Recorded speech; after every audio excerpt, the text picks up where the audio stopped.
Acclaim for John Thorndike's 100 Fires in Cuba.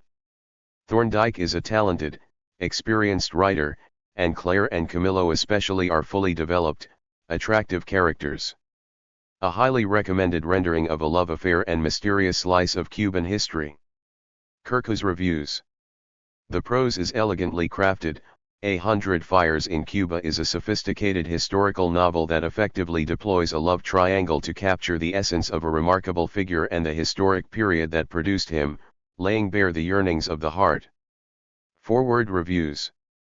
Thorndike gives us a unique lens into Camilo's life through his fictional affair with American photographer, Claire Miller. Thorndike dissects the torrid but thorny attraction between Claire and Camilo along with Cienfuegos' inner conflict between idealism and the allure of power. Every page of 100 Fires in Cuba breathes with life. Raúl Ramos y Sánchez, author of the Class H trilogy and The Skinny Years.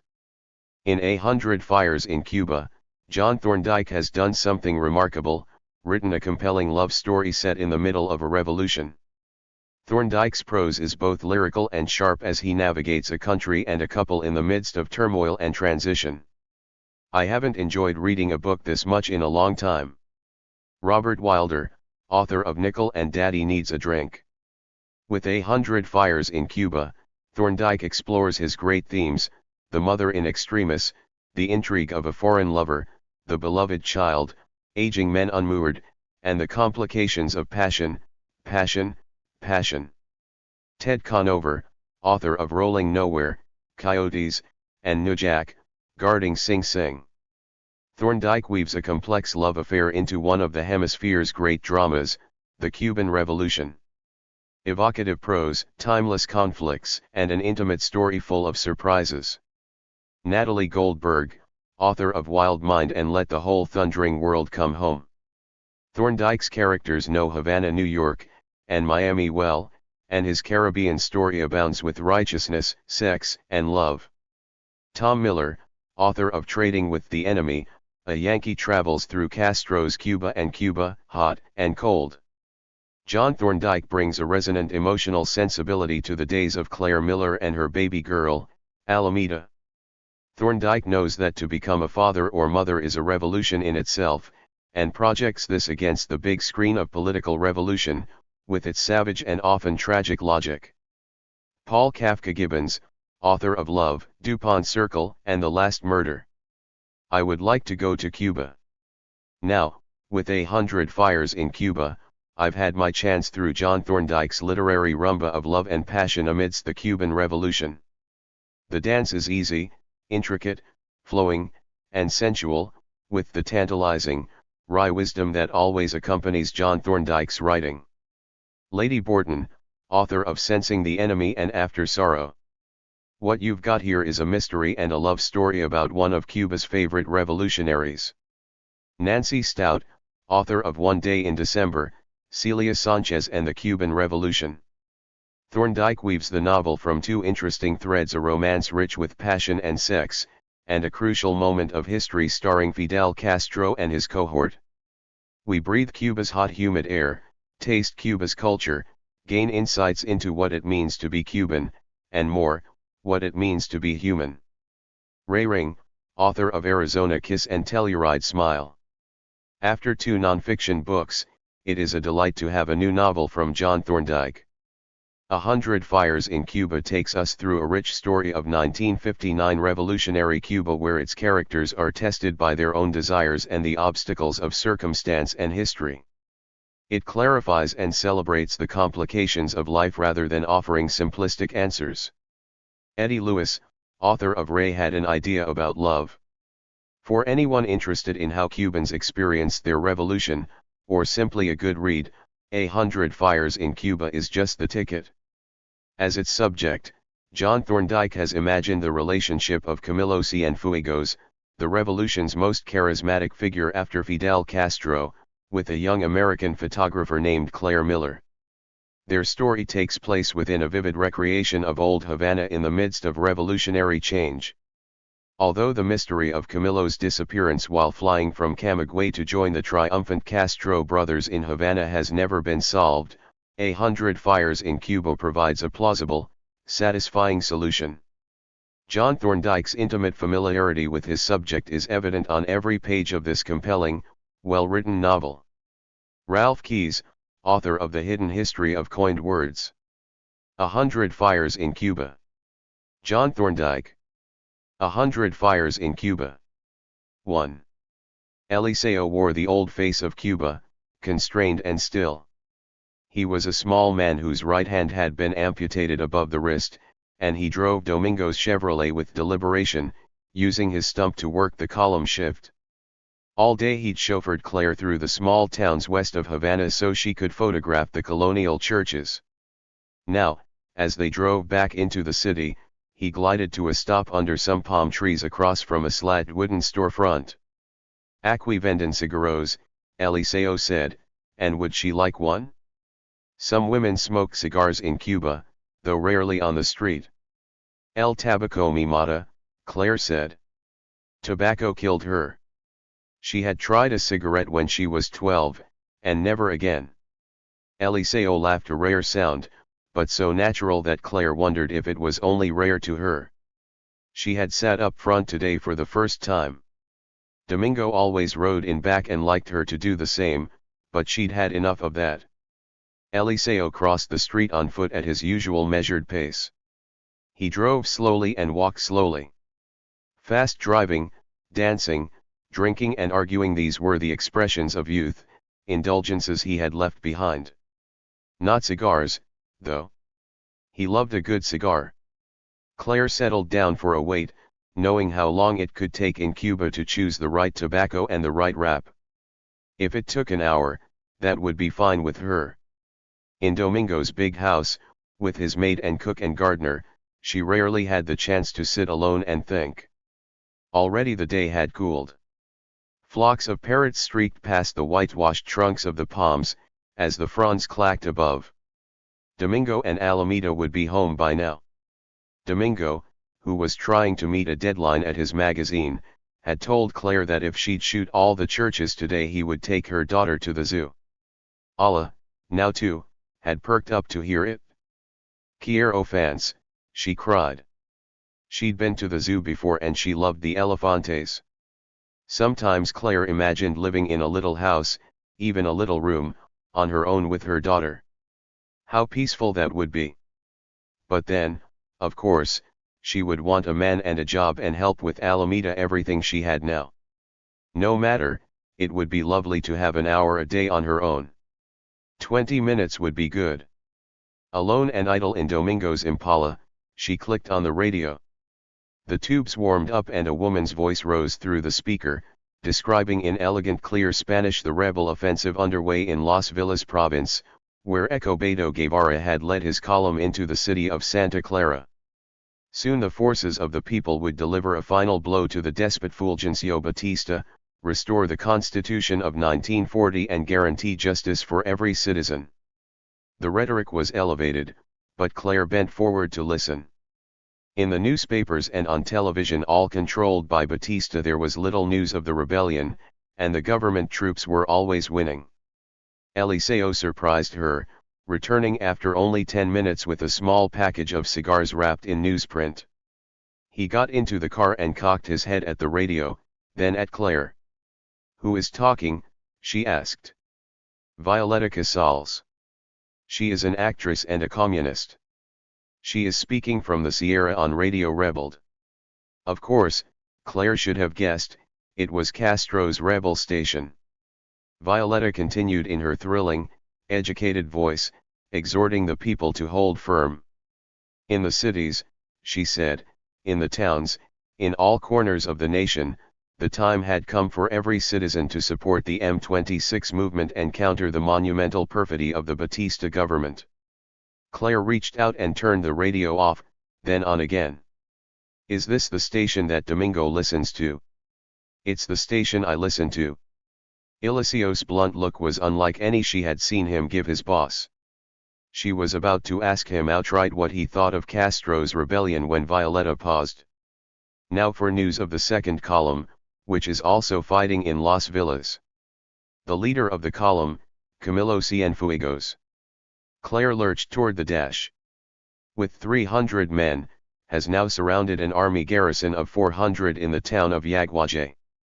Within weeks, perhaps even days. Claire turned down the volume. He's alive, she said. Camilo? He was wounded last year but now he's fine. He and the Argentinian have taken over Las Villas. They have trucks and bazookas and are making armored vehicles.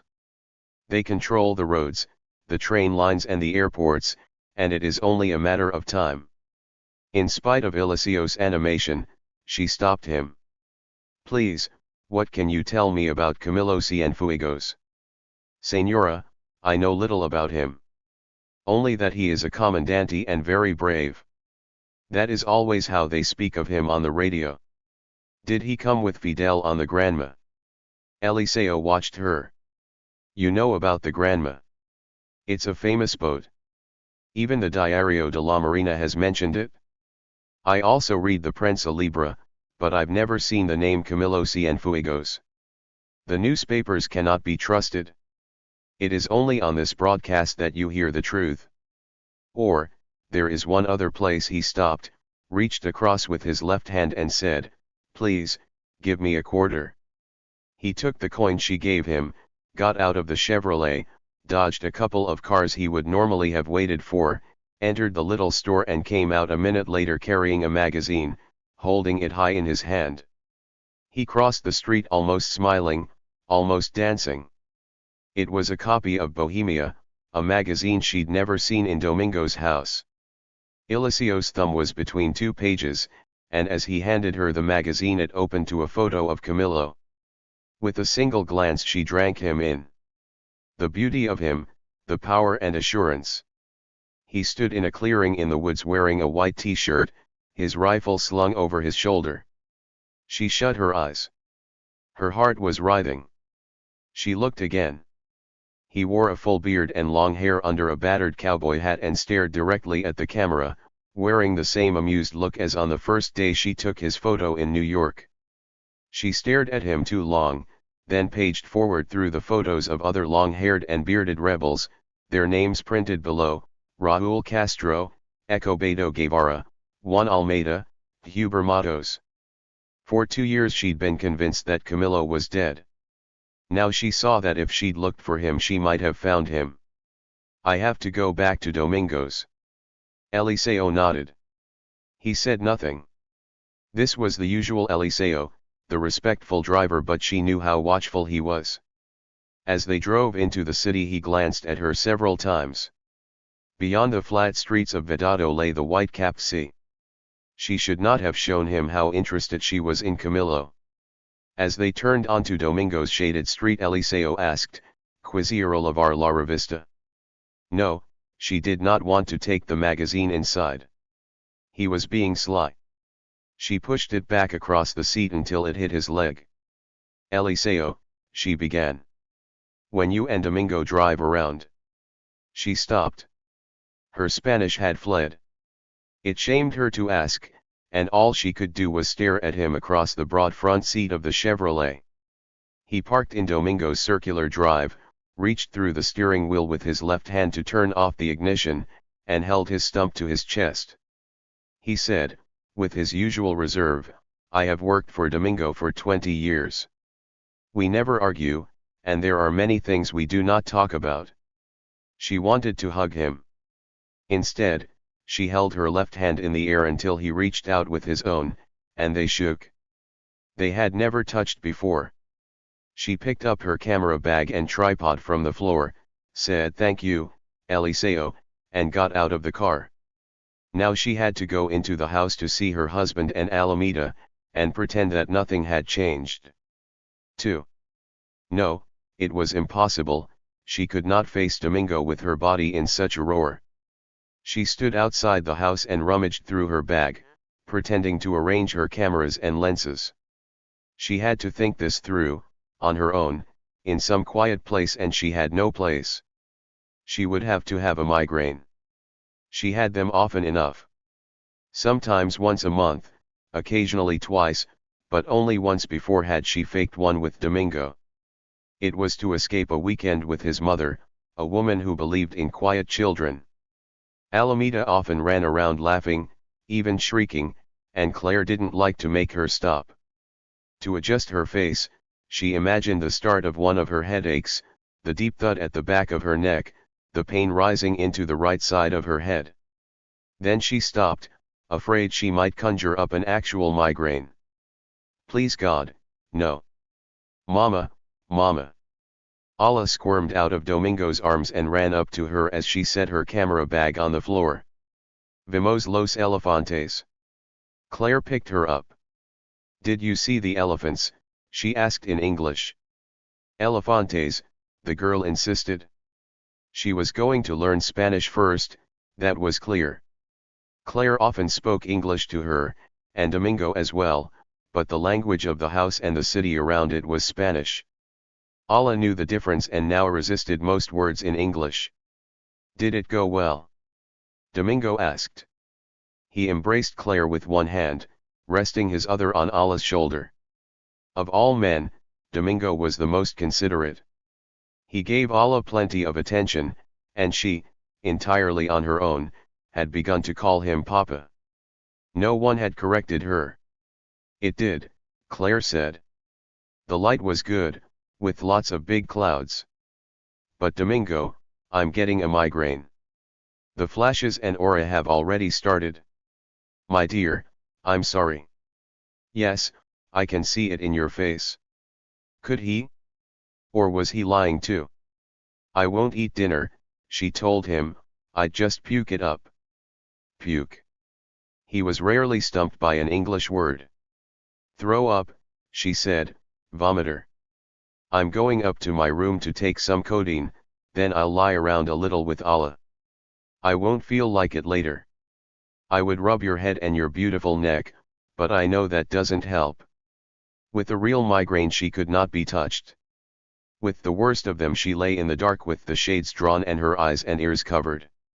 Now she carried her chattering daughter upstairs to the room Claire had insisted on when she moved into Domingo's house.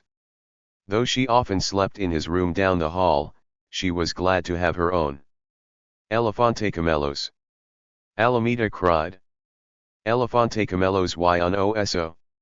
She held her hands wide apart, a big bear. Claire lowered her to the bed but the girl sprang up, wanting to be held. Wait, Claire said.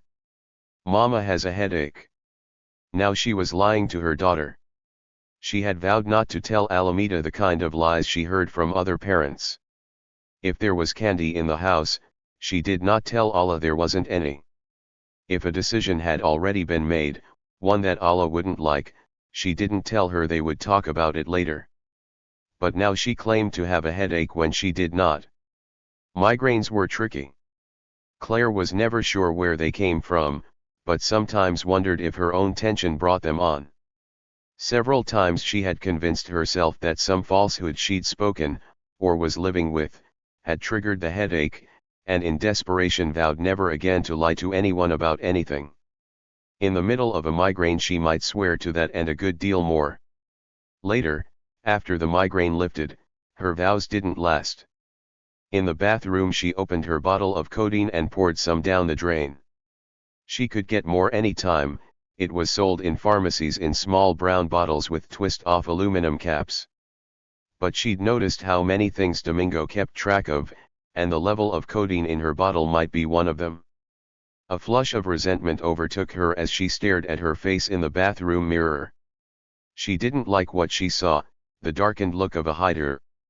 While there was much she didn't feel she had to tell Domingo, now she was hiding something huge, something he would hate to hear, that the father of her child was alive.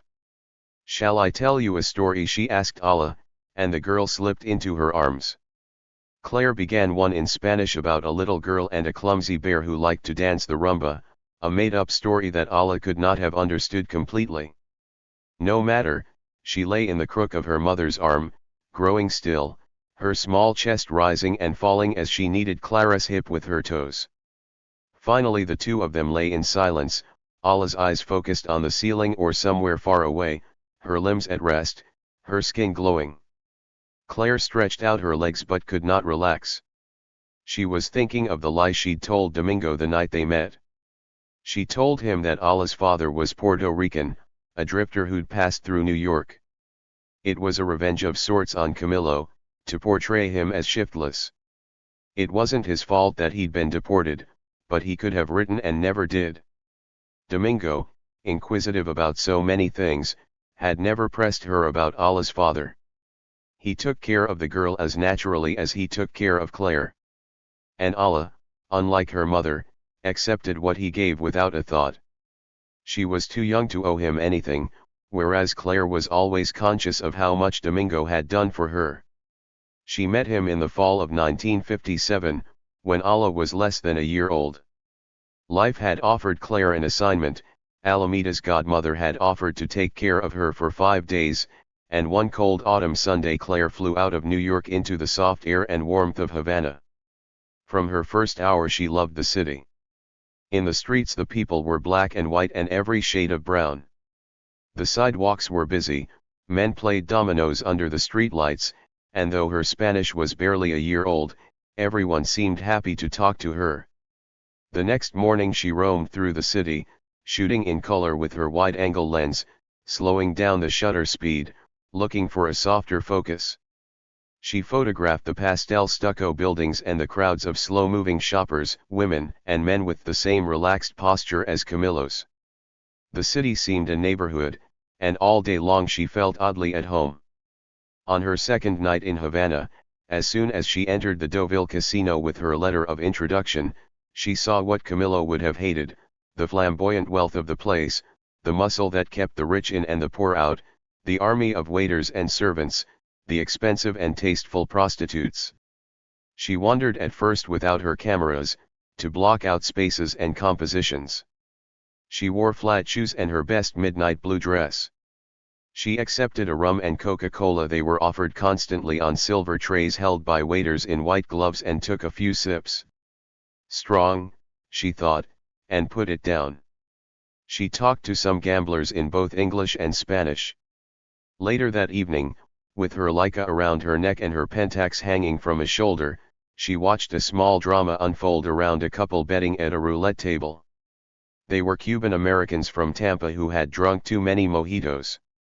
A second man, handsome, dark, with a round full face and hair gray at the temples, stood behind them.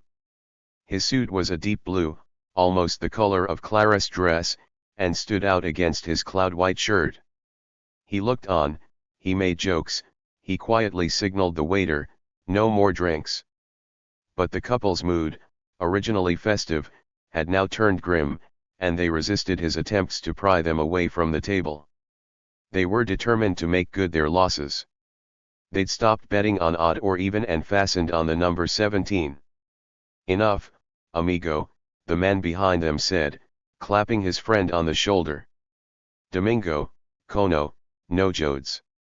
This Domingo pulled his friend away from the table and the man went, but only 2 steps. Domingo snapped his fingers at a waiter, "Dos cafecitos, yeah."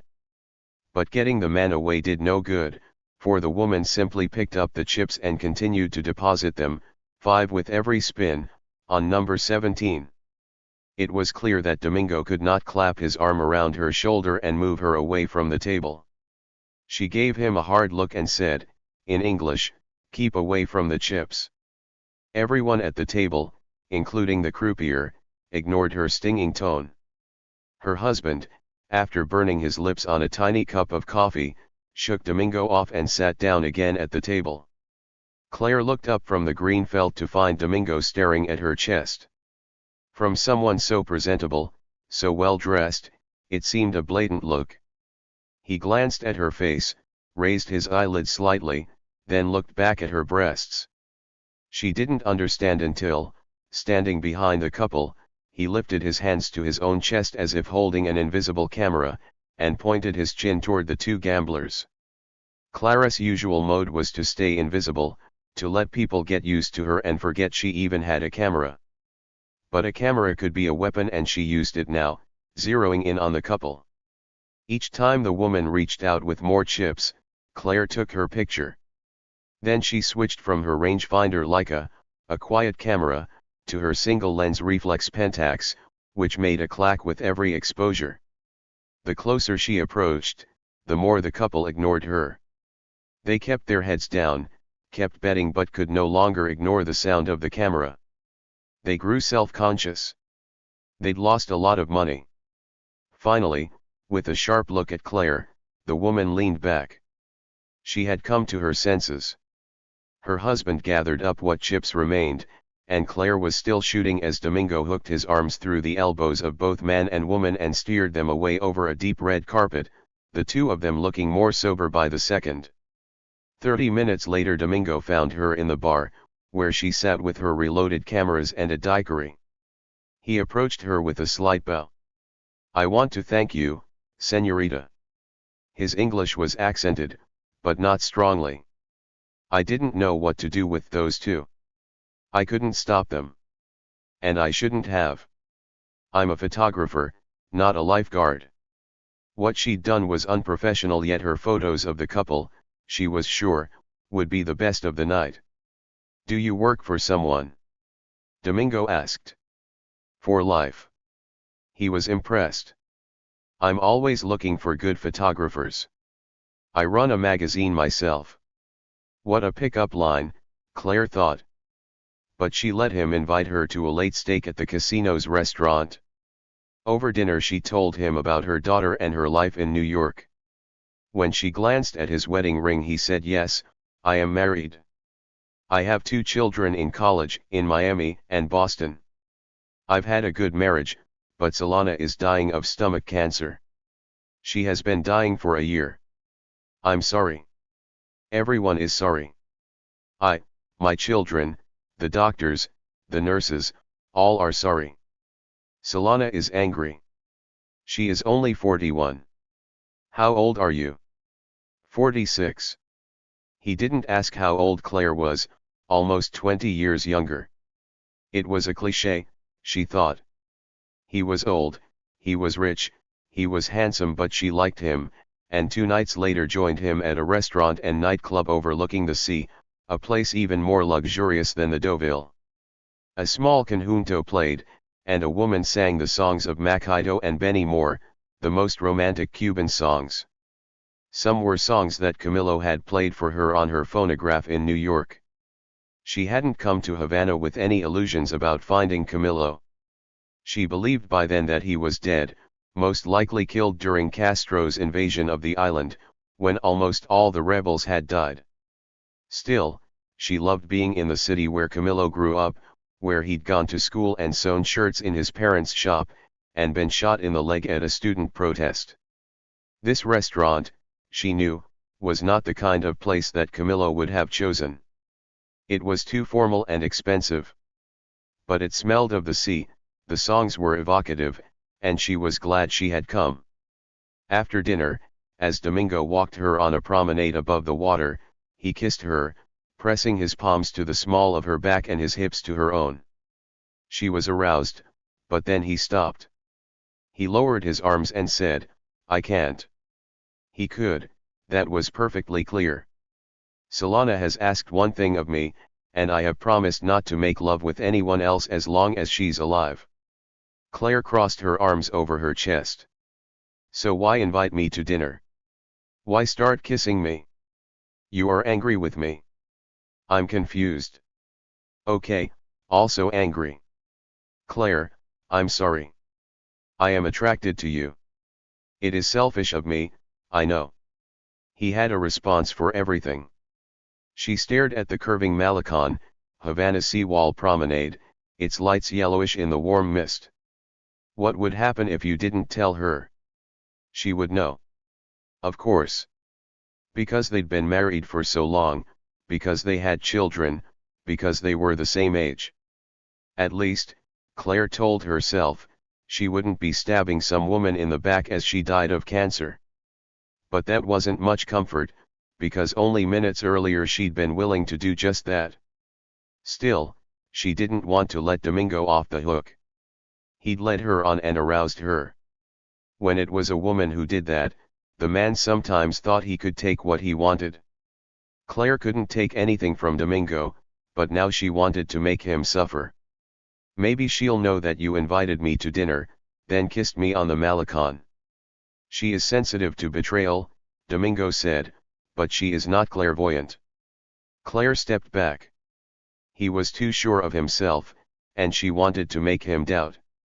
Maybe I should tell her myself. His head jerked, but he said nothing. Good, she'd finally gotten through to him. It was unfair of you, she said, to excite me and then have no courage. She meant to insult him, but it only made him smile. He looked her up and down, slowly, with evident pleasure. I like everything about you, he said. No, she could not outtalk him. And while nothing would happen between them, something had happened to her. She'd been aroused by a man for the first time in a year and a half. Domingo was still smiling, still watching her, and slowly she relaxed with that. At the end of the night, in front of Clara's hotel under a pair of arched lamps, he kissed her once on the mouth, then took a step back. It's not just that I like you, he said. I could fall in love with you. Without waiting for her response, he walked to his car, got in and drove away. Fall in love, she thought. She had done that once. Now she loved her daughter, and after 4 days in Cuba she thought she might come to love this country. But another man? She'd only been hoping for an adventure. Domingo stepped into Clara's room. Allah let him pick her up, and wrapped herself around his neck. He reached for Clara's hand, kissed it and left, his heels striking the tile floor. Claire felt small, a cheat and a liar. Someday she would tell Domingo the truth about Alameda's father, but not before she talked to Camilo. And how was she going to do that? She lay in her canopied 4-poster bed, the most formal in the house. It was the bed Domingo's parents used to sleep in when they came for a visit, when his father was still alive. Airy white drapes tied back to the posts made it feel like a ship. Like much of Domingo's life, it was extravagant, but she liked it. Domingo paid her what life had a huge salary in Cuba to shoot vacation homes and romantic beaches, churches, and small colonial towns. This was the world of Ojo, Domingo's magazine for the wealthy. How proper he was to Claire, to his wife who'd died, to everyone. Far more proper than she, who kept secrets from him, secrets that had now grown larger. Hearing a low rumble, she sat up in bed. An explosion, she thought. All month in Havana there had been bombings, with an occasional short blackout, but the real fighting was in the east. Camilo was in the east, somewhere near Santa Clara, and now she knew, she had to go there. 3. No, you cannot take my Impala into a battle zone. Why do you want to do this? I'm a photographer, and this is news. You are not that kind of photographer. This annoyed her. I've shot all kinds of stories. Domingo did not reply. He would look after her daughter, or Rosa the part-time nanny would, but he refused to lend her his car. I shot Albert Anastasia's killing in a barber shop, Claire said. All right, the aftermath. It was a bloody mess. She wanted to say she was tired of photographing beautiful gardens and the interiors of resplendent homes. Domingo had made his job offer and she had accepted it, but now he was standing in her way. When Domingo didn't understand something, he waited and said little. But he was not going to figure this out, Claire thought. He believed that without his car she wouldn't go. Couldn't go, because what Eliseo had said was true. The rebel troops had put up a ring of barricades around Santa Clara, and no trains or buses were getting in. You're so protective of your car, she told Domingo. It had annoyed her before that he wouldn't let her drive it, that she could only take it out with Eliseo at the wheel. I've been driving since I was 15. I'm sure you are an excellent driver. She wanted to grab his shirt and shake him. She wanted to knock him off stride, and how easy that would be. All she had to do was tell him the truth about Camilo. But that wouldn't get her to Santa Clara. She left at dawn the next morning.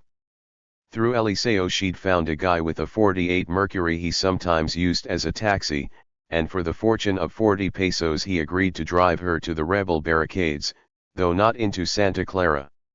In the earliest light the country east of Havana showed no signs of unrest. The sun rose over pastures and green palms, and save for a few local buses and farm trucks there was no traffic. They passed an occasional ox cart. Now and then a solitary policeman, with no car or motorcycle, stood at an empty crossroads. When Claire asked her driver if things seemed quieter than usual, Paco only shrugged. Mile after mile they drove in silence. It was true, she was not that kind of photographer. Certainly she'd never been close to a battle. When the Korean War started she was 19 years old, working for the Columbus Dispatch and taking evening classes at Ohio State. Her idols were Margaret Bourke-White and Robert Capa, both of whom had photographed war up close. They'd both survived World War II, though Capa, in 1954, had stepped on a landmine in Indochina, blown off his leg and died before he reached a hospital. Claire had read his book. She had imagined meeting him. After he died she called in sick at the dispatch and sat alone in her apartment, stunned by her own grief. War, she knew then, was not her shoot. Yet here she was, headed for Santa Clara where some kind of battle was raging. Or so she'd heard on the radio. In print there was little news, and she had no idea of how she might find Camilo. By now everyone had disappeared along the national highway. There was no one selling coffee or fruit or frittatas from little stands, and Paco was clearly worried. It did seem ominous how all traffic had vanished, how no children played outdoors, how no one stood in front of their houses or tended the gardens behind. At the turnoff to Santa Clara, nothing. The open-air restaurants stood empty in the unnatural silence. Claire made out the top of a church and the city's few tall buildings that rose above the royal palms. The road narrowed to a city street running between one-story houses, then the barricade appeared, a string of cars and trucks, civilian vehicles pressed into service with 10 or 20 men spread out behind them, all staring at Paco's Mercury. He pulled over 100 yards short and said, "I will go no farther. They're not going to take your car." In fact, she had no idea what the soldiers would do if they were soldiers. Most were dressed in civilian clothes. Claire took her Leica from her bag and got out.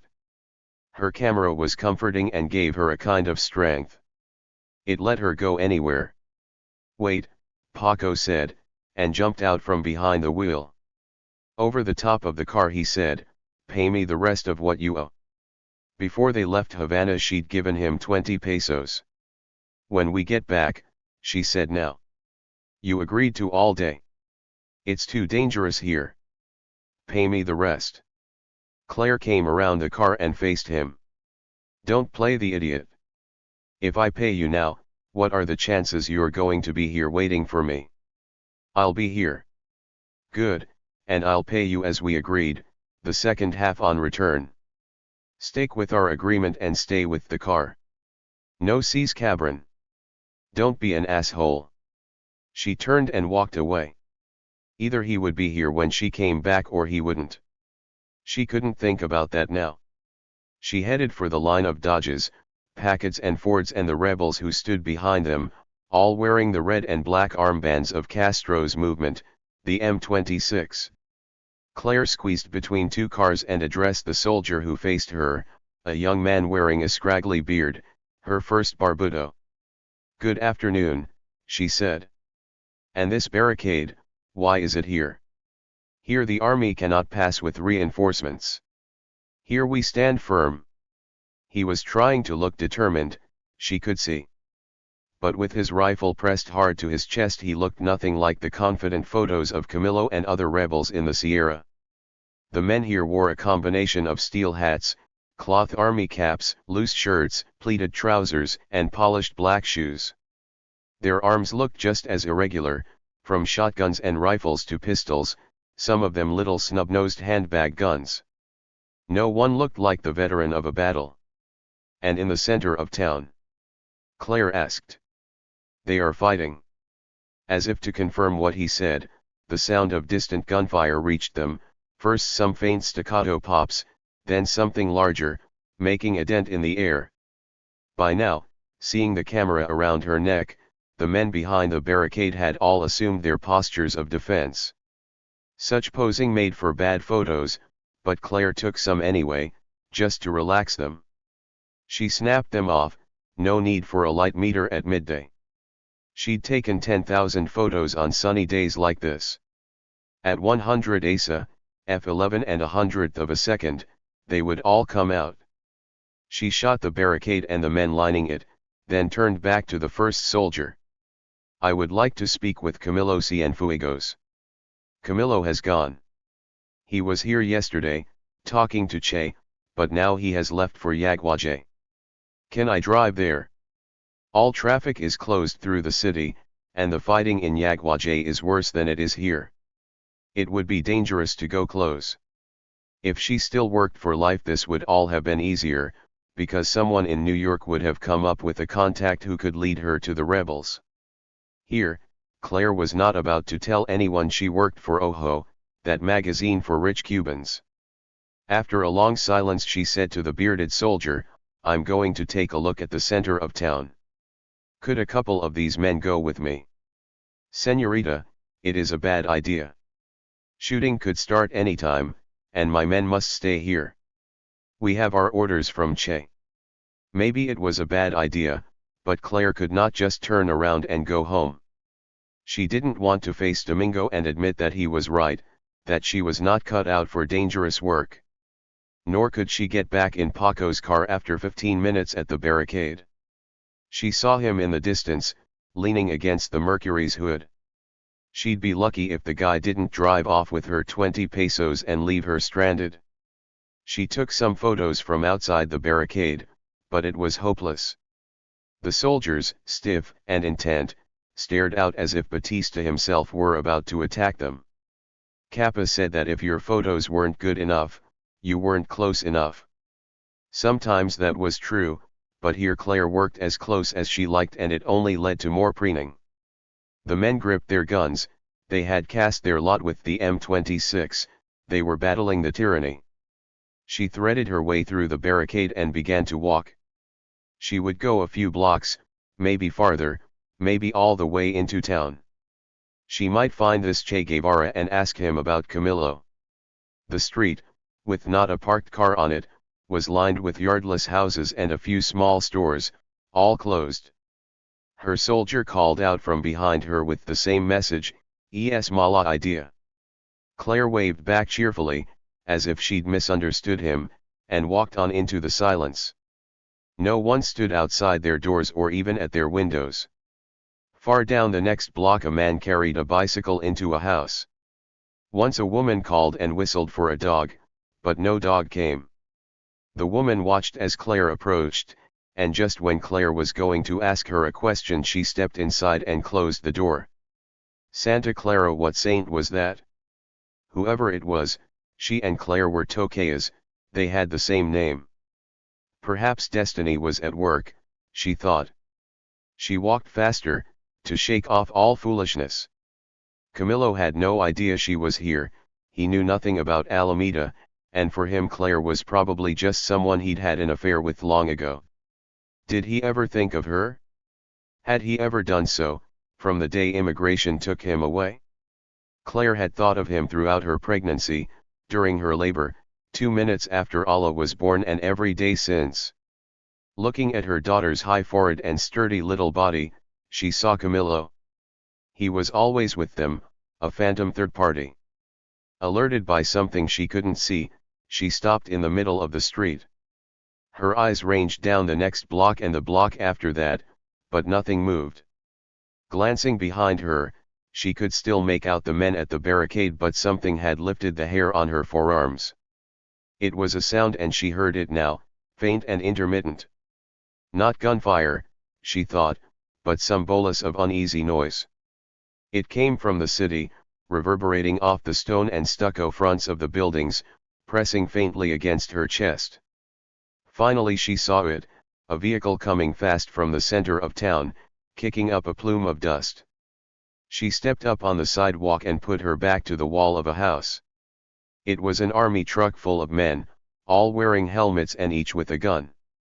They were Batista soldiers, leaning over the cab and the sides, and they paid her no attention.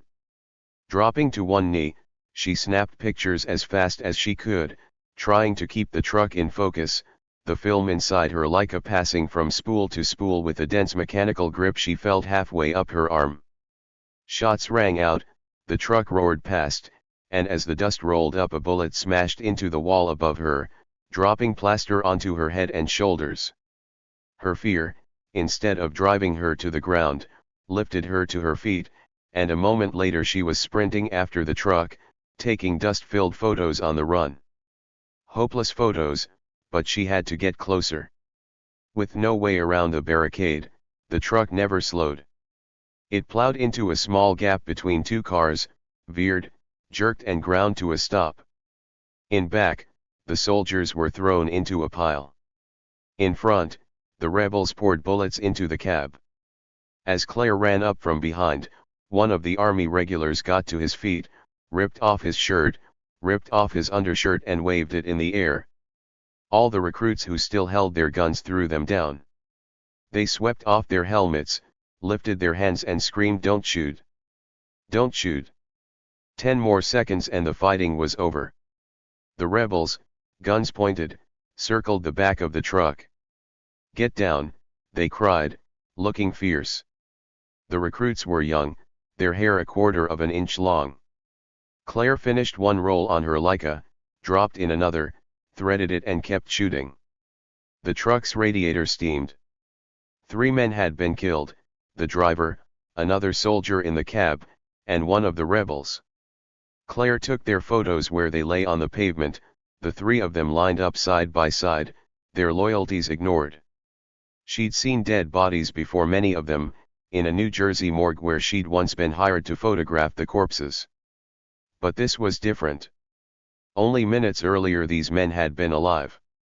Her hands, firm throughout the skirmish, had begun to shake. The recruits stood in a clump, half of them shirtless, guarded by a rebel with a shotgun. He was an older man wearing a sporty white cap. He stepped up to one of the recruits, a kid who barely looked 18, slapped him lightly on the shoulder and said, "Relax, compadre, we're not going to shoot you. That's what the army does to us, not what we do to you." The kid did not relax, did not respond to the man's smile, never glanced at Claire. No one did. They paid her no attention at all. Her eyes, and her camera, kept going back to the 3 dead men on the ground. Her heart still thumped in her chest. She felt as if someone else had been taking the photos, that she'd barely had a hand in it.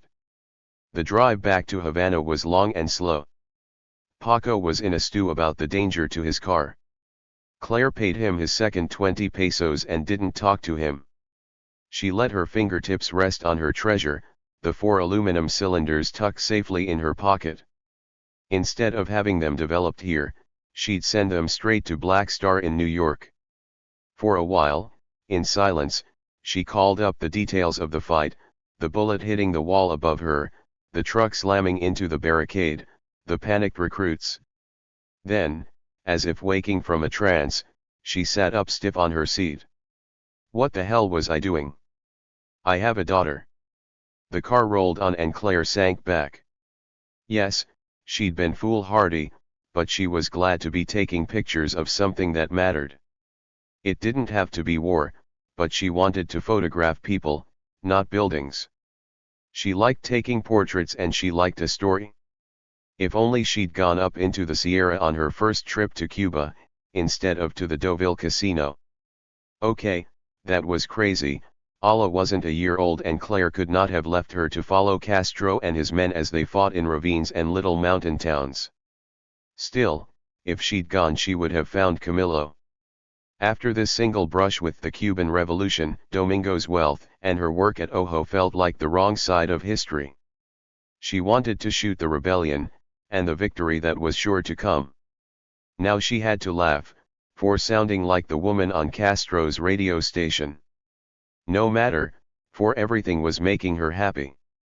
She was glad she'd argued with Paco, glad she didn't have to talk to him, glad for the long drive home and the chance to think of Camillo.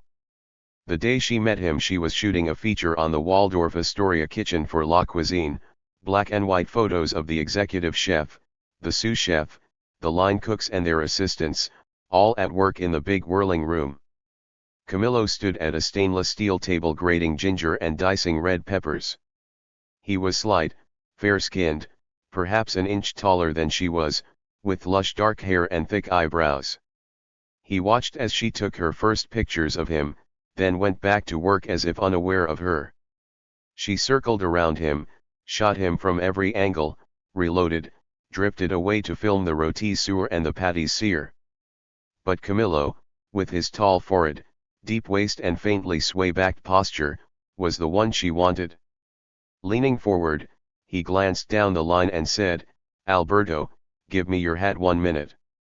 Everyone had noticed, she was sure, how she'd taken dozens of photos of the rest of them, but 100 of Camillo. Alberto set his tall white toque on Camillo's head and stepped back. He said something in Spanish, and a couple of the men laughed softly. Camillo ignored them. He stood at the ready, his knife in the air. "You will take one for my family, please, with the big hat." And just before she did, he rolled his hips as if on a dance floor and gave her a smile. She took many more photos as he went back to work, slicing avocados now, separating the green flesh from its leathery brown skin. His momentary flirtation was gone. From time to time he fixed her with his gaze, holding his look until she lowered her camera. A direct stare didn't make for the photos she needed. She wanted him wrapped up in his job, and now he looked like someone taking her picture. His gaze settled on her mouth. Her attraction to him was visceral, a cord tugged through her body. It shamed her for the other men to make comments in Spanish in their low lilting voices, but the embarrassment didn't stop her from circling Camillo. He rolled his hips again, barely noticeable now, as if a faint rumba had begun to play in his head. It was subtle but continuous, and as long as she filmed him he kept it up. Claire was 24, small-breasted, tall and thin. Only 2 months before she'd been living in Louisville, Kentucky, taking photos for the Courier-Journal of the mayor and local politicians, of car wrecks and baseball teams. Now, after a month in her parents' Brooklyn apartment, she lived in Manhattan with a roommate, 2 Leicas and a key to a darkroom. That's where she would go when she finished at the Waldorf Astoria, to develop her film, put the rolls on contact sheets and blow up the best of them. Before she left the hotel kitchen she wrote her telephone number on a torn-off slip of butcher paper and handed it to Camillo. "Call me with your address," she said casually. "I'll send you copies of some photos for your family." He studied the paper, folded it twice and slipped it into a tiny pocket on the front of his hip. "Usted es tan amable," he said, and in English, "You are so nice." "So are you," she said. "Extremely nice." Then, embarrassed, she left the room. 2 days later he called and gave her, in clear but hesitant English, his address on East 4th, near Avenue D. But she didn't want to mail the photos to him, she wanted to see him. She told him she could bring the prints to his apartment. There was a pause. For a moment she thought the line had gone dead. "It is a bad neighborhood," he said finally. "Better I come to your apartment. I will be your compañero and take you here. You will meet my friends." He came at 10 on a Tuesday morning, his one day off. He rang the buzzer downstairs, she let him into the building, he climbed the 3 sets of stairs but would not come in from the hall. "I will wait for you," he said. She grabbed her purse, which already held the prints and her black and white Leica, and closed the door behind her. Camillo wore a coat and a pair of loose pleated trousers. Claire wore a full-length coat as well, and under it, though the morning was cool, a summer dress. From the doorway of her building she glanced west toward the Hudson, blue in the morning light, but Camillo turned her, with a touch at her elbow, toward Broadway and the IRT. In the subway he folded into himself and didn't talk, letting the shell of his concentration protect him from the tepid air and the moist steel poles they clung to. But once up the stairs and into the light, as they strolled through the Lower East Side, his face opened up. He smiled, he asked about her family, he touched her a second time, the lightest brush against the small of her back as they stepped onto Avenue B. She floated along beside him down the stained sidewalk of the cross street, its garbage cans chained to iron fences, a few lonely sweet gums struggling to grow out of circles in the concrete, the gutters dotted with trash and dog shit. She didn't care about any of that. They were close to the same height, and she matched her stride to his. Pervading the ugliness of the city was a pure brilliant sunlight. "Excuse me," she said, "but I don't know your last name." He stopped and formally extended his hand. "Camilo Cienfuegos. You would say in English for my name, 100 Fires. And you?" "Claire Miller." They shook hands. "I am very happy," he said. "And are you from where?" "I am from Cuba. My family is there. We are the enemies of Batista." "Batista? Is he the president?" "He is killing my country. But this will end." Claire knew nothing about Cuba. She was not political and had never voted. She was a girl awash in her own body, but the thrill of the city was learning about everything. Camilo shared his apartment with 4 other Cubans. They were all waiters or kitchen help, and at 11 in the morning they were all at home. Camilo introduced them: Carlos, Leon, Nito, and Macario. They were all polite, and no one looked her up and down. Taped to the refrigerator was the scrap of butcher paper she'd given Camilo. The apartment was a railroad flat with a bathtub in the kitchen, the whole place clean and tidy. She couldn't believe 5 men could keep an apartment in such order. Though 2 of them wore wedding rings, there were no signs of any women. Nito, who spoke the best English, welcomed her and invited her to sit down at the square kitchen table. There was a plastic tablecloth and only 4 chairs. She and Camilo were seated across from each other. Nito and Carlos joined them, and the others served them cups of dark sweet coffee. The aroma filled the room. Claire caught herself staring at Camilo's white teeth. She wanted him to bite her. To distract herself, she took the 8x10 photos out of their manila envelope and passed them around. Everyone loved the portrait of Camilo with the big white hat, holding his knife in the air. She drank her coffee and was served another. Behind her camera, Claire was fearless. She had started taking photos at 12, and sold her first picture to the Dispatch at 14. She could photograph pumpkin farms and towboats on the Ohio, conniving politicians, jazz clubs in the village, or the cast of a famous restaurant, but she was not a reporter and not that good at asking questions. She wanted to know how these men had come to live in an apartment with no curtains, no phone, almost no furniture, with a pair of white shirts on hangers drying over the bathtub. She wanted to ask if they were here legally, and how long they would stay.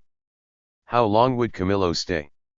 Instead, she pointed to a pair of framed photos on the wall in front of her, one of a pockmarked building, some kind of fortress, the other of a young man dressed in white, addressing a crowd. "Who is that?" she asked. "That is Fidel," Camilo said. "The one who will save Cuba. He seems so young." "Like us," said Nito. "And the building?" Nito stood up and handed down the photos. "The barracks of Moncada," he said, "after the attack 3 years ago. Many heroes died that day, but we have given our warning to Fulgencio Batista." She glanced at Camilo. "The one who is killing your country." "That's right," Camilo said, and the others nodded their agreement. "And this Fidel, is he in Cuba?" "Fidel is in Mexico."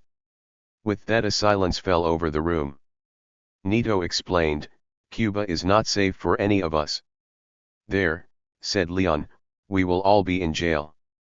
"Everyone," said Camilo, spreading his hands to include the others, "has been in jail in Cuba." Nito said no more as he rehung the photos. Claire watched the faces of the men, some as light-skinned as Camilo, some smoother and darker. She took out her camera with a rare hesitation, wondering if they would object, wondering if they would want to be seen together. But when she asked if she could take some photos, they were glad to stand together, posing stiffly against the plaster wall. She would make prints for their families, she told them. After a time, Nito asked for the camera and stood her beside Camilo next to the framed picture of Fidel Castro. "Closer," he said, gesturing with his palm. At the last instant she felt Camilo's arm slide around her waist, and in the photo it's clear that he's pulling her toward him. 4. On the first day of 1959, Claire was late to rise and a little hungover. She'd spent New Year's Eve with Domingo, his brother, and several cousins, drinking and dancing until 1 in the morning. Now she swore, 2 glasses of champagne, never more than 2. 2 glasses of wine, 2 rum and cokes, 2 of anything was plenty. She lay in bed with Allah, listening for sounds from the city. Normally Havana was fully awake by 6, and last night had been noisy with car horns and fireworks, but this morning all was still. At 8 she got up, slipped on a dress, changed and dressed Allah, then lifted her to the bathroom tap so she could splash her own hands and face. Downstairs, Domingo was nowhere to be seen. Though always an early riser, he was not in the living room and not in his study.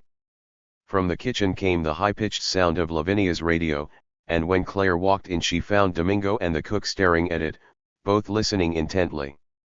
They hardly glanced at her as Violeta Casals announced in Spanish, "From Santiago, the commander Fidel Castro has called for a general strike.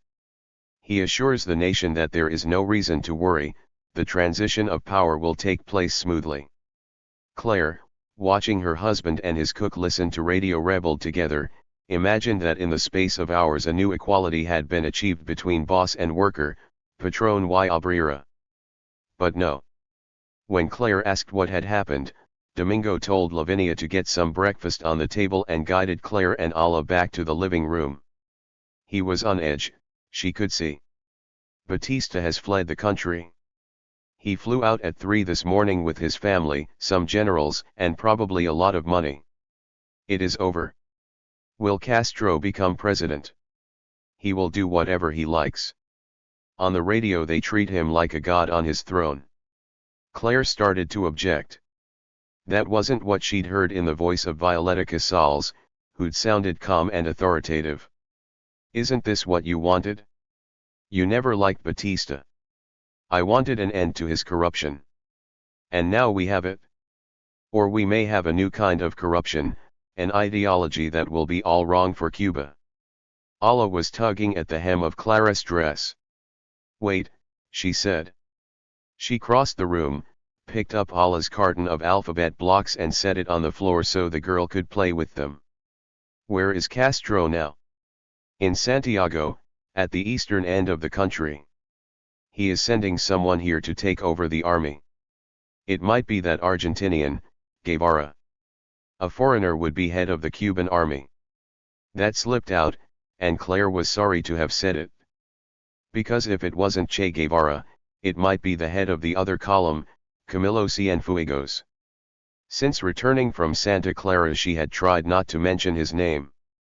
When Domingo grilled her about the trip, she'd done her best to keep all excitement out of her voice, but Domingo had heard it, she was sure. He knew something had stirred her up, but didn't know what. The true head of the army and everything else, he said, will be Castro. There will be no limit to his power, because he will share it with no one. He has brushed aside ex-President Pryo and undermined the student directorate. There was a crash, and Allah's lettered blocks flew around their feet. Claire had barely noticed how the girl had built a tower not 2 feet away from them.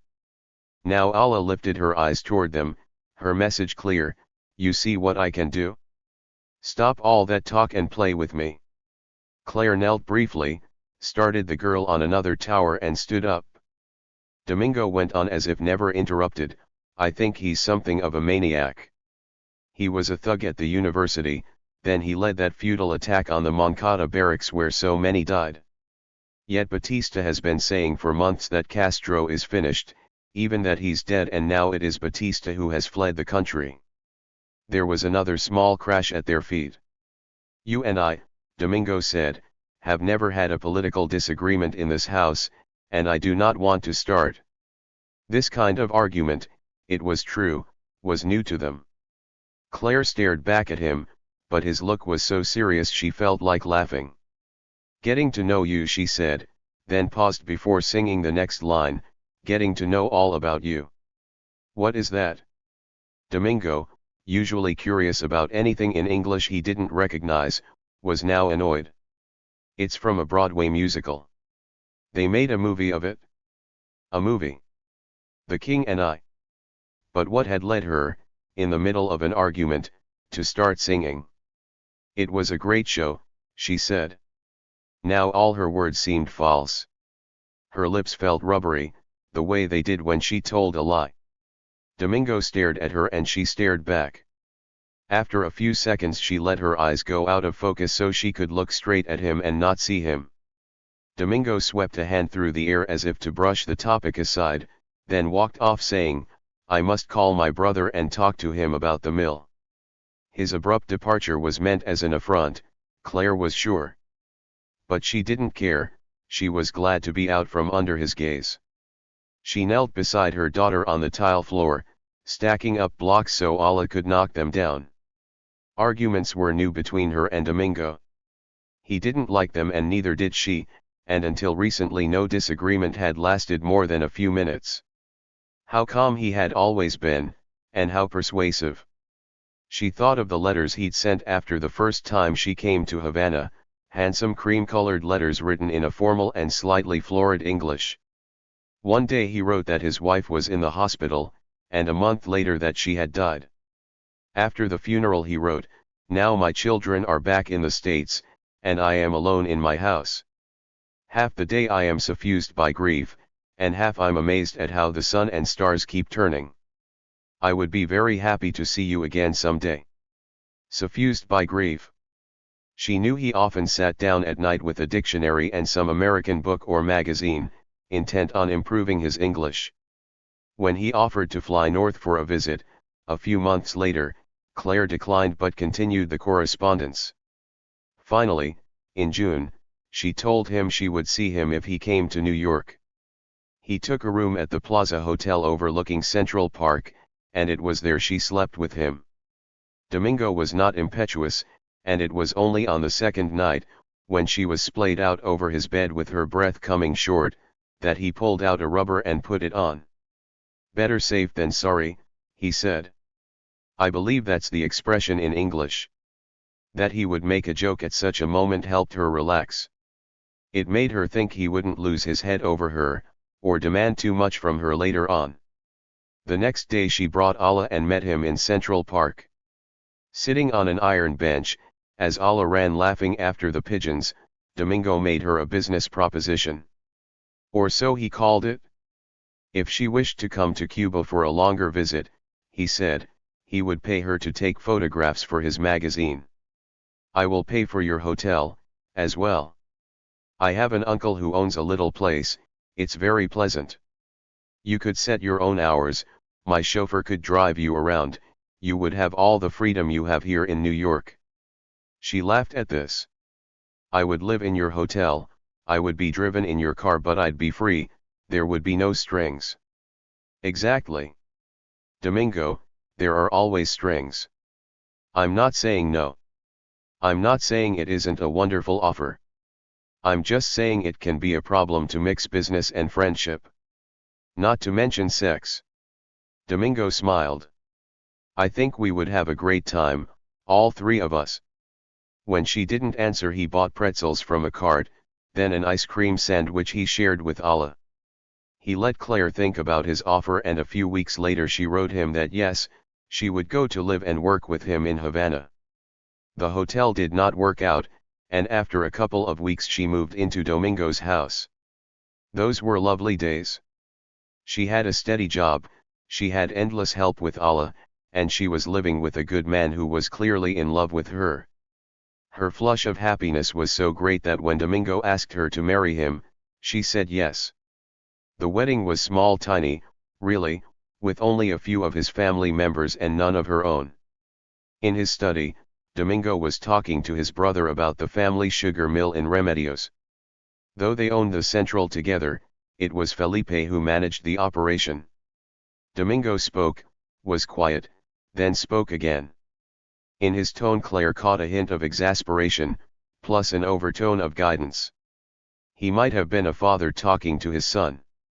Felipe was not exactly wayward, but he'd had 3 wives, he had not looked after his children, and he drank too much. Last night at their New Year's Eve party he'd picked up the small Christmas tree and hugged it, pretending it was his partner in a sensual, stumbling dance that sent a dozen ornaments crashing to the floor. Domingo finished his call, made another and came out to breakfast, which was now on the table. Sitting across from Claire he announced, "Felipe and I must fly to Remedios tonight, before the strike begins. He is afraid that in celebration the workers might burn or damage the mill. I am sorry to leave you and Ala in Havana. I would take you with me, but it could be dangerous. I'm sure we'll be fine. I fear we are entering a time of chaos. I want you to go to the Hotel Nacional for a few days. I have called them and made a reservation in my name. I think it would be best if you stayed in your room. The food is good, they will bring you meals, and I want you to be safe." Claire pushed away her omelette, half eaten. Every day, it seemed, Domingo was growing more authoritarian. Was it Cuba's instability, or was it her secret, somehow radiating from her? "You're not making sense," she said. "You talk to Felipe, then you start thinking like him. Listen to the city, it's completely quiet. Do you hear any bombs or gunshots? Batista has abandoned the country, but this battle may not be over. There are many who will resist Castro and his ideas. Will you?" "Of course not. I am no fool. I'm sure we'll be safe in your house." "No, I don't want to worry about you. You must go to the Nacional." "We must go." Claire sat up straight on her chair. "You must shut up." To her shut up was an insult, words never spoken in her house when she was a child. She stood and glared at Domingo, as Ala scrambled to her feet on the chair beside her. "You should remember what you told me in Central Park. No strings. What that means now is that you don't make some reservation without asking me, and you don't tell me what to do. And if you make a mistake, you apologize." Domingo pushed his chair back and stood up, facing her across the table. His face was dark and his shoulders hunched. When, Claire wondered, was the last time someone had told him what to do? Never in this house, that she had heard. It cost him, but he said it. "Claire, I am sorry." She thanked him, even as she rejoiced in secret that he'd made this mistake. He had overstepped, which let her insist on her freedom, now when she wanted it most. 5. The following morning Claire rose in the dark and let herself out of Domingo's house. Because of the general strike no taxis or buses were running, so she walked down the middle of the street, coatless and chilled as the street lights flickered off. The eastern sky turned lemon, the sun came up and poured its warmth across her back, and other walkers soon appeared on the streets, some greeting her with a cheerful "Buen dia," some smiling at the sky like young children. Hope was coming back to Cuba. Last night on the radio she'd heard Fidel tell the nation that Camilo would be the first rebel commander to enter Havana, where he would take control of the Cuban army at Camp Colombia. She'd arranged for Rosa to come and look after Ala, and with Domingo out at his sugar mill she was on her own. In part, she felt the way people looked, happy and expectant. At the same time she worried. What if she got through to Camilo, only to have him shrug her off? 100 yards short of the camp she stopped, took her Leica from its bag and attached her life pin to the lapel of her blouse. It came from the days when she worked for the magazine, and it had smoothed her way before. Usually just picking up a camera made her feel confident, but not today. At the last moment she slipped off her wedding ring and stashed it in her bag. At the gate 3 bearded sentries, full barbudos from the hills, stood guard in their ragged fatigues, their rifles held loosely as they stepped forward to block her way.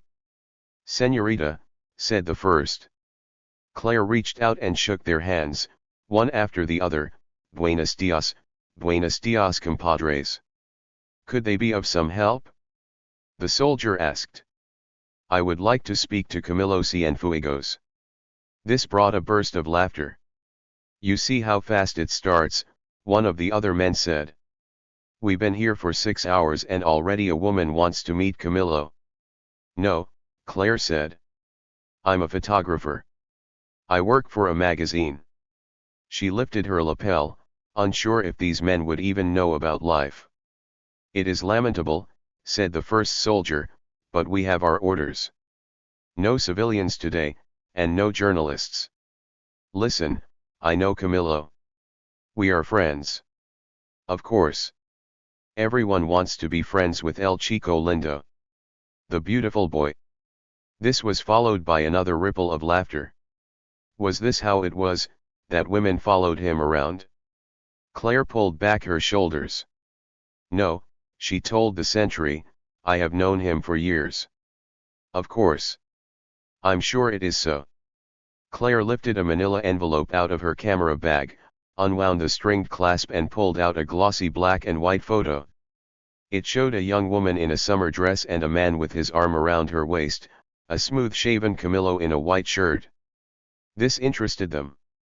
They hitched their guns over their shoulders and studied the photo, each in turn, and it was true, here was their leader without his beard. "Camilo," one said with a grin, "that shaved dog." The soldier held the photo up to Clara's face, to compare them. Yes, they could see it was her. "I knew him in New York," she told them. "Before the Sierra, before the Granma, before he ever fired a gun. He will want to see me." This was the speech she had prepared, though in fact she was not at all sure what Camilo would want. Her voice was turning brittle, she could hear it herself. She peered into the compound at the boxy white buildings and wide parade grounds lined with palm trees. Some soldiers from the regular army, all neatly shaved and none with a rifle, stood around in their pressed uniforms. Beside her, the first of the bearded sentries took another look at her photo, then slipped it back into its envelope. "And if he is not happy to see you, he will be happy." Her insistence was a shield against Camilo's disregard, against the fact that in the last 2 years, almost 3, she hadn't heard a word from him. The sentry rewound the clasp and held the envelope out to her in his slender fingers. She didn't take it. Instead, she put her hands behind her back and assured him, "He will want to see it." The sentry didn't know what to do with the envelope. Finally he passed it to one of the other men and the 4 of them stood in silence. They were turning her away. She'd been polite long enough. Stepping around the men, she headed for the gate. She was halfway through before the first barbudo caught up with her and grabbed her arm. "No me toque," she said.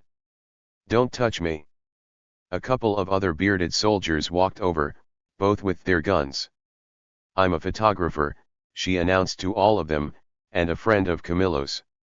"What are you afraid of?" "Let me see your bag," the sentry said. She didn't like people handling her cameras, but then she understood, she might have a gun, a knife, a grenade. Instead of handing over the bag immediately, she said, "What do you think, that I am dangerous? All right, go ahead and search me." Doing her best to look reluctant, she passed her bag to the sentry, then lifted her arms in the air as if they demanded to pat her down. No one was going to do that, but the other barbudos bent forward as the sentry opened the camera bag and held up each article he found: a wide-angle lens, an 85mm, a flash attachment, an exposure meter and 8 rolls of film. No guns, no grenades, everyone could see that the bag held nothing dangerous. The sentry nestled everything back inside, including the photo, closed the bag and passed it back to her. In his most official tone he said, You will follow me, please. Camillo stood behind a desk, half turned away, his broad felt hat pushed back on his forehead. His beard was full and his hair fell to his shoulders. How skinny he was. Camillo. He turned at her voice, and for 5 dreadful seconds stared at her in silence. Claire waited, miserable. Didn't he know her? Would he keep looking at her as if they'd never met? Finally, it's you.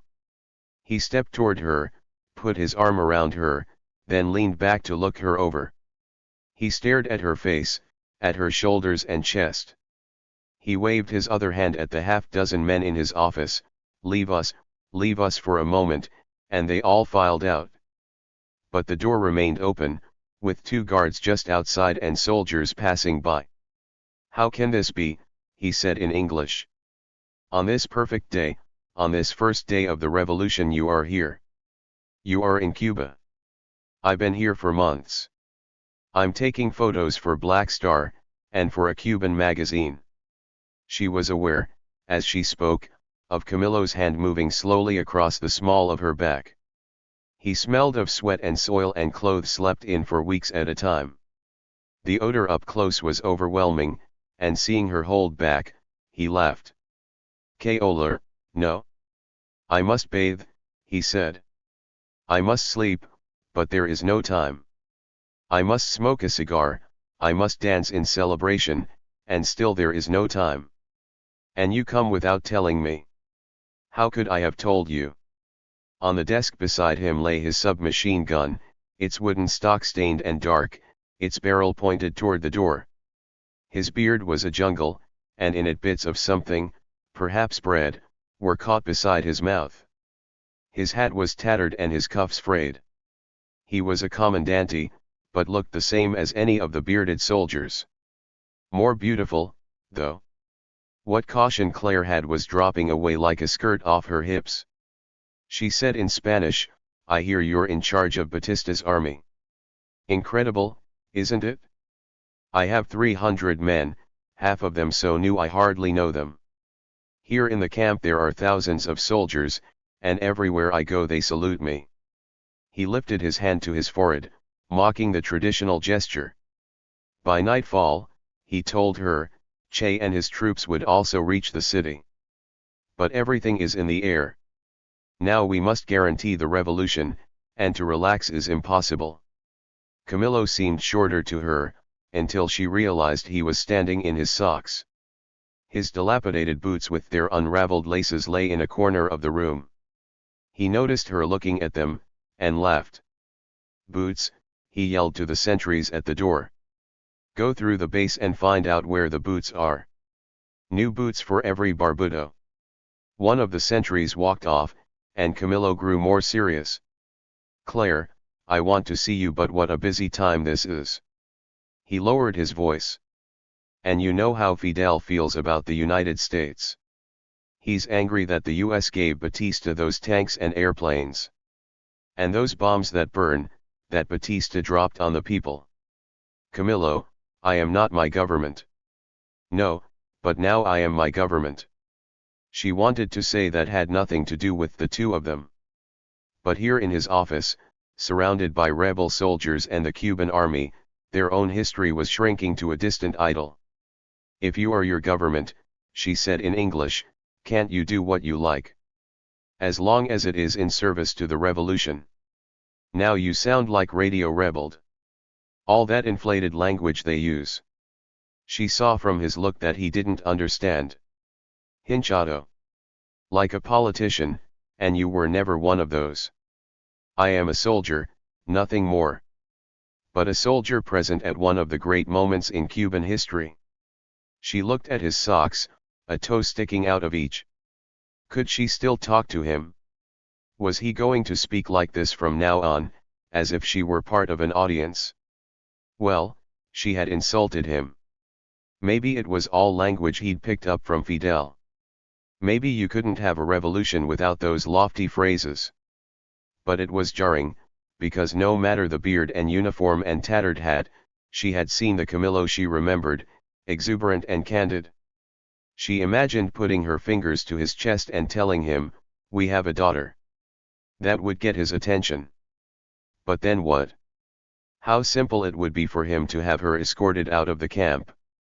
No, she had to know more about how he felt before telling him about Alameda. He stood in front of her with his shirt pockets stuffed with papers, looking both exalted and worn out. Claire herself felt overwhelmed. Against his power and beauty she had only one card, Alameda, and for now she held it. What about Fidel? She asked. Is he coming to Havana? Slowly. He will come by road from Santiago, making a caravan from town to town. Like a victory lap, Claire said. When he didn't understand she moved her finger in a circle, pointing down. Haciendo el circuito después de la victoria. Pero querida, I love your Spanish. I took lessons from a woman in my building. For 2 years and more. This was a veiled complaint, about how long she had waited to hear from him. If Camillo understood, he ignored it. He tilted his head, glanced past Claire toward the hall, leaned forward and kissed her. She was surprised, and just as quickly annoyed. She put her knuckles to his chest and pushed. If you want to kiss me, Camillo, don't look around first to make sure no one will see. No, mi amor, tú sabes que te quiero. In New York he had told her many times how much he loved her. But his Spanish had been flowery on the topic. Tú eres la luz de mi vida, he said, and que milagro eres, and te quiero como la luna. What did that mean, that he loved her like the moon? She had bathed in those phrases when he translated them, but later, after he disappeared, she had doubted them all. She said, tell me what happened. What happened when? In New York, when they took you away. Claire, I am sorry.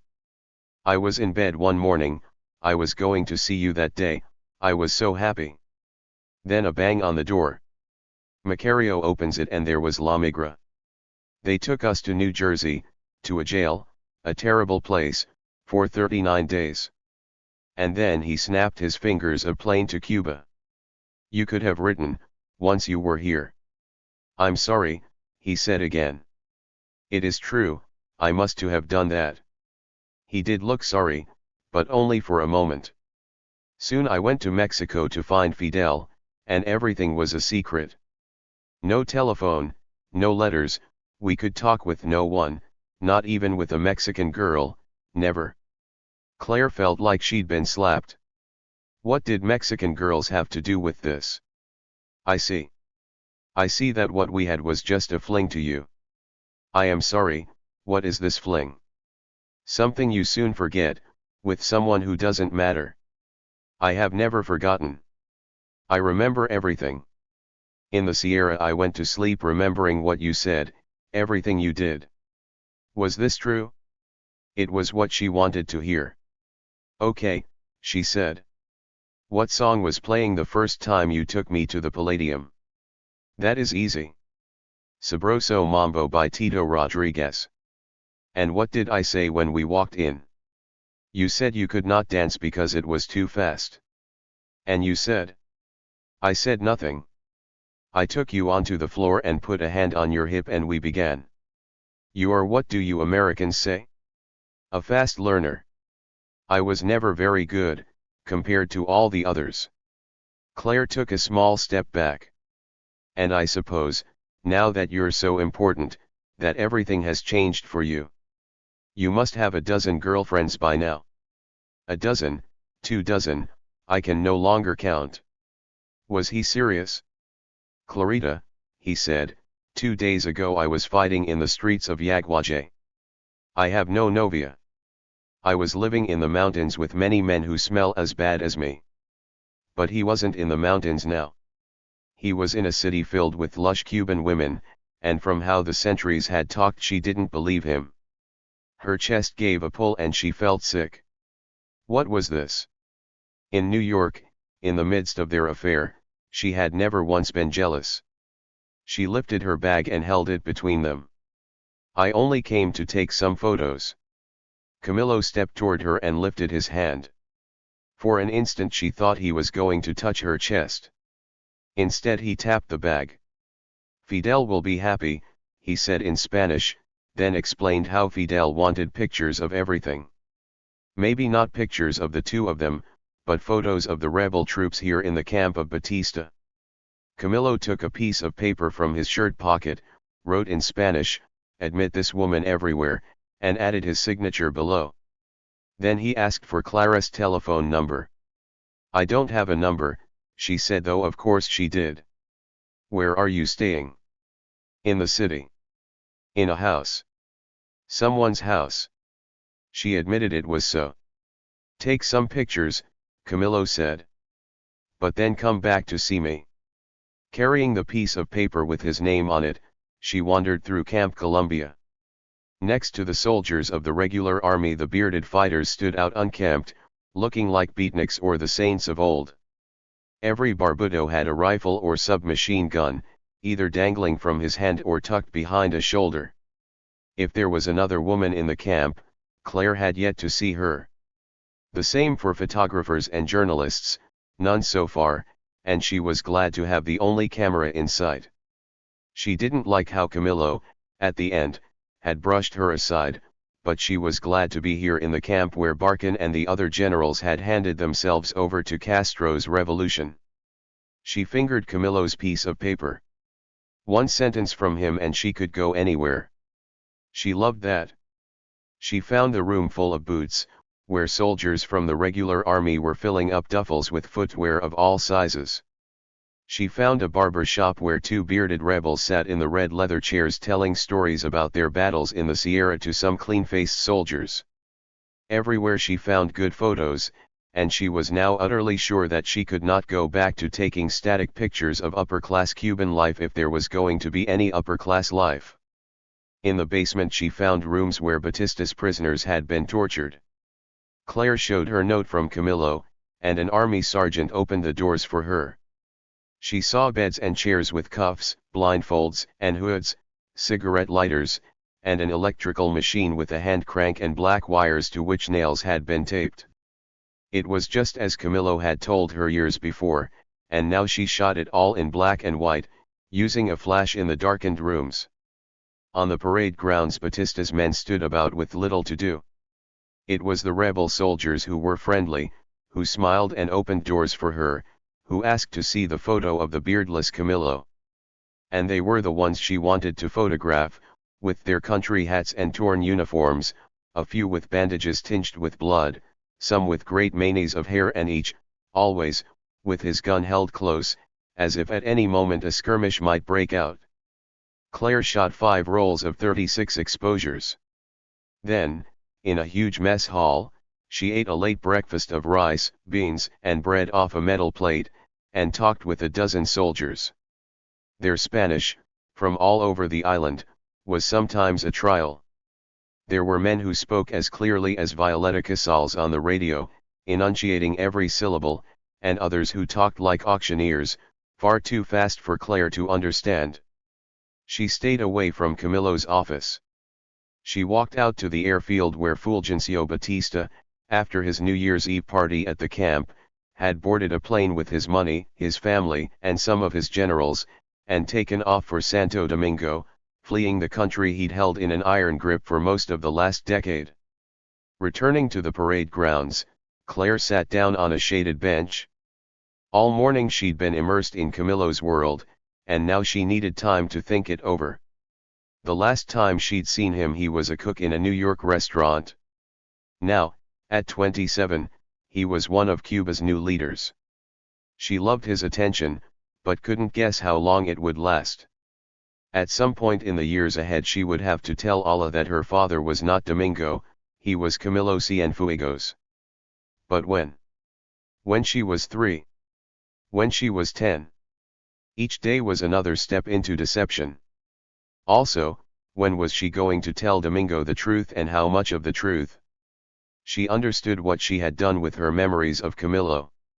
Because of how it ended, she had created a love affair with no imperfections.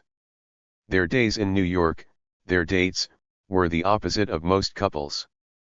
First came hours of sex. Then, In the late afternoon, they put their clothes on and went for a walk in Riverside Park, went for a stroll on Amsterdam, took the bus downtown and ate in some small Cuban restaurant. Over dinner Camilo taught her those boyish romantic phrases in Spanish, "You are the light of my life," and "What a miracle you are." In English they talked about Cuba and politics and photography. For Camilo that wasn't always easy, but after dinner he took her dancing, where he shone. He took her to El Cubanacan, to the Gloria Palace and the Palladium, upstairs on 53rd where Tito Puente played. In those big lit ballrooms, on their shining wooden floors, the best Latin dancers in the city came to perform their intricate steps. It was not that crowded on Tuesdays, for which Claire was thankful. She was a poor dancer, then not very good, then passable. This didn't worry Camilo, who put a firm hand on her hip or the small of her back, held his left hand to her right with a feathery touch, and smiled without stop from the moment they stepped onto the floor. Sometimes she sent him out to dance with one of the experts, some girl in a tight-hipped, flare-skirted dress.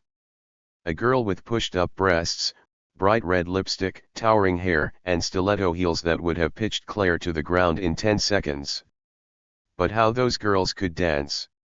To mambos, merengues, cumbias, and rumbas, to the danzón and the son cubano. At the end of the dance, shining with pleasure, Camilo gave the woman a small bow, or kissed her hand and delivered her back to where he'd found her.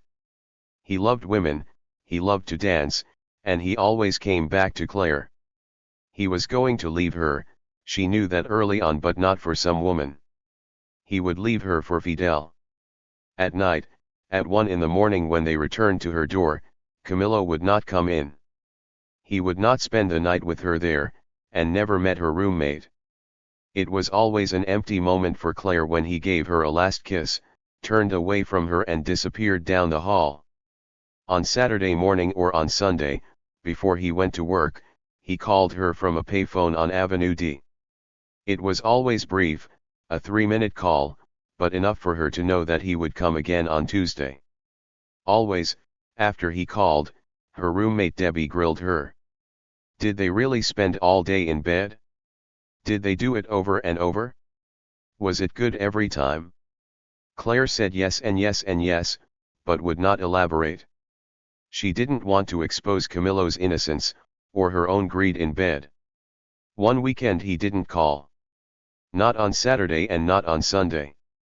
But he would show up on Tuesday, she was sure. That morning she bathed and put on a light top and short skirt, made a cup of coffee and waited. He always came at 8:30, never after 9. An hour passed as Claire tried to read the paper. She painted her toenails, like the girls at the Palladium in their high-heeled sandals. At 10 she could no longer stand it and walked out the door wearing a pair of sneakers and a coat pulled over her seductive clothes, carrying only her purse. Men stared. It was an unnerving ride on the subway, avoiding the gaze of everyone on the car, and once out on the sidewalks of the Lower East Side she remembered what Camilo had said, it was a bad neighborhood. The whole way to his squat decaying building she felt afraid, then more so as she went inside, her legs exposed in the dark stairwell. She knocked on his door, waited and knocked again. A third time, louder, fearful now of those who lived in the other apartments. Finally a creak behind her. Claire jumped, put her back to Camilo's door and held her purse in front of her. From the opposite apartment a young woman peered out, wearing a t-shirt and a baggy pair of shorts, her hair uncombed. "There is no one," she said, in a deep accent. "They came and took them." "Who?" "La Migra." "The who?" "The immigration. It was last week. Already they will be in Cuba." After that, New York to Claire felt dirty and senseless. She couldn't work. She tried to avoid her roommate, then broke down sobbing and told her everything. It helped for an hour, but the next morning nothing had changed. Claire feigned sleep until Debbie left for work, then got up, dressed and walked up to Broadway. She drank a cup of coffee in a shop, which didn't help. People looked strange to her, They hardly looked human. An old man opened the door for a woman, saying, "After you, madam." They looked like idiots with their foolish little smiles. Why did anyone live in this terrible city? Why did people so old bother to live at all? When the man and woman sat down together, Claire realized they were married, or at least friends. It made no difference. They could have been a pair of beetles. Her chest felt bruised. It felt as if someone had taken her heart, thrown it against a wall and stuffed it back inside her. She had been in love with Camillo, she knew that now. It had only been 10 weeks 10 days, really, but that was enough time. It was plenty of time. No matter that it wasn't Camillo's fault, no matter that immigration had swept in and grabbed him, she felt abandoned. Her mother and father called, as they did every Sunday, and urged her to come out to Brooklyn to visit. She didn't want to go to Brooklyn. She thought only of Camillo, and of finding him. She called Immigration and Naturalization, who claimed they had no record of him. Could he have lived here under another name, she asked. There were 5 Cubans, it was an apartment on East 4th. I'm sorry, we can't comment on any arrests. He could be in jail, or already in Cuba, as the girl in his building said. Claire sat at home. She had lost her drive, her belief that things would turn out for the best. Time slowed and the days wouldn't pass. They did, of course, and it wasn't long before she began to suspect that she was pregnant. At first she told no one about it, but after throwing up into the bathroom sink on 3 straight mornings, she was confronted by her roommate. Claire went to a clinic and had the rabbit test. Yes, she was pregnant. The word abortion barely crossed her mind, and never her lips. It was Camillo's child, and she would have it. For 3 months she was miserable from both the nausea and Camillo's absence. In the 2nd trimester her spirits lifted. She looked around the battered city and found something that still interested her. It was everything Cuban, everything Latin. She ate dinner in Cuban restaurants, she took her Leicas to the Palladium and shot a photo essay of one of Tito Puente's rehearsals. Because she was going to need money, she went back to work with a vengeance. Untouched by any seasickness, she took pictures of sailboats for yachting. She did a couple of weddings, some bar and bat mitzvahs. She commuted to Newark 2 days a week to take photos of the corpses in the city morgue, including some gruesome autopsies.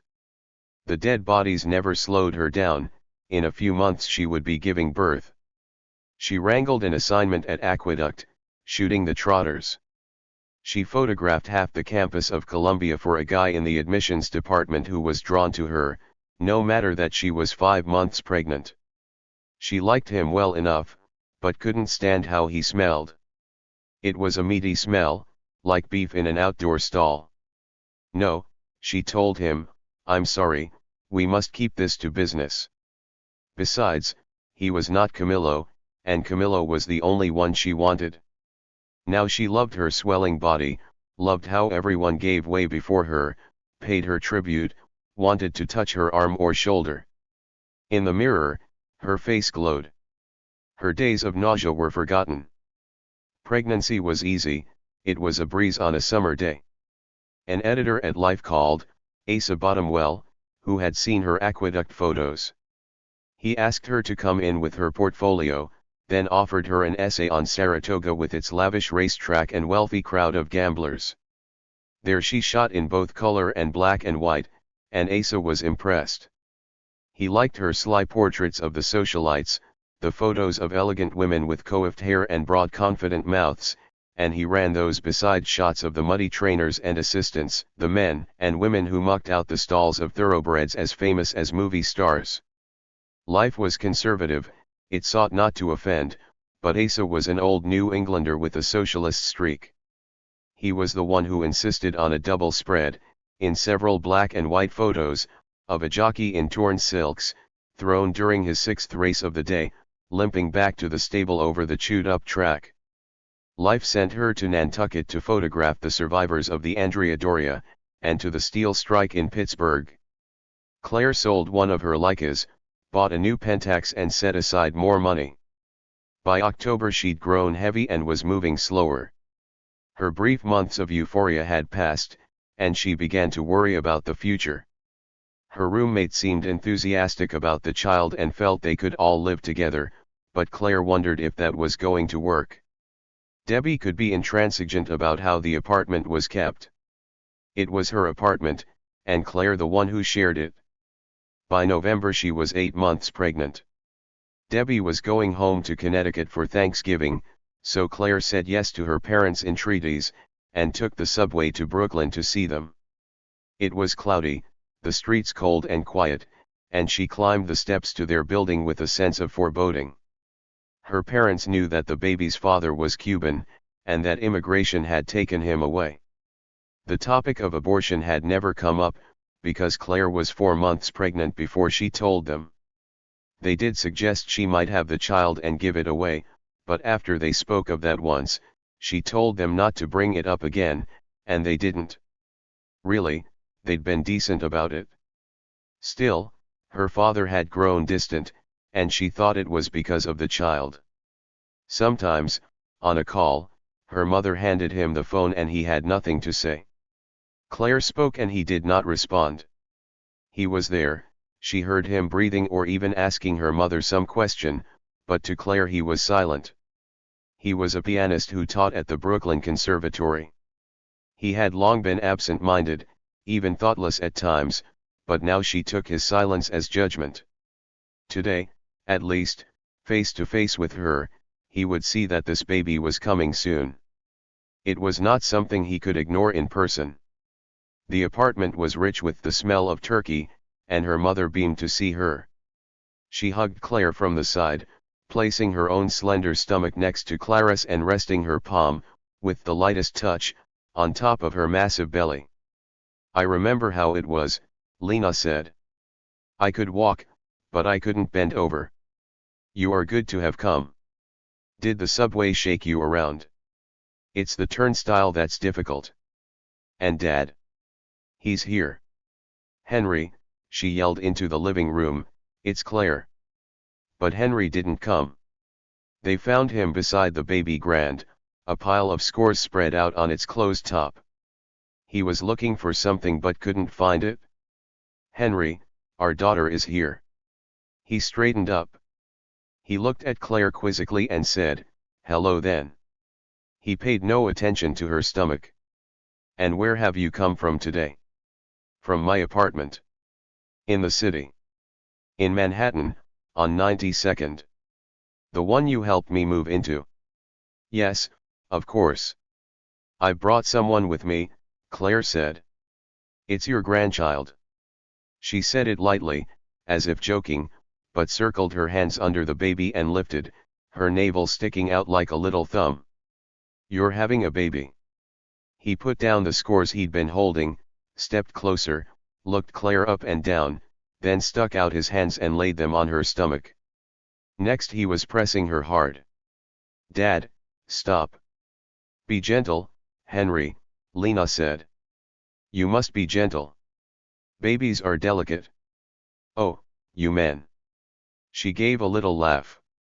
Then, to Claire, "They don't know anything, do they?" Lena had always been Henry's protector. She'd been smoothing his way for as long as Claire could remember, but this was too much. "Please, Dad, don't do that again. That's my baby in there, and it's delicate."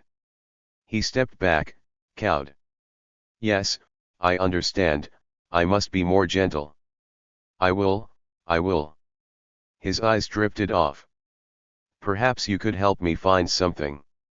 It's a score, I had it here somewhere. It's by a composer I respect. I was going to play it for you. After dinner, Henry. First we're going to have Thanksgiving dinner." "Yes, of course. How can I help?" He sounded relieved, even cheerful. He searched for his glasses, found them in his pocket and put them on. He'd lost some weight. Both her parents were now trim, but Henry's hair was too long and he was not a good shaver. He'd missed some patches on his face. Missed them for 2 or 3 days, Claire thought. Her parents were older, they'd been 40 when she was born. They sat down to Lena's meal in the dining room of their large handsome apartment, a brownstone from the 20s. Amidst the gravy smells, the turkey and creamed onions, Claire caught the odor of her mother's lavender powder. Any word from David? Every month. Clara's brother had moved to Osaka and never returned. His orderly typed letters described Japanese culture and his job with an American insurance company. He'd married a Japanese woman, smooth as a stone, who spoke only primitive English. He sent photos of their 2 children, but he did not come back to visit. Claire wrote him herself, sometimes on the topic of their parents, but he let her know that the letters he sent were meant for the whole family. It was like getting a newsletter. He was 8 years older than Claire, and they had not been close since she was a young girl. In the other room, the Steinway gleamed. Pianos made Claire anxious, because she didn't like to fail, and she had failed at the piano. "And your students?" she asked her father. "I have a girl who's very good. If she keeps at it she could perform, I'm sure of it." Claire had not kept at it. But her father didn't seem to be rubbing that in, or even reminding her about it. He bent to his dinner plate fully absorbed, like a man over a workbench. Claire could not eat much and finished before him. She ate 6 times a day, because large meals didn't fit. She glanced at her mother, then watched her father and the meticulous way he addressed what was on his plate. She wanted his attention, wanted to see if he could give it to her. She said, in her lightest tone, "You know I'm going to keep this child." Henry raised his eyebrows, then appeared to focus, his eyes settling on the top of her belly. "Who is the father of this baby?" "His name is Camillo." "Camel." "Camillo. It's pronounced Camilo. Where is he from?" "He's from Cuba." "And where is he now?" "Shouldn't he be here?" Lena reached across with her fork and tapped Henry's plate, as if calling a child to attention. "He disappeared, Henry. You know this. And I want you to be nice to Claire. She has come to see us for Thanksgiving." All right, I'll be nice." "That's what your mother says sometimes, that I've forgotten how to be nice. And maybe I have. I'll make it up to you by doing the dishes." "He likes to do the dishes," Lena said. "He likes to figure out where everything goes." Her parents lived in an insular world. They'd never made friends in New York as they had in Ohio. Something was off-kilter here, but it had long been so. Lena, who for decades had taught piano herself, had now stopped. She'd become Henry's caretaker. He excused himself to use the bathroom, and as soon as he left the room Lena spoke up. "I'm worried about him." "I see why. He's so forgetful. Do you know he got lost the other day, walking home from the conservatory? It's 8 blocks away. He called me from a telephone booth and I had to go get him. Then, when he got home, he was fine." "Mom, what's wrong with him?" Lena looked exhausted. "I don't know." When Henry came back they cleared the table and set about the dishes, Lena washing and Claire drying and Henry putting everything away. Except he made mistakes. He placed some spoons among the knives. He hesitated with a drinking glass, then laid it in a bowl. Claire moved the spoons, she moved the glass, and Lena kept washing. There were other mistakes, but it was an easy time together with everyone pitching in. It made Claire feel like she was 8 years old, when they all washed up after dinner. But then Henry stopped. He stared at Clara's stomach as if he'd never seen it. "What is that?" he said. "That's my baby." "Oh, your baby. Let me see." He came toward her, his hands stretched out. Claire held a plate between them, like a shield. He curled his fingers over the top and swept it out of her hands onto the floor, where it smashed. Immediately Lena stepped between them. "Henry, go to the piano. Play something. We'd like to hear you play something." Claire stared at her mother, but Lena wouldn't look at her. With her foot, Lena pushed the larger shards of the plate out of the way, then took off her apron and tossed it on the counter. "Come," she said, "this always calms him down." Henry, subdued, let himself be guided into the living room, where he opened the top of the Steinway and sat down on the bench. "I have the score somewhere," he said, but then, without it, he began to play. Claire recognized the piece from the first 5 notes, Mussorgsky's Pictures at an Exhibition. It was a lyrical, then brooding, then deranged piece of music, long one of Henry's favorites, and he sat more and more upright as the composition came apart. It sounded as if the misery of the composer were giving way to madness. Her father, Claire thought, was turning senile. Not right now, as he played the piano, but in everything else he did. Something was wrong with his mind, and without Lena he'd be lost. Claire pulled her chair closer to her mother's and the two of them listened together. It was not a short piece of music nor an easy one, and Claire could hardly believe her father had it by memory. He could not remember where a spoon went, but never missed a note in this complex suite. He played on. There were reprieves, and at times the music grew lighter. Outside, dusk was coming down over the brownstones across the street. Henry came to the end, the last notes echoed through the room, and in the silence that followed no one looked at anyone else. The music was a help, and with it Henry had put his confusion aside. But 40 minutes later, going home on the subway, Claire curled her arms around her baby and thought, "I can't let him get too close." At noon a whistle sounded in Camp Columbia, and Claire returned to Camillo's office.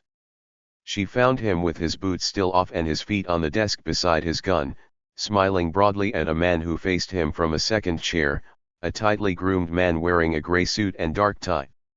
"Miss Miller," Camillo said in English, "I introduce to you Earl Smith, the Honorable Ambassador of the United States." Ambassador Smith stood up, shook her hand, looked at the pin on her blouse and said, "You got here fast." "7 this morning," she said brightly. "I am telling to the ambassador how La Migra arrested me in New York and put me en esposas. In handcuffs," Claire said. "And how helpful that was, because after that I went to Mexico and found Fidel. The ambassador is afraid that Fidel is not a friend of his country. But I think perhaps we can all be friends together. Mr. Ambassador, I invite you to my office at any time. Day or night, any time. Is that good?" "That's fine," the ambassador said, but he did not look happy. "Please, Miss Miller, take a photo of this agreement, a photo for history." The two men rose, the ambassador more slowly, and when he accepted Camillo's handshake Claire took a picture, then another. They were good, she knew it as soon as she took them. They were just what the Associated Press would want, the bearded rebel leader in his sock feet, broad-brimmed hat and giant toothy smile shaking hands with the somber U.S. ambassador. Sometimes it worked like this, and the perfect shot fell into her lap. It helped to have a subject like Camillo, someone completely unafraid of the camera. When they were alone he sat back down. "Please," he said, extending his hand, and she sat down in the ambassador's chair. The room was warm, and Camillo stopped to roll up his sleeves. He looked exhausted. "What you need," Claire said, "is a siesta." "No, I cannot do that." "How much sleep have you had?" "How much last night?" He admitted to a total, over the last 3 days, of 5 or 6 hours. He'd drunk a lot of coffee, and 2 empty cups sat on his desk. "Lie down," Claire said. "Lie down on the floor." No, that was impossible. "Here, take this chair, you can face away from the door. A 10-minute nap and no one will know." "Clarita, I can't." But she stood up, took him by the arm and traded chairs with him. He let out a sigh, and 30 seconds later he was nodding. "Put your head back," she said, but he wouldn't. Instead, his chin sank toward his chest, and in another minute he was dead asleep.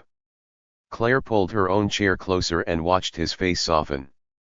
When a soldier came through the door she raised a finger to her lips. He peered around the chair, saw his chief sleeping and withdrew. She watched Camillo sleep, and while staring at his long tranquil face, all she could see was trouble. He was going to ruin everything.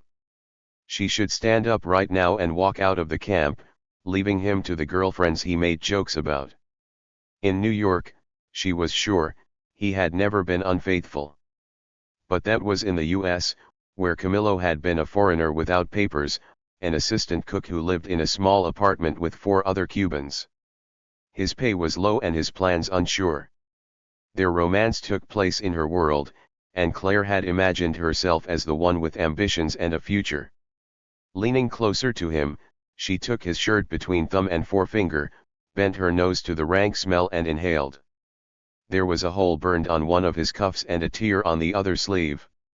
She was less fearful of war now, but the war was over. Now she was afraid of Camillo. He would tell her he loved her, as he often had before, then do as he pleased. He was too famous now, too powerful. She stood up, determined to leave, but as she did, Camillo opened his eyes. "Don't go," he said. "I have to get these photos to New York. Come back and see me." "Perhaps I will. Come on Sunday." "No, I have to fly to Camagüey on Sunday, to make plans with Fidel." "Come on Monday."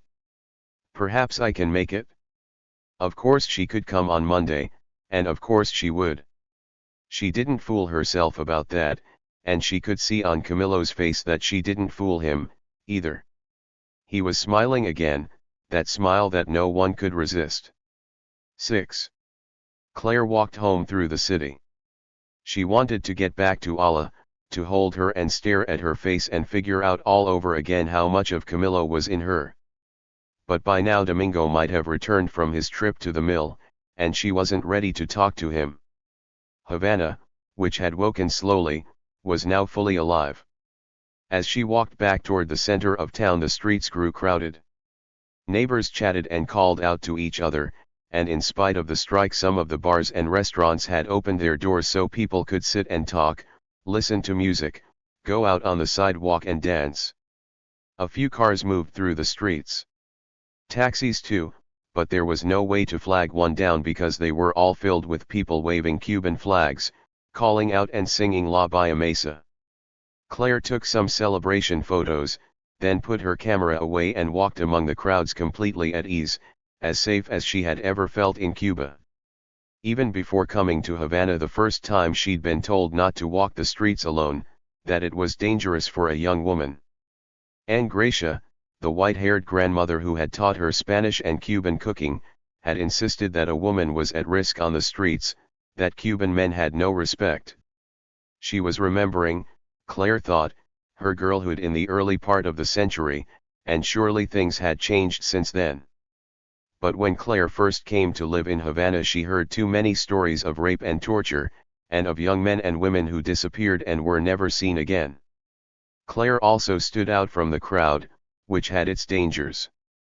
She was a tall, slender American with brown hair, blue eyes, and an angular walk unlike the easy glide of most Cuban women.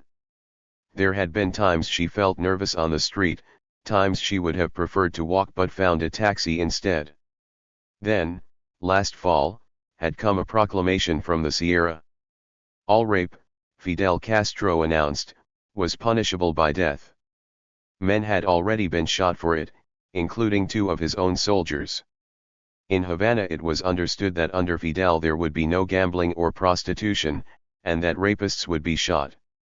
The job would be done summarily, by his soldiers, with their rifles. After that everything felt different. Only last night Claire had walked through the streets of Vedado with Allah, past families standing quietly on their doorsteps or on the sidewalk. Many had smiled or waved, and there were no hissy calls for her attention. Instead, young men in pairs patrolled the streets, unbearded and without uniforms. Some carried an old rifle or pistol, and there had been no signs of looting or unrest. All wore the black and red armbands of the M26, and Claire felt protected. Behind her, on a block already crowded with people, a noisy city bus turned onto the avenue. Over the destination window someone had taped a paper sign, Viva la Revolución, no más mierda. Long live the revolution, no more shit. The crowd on board was laughing, waving, and singing. The driver, half dancing in his seat to a radio danzón, drove so slowly that people got on and off without the bus ever stopping. Vamos, señorita, someone cried from inside. Vent, mi yanquita. Both men and women hung out the windows. Come, they said, get on the bus. Beside Claire on the sidewalk stood a woman in a long skirt and sandals, wearing a hopeful look. A young woman from the country, Claire thought. Catching Claire's eye, she gestured toward the bus and said, "What do you think? Let's go." Claire slid an arm around the woman's waist and the two of them stepped forward as the bus poked by, 3 different people helping them up the stairs and into the laughing chaos inside. Almost immediately they were separated, as the woman was swept down the aisle. Arms encircled Claire's shoulders, then her waist, but they were women's arms as well as men's, and no one was feeling her up. Everyone talked and sang, and Claire joined in, trying to follow the quick Cuban Spanish with its half-swallowed vowels and missing consonants.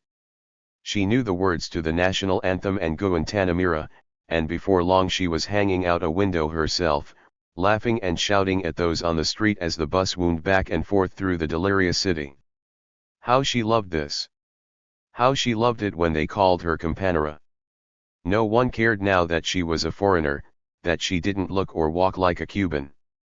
She belonged to the city and was one of the people more so than she had ever felt in Columbus, Ohio or New York City. It was intoxicating. It was like falling in love. If only, she thought, it could be as simple as this with Camilo. But that was madness. A few moments with him and she'd forgotten about her husband. It wasn't the streets of Havana that were dangerous, it was her own mind, her own desires. Whatever happened would be her fault. Leaving the commercial streets behind, she walked through Domingo's tranquil neighborhood, the houses silent and the sidewalks empty. Already she missed her ride on the bus, but in Domingo's drive she found Eliseo, sitting in the Chevrolet and smoking a cigar. His dark face lit up to see her. "Eliseo," she said, "¿Qué pasa?" "Buenas tardes, señora." He was there under Domingo's orders, he told her, to protect the house from looters. From his lap he lifted a pistol in a leather holster. "And Domingo?" "He returns tomorrow. Only Rosa is here with your daughter. The cook has gone to her family, and the maid as well." Claire walked around the Chevy, opened the passenger door and sat down. She set her camera bag on the seat and leaned back against the door. "All down La Rampa," she said, "they're dancing in the streets." They could hear it, faint music and shouts, an occasional high-pitched car horn. A couple of minutes passed without either of them saying anything. "Is it possible, Eliseo, that you could do me a favor?" "With all pleasure, señora." "First, please call me Clara." "That will be fine. I have to get to the airport. I have some film that must go to New York, but there are no taxis, no buses, no way to get out there. Could you drive me?" Eliseo looked pained. He cupped his hand behind his ear. "You can hear the danger yourself. As you can imagine, Domingo would not want me to drive 2 blocks with the city in this mood. I'm sorry, I cannot. We could take the back streets. Look how quiet it is right here. Please, señora, there is no knowing what the Cuban will do. And you have seen how Domingo treats his car. I've seen him lend it to you. But never on such a day. If something happened I could lose my job." She had been too insistent. "I'm sorry, Eliseo, I should not have asked." If only Domingo had trusted her with the car. It was one of his annoying habits, to treat her like royalty, like someone incapable. She gestured at the gun in Eliseo's lap. Do you think you will need that? Everyone seems so happy with this rebel victory. Most people, it's true. And you? Eliseo took another puff on his cigar. He raised his stump for a moment and looked at it, which gave Claire a chance to do the same, something she had never done in good light. The flesh had been sewn up neatly over the bone, but the knob still made her uneasy. I lost this in 1916, when I was 20. I was working at the Preston mill, feeding cane into the mouth of the crusher. That's how it was done in those days, everything by hand and no thought for safety. They took me to the hospital and the company paid for the amputation. When I went back to the mill they gave me some money and fired me. 50 pesos, about the same as $50. For a long time I couldn't find any work. I came to Havana because I had a cousin here who rolled cigars. I could read, and got the job of reading the newspaper out loud to the men who rolled. I was lucky, because out in the country there was little I could do. But today, with Fidel, things are going to be better for the most isolated guajiros. Everyone will have a job, everyone will have a doctor, and every child will go to school. So that is what I think. I think this revolution is going to be good for Cuba. From the tight-lipped Eliseo this was a very long speech. And Domingo? Claire asked. Will it be good for him? Domingo hated the corruption of Batista. Like many others, both rich and poor, he hopes for a change. The rich, Claire said. Am I one of the rich? You came with only 2 suitcases. But you are from over there, where everyone has money. Isn't that so? Not really. But compared to Cuba, yes. There is much poverty here. Eliseo nodded. He smoked. Year after year that has never changed. But now you have read the news, what do you think of Fidel? I love Fidel. Claire laughed at herself. Where had that come from? Perhaps it was Fidel's edict about shooting rapists, or maybe it was from riding around the streets in a bus full of singing people. Eliseo took another pull on his cigar, then stubbed it into the ashtray. Do you have your film with you? Claire patted the bag at her side. If you wish, we will go to the airport. First she went inside to get Alla, who ran into her arms and clung to her, unwilling to let go. This was unusual. It was the near emptiness of the house, Claire thought, with only Rosa to talk to all day. With Claire, Rosa was deferential. Claire had tried to relax her, Domingo had tried himself, but she only seemed to let herself go with Alla, singing songs and acting out little stories. Claire had never seen this herself, but others had told her it was so. Now the girl chattered away, holding onto Clara's collar and telling her about a dog and a bug. There were no dogs in Domingo's house, and a bug, once discovered, did not live long, but for some reason Alla had locked onto the 2 English words. Quiero al dog, y quiero al bug. My favorite surrealist, Domingo sometimes called her. You're the one I love, Claire said. No. Habla español. Te quiero, y vamos al aeropuerto. Claire thanked Rosa, told her to take the night off and the next day as well, and gave her 10 pesos, a week's salary for a ninera in Cuba. She grabbed a couple of diapers, 2 bananas and a mango, and carried Alla out to the Chevrolet. Eliseo frowned, but Claire told him not to worry, that she'd seen lots of kids out on the streets. They drove west, staying on the quieter side of town, then south toward the Rancho Boyeros airport. Alla sat on Clara's lap as Eliseo did 25 miles an hour down a broad street with hardly any traffic. This revolution, Claire said. Is it something you talk about with Domingo? Almost never. It is not like this, you know. He gestured with his stump, back and forth between them. Domingo is the boss and I am the worker, and that's how it is in Cuba. But won't that all change with Fidel? Eliseo's left hand fluttered in the so-so gesture. We will see. We've had revolutions before. What will Domingo say when he hears you took me to the airport? He turned onto a 4-lane avenue, still without traffic, and sped up to 30. The afternoon sun lit up the pavement and the small houses beside it, some gardens of cabbage and squash. That is nothing he will hear from me. But if he asks. A horse grazed in the strip between the lanes, and Allah jumped up to watch it. Eliseo's eyes never left the road. You know how Domingo is. I'm not sure I do. Another long pause. A car passed them with young men hanging out every window. Eliseo let them pull away. Domingo likes to be in charge. Claire knew this was so. He was heedful, calm, occasionally mournful, but he maneuvered constantly to stay in control. She had watched him run his magazine, his household, and her. On the surface, said Eliseo, he remains calm. But underneath, when things don't go his way, he can be angry. Have you seen him like that? I only tell you this so you can be careful. Claire wanted to hear more, but Eliseo had said his piece. Boss and worker, she thought. It was the worker who knew the boss, far more than the other way around. Claire herself had no idea where Eliseo lived. His wife had died some years ago, he had a grown son, that's all she knew. But now she saw that she had more faith in Castro's rebellion than he did. She believed it was going to change everything.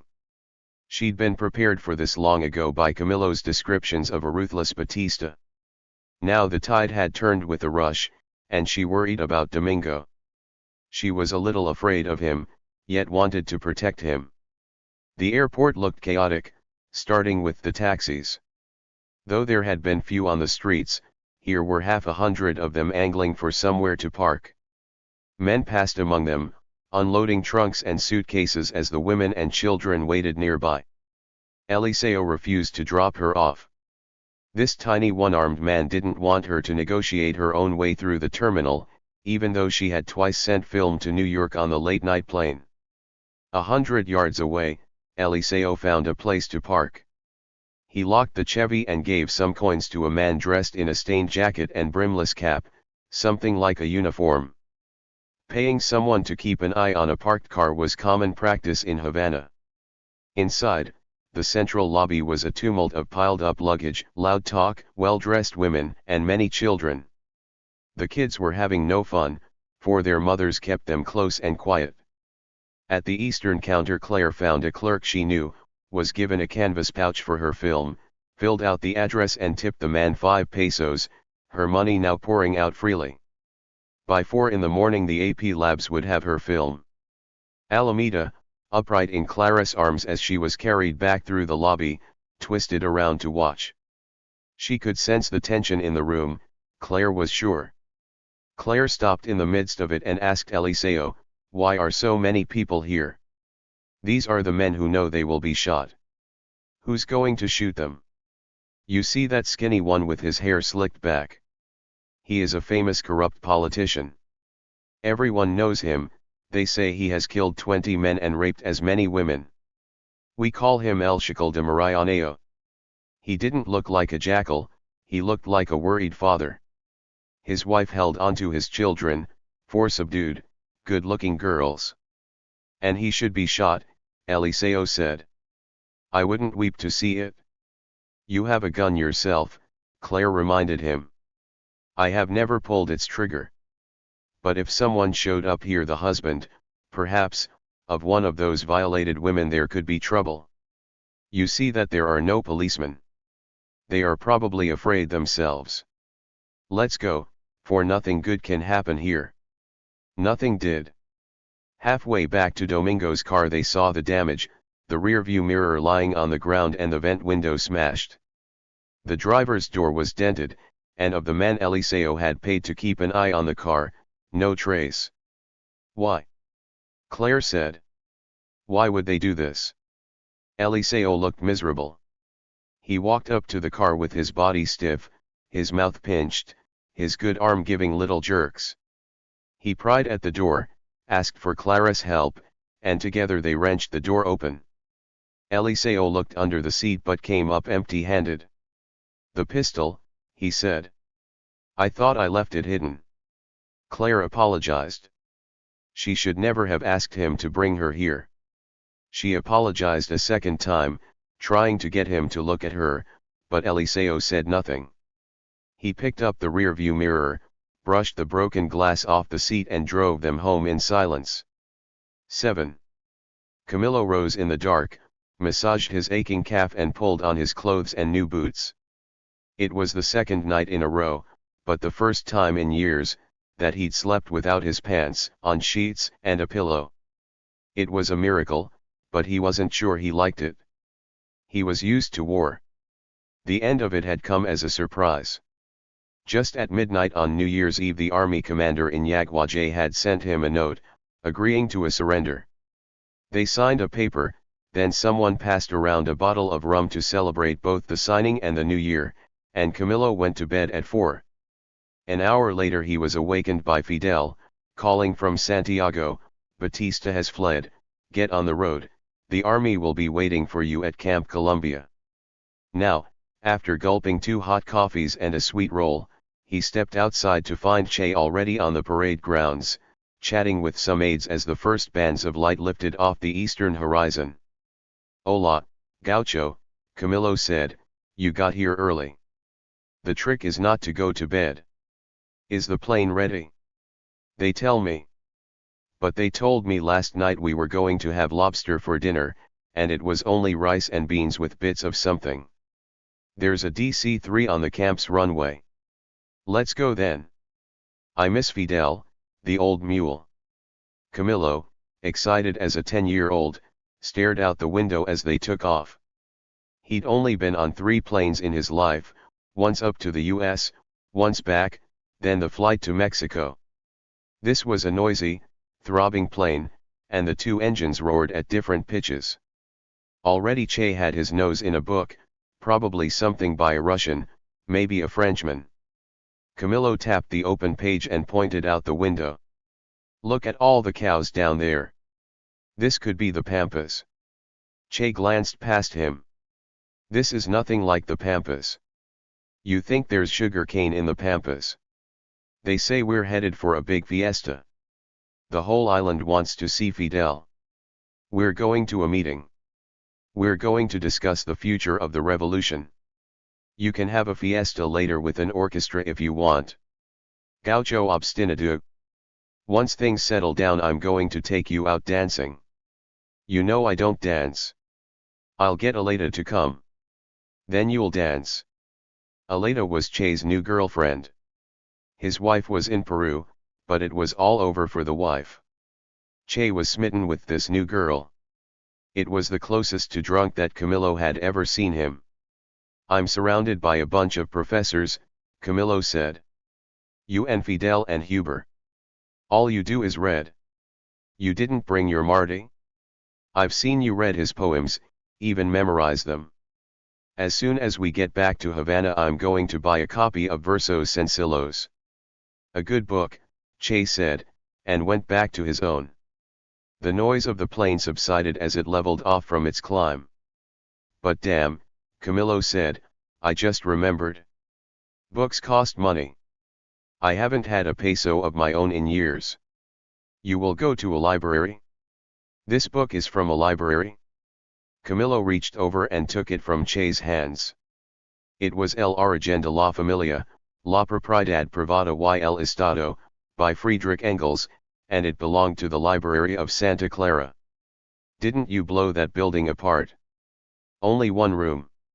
I'll send it back when I finish it." "Professors," Camillo said again. "In the middle of a battle you stop to pick up a book. It's a very good habit. Now give it back and let me read. Very stubborn people, you professors." At the Camagüey airport some soldiers put them in a jeep, then jumped into a truck and escorted them out of town on the national road headed east. The 2 vehicles sped down the empty 2 lanes past cattle, rice fields, bananas, malanga, and sugar cane. Gradually a few people appeared at the side of the road, some men cheering and waving their hats as the jeep passed. The convoy was headed in the wrong direction, but that didn't matter, everyone was happy to see some barbudos. A couple of barbudos, anyway. Their driver and most of the soldiers in the truck looked like what they were, teenagers who'd missed out on the war. Some of the veteran rebels affected a disdain for these soldiers who'd never seen battle. Not Camillo. They reminded him of himself when he was younger, when he'd burned with anger at Batista but had no idea of what he was going to do with his life. It still felt like a miracle that he had landed here, with Fidel. The farther they went, the more people lined the road. The campesinos had come in carts, on bicycles, and on foot, walking down out of the hills. Radio Bimba had been at work, lip radio, the grapevine. When Camillo and Che met up with Fidel, he was riding in the back of an old personnel carrier, standing behind the cab with Celia Sanchez, Huber Matos, Juan Almeida, and other companions from the Sierra. Camillo jumped out before his jeep came to a stop, slipped his gun behind his shoulder and climbed up over the sideboards of the truck, many hands grasping him as he jumped down into the crowd. Che climbed in the back, also beaming. It was the reunion they had promised themselves when they left the mountains 4 months ago with their columns of 30 and 40 men. "Here you are," said Fidel, grinning as he embraced them both. "You have broken the back of the tyranny. Come, let's get out and walk." They were quickly surrounded. Fidel pushed ahead through the crowd, shaking hands, smiling, letting old women take his face in their hands. He gestured for Camillo to join him. "Stay beside me," he said, "and don't let anyone with a gun come close. There could always be some maniac." Everyone wanted to touch him. He might have been the Pope, Camillo thought, or Benny Moore after a show at the Gran Teatro. Walking along the smooth national road felt strange. Victory felt strange. Only 3 months ago, a few kilometers to the north, Camillo's column had marched through the hills exhausted, wet and out of food, eating their horses one by one, and when those gave out they ate judalas, a rodent not much bigger than a rat. In those days they could only move by night, whereas now, at 10 on a sunny morning, people brought them flowers and rum in little glasses. On a tray. Both Camillo and Huber took a drink, but after a scowl from Fidel they waved off the rest. Camillo laughed to see Fidel's boots. Here was the new leader of Cuba with a hole in both toes. "Oi, Jeef," Camillo said, and clapped him around the shoulders. "I should have brought you some boots. I have 1,000 pairs, courtesy of Fulgencio Batista." "Ese cabron de mierda," Fidel said. "That piece of shit. But such good boots. They're not Batista's boots, they belong to the people." "Yes, and the people are wearing them." Camillo thumped the pavement to show Fidel how solid they were. "I'd give you these if they'd fit, but with those big whompers of yours you're out of luck." "And that jerk, Cantillo," Fidel said. "He should have stopped Batista instead of letting him escape with his millions. I'd like to shoot them both. Fulgencio will be eating Dominican bananas now. We could drop over there and give him a different diet." "In time," Fidel said. "Perhaps in time. Are you so eager to keep fighting?" "I like fighting. Fighting and winning." Che reported to Fidel about the unions, the old-line communists and the student directorate. He had heard that the students wanted to keep their guns, many of them stashed at the university. "What do they need guns for?" Fidel threw his arms around as if in front of a camera. "If they'd sent them up to the Sierra we'd have put them to use. No guns for them now. Either they study something useful, or they work." "This could be bad," Camillo said with a laugh. "We might not have any more lawyers. Lawyers will be unnecessary in the new Cuba." "You, Camillo, what would you need a lawyer for?" "To protect me from other lawyers, of course." The joke was that Fidel himself had been a lawyer. "What we need," he said, "are scientists, teachers, and doctors. Che, do you want to take over the Department of Health?" "What I want is more revolutions. I want one in Argentina. Someday. But we will have much to do in the coming year." The wealthy will resist us, and already we have started a larger battle, with the United States. They will not be happy when we begin our reforms. They will want to strangle us, and we must prove our autonomy. Even to his closest friends, Fidel sometimes spoke as if giving a speech. They stopped to eat beside the road in a bower made of bamboo poles and palm fronds, a dozen barbudos at each table. Celia Sanchez, Fidel's companion in the Sierra, sat at his side. They talked for an hour. Mainly Fidel talked about constitutional reforms, about the choice of Urrutia for president, about those who must be arrested and killed at once. Fidel wanted revenge on those in Batista's regime who had tortured and killed. Raúl, he said, agreed with him. Che too seemed to agree. They all did. Camilo didn't like the idea of revenge.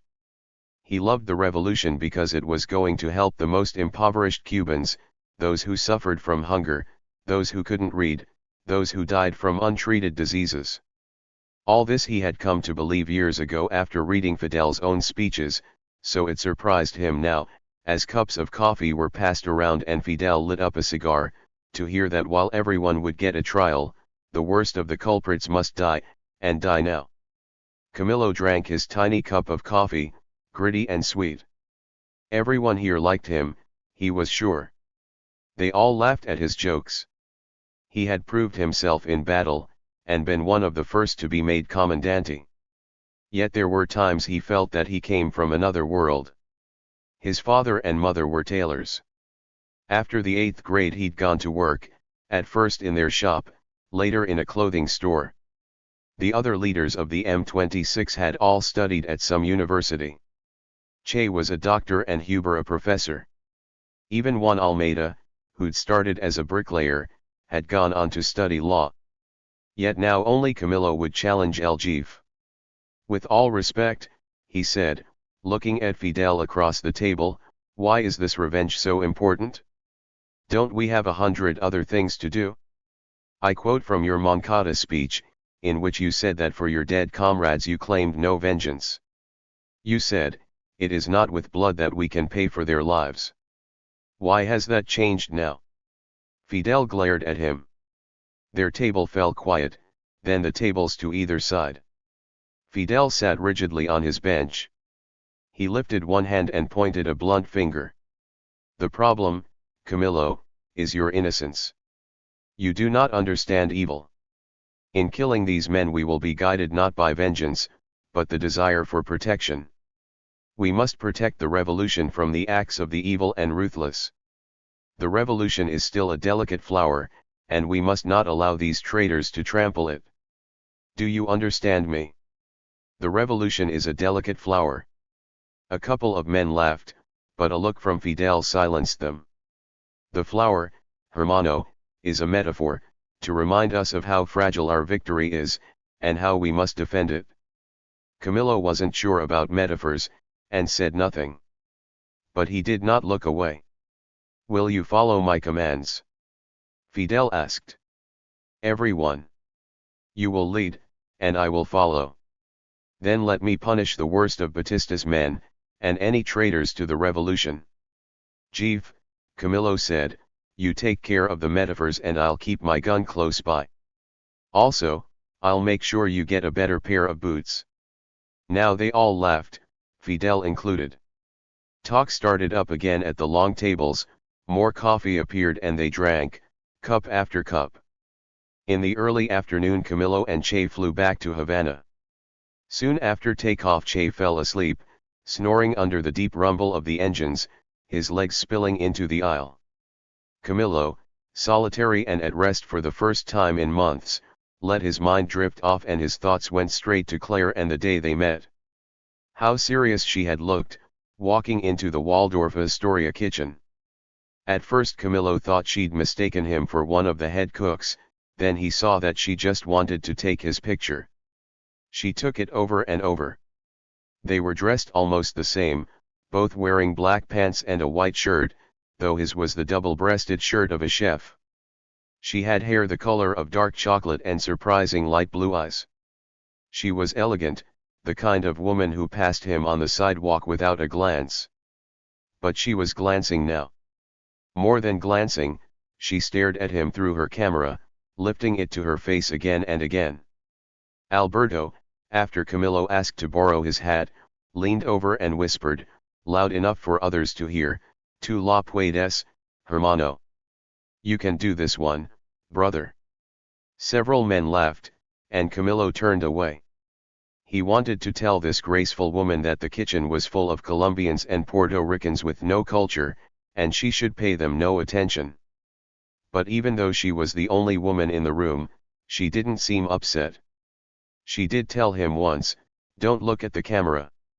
It was a cool command from a woman with a job to do. But then she gave him her telephone number. As she left the room, he set down his knife and rested his palms on the butcher block in front of him. A woman he had never met. What a country this was. In fact, he had loved the United States. Who would not, after 10 weeks with Claire Miller? It was true that La Migra had put him in jail, in a crowded room where they never turned off the lights. But before that he'd been happy in New York. He liked Americans and could have stayed longer. Now Fidel spoke of Los Estados as the source of all evil, and it would not go well if he discovered that Camillo had an American girlfriend. He might forbid it, or try to.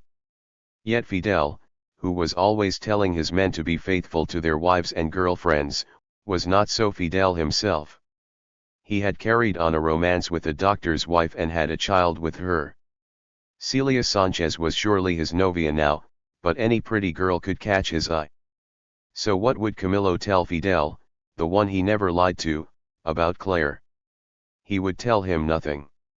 En boca cerrada, his mother used to say, no entra mosca. Close your mouth and the flies won't get in. Besides, what did it mean that Claire had come to see him at Camp Columbia? Though she didn't want to say so, she must be living with some man. A woman that beautiful would always have someone. It didn't calm him to remember that Claire had chosen him and chosen him when he was no one.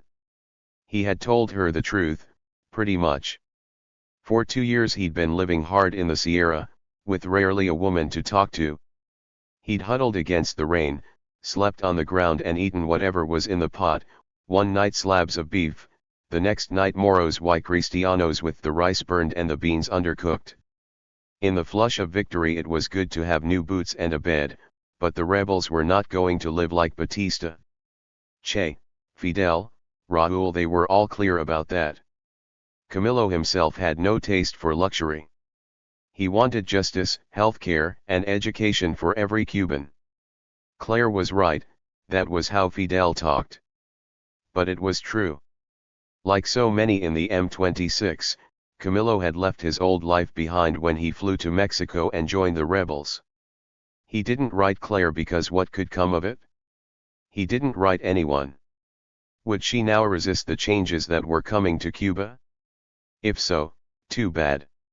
Now he lived in Havana, and soon he'd be surrounded by women. If he wanted, he probably could have a dozen of them. 8. Claire was on the floor with Ala, playing with a small wooden train that had belonged to Domingo as a child, when he returned from Remedios. The girl glanced up, then ignored him. She was funny like that. Sometimes she jumped up and ran to him with her arms out, other times she acted as if she'd never seen him before. Claire stood up and said without preface, "Domingo, I'm sorry about your car." "Oh, the car." He dismissed the topic and set his briefcase down. "What's important is that you're safe, that no one was hurt." "I'm fine. I had some photos I had to send to New York. The car was all my fault, not Elisеo's. I made him take me to the airport. And there, what happened? She should have talked this over with Eliseo.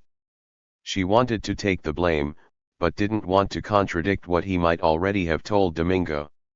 She described where they'd parked, the lobby full of families, then their return to the vandalized car. Domingo watched her with an unconcerned look on his round handsome face. But she knew how much he loved his waxed and precious Chevrolet. And she remembered what Eliseo had said about the reactions he didn't show. "How is your mill, she asked. In a moment.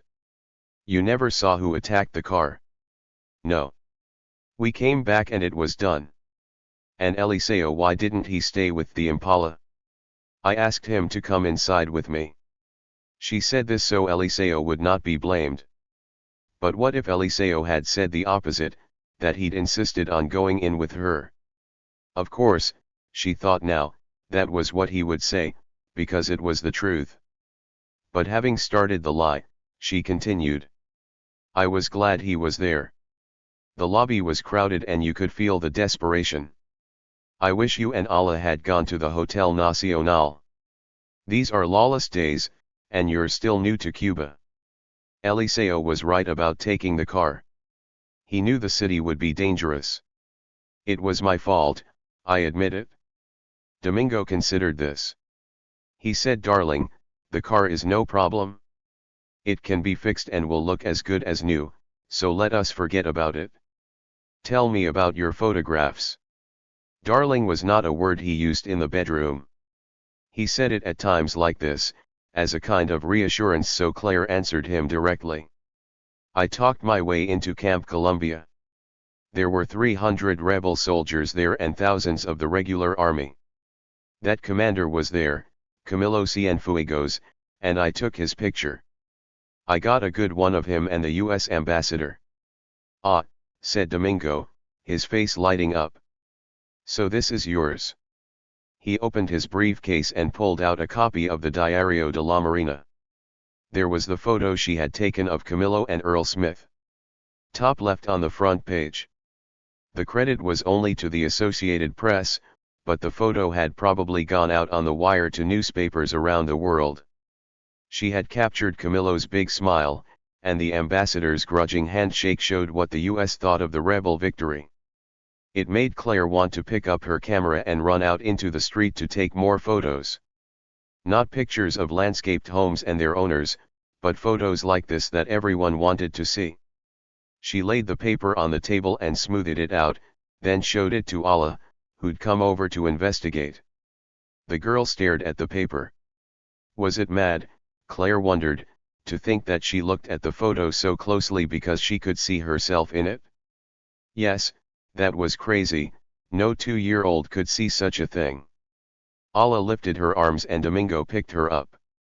Claire wanted to slow down and read the story, and to bask in the front page photo, but Domingo had other questions. She explained dutifully what she had seen at Camp Columbia, the bearded soldiers, the rooms of torture in the basement, the large number of silent troops. And did the rebels treat you with respect? Completely. You know, to a photographer, men with big beards and holes in their shoes are much more interesting than soldiers of the regular army. Yes, of course. Standing with Allah in his arms, Domingo looked completely relaxed. Too relaxed, she thought, too still. She could not stop thinking, he knows. Somehow he knows. Now, she said after a pause, tell me about the mill. After Allah scrambled down, Domingo folded the newspaper and put it back in his briefcase. Was he going to study it later for clues? No, her mind was running away with her. Everything is fine so far, he said. My brother feared they might burn the mill, or burn the cane as they have done in Orient. I didn't think so, but it was good that we went and stayed a couple of days. You know what we say in Cuba? El ojo del dueño engorda la vaca. How is that? The eye of the owner fattens the cow. It's the owner's attention, the fact that he is watching. It's why Felipe goes out to the mill every week, even in the dead season before the cutting starts. Of course this time it was different. Half the men were drunk and there might have been trouble. Still, I don't think they will do anything crazy. The mill is their life, and now they believe that someday it will be theirs, that Castro will give it to them. A dozen men told me what a great day it was for Cuba, men I didn't know, men who embraced me and called me companero. It was probably the rum. Do you think Castro would do that? Take your mill away? The land, more likely. All his talk about agrarian reform makes me think they could do it. But that is not going to work in Cuba. Domingo stopped to open a bottle of wine, then stepped toward the kitchen and called for Lavinia. Would she fix some soup for the girl, please, and see if she would eat it? Ala, who sometimes refused everything on her plate, ran off toward the kitchen, crying La sopa! La sopa! Claire and Domingo drank their wine in the dining room, sitting on a pair of chairs turned out from the table. Now that the conversation had moved away from Camilo and Camp Columbia, she started to relax. "And your brother," she asked, "what does he think of Fidel?"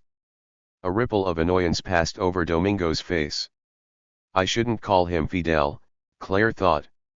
"I should call him Castro. Felipe thinks he is the Antichrist, come to destroy us. He has always been more conservative than I, and at the mill he works within an ancient system. Sometimes he asks for my opinion, but then he does what he pleases. That's fine with me. He's in charge out there and he knows the men. My own troubles will come with the magazine. Hasn't the new government promised a free press?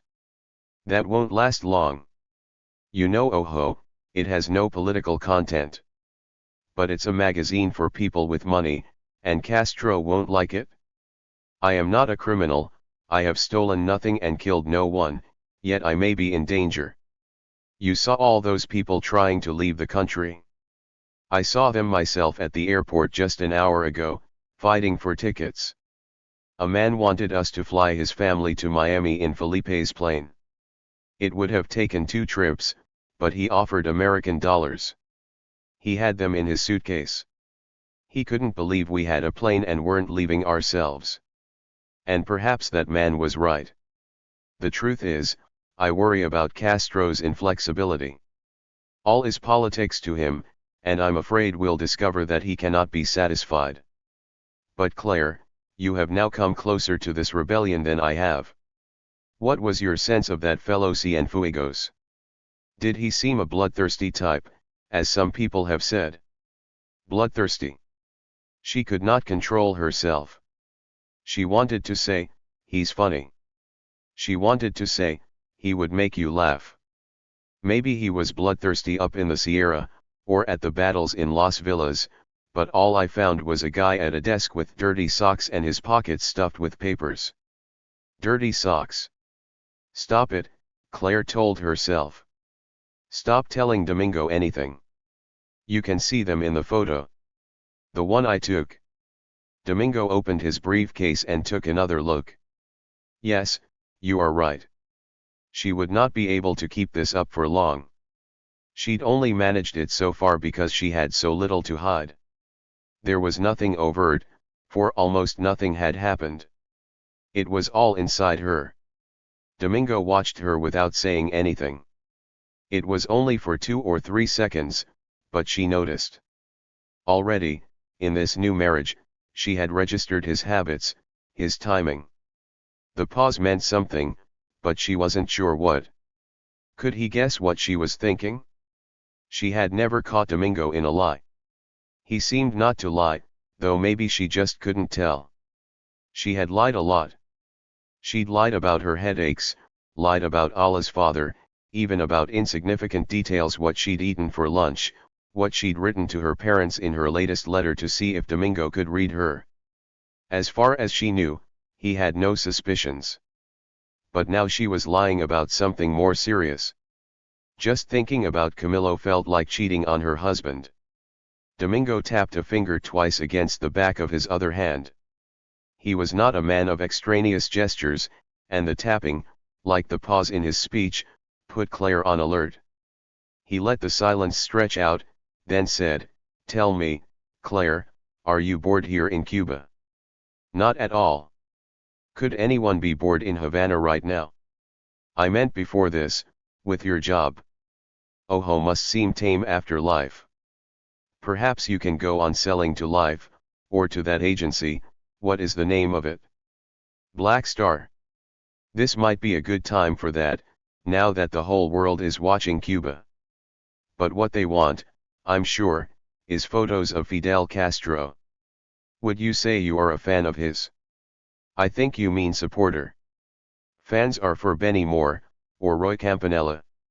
With Castro I'd say supporter, or follower. Domingo ignored this little English lesson. People are cheering him like fans, he said. Like fanatics. Have you seen him on television? I did, last night. From Domingo, another 3-second pause. Follower, then. Are you a follower?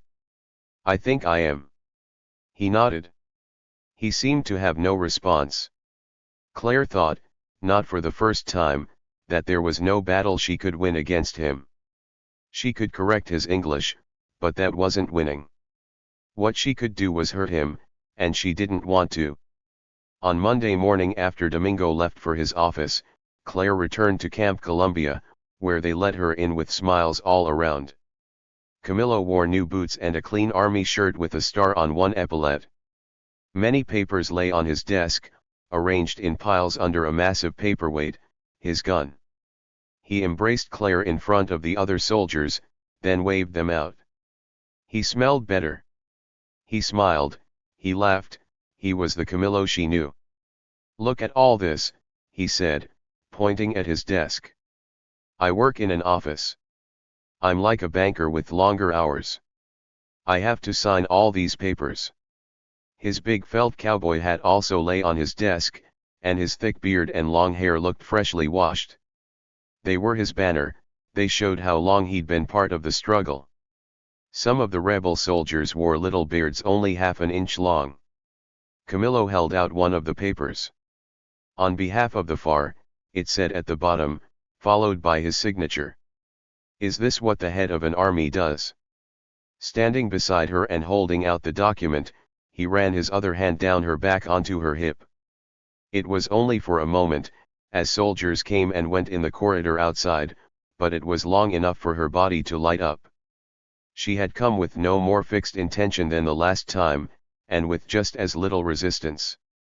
When he touched her, she wanted more. She asked about his trip to Camagüey, and who was there. Fidel, he told her, and Che and Huber Matos. Celia Sanchez, too. That's Fidel's girlfriend. It is Celia who makes him organized. Perhaps his girlfriend, yes, but he does not talk of such things. She was with us in the Sierra for a year. So it was not just bad-smelling men in the Sierra. There were women, too. At the start only Celia and Vilma Espin. She is Raúl's novia, I think now they will marry. Like Camillo, Claire thought, these women had gone up into the Sierra and entered history. She could not have done that. She had Alameda, but she was sorry now to have missed it. Camillo called for 2 cups of coffee, and an orderly brought them. The coffee was a jolt, muddy and sweet. Claire asked what he'd talked about with Fidel. The march, he said in Spanish, and plans for his arrival in Havana. But mostly the reforms. We cannot have so many huge farms and no land for the people. The land must be shared, and we are trying to decide how much land a family may own. How much will it be? She had never asked Domingo how big his farm was. If Che decides, only a few hectares. Fidel says more than that, but we must put an end to the most oppressive owners. And what about those who own the sugar mills? A soldier came in with a paper and laid it on Camillo's desk. He glanced at it. Clara, he said, I know I told you to come today, but now, right now, I have a meeting with General Barkin. Tonight I eat dinner with Che. Could I meet you somewhere tomorrow? Tomorrow night. Not at night. I could do it in the afternoon. Where? I don't know. On the Malecon. Name a restaurant or something. In case I'm a little late. Okay, she said, the cafe floor. At 1 o'clock. I will see you there at 1. With that they were finished, and how quickly she'd been dismissed. She left the camp and walked out into the streets of the city. She was angry at herself, at Camillo, at everyone. This would never work, she thought. He was far too busy for her. Still, he was Alameda's father, and one day she would tell him that. She started walking home. She walked all the way to the Almendares River and crossed into Vedado, feeling her legs ache, feeling the jar of her heels on the pavement. What if she took Alla with her to the cafe floor? No, none of them was ready for that. 9. When she walked into the cafe, right on time, Fidel was on the television, his face filling a small set which sat on a stand against the far wall. He was speaking in the plaza of some town, and after he finished, the noisy talk in the cafe was all about his march to Havana. Claire sipped her coffee, called for a second cup and waited. Surely Camilo would come, but how would they ever talk in here? One step inside and he'd be surrounded, everyone trying to get his attention. By 1:30 she had almost given up hope. Was there some other cafe floor? The waiter said no, this was the one and all Havana knew it. She could only wait. Where would they be now, she wondered, if immigration had never picked up Camilo and his roommates? Would he have gone off to Mexico to join Fidel, knowing she was pregnant? Probably so. Or at least that's how it looked from here, now that he was one of the revolution's heroes. Would he ever have fit in her tiny New York life? She couldn't imagine it. Especially not after Alla was born, and Claire could hardly think of anything else. No, she couldn't imagine him sharing in those days, in those weeks when she did nothing but lie around with her daughter, nursing her and staring at her face, touching her tiny arms and legs as they probed the air. When hungry she cried, but never for long. Claire put her to one of her breasts, Alla latched on tight, and the world could have ended right there without either of them caring. For a month they didn't leave the apartment. Claire could walk well enough, her episiotomy had healed, but she didn't want to expose Alla to the cold wind that blew in off the Hudson. Her roommate, who'd been doing the shopping on her way back from work, came home one early evening and set some groceries down with a thump. Alla jerked, turned away from Clara's breast and began to cry. "Damn," Debbie said, "I come in the room and she starts crying." The noise surprised her. Everything surprises her. Not everything, Claire wanted to say. Hardly anything. But loud noises, yes. Sometimes, it was true, she cried for no reason that Claire could figure out, and occasionally at night she could not be comforted. Claire would wake, try to feed her, try to quiet her down in bed, then give up and take her into the living room where she could pace. Sometimes there were sounds from Debbie's bedroom. Something thrown? When Claire was pregnant, Debbie had been helpful. She'd often jumped up to bring Claire a bagel or a cup of tea. She said, "We're going to have a baby in our apartment. What an adventure this is going to be." But now she was tired of the adventure. Babies are too loud. "I don't see how you stand it. It's a small price to pay for having her. Look, she's calming down already. It's all you can think about, isn't it?" Debbie didn't like how Claire had lost all interest in the stories and gossip they used to exchange as they ate dinner. Now Claire was happy just sitting in a chair with Alla, smoothing her eyebrows, taking her little ears between two fingers, watching her expression change. She knew that Debbie thought her mind had turned to mush, but she didn't care. Debbie put away the milk and eggs, making more noise than she had to. Claire reminded her to write down how much she had spent, so she could pay her back. "It's not the money. Just how long am I going to have to do this?" Claire came to as if she'd been slapped. Though usually observant, she hadn't been paying attention. "I don't know how long." "What is it you want?" "I don't think this is going to work." From one instant to the next she was alone in a cold city. She had let go of Camilo, but now his absence shocked her. He should have been here to protect her. She still had money, because she'd worked non-stop through much of her pregnancy. But the money would run out, and how was she going to make more? Since Alla's birth, photography had barely crossed her mind. At some point she would have to go back into the world with her cameras, but she couldn't do that now. With her father going senile she couldn't live with her parents, and she was not going to plead with Debbie. In one sentence it was done, this wasn't going to work. Within a week she found another place to live. It was a studio apartment, dark but snug, just down the block on the other side of 92nd. Through the rest of January, Debbie held her tongue and spent little time at home. On the 1st of February Claire hired the super's son and his friend, 2 wiry teenage boys, to carry all she owned from one apartment to the next, her bed, her desk, her dishes, and clothes. In 2 hours it was done. That same day, standing in front of her new building with Alameda bundled against the cold, she met Engracia, an older woman, stout and white-haired, who spoke with traces of an accent and lived on the floor above Clarice. When she heard that Alla's father was Cuban, she exploded with a smile. She was Cuban herself, though she'd lived in New York for 40 years. That night she invited Claire up to her apartment for dinner and instantly began to teach her how to prepare a coconut flan.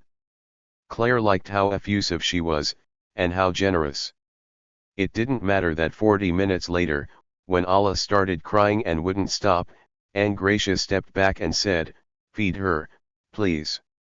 Just feed her." It didn't matter because Claire could now retreat to her own apartment. She imagined that Engracia would turn out to be as ill at ease with an infant as Debbie was, but the next morning the older woman knocked on her door holding a plate covered by a paper napkin. "I am sorry about anoche," she said. "I see that I am getting old. I raised 2 ninas myself, but now it seems that I have forgotten that babies cry. Here is a Cuban breakfast tortilla." Engracia loved to cook and to talk. She peppered her speech with words in Spanish as she told Claire about her childhood in Havana and how she first came to New York. She spoke of Cuba as a lost paradise, though each year, when she went back, she only stayed for 2 weeks. She visited with her sister, then scooted back to New York. "Why don't you live there?" Claire asked. "I can hear how much you love it." "No, I have my apartment here. My Benito died here, and I have the rent control. I have a daughter in New Jersey, even a granddaughter. I just go to Havana for a visit.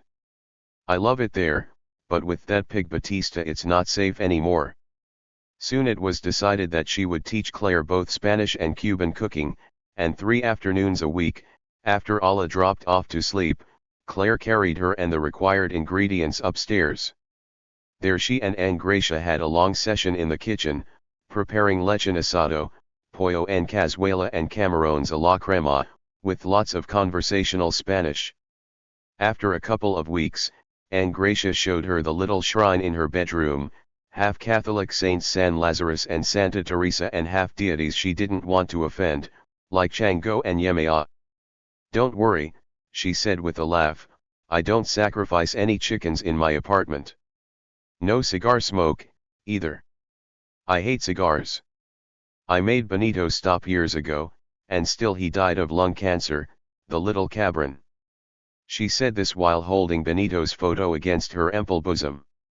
Engracia's long straight hair was pure white, and she never put on a pair of pants. It was a dress every day, often in colors that belied her age, floral greens and yellows. After showing Claire how to cook her beans to perfection, Engracia gathered the long strands of Clara's dark hair and pinned them high off her neck. From the start, Engracia wanted to hear everything about Camilo. When she learned that his parents, like her own, had emigrated to Cuba from Santander in northern Spain, she was convinced that Claire would see him again. She said, "You will walk with him again one day, beneath the stars. I am sure of this. Oshun will look after you. Oshun. The goddess of love, the protector. Oh, I know it's African and crazy. But I've seen it before. You are destined to meet again. Where? If not here, in Cuba. How is that going to happen?" Most days of the week, Engracia read the Post. But on Sundays she walked up to Broadway and bought a copy of the Times, and one Sunday in late February she appeared at Clara's door holding the first section of the paper. "You must read this," she said. At the top of the first page was an article by Herbert Matthews about the rebel Fidel Castro and his small army in Cuba Sierra Maestra. It described how Castro, with a force of 82 men, had left Mexico on the yacht Granma, how they'd landed in Cuba on December 2 and been attacked by Batista's troops. Of the 82 men only a dozen survived. Fidel and his brother Raúl were among them, but no other names were given. Claire read the article in her doorway. Her hope drained away as her eyes darted through the article, for Camilo must have been on that yacht. That had been his plan, to go to Mexico and join up with Fidel. If most of the men had died, what were Camilo's chances? She'd never been able to imagine him with a gun. He was committed to Fidel, but he was no soldier. He was a cook, a dancer, a guy who liked to laugh and make jokes. Now, she was sure, Batista's men had killed him. Her heart sinking, her voice unsteady, she explained all that to Angracia, who was not convinced. You don't even know if he was on the boat. Claire was on the edge of tears. Camilo had been taken from her, and now she was sure he was dead.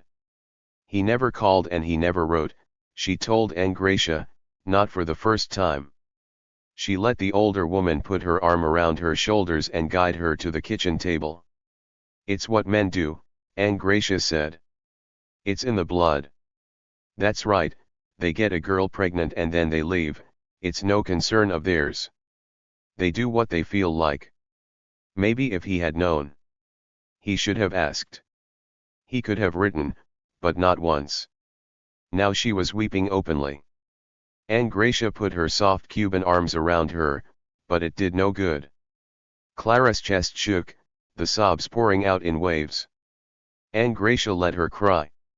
She said nothing, for which Claire was grateful. But here in this tiny apartment, whose only window faced another window, she now felt trapped. New York was no place for a mother, and gone were the days when she could stare at Alameda for hours, thinking of nothing. She wiped her eyes, then looked at Angracia. And you're going to tell me that some god or saint will bring us together? The older woman took back her hands. Angracia, I'm sorry, I shouldn't have said that. Maybe Oshun could help me, I just can't imagine how that would happen. At this Alla woke with a cry, but it was Angracia who stepped to the crib and picked her up. Let me do it, she said. Let me try. I've done it 1,000 times, 10,000 times. She held Alla as she had held Claire. She rocked the baby, looking down at her tenderly, carrying her about the room.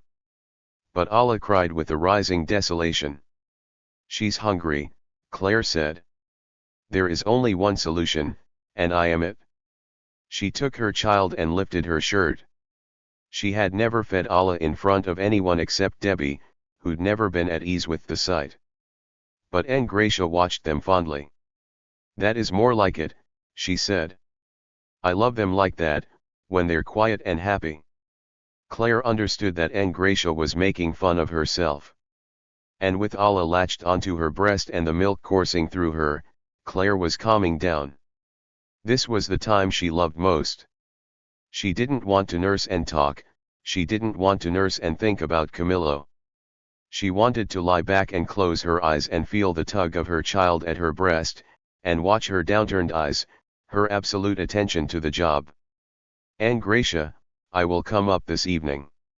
For now I need to be quiet. Angracia nodded and headed for the door. Claire hoped she hadn't insulted her, but couldn't think of that now. Already she was floating down a river with Alameda, on a trip they both knew well. Waiting in the cafe floor, avoiding the gaze of those around her, how easily she remembered those quiet moments with Alla. What she could not remember was making love with Camilo. Lying there with him, yes, but not the sex itself.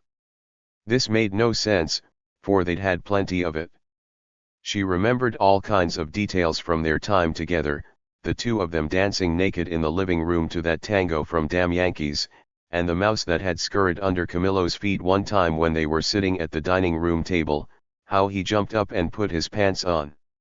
She remembered kissing him when they first got into bed, and in a bus going down Broadway, and on the Staten Island ferry. But the unruly passion between them had somehow disappeared. It was like a dream half remembered in the morning, still powerful but the details beyond her grasp.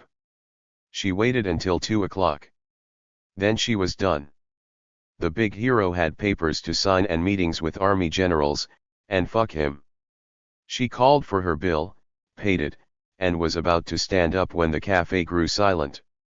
2 bearded soldiers entered the room, holding their rifles upright by the stocks, careful not to bang anything as they approached Clara's table.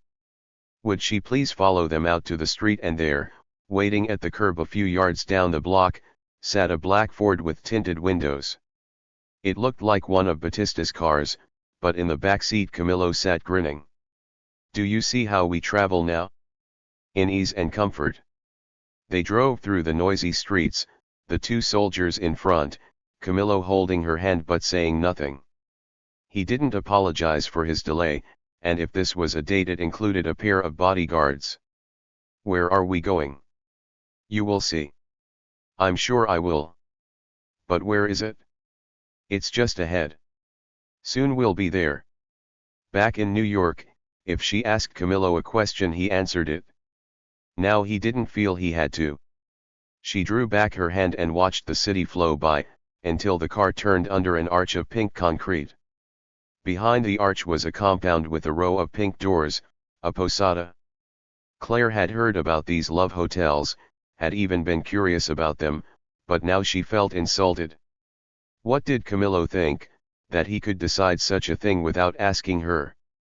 Still, when he picked up his gun and opened the car door, she followed him to one of the rooms. She didn't want to challenge him out on the pavement where anyone could see them.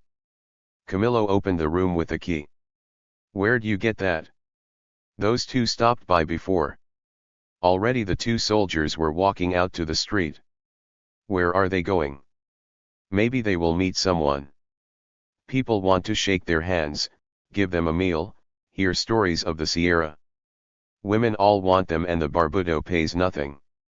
She had heard this was true. A man who had fought in the Sierra could not pay for a bed, for a dinner, for a willing girl. In several windows Claire had seen the handwritten sign, "Fidel, esta es tu casa, this is your house." Claire stepped into the plain little room. Usually she knew what she wanted, but now she had no idea.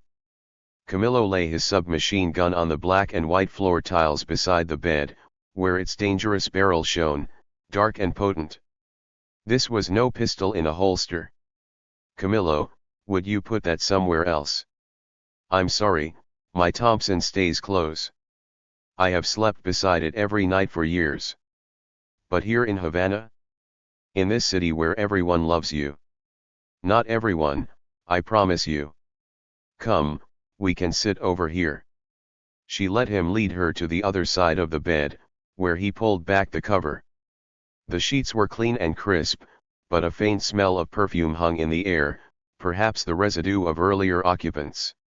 It might have been the smell, or the strong afternoon light, or Camillo's cool assumptions about what would happen next, but all desire had left her. The posada was clean and impersonal. There were no photos, no paintings, no calendars on the wall, not even a portrait of Jesus with a crown of thorns and a glowing heart. Just a bed, a lamp, a door to the bathroom, a wooden table and a pair of chairs beside the frosted slats of the window. At Camp Columbia, Camillo had thrilled her, his voice, his laughter, the rise and fall of his chest. Now he looked like a stranger. He put his hand around her waist and pulled her to him, but his smell had changed again. It was the starch in his new uniform, a light sweat in the warm afternoon, a whiff of cigar and gun oil. "Talk to me," she said. "Talk? I talk all day." "Not to me." "Talk about what?" "Have you seen your parents?" "Not yet. You see how busy I am. Instead I have come here with you. They must be happy that you're safe. And that we have triumphed. They are mad for Fidel. They have nothing, just the same little shop where I grew up and the same old pair of sewing machines. And your brother, Osmani. Now that the fighting is over, he will come back from Mexico. He didn't want to go to the Sierra. He is more of a thinker. Do you get along well? Clarita, mi amor. We are on a bed after all these years. Don't you want to kiss me? I want to ask you again why you never wrote me. Camillo's shoulders drooped. He almost squirmed, which she was glad to see. She was tired of being enthralled to him. He began slowly. I thought that for us there was no future. La Migra came and then I was with Fidel. For a year I wrote no one. Also, I could not talk about you. Especially not to Fidel, who did not like American girlfriends, or American anything except for money and guns. I thought you were dead. One postcard and I would have known better. Camillo looked down. I see that now. I am sorry. Was he sorry? She watched him and couldn't tell. Clarita, he said, I am the same Camillo. If you kiss me you will see. She didn't think he was the same, but she let him start. His lips were as smooth as she remembered, but his beard brushed against her cheeks. She loved his thick dark hair. With her nose close to the opening of his shirt she caught the smell she remembered from long ago, an odor like new sawn planks. But once he started he moved too fast. His agile fingers unbuttoned her blouse, unzipped her slacks and pulled them off, then slid down her underpants. Just as quickly he got out of his own clothes. He was intent, and hard against her leg. They had barely begun and he was ready to go in. She put her hand to his chest, but he didn't seem to notice. Camillo. She had to say it twice before he responded, before he looked at her eye to eye. She stared at him in the room's frosted light. We have to be careful, she said. Yes, I will be careful. No. We have to be really careful. I'm going to put in my diaphragm. She had taken it this morning from her bathroom at Domingo's. She could see he didn't know the word. Una diaphragma, she said, and still he didn't know. I'll show you. Incredible to her now, they had used no birth control in New York. She did remember that. At the most dangerous times she'd made sure that Camillo pulled out, but that was how she got pregnant. Though embarrassed now, she stood up from the bed and rummaged in her purse. She could have gone into the bathroom to put it in, that's what she did with Domingo, but now, with Camillo, everything had to be different. She wanted him to see what it took to be responsible. Sitting down on the bed beside him, she lifted the disc out of its plastic case. He stared at it. I have heard of this, he said. This is how I don't get pregnant. But it's too big. It folds. She bent the diaphragm back upon itself, to show him. As he watched, his slender muscled body pulled back.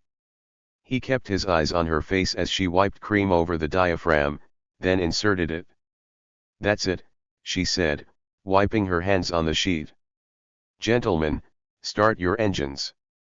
It was a joke, but Camillo didn't get it. She put her hand on his knee. I mean that now it's safe, and we can go ahead. His next touches were hesitant, as if the diaphragm had made her fragile. That was fine. She lay back as he grazed her shoulders, her neck, her breasts. Yes, she thought, keep going. But his hand moved no lower than her waist. She opened her legs, she made it easy for him, but already he was easing her down onto a pillow and starting to climb on top of her. She shook her head, and this time put both hands to his chest. You have to go slower. Restrained by her palms, he looked as if he were suffering, as if his arousal pained him. He pressed himself against her leg. He beseeched her with wide tormented eyes. No, she said, and raised her chest toward him. Kiss me here. Hesitant and unsure, he did as he was told. Though self-conscious, she closed her eyes and bathed in her arousal. He was learning, she thought, because he kept at it until she ached, until she was wet, until she lifted her hips toward him, and in an instant he was inside her, surging up and down, pounding her. "Wait," she said, but couldn't stop him. He rode her with his head bent to the side and his arms gripping her shoulders, and only seconds later came in a flurry, then collapsed. If she hadn't been so aroused it wouldn't have mattered. But now she was breathing hard. Her flywheel was turning while Camillo's had slowed, had almost stopped. He lay on top of her, growing heavier, settling in, his breaths coming slower and slower, until his hips twitched. "Camillo," she said. "Don't go to sleep on me." He raised his head, blinking. He lifted himself up and rested his weight on his elbows, and she pulled her hips away from him. In the insistent light from the window he looked baffled and cautious. "Did I hurt you?" "No, you didn't hurt me." She didn't want to explain what was wrong. He should be explaining to her why he was so backward. Sliding out from under him, she got up and pulled on her underwear, then stood beside the frosted louvers of the window with her arms folded over her breasts. In New York she had slowed him down by lying in bed all day, by making love over and over. She remembered that now. "A woman wants to go slower," she said. "I want to go slower. I told you but you didn't listen. And afterward you went to sleep, which makes me want to stab you." "A stab? What is this?" "With a knife. I want to stick it in your neck."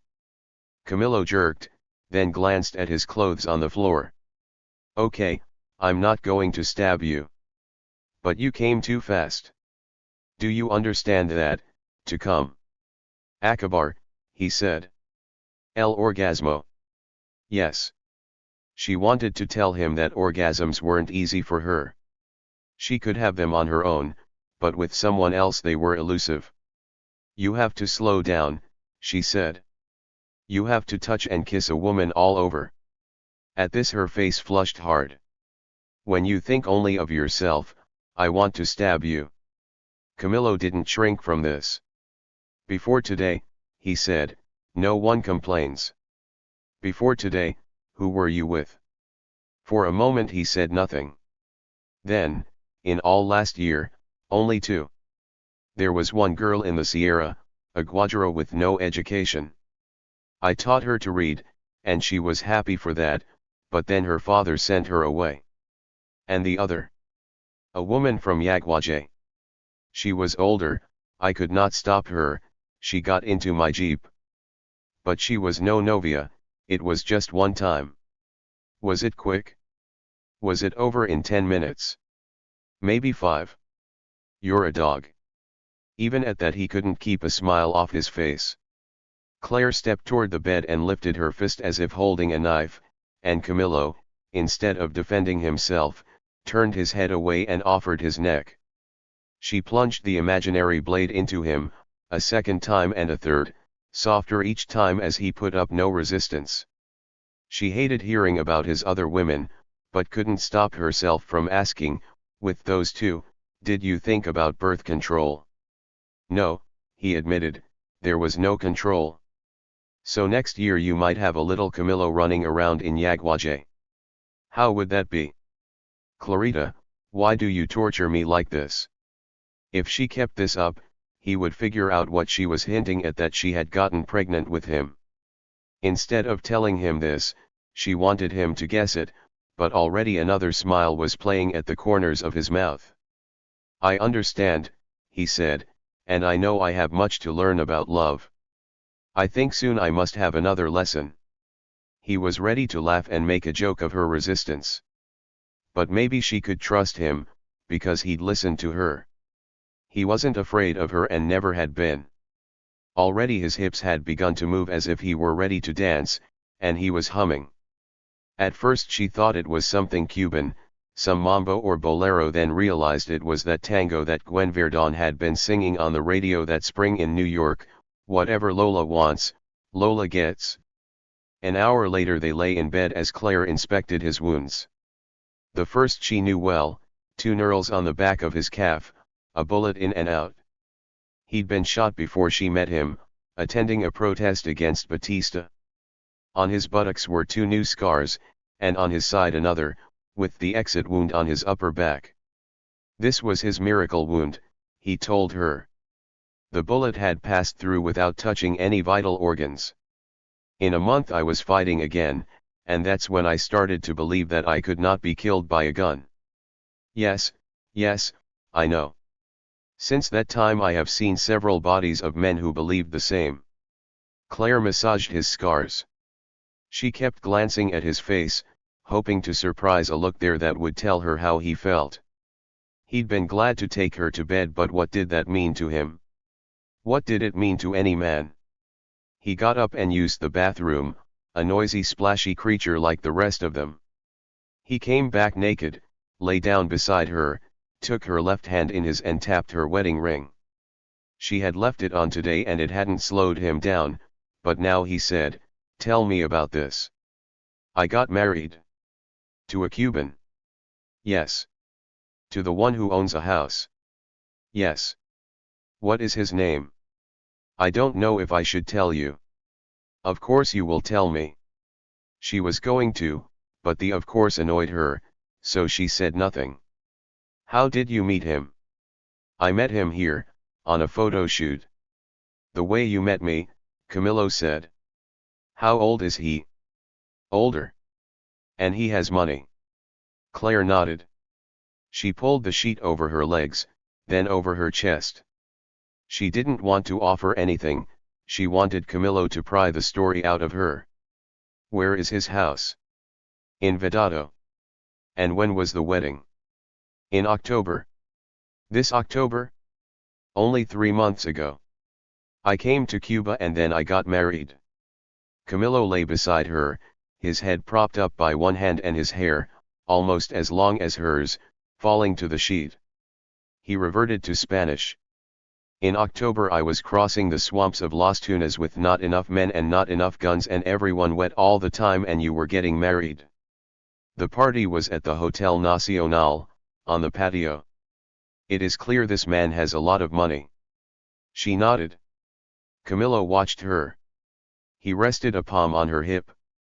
It was like the old days, when all his attention was on her. He asked, "Are you happy?" That was a question she couldn't answer. If she were happy with Domingo, why would she be here? She'd been happy enough until she heard that Camillo was alive. After that, happiness seemed too small. "My husband's name is Domingo Cantoro Beltran. I met him when I came down on assignment for life. He owns a magazine himself, and I take photographs for it." "What magazine?" "Ojo." "Yes, I know it. I used to see it in the kiosks when I was young. Even one time in the Sierra there was a copy. No one read it, but it served its purpose. Not very well though, because the paper was too smooth." She could not remember him ever being sarcastic. "Do you hate the rich?" "The rich are finished. There will no longer be room for great wealth in Cuba." If this was a battle, she was losing it. She wanted him to be upset about Domingo, to be jealous. "He also owns a sugar mill." With that Camillo stood up. He pulled on his army underwear and t-shirt. "He owns a central." "With his brother." "So that is why you asked me about the owners of the mills." "I wanted to know what the government will do." "I still want to know." Camillo paced the room, but slowly. "We are trying to decide these things. How many tons of sugar does it make?" "I have no idea. It may depend on that. For now I cannot say." "This Domingo." A car door slammed outside. Camillo grabbed his gun off the floor and in 2 seconds stood poised beside the window. He cranked the louvers an inch, then relaxed. "It is only another couple." He set his Thompson back on the floor, pulled on his pants and sat down on one of the chairs. "Perhaps this Domingo is the type that Raúl will shoot." Claire sat up. "What are you saying?" "No, Querida, I am kidding. Some men will be in danger, but not because they own a magazine, or even a central." "Is it true that men will be shot?" "The worst of them, yes. The murderers, and perhaps some who have stolen." You should tell this Domingo to do nothing foolish. Claire got up and pulled on her own pants. You and Fidel, how powerful you are. But you know what they say about power, and absolute power. This brought Camillo to his feet again. We will never be corrupted. We have done everything to stop corruption. But what will it be like now that everyone wants you? You know, all those girls who will do anything for a barbudo? How much can you get now with a snap of your fingers? She was immediately sorry to have said this. She had tried to hide her jealousy, but she was no good at this kind of chess match. What drew her to him would draw any woman, how beautiful he was, and how victorious. His voice was usually full of humor and assurance. Even now his smile was returning. What can I do, he said in English. Everyone is so friendly, after we won. Claire searched the room for something to throw, something to tear apart. Other than her purse there was only his gun. She walked around the bed, picked it up, took it into the bathroom and stuck it barrel down into the toilet, making lots of noise. When she turned around, Camillo was at the door, watching her. She put both hands to his chest and pushed him back toward the bed, then onto it. He was grinning again, and tried to pull her down on top of him, but she stepped back. I have to go home, she said. 10. Havana, by 10 in the morning, was noisy with anticipation. Fidel's caravan was approaching the city, though no one knew when it would arrive. Cars honked, church bells rang, sirens and foghorns blared from ships in the harbor. Camillo, following a call from Fidel, had his men drive him out to Cotoro, east of the capital. There, inside the town's municipal building, he found Fidelito, Fidel's 9-year-old son who'd flown down from New York with his mother the day before. Alone now, he sat at a wooden table in the courtyard. As Camillo watched from the entrance, a soldier brought him a glass of juice. It looked like Mamie, which was delicious to adults but not always to children. Fidelito took a single taste, then pushed it aside. Camillo walked up, set his Thompson on a chair and sat down across from the boy. Would you like something else? He asked in Spanish. Some other drink? Fidelito hesitated, then asked, Habrá una Coca-Cola? Camillo relayed the order, and in less than a minute a frosted bottle appeared from a nearby restaurant, the cap removed. No money was asked for, and Camillo still had none. Outside, visible through the entrance, people had gathered in the square. There were women on rooftops, men in the trees, families by the curb with baskets of fruit and candied peanuts to offer the rebels when they came.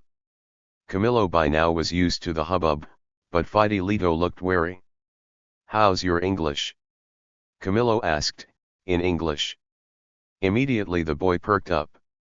All my friends speak English. You live in New York, right? In Queens. I lived in New York. I worked there in a famous hotel, the Waldorf Astoria. Do you know it? The boy shook his head. Why, Camillo wondered, was he sitting here alone? Fidelito sipped his Coca-Cola. He wore blue jeans and what looked like a little army shirt. He stared out past a couple of soldiers on guard at the vaulted opening, and at the crowd beyond. Then he glanced at Camillo and asked, Where is this? You mean this town? It's Cotoro. Fidelito just looked at him. Camillo searched through his pockets, found an envelope and unfolded it, then pulled his chair around and sat down next to the boy. Using a pen, he drew a primitive map of Cuba, putting Santiago in the east, then Camagüey and Santa Clara in the middle, then Havana and Cotoro, a half-inch apart. Right here, he said. The boy studied the little map. It lay on the table in front of him. He sat up straight on his chair and glanced around the room. He didn't look happy.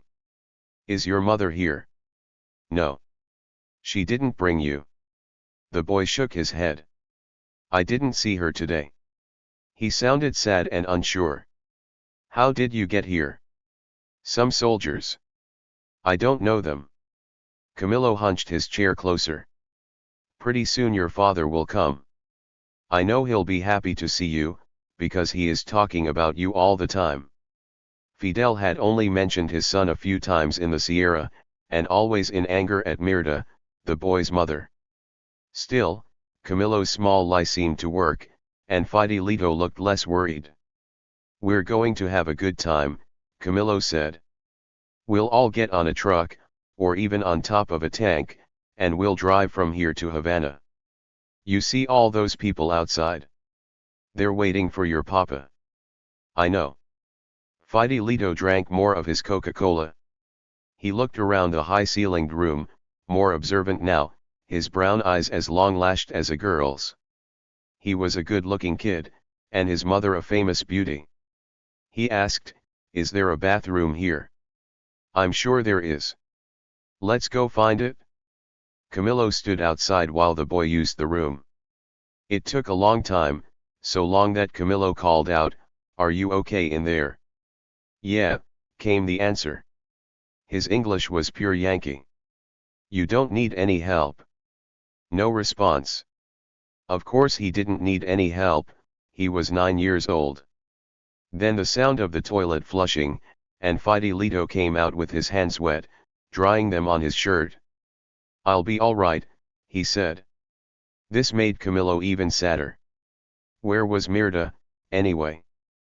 Fidel jumped out of his jeep, overjoyed at the sight of his son. He snatched him up, hugged and kissed him, put him on his shoulders and carried him up to a balcony above the plaza, where the people cheered the two of them wildly. With Fidelito at his side he gave a 20-minute speech in which he mentioned the boy's name a half-dozen times.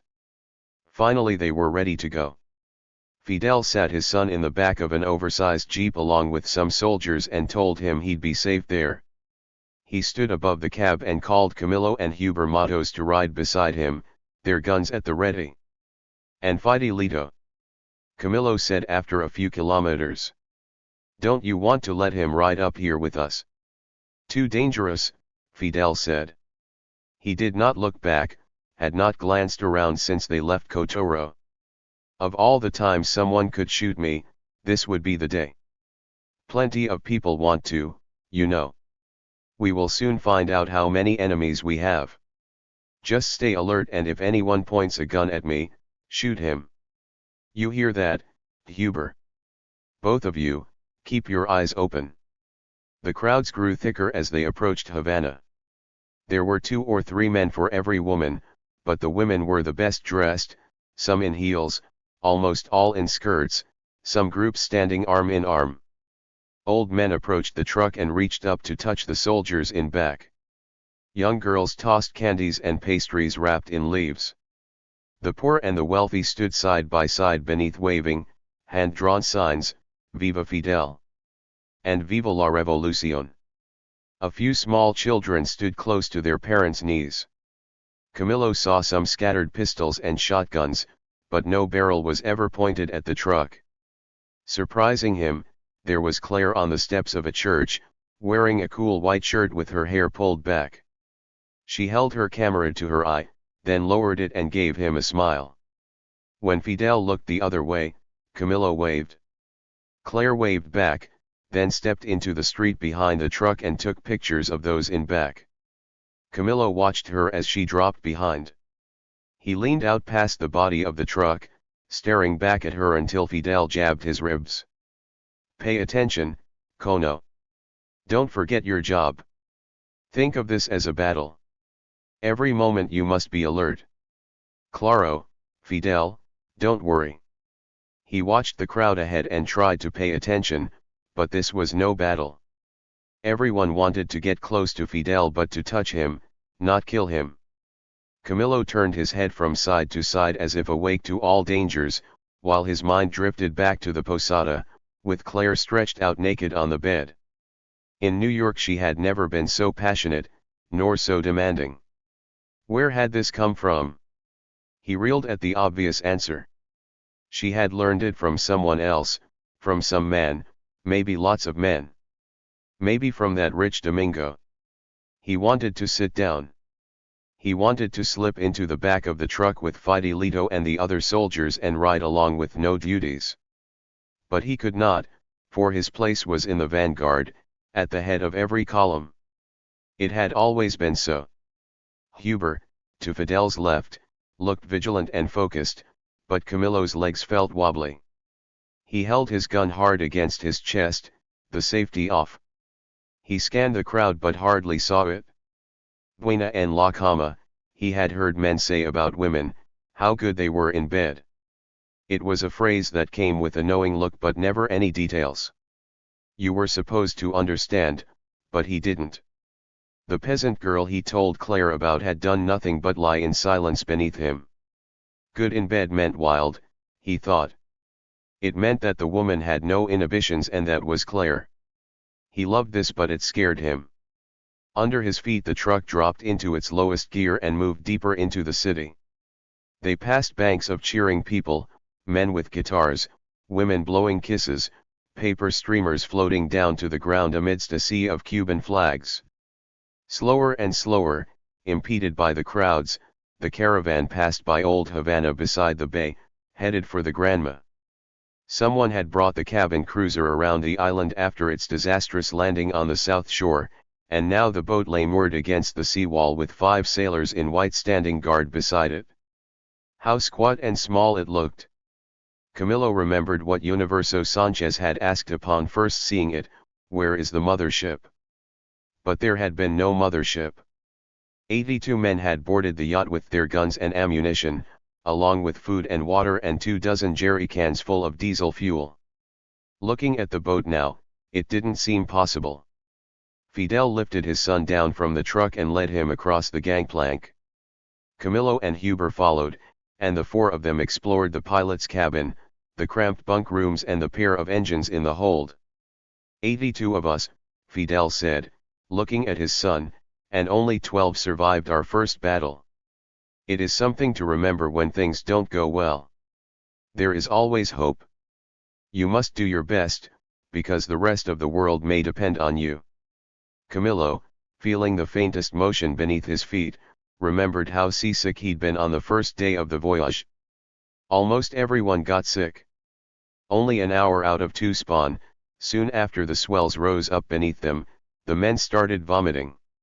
Some threw up overboard, some into buckets, some were packed so tightly they couldn't move and puked where they sat, spattering those around them. The stench enveloped them all. Camillo himself sat wedged between 2 men, unable to lie down, feeling like death. For 2 days no one ate. There were men who shit in their pants and sat in it. Finally, halfway through the trip, the sea calmed down and Fidel sent everyone who could swim into the water. Take off your clothes, he yelled. Wash everything. There's no soap, just rub it all clean. Now, in Havana Bay, Fidel scrambled up onto the cabin and gestured down at Camillo. You remember, he said. How you almost didn't make the trip. Because you didn't want to take me. It's true. You were nobody then. 80, Fidel had said, 80 men could go. But 140 had come to Tucson, all trained at Fidel's Mexican camps, all hoping to get on the boat. At 2 in the morning they stood beneath a single shore lamp. 20 men were loaded, then 20 more and 20 more, as Raúl kept track of the number. Though Camillo had been one of the last to join up in Mexico, he was sure Fidel would take him. The captain, Juanilio Pino, stood at the wheel, shaking his head. The boat was top-heavy, he told Fidel, it was already overloaded.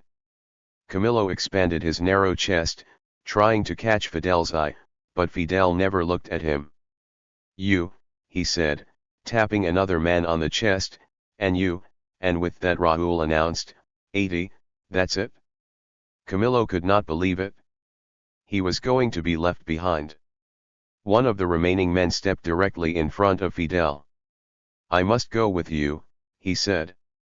He was a man they all knew, his brother had been killed at the attack on Moncada. Fidel looked him over in silence. He put his hand on the man's shoulder. Yes, he said finally, you must come. But you are the last, number 81. Let me hear no more about it. He lifted his hand to those who remained. You are the most honorable of men, the flower of Cuba. I thank you for how hard you have trained, and I wish I could take you all. The fault is mine, that I could not find a larger boat. If you can make your way to Cuba, we will welcome you in our struggle. Goodbye, and think only of the motherland. As he turned to climb on board, Camillo grabbed the sleeve of his shirt. Fidel spun around fast. Take me, Camillo said. He raised his arms as if gripping a rifle. Because I can shoot. Fidel glared at him. Fidel was huge for a Cuban, the tallest man among them. Don't you listen? I said let me hear no more. Take me because I'm skinny and I'll fit.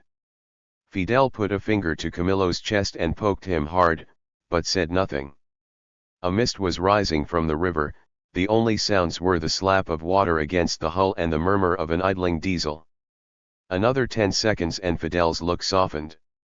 It is true, you are a good shot. I see also that you can make a joke, and that you are not afraid.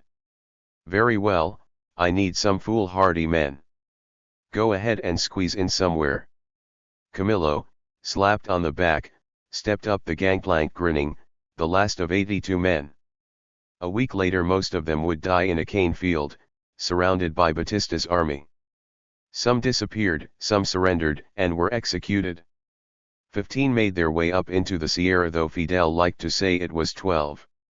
12 had a ring to it, like the number of disciples. Today, 2 years later, Camillo still thought it a miracle that he, Fidel, Raúl and Che had been among the few who survived. On the wharf in Havana, Fidel crouched in front of his son. Fidelito, I am going on to Camp Colombia. But it will be a long day, and I think you need a rest. A couple of men will take you to a house where you can eat and have a siesta. Tonight they will bring you to the camp where I will give a speech, and after the speech we'll have dinner. But Papa. No complaints. You must set an example for the youth of the nation. All of us have sacrificed for the revolution and now you must do your part. We will see each other soon. He turned and gestured. Núñez, Luis, make sure he gets a siesta, because he'll be up late tonight. With that the boy was gone. Camillo watched him get into a waiting car, his shoulders collapsing forward as he disappeared behind the tinted windows. There were still people everywhere, but they had calmed down. They'd grown almost silent as Fidel spoke to his son.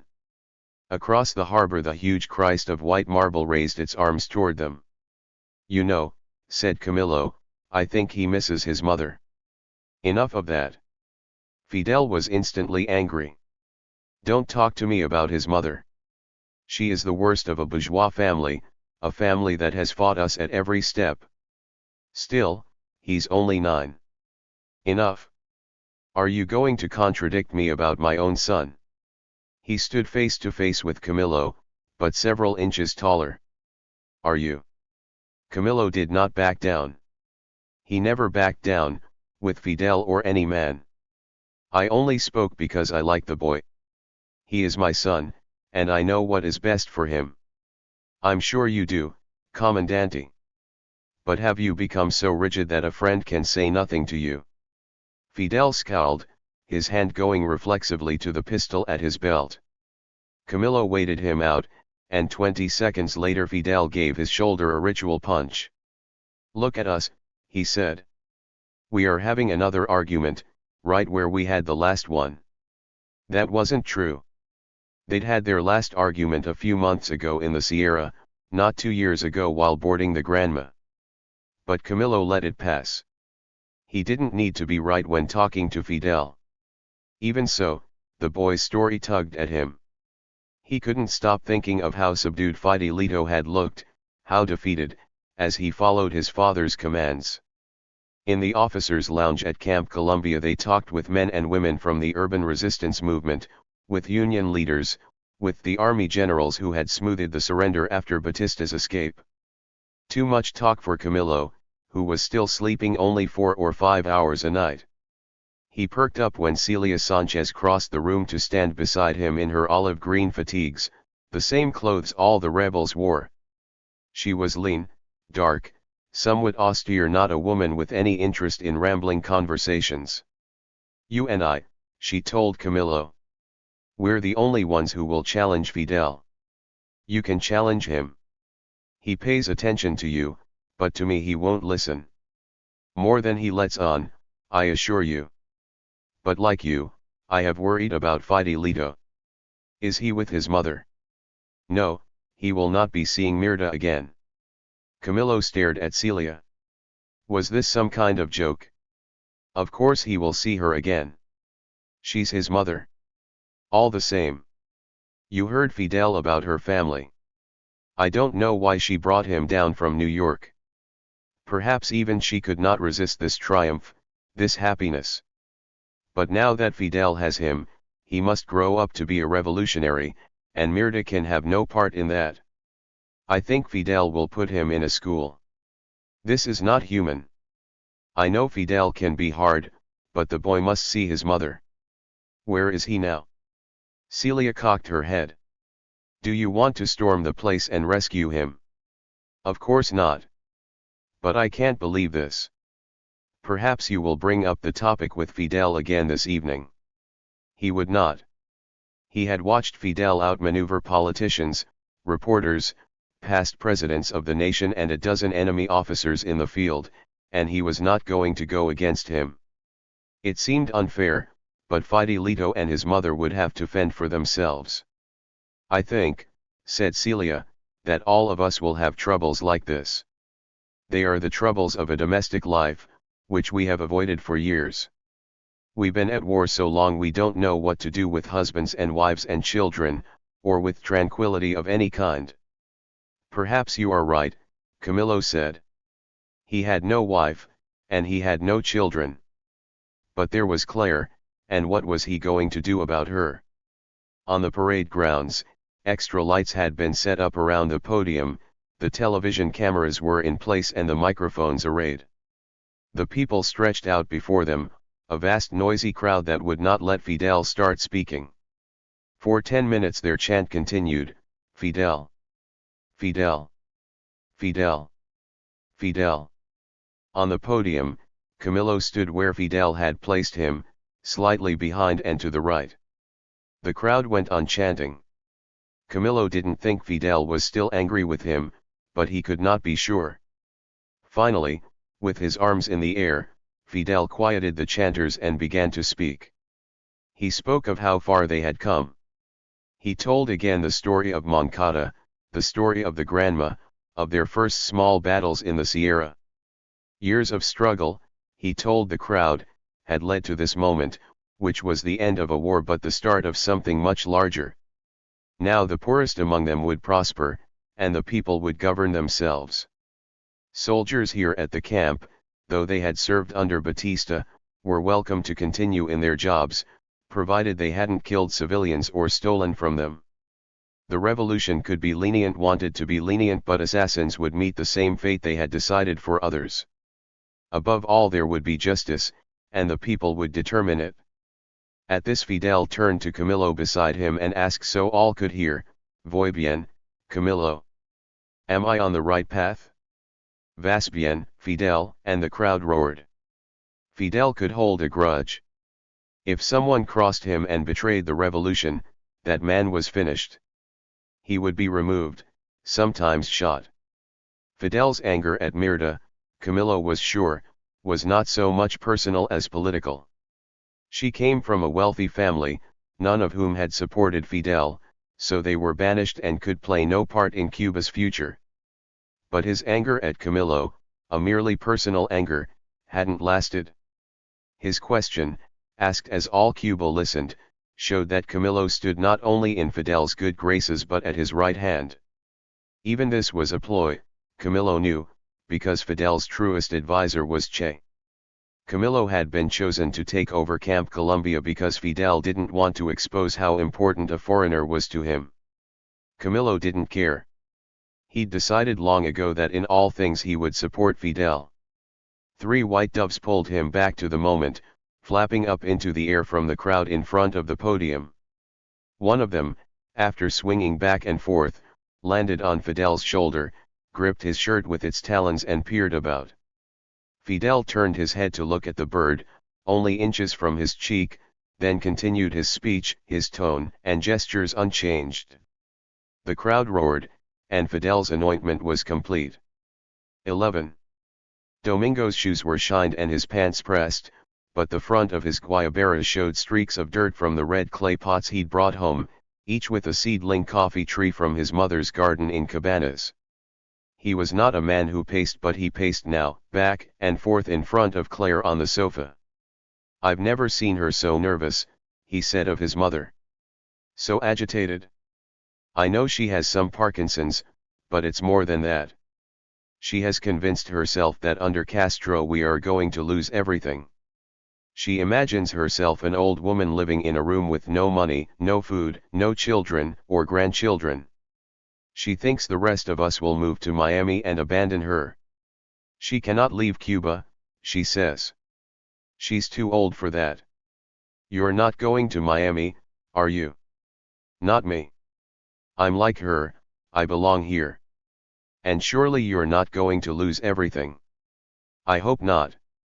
But I see why Castro worries her. We watched his speech last night on the television. The people must have this, the people must have that, but where is it all going to come from? He is full of wild promises. But what a speaker, Claire said. Did you watch him? I was there. Domingo came to a stop. You went? What did you think? I love how slowly he talks.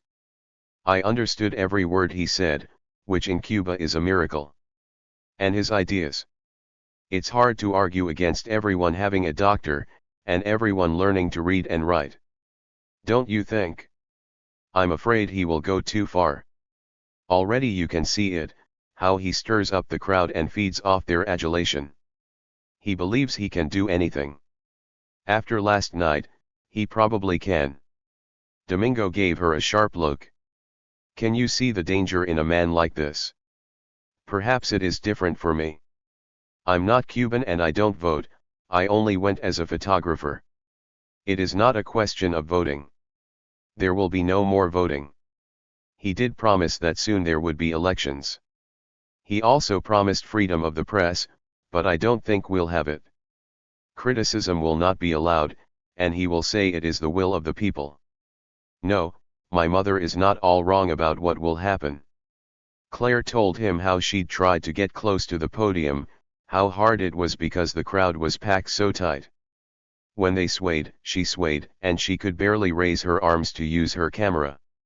Luckily I took my 85mm lens, which was like standing right in front of him. Though she told no lies, everything she said felt false. If she were truthful she'd be telling Domingo how happy she'd been the whole night. She'd gone to take photos, but when Fidel began his speech she entered the same trance as everyone else. What about that bird? Domingo said. That was a trick, right? I don't think so. 3 were released and 1 landed on him.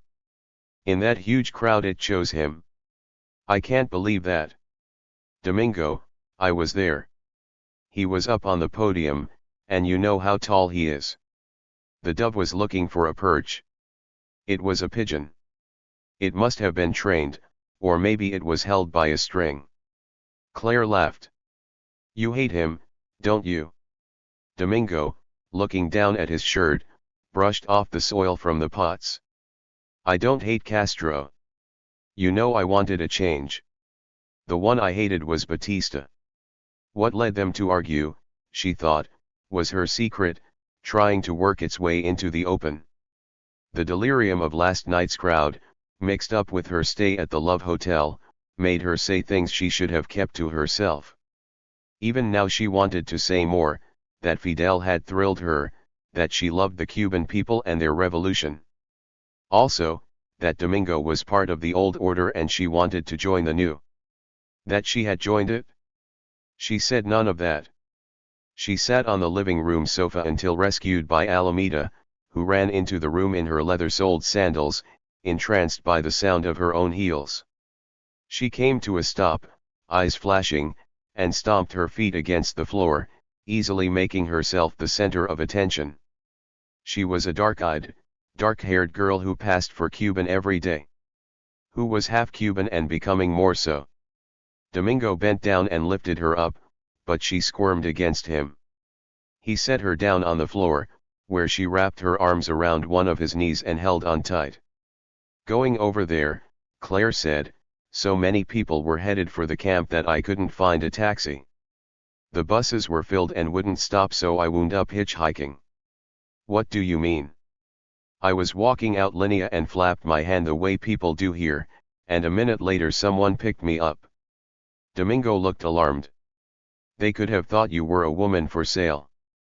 No, all that is finished. I rode over with a man and his two sisters and their mother. We had to park 10 blocks away, and from there the streets were filled. It was perfectly safe. I can't believe this. You hitchhiked across Havana?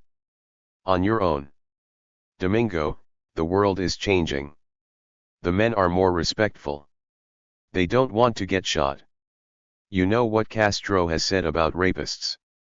Do you think that's going to change the way men are? I don't know if it will last, but for now the streets are safe. Claire, you must not do this. I must not. What I must do is what I feel like doing. No. It was Allah, looking up at the two of them. First she pushed against Domingo's leg, then Claire's. No K? Claire asked. Allah couldn't say it, but what she meant was clear: stop arguing. That night, with Allah bathed and read to, with a last sip of water granted but a dish of flan denied, with each of her toes pulled este cerdito fu al mercado, and this little piggy stayed home and her eyelids kissed twice, then a final time, Claire slipped out of her room and went back downstairs, where Domingo was waiting with 2 glasses of wine. It was a red wine they had drunk before, but which Claire now resisted. A glass of wine before dinner was an invitation to talk. A glass of wine after Allah's bedtime was Domingo's code for let's have a drink and go up to my bed. And right now she didn't want to go upstairs with her husband. Wine made Domingo amorous, and Claire didn't know how to slow him down. In public he was not an affectionate man, but in private, yes. He began by pushing the gold circles of her earrings back and forth, then tracing her neck with the soft pad of his finger. He was an attentive lover, at least until passion overwhelmed him. He was a better lover than Camillo, older, slower, and more solicitous. His hands were now drifting onto her chest, but before any sex with Domingo she had to see Camillo again and introduce him to Alameda. She had to know if he would turn and run. She placed her palm against Domingo's chest. It was their sign, and he understood. But he looked at her for an explanation, and she couldn't give one. She could not, for the second time in 2 weeks, use a migraine as an excuse. Domingo pulled back. He set down his wine glass, took hers and set that one down too. I don't understand. Everything she said was going to be a lie. There's nothing to understand. Just not tonight. We are married, Domingo said. You cannot have forgotten our agreement again. That there would be no strings. He looked at the floor. Of course he had not forgotten. She'd been happy with Domingo. She'd married him, and Allah had claimed him as her father, but now Claire didn't want him to touch her. It was nothing she'd decided, the feeling just came over her. Going to bed with him would only leave her more confused, and her body said don't do it. She lay, 20 minutes later, in her ship of a bed on the top floor of his house, the airy drapes swaying in the faint breeze, the city growing quiet outside. If only he'd wait, she thought. Of course that was selfish and unfair, but couldn't he leave her alone for a while? She wanted Camillo, and she didn't want to give up Domingo. She wanted to tell her husband, just give me a month. Let me see what happens. That was crazy. She was lying in the bed of Domingo's parents, the moonlight pouring in through the window, and she was losing her mind. It was the revolution, she thought, with its cheering crowds, noisy promises of change and a white dove that had alighted on Fidel's shoulder. The whole country had been turned upside down, but not so much that Domingo was going to let her run free with another man. Not for a month, not for 10 minutes. The next morning she had Alla choose her clothes for the day. A dress rejected, long pants rejected, a pair of shorts accepted without enthusiasm. On her own, the girl would never have worn any clothes at all. Claire slipped the shorts on her and swiftly, before she could complain, a blue t-shirt. How would you like to live in the jungle and forget about clothes? Con los elefantes. Claire kissed her face and neck as Alla laughed and jumped around. Yes, Claire thought, that would be good, to live in a jungle with no other people. No confusion. No scary meetings at Camp Columbia. Domingo had already left with Eliseo, headed for work at his magazine. Claire fed Alla some Wheaties. Domingo had spent so much time in the US he kept boxes of cereal in the pantry and often ate an American breakfast. The Wheaties were followed by slices of mango, which Alla ate with her hands. She wiped her hands on her shirt, and Claire swapped it for a clean one of the same color. In the street she found a taxi. Alla liked the wind in her face, so Claire sat her on her lap as they drove. They passed stores selling dresses, phonographs, and kitchen stoves. Lottery sellers called out their numbers as shoppers mingled with the peanut vendors and coconut ice carts. People buying and people selling. Commerce ruled Havana, it was an unending passion. Twice the taxi driver stopped to talk to someone he knew, offering for sale some used tires and an almost new, 8-cylinder block out of an Oldsmobile. Estoy deprisa, Claire told him, though it wasn't really true. She was in no hurry to get to Camp Columbia, she just didn't like the idea that the cab driver was ignoring her.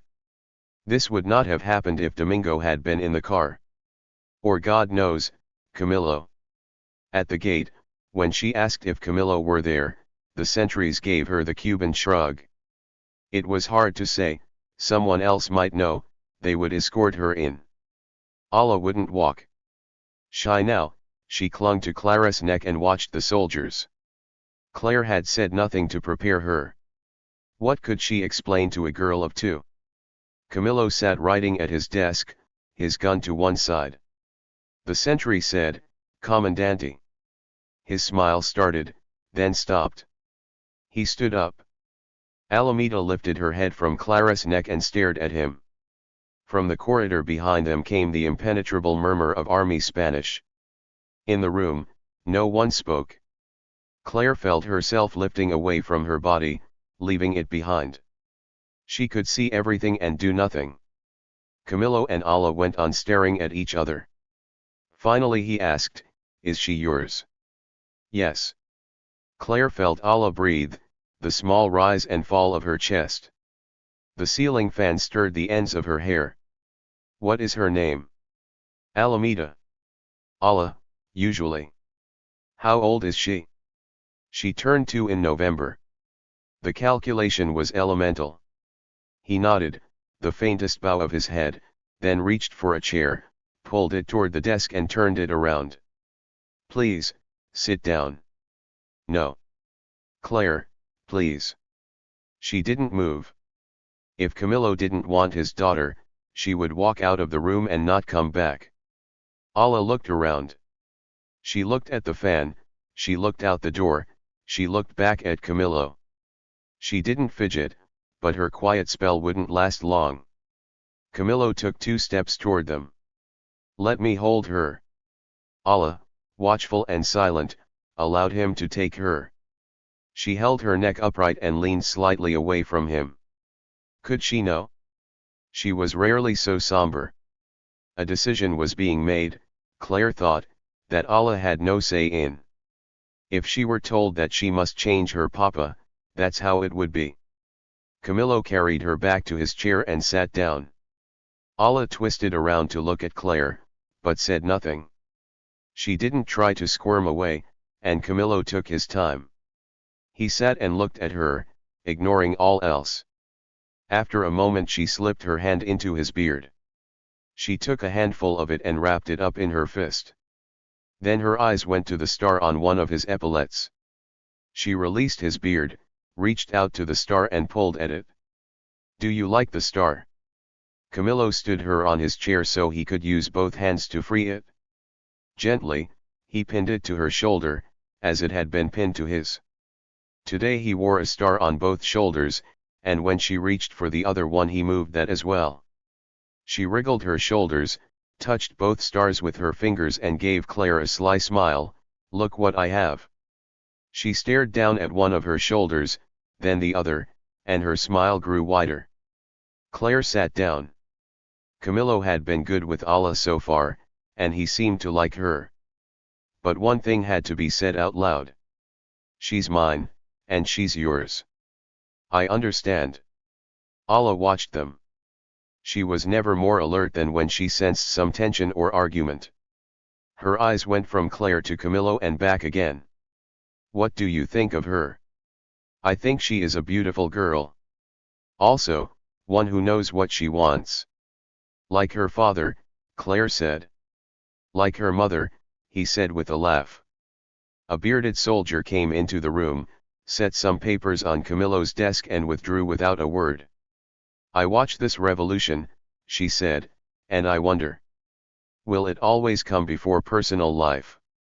I have wondered the same recently, about Fidel and his son. And for you?" He stood up, then leaned back against his desk, leaving Allah on his chair. "I hope for many changes in Cuba," he said, "changes that will help every family. But this will take time."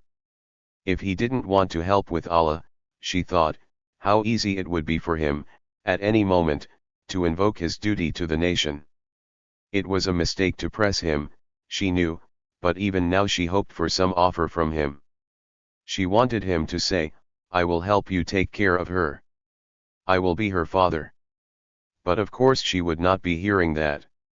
No man was going to decide something like that in 15 minutes. And how much time did they have? Perhaps it had been a mistake to bring Allah to this stark little room, where there was nothing for a child to do.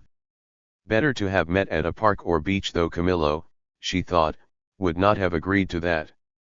"I wish that you knew her from the start. That you hadn't missed those years." "Yes," he said.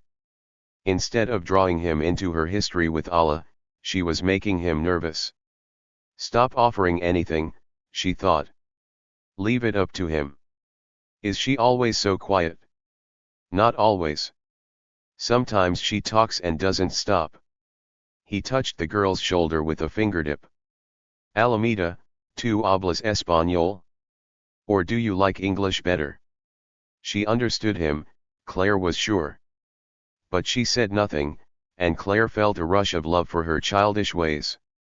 When she didn't want to say anything, she didn't. "Tell me about your mother. Is she a good mother?" Allah only watched him. The question was a mistake, Claire knew.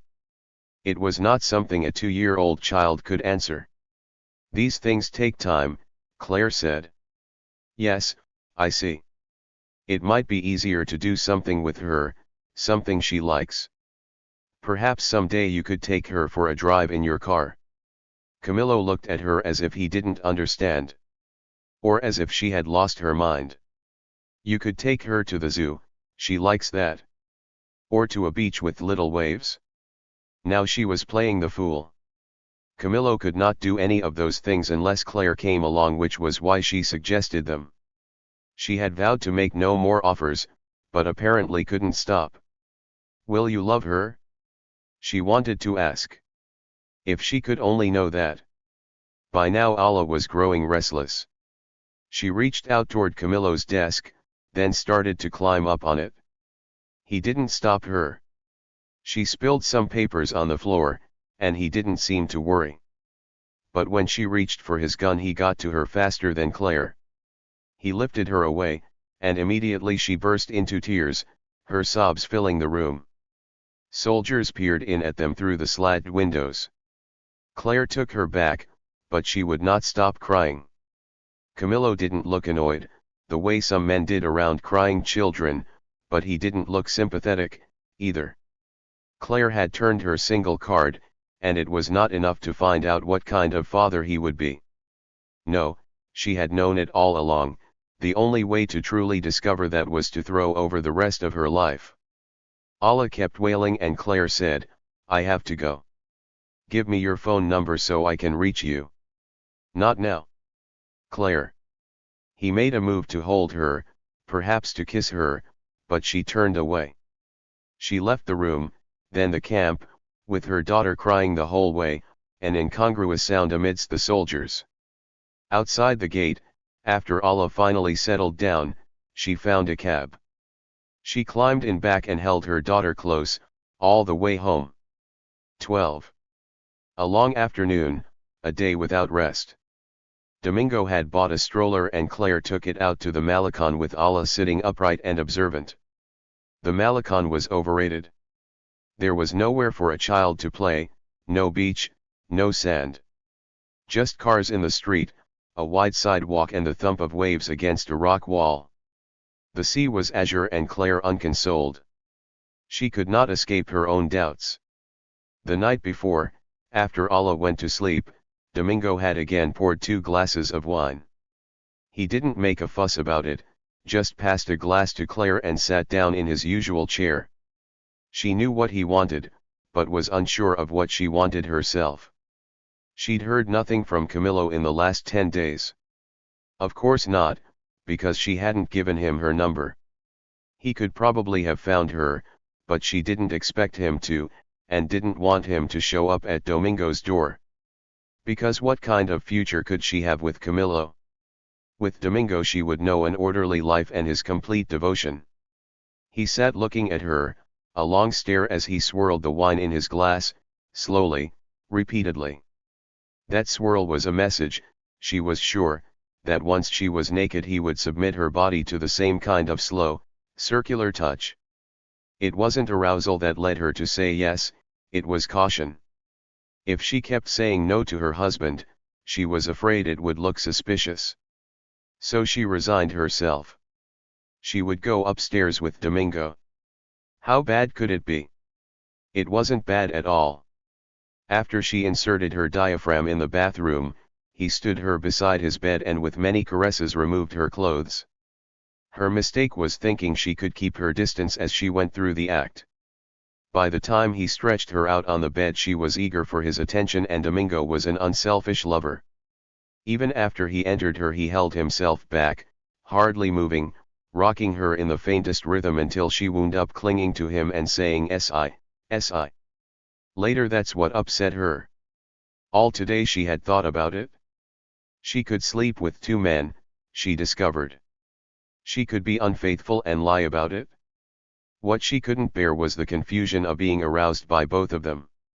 Now, after her trip to the Malecon, she sat in Domingo's high-ceilinged living room in a stiff-backed chair, the cold remains of a cup of coffee beside her. On the floor, Allah played with the wooden train from Domingo's childhood. She ran it across the tiles, a steam engine and 3 little carts filled with matchstick sugar cane. She had on her shirt with the stars. Claire had put it at the bottom of a drawer, but today Allah had remembered it and demanded to wear it. Every so often she stopped what she was doing, looked down at one of her shoulders, then the other, and beamed a smile at her mother. Domingo would notice the stars right away. Claire still didn't know what she was going to tell him. She had tried to practice but nothing came. The light at the windows was beginning to fade. The color had drained from the formal oil portraits on the walls, generations of stiff-necked Cantoros and Beltrans. The room was long and tall. Each morning and afternoon the floors were mopped with wet rags and the ceilings swept for cobwebs. Claire, opening her eyes after a 30-second upright nap, found that Allah had also fallen asleep, had put her cheek to the floor and conked out without a word. It was a bad time of day for her to take a nap, because if she slept now she'd want to stay up late. If Claire picked her up immediately she'd be fine after a bit of fuss, but if left for 10 minutes she would drop into the cave of sleep and not wake up for an hour. Claire let her sink. She left her chair and crouched above her still daughter, watching her face, her smooth cheeks and translucent eyelids. Breathing, breathing, in the rhythm of the sea but twice as fast.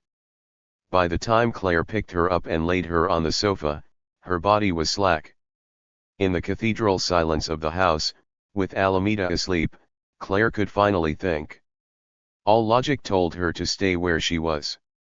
Domingo loved her, he loved Allah, he was older and stable, he had money and she liked him. Loved him, in a way. She had come to this marriage on the wave of his intent, and it had made both of them happy. And what could she expect from Camillo? He had no money, his job was the revolution, and for love-making they'd snuck off to a posada where they would not be seen. She could not imagine a domestic life with him, in the ways that mattered when you had a young daughter. Yet Camillo was the one she wanted. Outside, a car door closed with a whump. 30 seconds later Domingo entered the house, wearing a suit and tie and carrying his briefcase. He turned on a light and Claire stood up. "She's sleeping," she said, holding a finger to her lips and glancing down at Allah. Domingo set his briefcase on the floor, gave Claire a kiss and bent over the girl on the sofa. Did he notice the stars? He said nothing about them, but it no longer mattered. The time had come. "You were sitting in the dark," he said. "Yes. Would you like me to carry her upstairs?" "No, she's fine." "And you?" he asked. He leaned toward her, his weight on the balls of his feet. Though bulky, he was always poised. He didn't like surprises. "Domingo, I'm sorry. I have to move out of your house." He jerked, his eyes flew open and panic overwhelmed his face.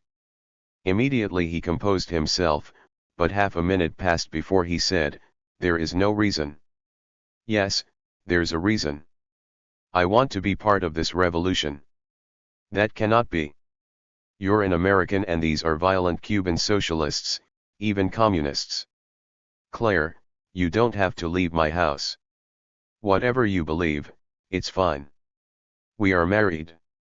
I want you to stay." "I can't." What she couldn't do was carry on an affair with Camillo while she lived with her husband. She watched his face harden. He wasn't used to losing. He had lost his wife, but that was to cancer, a fate beyond his control. He was not a man to beg, either, and now he clamped his jaw shut, a ridge of muscle tightening below his cheek. He stared at her. He said, "Now you must tell me the truth."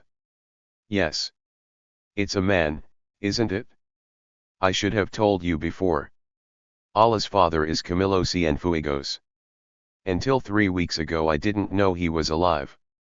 Her deception was now clear, all the way back to her first lie about Allah's Puerto Rican father. Domingo stood still. Not a finger moved. "So that is why you went to Santa Clara." "I didn't see him there." "Where?" "At Camp Columbia. When I took that photo of him and the ambassador." "Where else?" She was not going to tell him about the posada. But she didn't want to lie, either, to this man who had never deceived her. She said, "We are lovers." She wasn't sure it was true.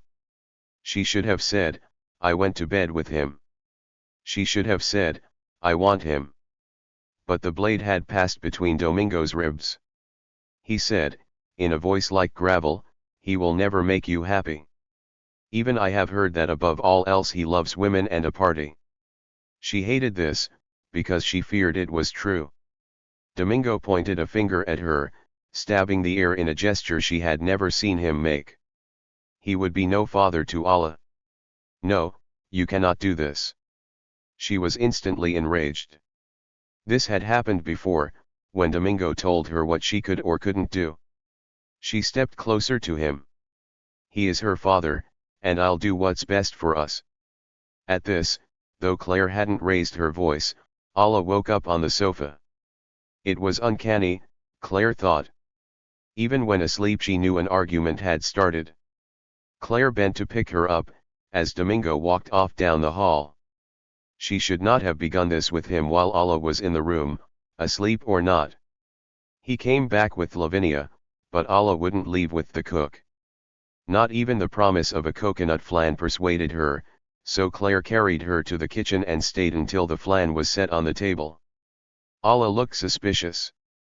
She held back, but in the end the creamy dessert won out.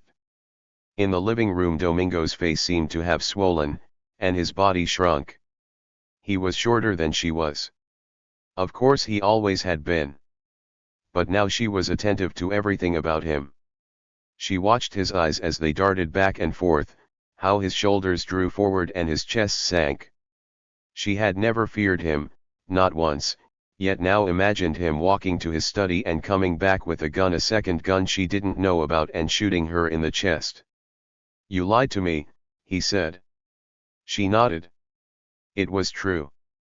I told you about my wife, about her cancer, about everything, and you couldn't tell me who Allah's father was. I thought he was dead. And now what? He's alive, so you have to fuck him." "Shut up, Domingo. Tell me about him, because I have to know." Claire shook her head. "You owe me this, just tell me. Is it because he is so important? Is it the sex?" "I'm not going to talk about that." "Yes you are. You are going to tell me." He was hissing now, and scaring her with every word. "I have to leave," she said. "I have to find my own place." Domingo turned, his face contorted. He picked up his briefcase from the floor and flung it the length of the room. "You want to fuck him? Tu quieres pisar esa pinga huputa? Go on then. Go over to Camp Columbia and start fucking him. Throw the other women out and strip off your clothes and try to make him happy. Go on. Go. Go out the door. Find a taxi and get out of here." Half crazed now, he was bellying up to her, threatening to push her toward the door. She took 2 steps back and put up her hands. "Don't do this. Just go. Go. My daughter is in your kitchen." "That's too bad. She is better off here." Claire tried to go around him, but he stopped her.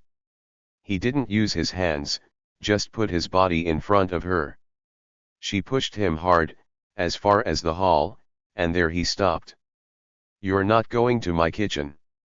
You don't deserve her." At that she flew against him. She beat on his chest, she battered his face with her hands, then her fists, and put a hard elbow to his ribs. He stumbled, and in an instant she was past him, running down the hall, just as Allah and Lavinia came out of the kitchen. Claire scooped up her daughter and headed back to the living room. Domingo retreated before her, all the way to the front door. "Lavinia," he said, "please call Eliseo and tell him to come at once." He rubbed the side of his face and tucked his shirt back into his pants. "Claire, I'm sorry. I am very sorry. I wasn't thinking well. I didn't mean what I said." "But you said it. You thought it. Eliseo will come, he can take you to the Hotel Nacional. I will call them. I'll pay for the room." Claire was still breathing hard. She said nothing. "Tomorrow you can come back and get what you want." "I won't be here, I'll go to my office." "Please let Eliseo help you." "I am truly sorry. Perhaps you can understand what a blow this is." As he spoke, Allah began to cry. Softly at first, then louder. Claire took her to the sofa and sat down. Domingo came halfway toward them. "Allah," he said in Spanish, "it will all be well. Please do not worry." Claire held her. Would all talks now lead to Allah's tears? Eliseo had warned her about Domingo, and clearly it was true, that he could do things she could never have imagined.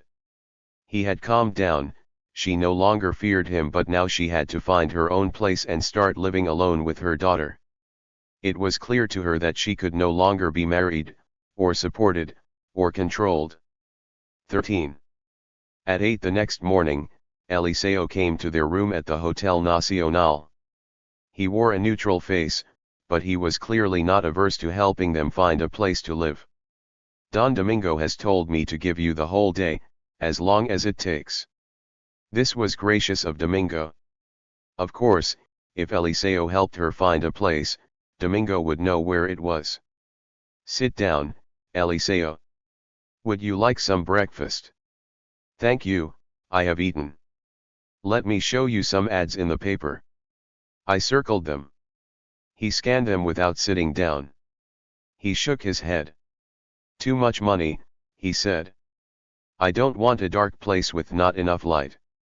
Claire had seen how the poor of Havana lived. Don't worry, we'll find a good apartment. In the Chevrolet she rode up front with Ala between them.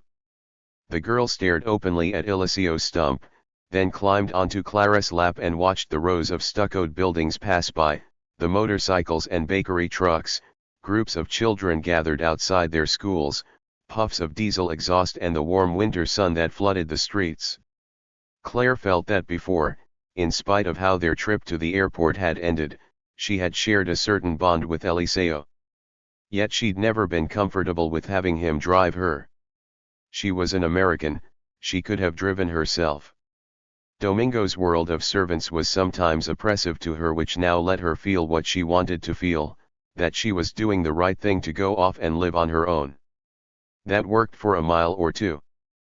But she knew the truth and it soon seeped back, her egalitarian principles were not that strong.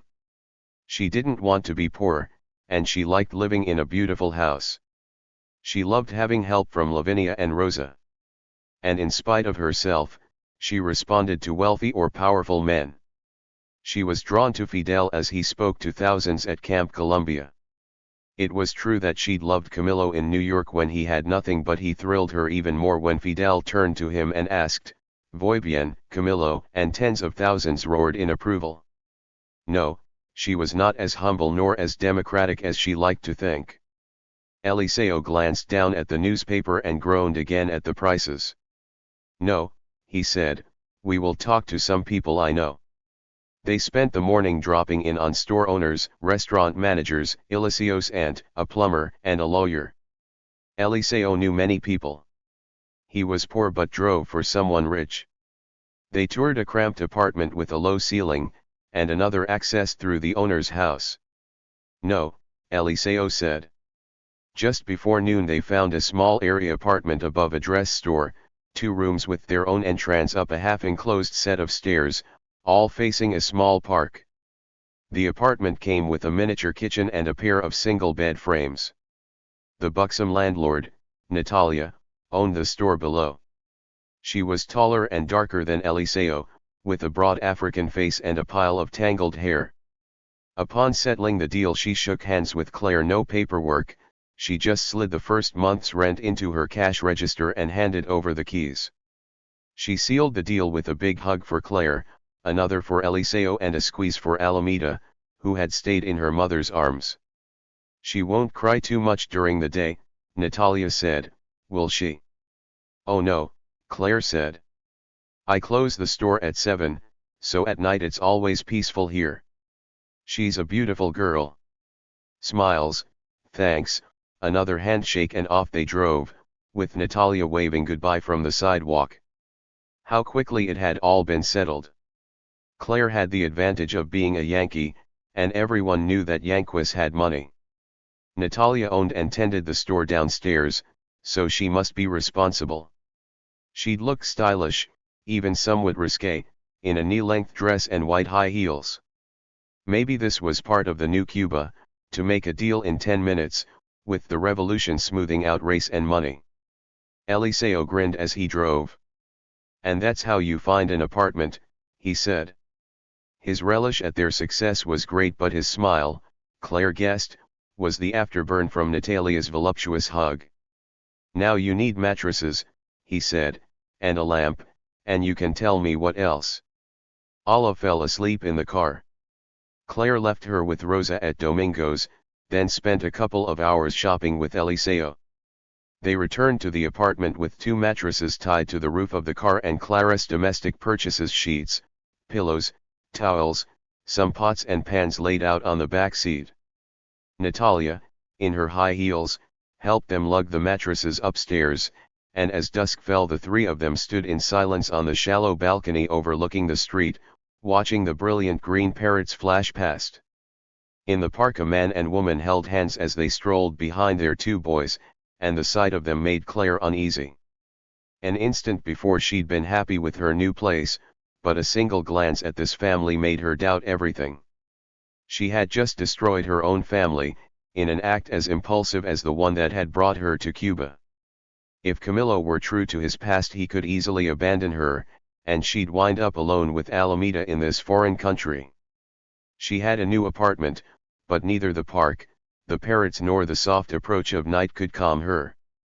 The next morning, fully moved in, with the beds made and her clothes hung in the closet, Clara's desperation lifted. On her way with Alla to buy some food for their empty kitchen, they stepped into the store downstairs. Natalia was leaning over her counter, staring at a new copy of Bohemia with Camillo on the cover. He stood smiling at the camera, somewhere in Havana but with his gun in his hands. Natalia smoothed the magazine with her palm. "Aren't you glad our muchachos have come to town?" "You mean, do I support the revolution?" "Exactly." Claire quoted Eliseo, a bit primly, "I think this revolution is going to be good for Cuba. That Batista was such a cabron. But I knew Fidel would win. For 2 years I listened to him on Radio Rebelled. The whole country was waiting for him, we just couldn't show it. You would not believe how much money I paid to Batista's men just to keep my store open. You paid in money or you paid with your body. Pigs, all of them."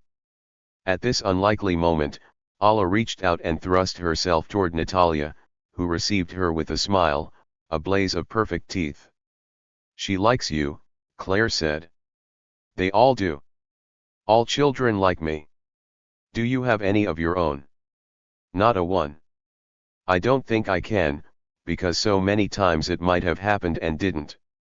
When I was younger, you understand, when I was your age. And this one, tell me her name again." "Alameda." "What a beautiful name. Is her father the man you came with?" Claire smiled to think that Eliseo might be taken for her husband. It was not so impossible in Cuba, where the races were more mixed, the young and old as well. Still, Eliseo was in his 60s. "No," she said, "he is a friend. You have other friends, I'm sure." Claire shrugged, maybe she did, maybe not. Alla started wiggling, and Natalia set her on the floor. Claire said, "If you let her loose, you never know what she'll tear apart.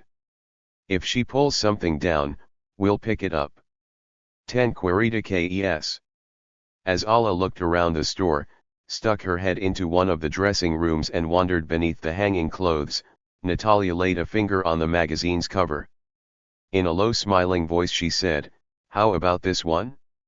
What woman would not want to take this white boy between her legs?" Claire thought with alarm, this is how it's going to be. All over Havana women were dreaming of how they could get Camillo into bed. She stared at his photo, kept staring until Natalia picked up the magazine. "Oh yes," she said, and batted Clara's arm with it. "Tell me you do not find him handsome." "Es algo guapo," Claire admitted. "A fairly good-looking guy. He looks kind of primitive with all that hair." Natalia, though large and heavy-breasted, pranced like a girl in her heels and magenta dress. Turning the pages of the magazine, she showed Claire the photos of Fidel, of Raúl, of Che, and Ramiro Valdez. "And here is mi negrito, Juan Almeida. If I came across him I would light him like a match. Still, Camillo tops my list. They say he's the only one who likes a glass of rum, and who likes to dance. He's one of us, you know. His father is a tailor here in Havana, but que hombre más rico." With a hard click of her heels on the floor, she gave a turn that sent her dress swirling. Claire tried to imagine what Natalia might say to the news that not long before, Camillo had been between her legs. "Perhaps it is only a fantasy," she said, "but I have the feeling I might stand a chance with him." I know I don't have the hips, I don't have the ass. Nor the tits. Natalia said in an exaggerated whisper, as she pushed up her own. But you need not be ashamed, you are a graceful girl. You have the neck of a swan, and one of these boys could lose his head over you, I've seen it happen 100 times. I'd hire some skinny girl and everyone would tell me I was crazy, but she would always do some business. You mean here in the store? No, in my old business. I ran a house of women and the whole world knows it. But you see how smart I was. I guess so. I not only knew that Fidel would win, I listened to him and believed him. I understood that I was in the wrong business, and that with Fidel there would be no more houses of beautiful women, and mine would be worth nothing. So I sold it to a client from the old days, a banker, and now he is desperate. Half his girls have already left him, but they still buy dresses from me. A woman cannot live without a good dress. Chica, you could use one yourself. Those old pants of yours, the same today as yesterday. To speak sincerely, how will you find a boyfriend in Havana? I suppose I should think about that. What you need is something sexy, something that shows off your waist. My waist. Is that all I have? But yes, that was already understood. If I had your waist and these, Natalia said, I would have my pick of the comrades. She spanked the magazine with the back of her hand. Claire picked it up and tried to look casual as she leafed through it, then set it down on the counter. I understand, she said, that the casinos have all been closed, and that gambling in Cuba is no longer permitted. But perhaps we could make a small bet. What kind of bet? That I will take one of these boys between my legs before you do. Done. Girl, you are going to lose some money. $10 American, Claire suggested. Dios mío. But no, I cannot take candy from a baby. If I win, you give me $10. If you win, I give you free rent for a month. Even this is unfair, because I know what Cuban men like. I'm sorry, but they want a big ass. That's just how it is. Natalia was having fun, and Claire as well. How she wanted to tell someone about Camilo. She bought a dress, the price cut in half. It was knit, short and ice blue, and she could not imagine when she was going to wear it. 14. Fidel was a night-a-bird, he slept at odd hours and never for long. Camilo, Che, and Ramiro Valdez had been meeting with him to discuss the structure of the new government. They met 2 or 3 times a week, late at night, sometimes talking until almost dawn.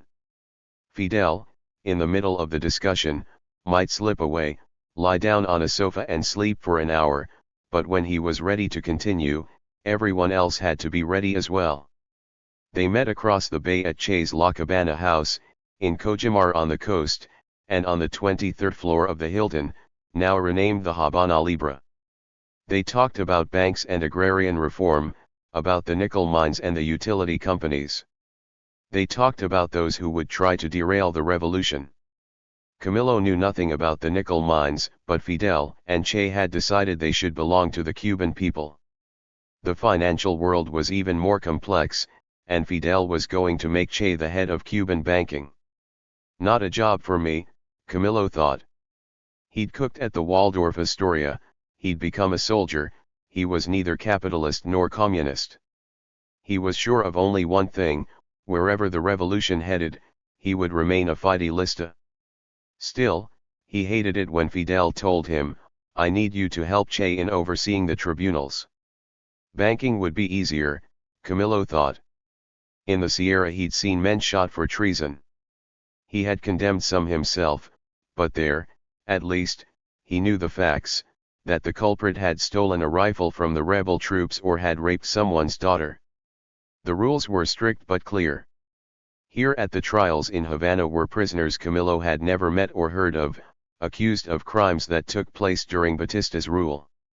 Witnesses told their stories of murder, rape, and thievery, evidence was presented and the decisions made. Some men were absolved, most were not. A guilty man, if condemned to death, was taken directly from the trial to an execution yard, stood against a wall and shot. During the first day of trials Camillo didn't watch the executions, but that night Fidel spoke to him. "You are head of the army, Camillo, so you must be present. You don't have to pull the trigger, but you have to be there. Anything less dishonors our system of justice. You tell me to go, and I will go." Ever since boarding the Granma he had followed Fidel's orders, but he wasn't happy about this one. He hated everything about the trials, the stifling makeshift courtroom, a terrified man accused of crimes against the state, the shrill accusations, the sobbing witnesses, almost always a mother or sister who attested to the man's good character. If the accused had worked under Batista, no one but his family dared speak up for him. The next morning, the first defendant was a captain in the army. There were official papers, even photographs of him and the men he had tortured. Here at La Cabana and over at Camp Columbia, members of the M26 were poring over the records, and this man was one of hundreds who stood no chance. The judges did not take long, and Camillo followed the prisoner out of the hall and downstairs into an ancient moat that surrounded the Cabana castle. There 5 rebel soldiers stood waiting, their faces blank. The man was placed against a bruised white wall, el Perdon already flecked with dried blood, its plaster pocked by bullets that had passed through the bodies of other men. The prisoner stood unmasked, he raised his hand, he said "Viva Cuba!"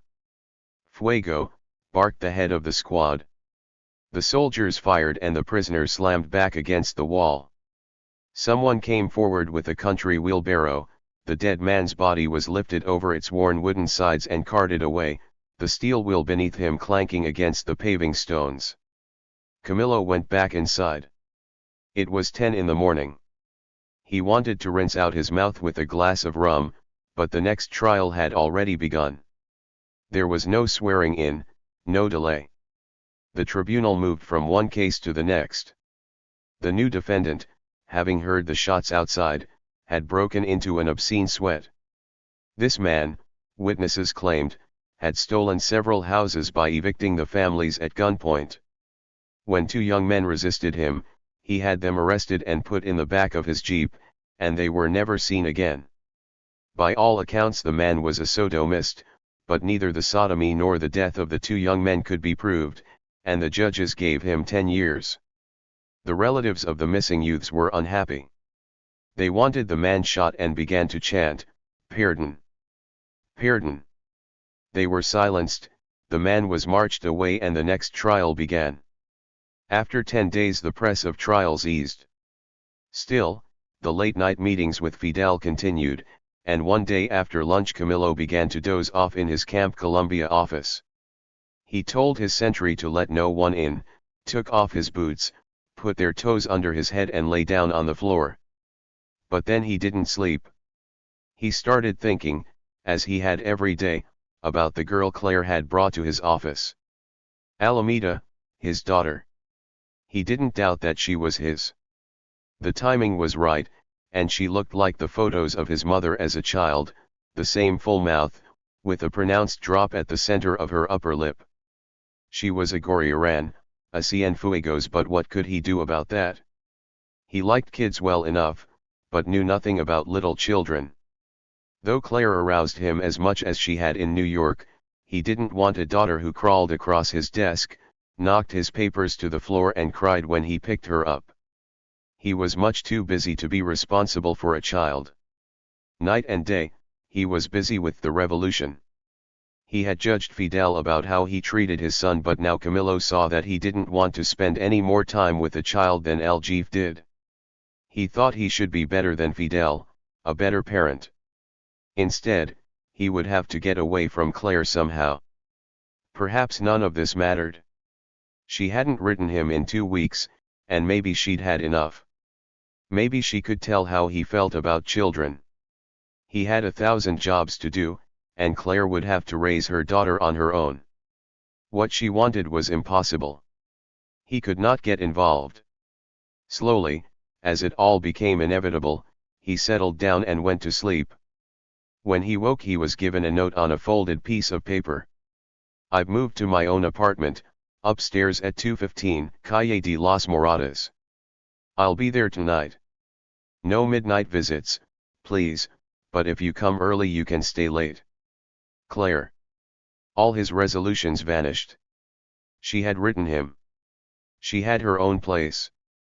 Alameda was not his job, and she'd probably be asleep anyway. He would leave the camp after dinner, before some message could call him to another meeting. All he could think about was Clara's smooth body, naked from the waist up, as she knocked the barrel of his gun around in the posada toilet. He would have to punish her for that. He would punish her with kisses all over, as long and slow as she liked. He found her standing on a narrow balcony above a store.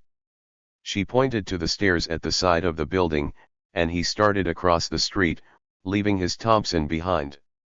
His driver called out, "Jeef, tu arma," but Camillo waved him off. He had his pistol, he'd be fine. Claire met him at the door and led him into a modest room laid with common red tile, the kitchen on one side and a bed on the other. Allah was asleep in a second room, its door half open. Camillo stepped in to look at her, lying without a sheet, wearing only a diaper, her face turned toward him. Yes, the resemblance to his mother was strong. He thought again, I should leave. It would be simpler now than later. But turning back into the main room he found Claire just behind him, standing on her toes, wearing a black dress that clung to her hips. He could not walk out on this. Claire closed the bedroom door and he whispered, "Will she sleep?" Claire laughed.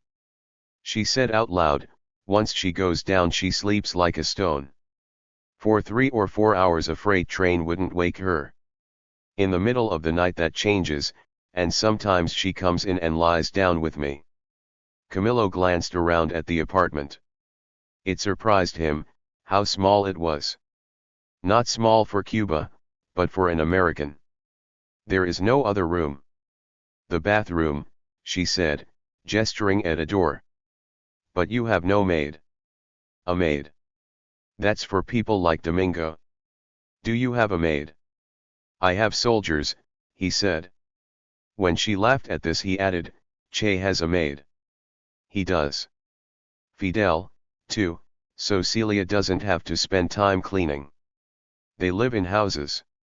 Me, I sleep on a narrow bed in the barracks. I am the one who embodies the revolution. Even Fidel says this. Except, he thought, that he had a Yankee girlfriend and a daughter no one knew about." "You didn't bring your machine gun," Claire said. He tapped the butt of his pistol. "I have only this. I am almost naked."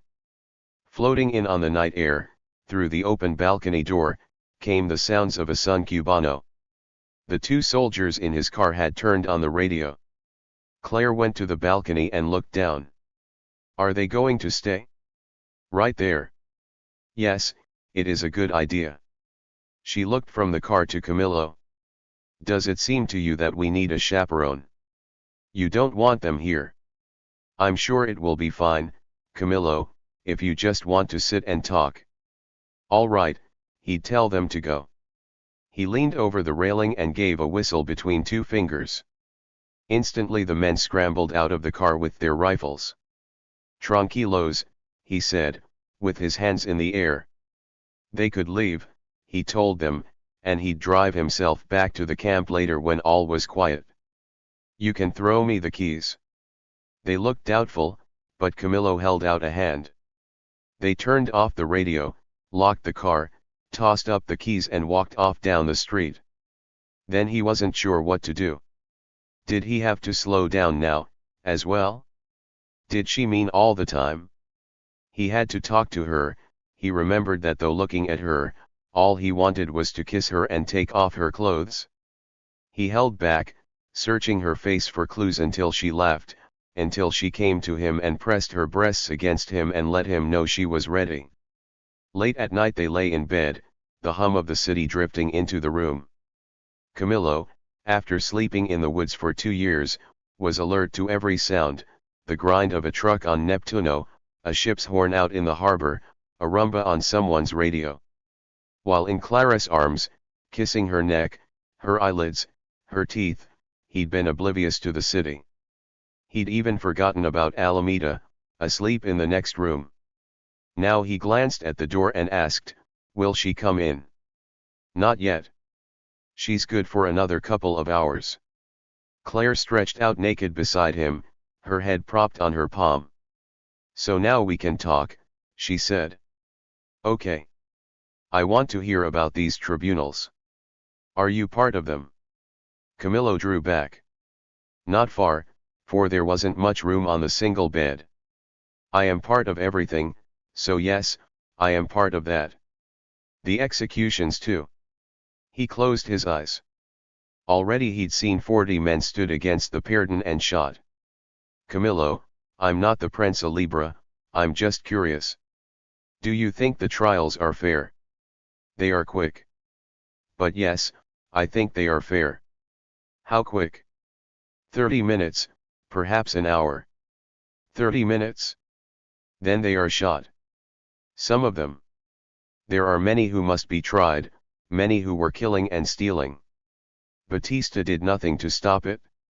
He hated the trials, yet found himself defending them. Claire stood up and pulled the bed sheet around her. "I thought a revolutionary's job was to fight for justice everywhere. These trials don't sound fair at all."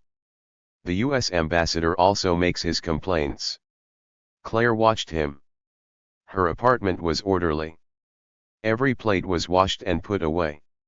She had placed his boots by the door, and his pistol in its holster lay at the foot of the bed.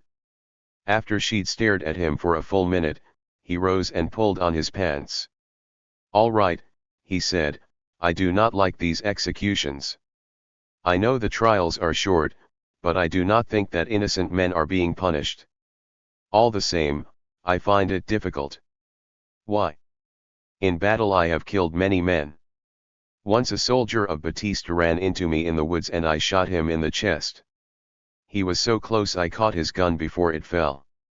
I had to kill that man, because he would kill me. But these executions..." She waited.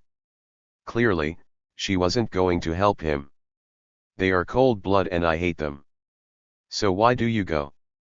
"I was told I must." "Told by who?" He glared at her. Of course she knew who it was. "What if you said no?" He gave a little laugh, almost a bark at her innocence. "I cannot say no to Fidel.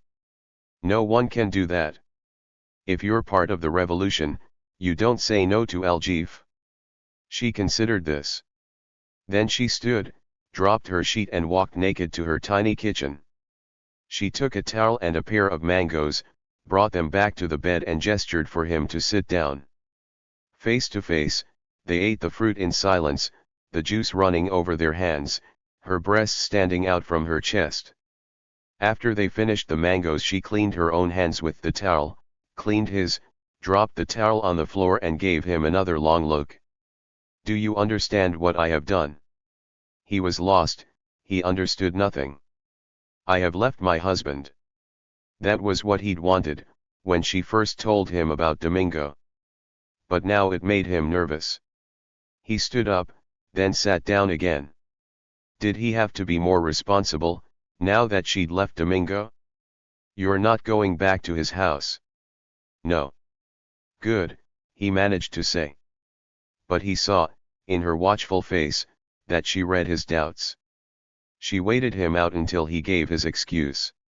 "I have no money." "I have nothing. The money is not important." He did not believe this. He was not like Che, who thought money should play no part in romance, fatherhood, or family life. "What is important?" "You and me. And Alameda. So I can come here again to see you."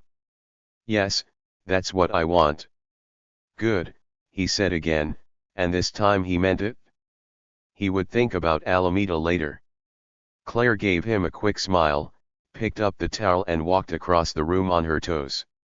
She put the towel and the mango pits in the kitchen sink, washed her hands, took a blouse from her closet and put it on. She pulled one of her chairs close to the bed and sat down on it.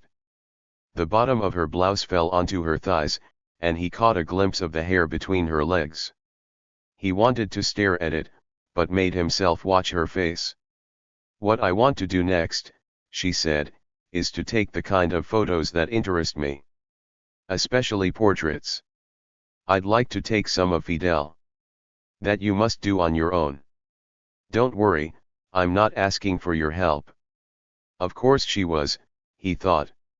And the more sex they had, the more demands she would make of him. He could see it coming. He thought of their old life in New York, the long hours when they lay in bed laughing and kissing.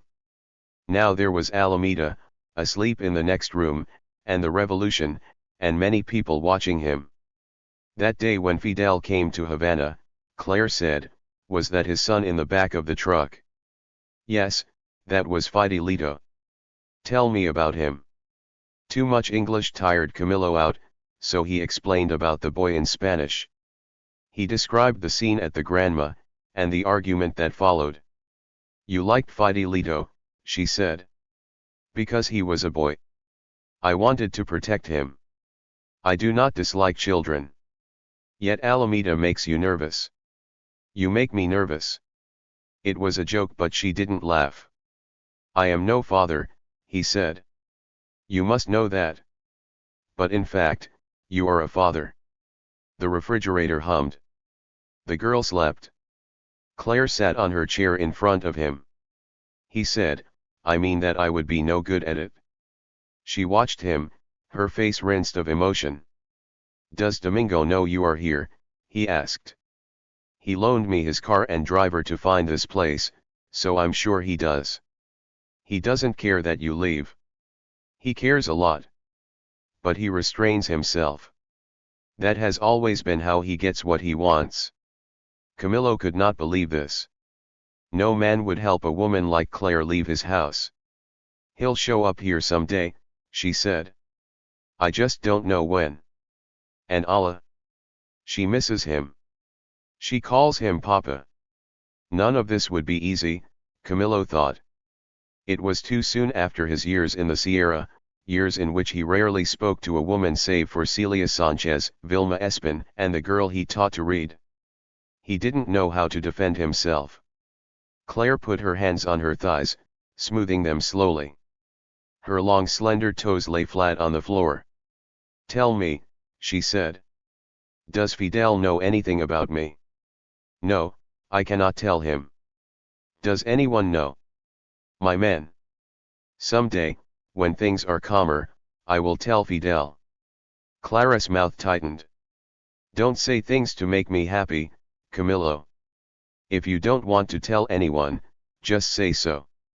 We're in my bedroom, we're not fighting some battle. Don't be a commandante when you come to see me." "Of course not," he said. But what he thought was, no soy rival para ella that he could not keep up with her. Not when it came to talk, and to these conflicts. Because they were fighting a battle. Still, it was Claire who stopped asking questions, who stared at him, who told him to lie still on the bed as she rubbed herself all over his chest and mouth. It was Claire who said, when he came into her a second time, "I have to have you," the words coming out in a rush as if against her will. After that she said nothing more, but was muy buena en la cama. 15. Occasionally, when Natalia had to go to the bank or the post office, she asked Claire to look after her shop for an hour. Claire liked to do it, and Allah had learned not to go out onto the sidewalk, but that inside she could wander freely. Claire was behind the register one afternoon, and Allah playing with some small metal cars she preferred them to dolls, and liked to send them spinning across the glossy floor tiles when Domingo's Impala pulled up and parked across the street. Claire stepped behind a rack of dresses and let him climb the outside stairs. She listened to his feet on the treads, then his knock on the door in that familiar American rhythm, "Shave and a haircut, 2 bits." She didn't want to talk to Domingo, but didn't like hiding from him, so when he came back down the stairs she stepped out onto the sidewalk. Allah followed her, and when she saw Domingo she ran to him, Her arms lifted. Domingo scooped her up. He kissed her and let her snuggle against his neck. To Claire he was polite. In the tone of an old friend he said, "It's good to see you. I've missed you." In the silence that followed, a hummingbird darted up and hovered beside their heads. Allah watched it for a moment, then reached for it, at which the bird tilted and vanished. "Un colibri," Domingo told her. "Coliba," Allah said, unable to get her mouth around the word. Domingo laughed. "That's close enough." How easily he slid back into their lives. He held onto Allah, who tugged at his hair. She loved him, of course. Clara's heart sank. "What have I done?" Half smiling, Domingo said, "It seems that Castro and I have something in common, that birds are drawn to us." Of course the bird at his speech was much larger, but that is only right for the maximum leader. This was the old Domingo, ironic and relaxed. All right, she thought, they could talk.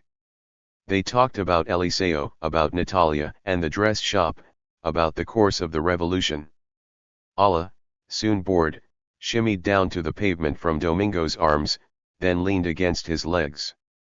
"My dear, let me suggest something. I would pay you well, and it is truly a job without strings." "What kind of job?"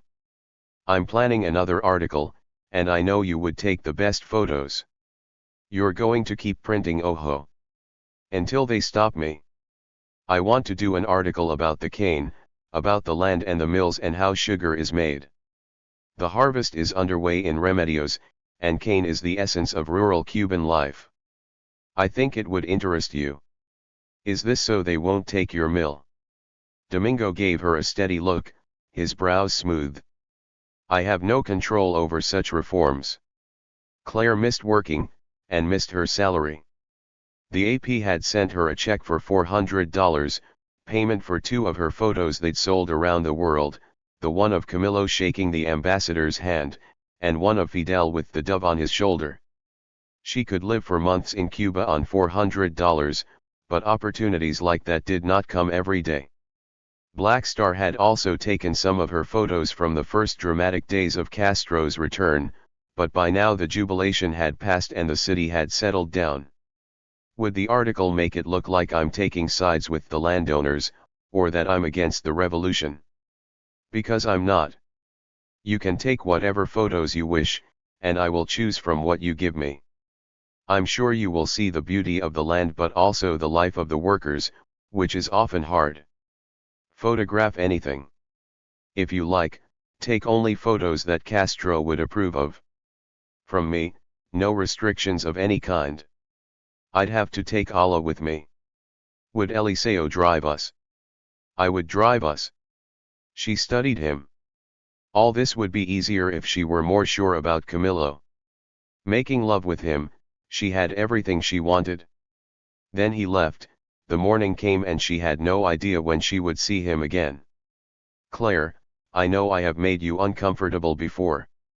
I am sorry about that. I regret what I said that night." She wondered if Camilo could offer so simple an apology. Or if she could. "We could take Rosa with us," he said. "She misses Alameda." Rosa had come to Havana after working for Domingo's mother. She had come still grieving the loss of her own child, a boy of 4 who'd flown out of her arms when they were riding in the back of a pickup that was hit by another truck.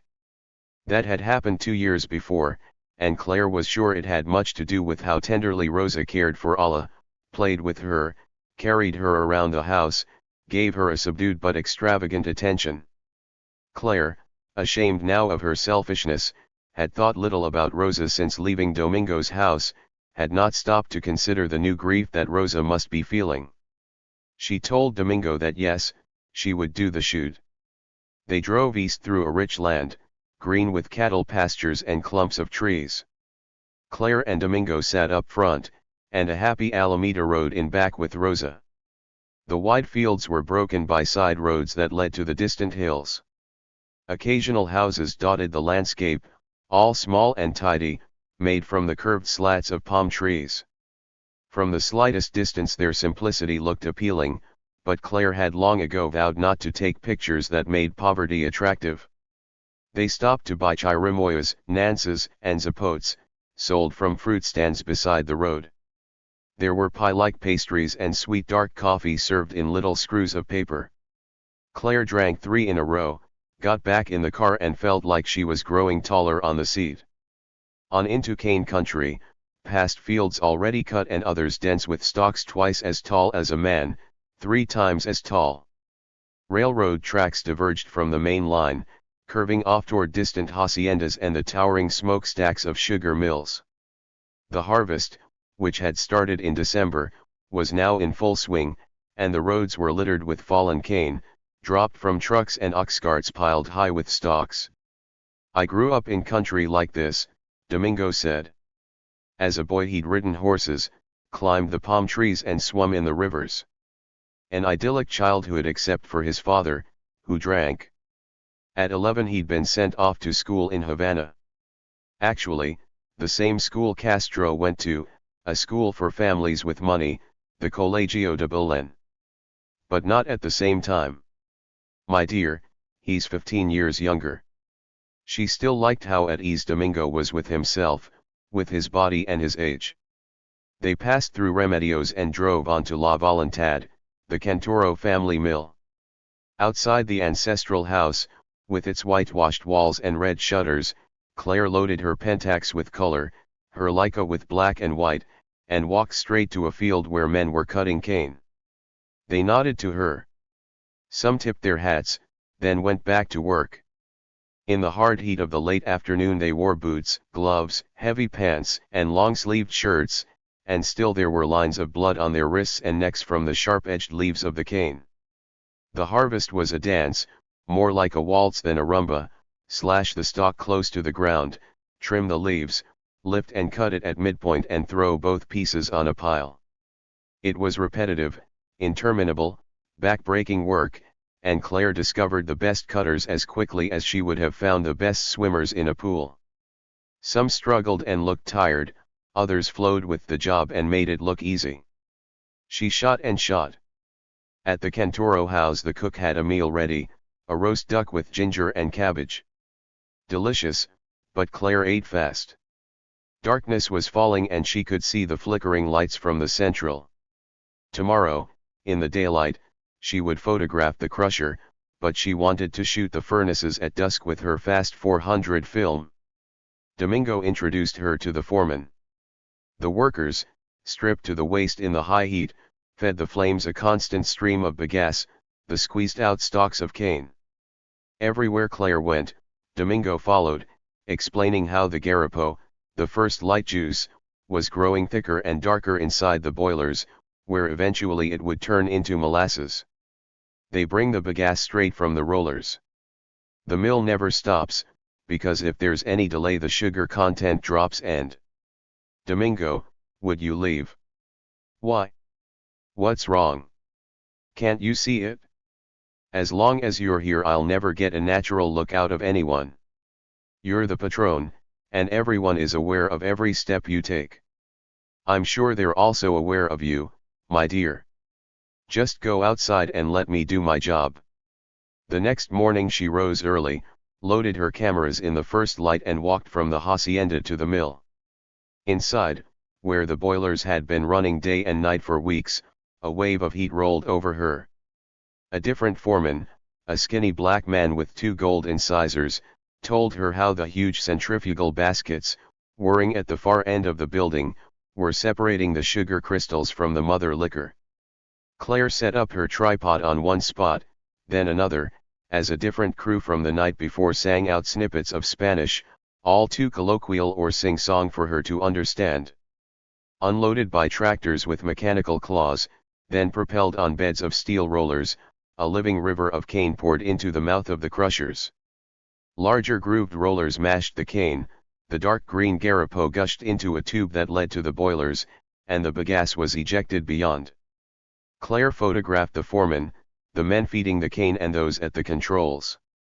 She photographed the women sweeping up the remnants of stalks that littered the floor. The noise was constant, and the heat grew until Claire's blouse stuck to her back and chest. She didn't care. She loved a shoot in which everything was new. At noon, returning to Domingo's house, she found Rosa and Alla outside, lying on some machete-trimmed grass. "Alameda," Claire called from a distance, and the girl turned toward her. She came at a run, smiling, laughing, beautiful. With Alla's arms around her neck, Claire thanked Rosa for looking after her. "You are so good with her," she said. Rosa's round tranquil eyes were focused on Alla. Her hands, folded together, now opened with her fingers spread, like a dove taking flight. She said, "I love the girl," and Claire knew it was so.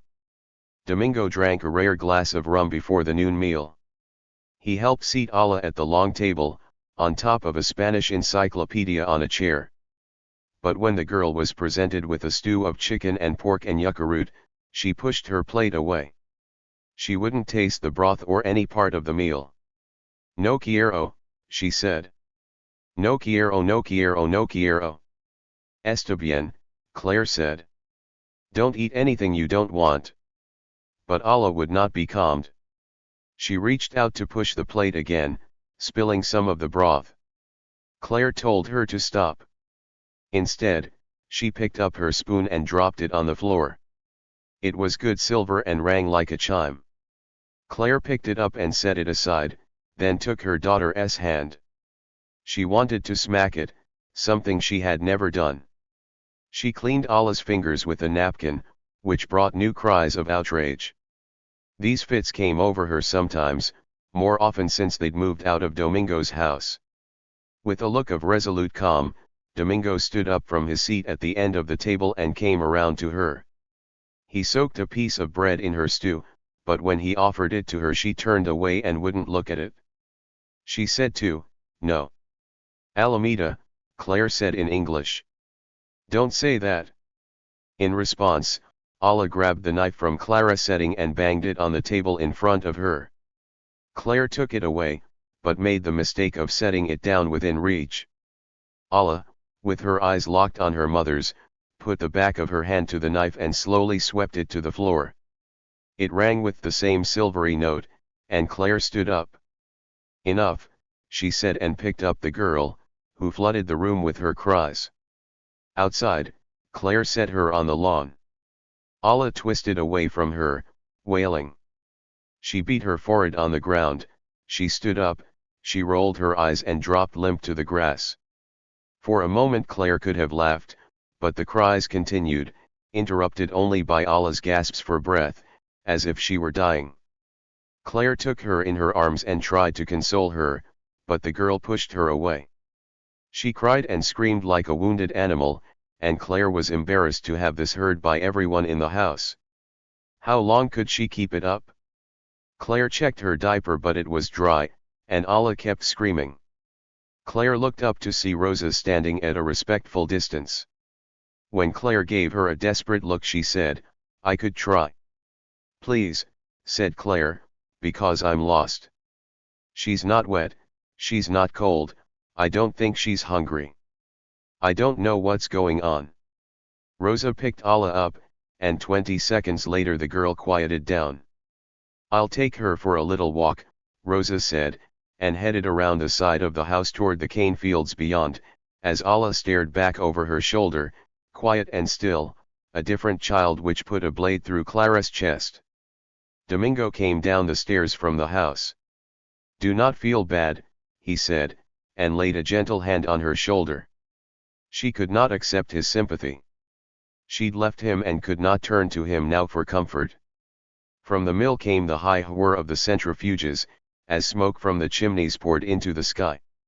Claire loved Cuba, but the Cantoro home felt alien to her. She should never have come on this trip, with a man she had deeply insulted. Domingo had always preferred to speak English with her, and spoke it now. "I cannot stand by," he said, "and watch you suffer as you go down the wrong path. You know what I am talking about." "No," she said. "It cannot end well with these barbudos of yours." It was the patron in him that angered her, and his tone of disdain. What barbudos of hers! There was only Camillo. They are full of ideals, Domingo said, but as men they are lost. This Castro is a personal disaster. He has a child by another man's wife, Nady Revuelta, do you know that? He has children from before his exile and he pays them no attention. Now he has stolen Fidelito from his mother, and instead of looking after him he sends him away to school. And that Escobedo Guevara, he is married and has a child, but also a new girlfriend. Of course he will abandon his daughter. And Camilo Cienfuegos, do you think he's going to be any different? He's not a family man, he's a boy who loves to drink and dance. Enough, Domingo. He is Alameda's father, so don't say another word. This revolution, as they call it, this new dictatorship, they want to ruin this country.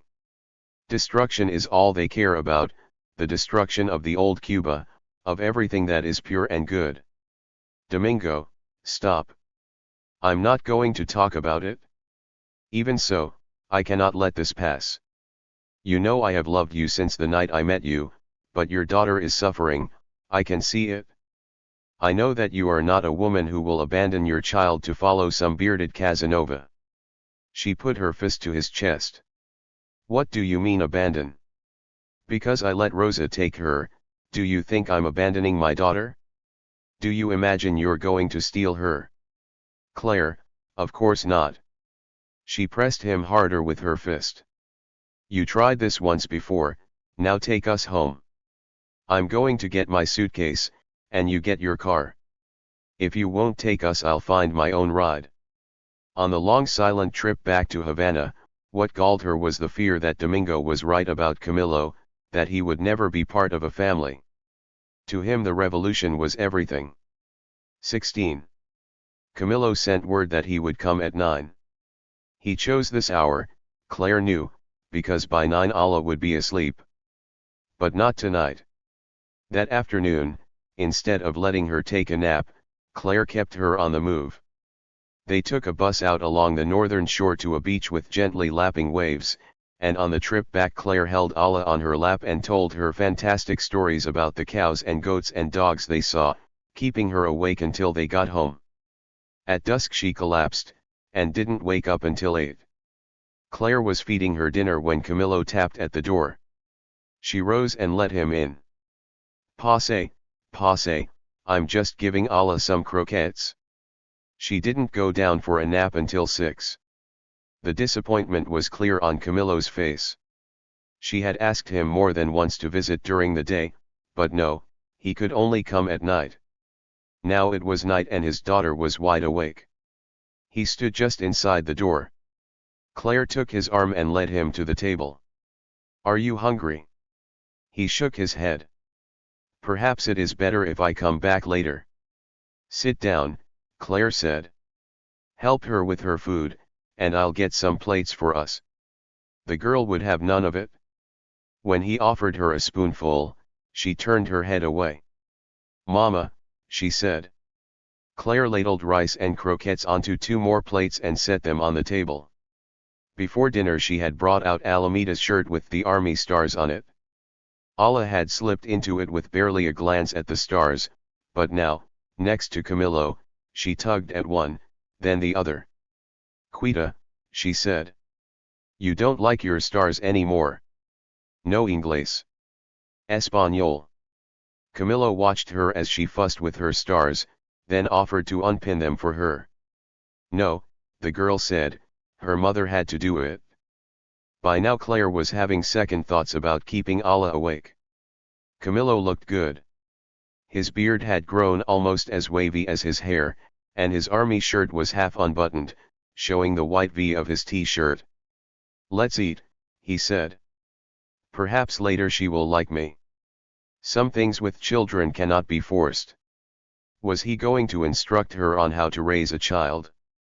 Claire removed the stars. Do you think I am forcing her? You guide her, do you not? He ate, then waved his fork in the air. This is not only a problem with children. How do you make anyone do what you want? How do you? I remember Fidel and Che in the Sierra, in the early days, trying to persuade the Guajiros. They listened but did not believe. What convinced them was how we treated them. No one before ever gave them respect. And with Allah, we can respect how she wants to ignore me. Camilo's first interest, Claire was sure, was to eat his meal in peace. For herself, she wanted everything at once. She wanted nights like their last one in which they made love as Allah slept, ate dinner at midnight and went back to bed for another 2 hours. At the same time she wanted the three of them to be some kind of family. Over coffee she said, "Why don't you take me to meet your parents? Take me and Alameda." Camilo sat up straight on his chair. He looked as if she were holding a razor to his throat. "Isn't this common in Cuba?" she said. "When you have a girlfriend, don't you take her to meet your parents?" Allah looked back and forth between them. Through the balcony door came the faint sound of traffic, the last of it, and a few lonely bird calls. Finally Camilo leaned back in his chair and said, "All right, I will." Ramon Cienfuegos and Emilia Gorriarán were a pair of anarchists who had emigrated to Cuba from northern Spain in the 20s. Both were tailors, and when Camilo, Claire, and Allah arrived at their house in the Barrio Lawton they were both at work on their singers. It was a hilly neighborhood in South Havana, far from Camp Colombia, far from the Habana Libre but not far from the revolution. The house, already famous to the residents nearby, was bedecked with flags and signs in support of the M26. Camilo introduced Claire to his parents as a photographer, the one who had taken the photo of him wearing a chef's toque, the photo he sent them years ago.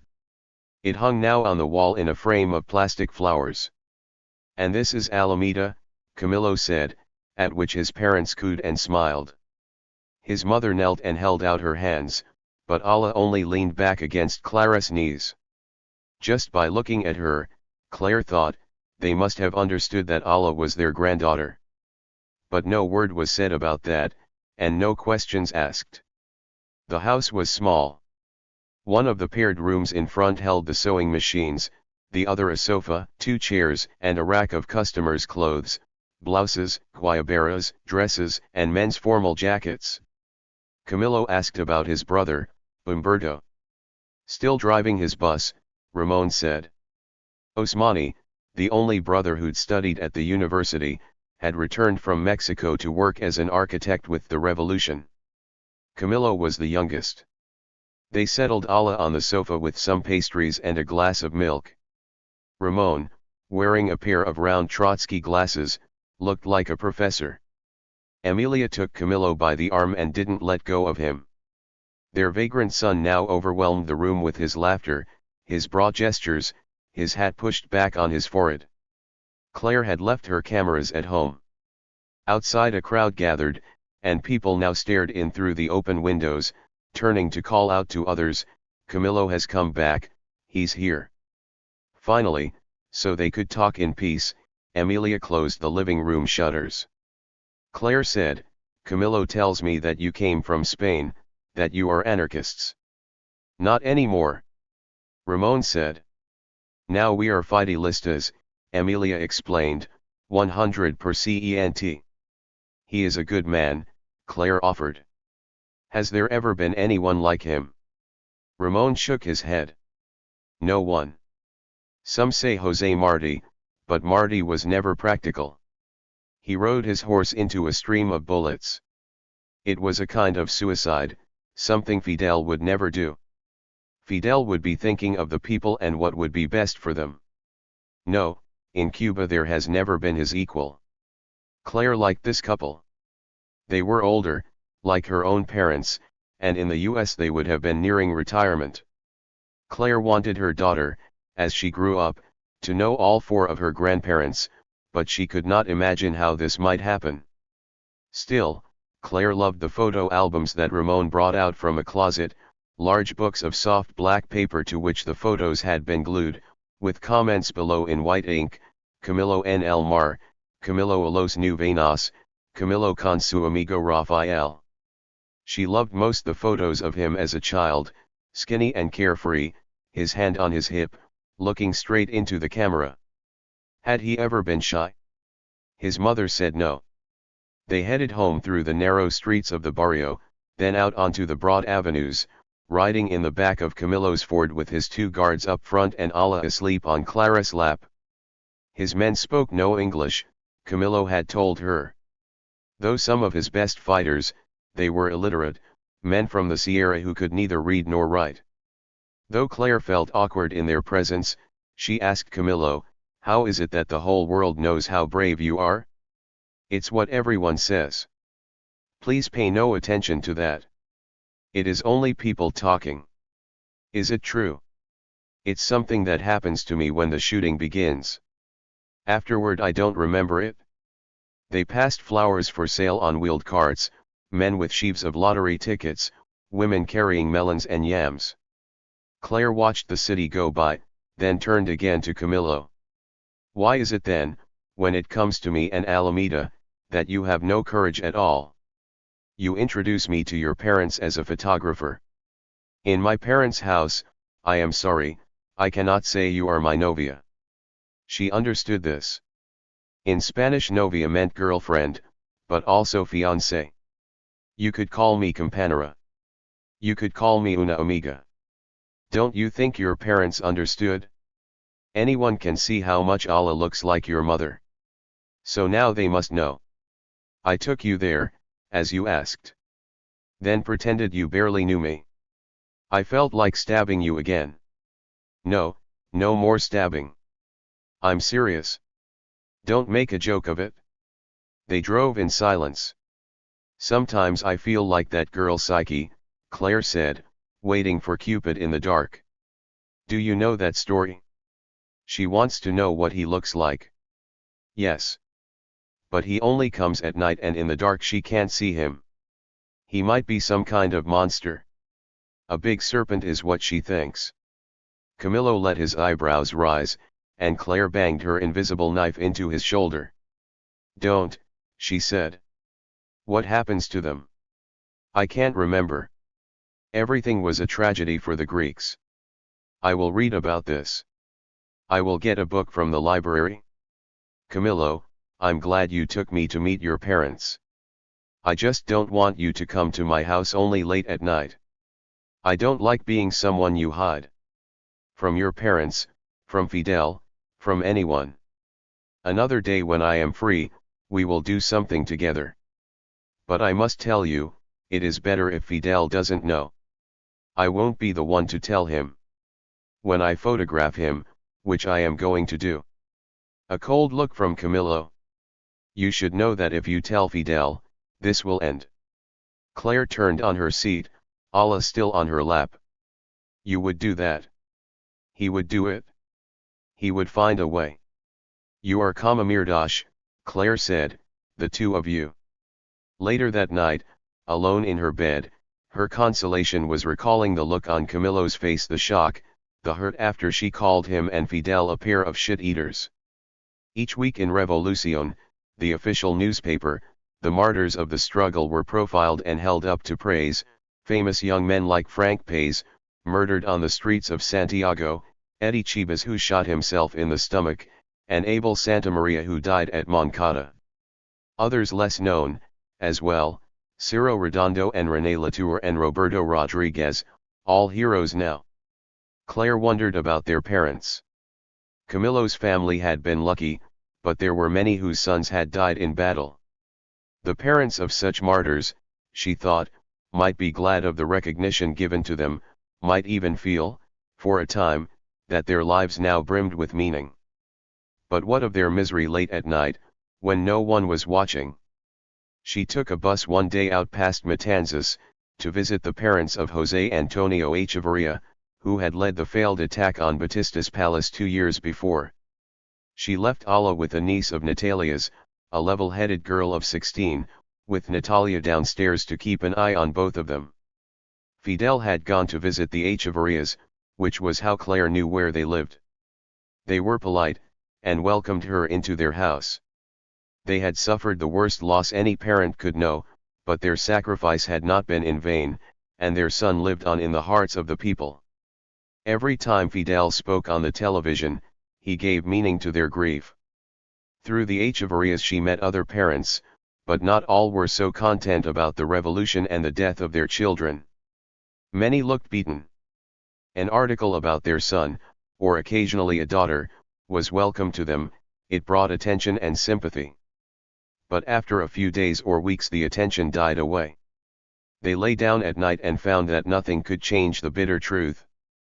Their nightmares returned, they had trouble breathing, they rose at dawn hating every bird that sang. All this they told Claire as she photographed them. "I care nothing for this revolution," one woman told her. "The whole country is celebrating, but both my sons died in the Sierra. My daughters are running around like whores, dancing and drinking with men I don't know. 2 years ago my husband lost both his legs when his tractor turned over on him. It took him a year to die. Fidel says there will be medical care for everyone in Cuba, but my husband suffered and now he's dead, and my sons are dead, and I hate those who survived. I slap their faces. I shit on them. The only ones I love are my sons, who I will never see." The woman lifted up her face and wept, directly into the camera. Claire, who'd found a photo lab where she could develop her own prints, hung them on a string across her room, black and white photos of something more than anguish. They were portraits, but also accusations.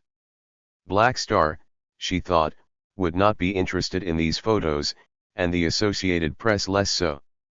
What the AP wanted was photos of Fidel and his leaders. Pictures of Camilo would be good, but Claire wasn't going to shoot him as he walked in her door, or lay in her bed late at night. She wanted Fidel, but hadn't found a way to get near him. Some Cuban photographers had close ties to the revolution. Corda, who'd been a fashion photographer, now followed the leaders of the M26 everywhere. Osvaldo and Roberto Salas had access, and their photos in Revolucion showed Fidel playing basketball, Camilo on horseback riding into Havana, Che gazing over the nickel mines at Moabe. Rosa, one happy afternoon, showed up at Clara's door. Ala jumped straight into her arms, and Rosa explained how Domingo had let her go and might Claire have need of her here, looking after the girl. From time to time she would, Claire told her. Indeed, could she stay with Ala right now, this afternoon? 20 minutes later she was on her way to the house of Celia Sanchez, who controlled Fidel's schedule. Everyone knew where she lived, and where Fidel often slept, on Calle once near the western edge of Vedado. Claire took a bus, walked to the sentry post, had her bag searched by a pair of guards and was led into a waiting room where people came and went. There seemed no order to it. From time to time a woman, not Celia, stuck her head into the room, said nothing at all or sometimes just, "Usted," and the chosen person rose. An hour passed. Another hour, and Claire was never called. The little room emptied out. She sat alone, staring at a photo of the Moncada barracks and its bullet holes. Then Celia herself opened the door and asked bluntly, "Si?" Taken aback, Claire plunged straight into her request. "I would like to photograph Fidel." "You and everyone else," Celia said, without the least smile. Claire pulled her 2 best-known pictures out of an envelope and explained that she had taken them. Celia glanced at them and looked up. "You are Claire Miller." Stunned, Claire admitted that she was. "Come with me." Celia looked the same as in the pictures Claire had seen of her, wearing a tailored blouse and army pants pulled tight with a belt. She was a plain woman with a fervent look. She offered Claire a seat in her office but remained standing herself. Her desk was covered with papers, manila folders, a pack of Winstons, a full ashtray and a plaster cast of someone's teeth. Her father had been both a doctor and a dental surgeon. Face to face, under Celia's direct gaze, Claire asked, "How do you know me?" "You did well with the dove. Also the photo of Camilo with the American ambassador. Fidel pays attention to such things. He is interested in photography, but he is also extremely busy. You must understand, All of Cuba depends on him. He often speaks in public, and I could give you a schedule. What I would like is to talk to him in a more personal setting. Celia stared at her hard for 10 seconds, then sat down on the chair behind her desk. She tapped out a cigarette, offered it to Claire, then lit it herself. Is it an interview you want? I wish to take some portraits, and I think the best photos come after some talk. Like the best sex, said Celia. Claire had not thought this through. She should have considered that Celia, as Fidel's lover, might be suspicious of another woman. Also, since Celia knew her name, she might know about her and Camillo. It might look like she was trying to go from commander to commander. I'm a photographer, Claire said. I'm always looking for subjects. I could show you many other photos I have taken here in Cuba. Celia smoked. She placed her cigarette next to others in the ashtray. She moved a couple of folders. She was silent for so long that Claire wondered if she had been dismissed. Then, I'm sure you know that Fidel is a great talker. Claire nodded. He gets started and forgets his schedule, sometimes forgets who he's talking to. He can go on and on. That's fine with me. The more invisible I am, the better the photos. After another moment's silence, Celia picked up a notebook and wrote in it. I will see if I can get you 30 minutes with him, perhaps next week. After you have talked, once the time is up, I will come and get you. Then, no matter how fascinating the conversation, please say goodbye and accompany me out of the room. Of course. The following week she found a hand-delivered note in her mailbox. Fidel would see her next Monday at 4, and would she please bring her recent photos? Not her camera this time, just the photos. That was disappointing, but it was a door that might open. It was a coup, really. She was going to meet the heroic leader, and she had pulled it off by herself. Now, what was she going to say to persuade him? That she used to work for life? That she used to work for Ojo? The closer the day came, the more uncertain she felt. Again she waited in Celia's anteroom on a wooden bench, more nervous by the minute. 5 o'clock came and went. The sky turned rose outside the single small window, and it was almost dark by the time Fidel strode in, cigar in his mouth, several pens in his left flap pocket, no insignia on either cap or shirt. Like Camillo, he wore his pistol on a web belt. He marched past Claire as if he didn't see her, talked to Celia in her office, came back 2 minutes later and asked Claire to follow him to another room, where he turned and shook her hand. How large he was up close. She had never stood next to a taller Cuban. He looked her up and down, but not like a man would on the street. He scanned her. He asked her to sit down, then sat himself, facing her knee to knee. On his left wrist he wore a pair of watches. He was famous for them, but how odd, Claire thought, for someone known as the least punctual man in Cuba. Is it true, he asked in Spanish, that you have come to photograph the revolution? Don't lie, she thought.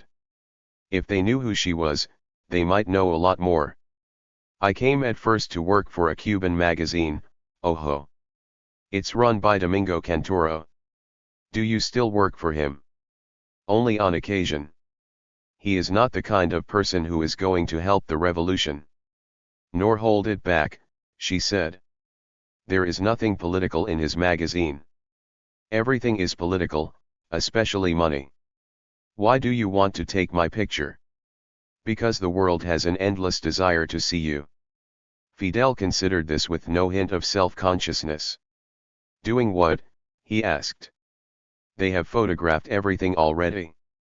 They have taken pictures of me playing baseball, playing ping pong, fishing, holding my gun, eating breakfast, eating dinner, signing papers, even sleeping in a chair.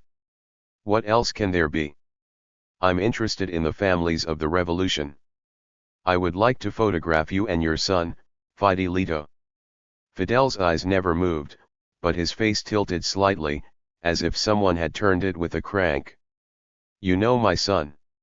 I saw him the day you entered Havana. Here.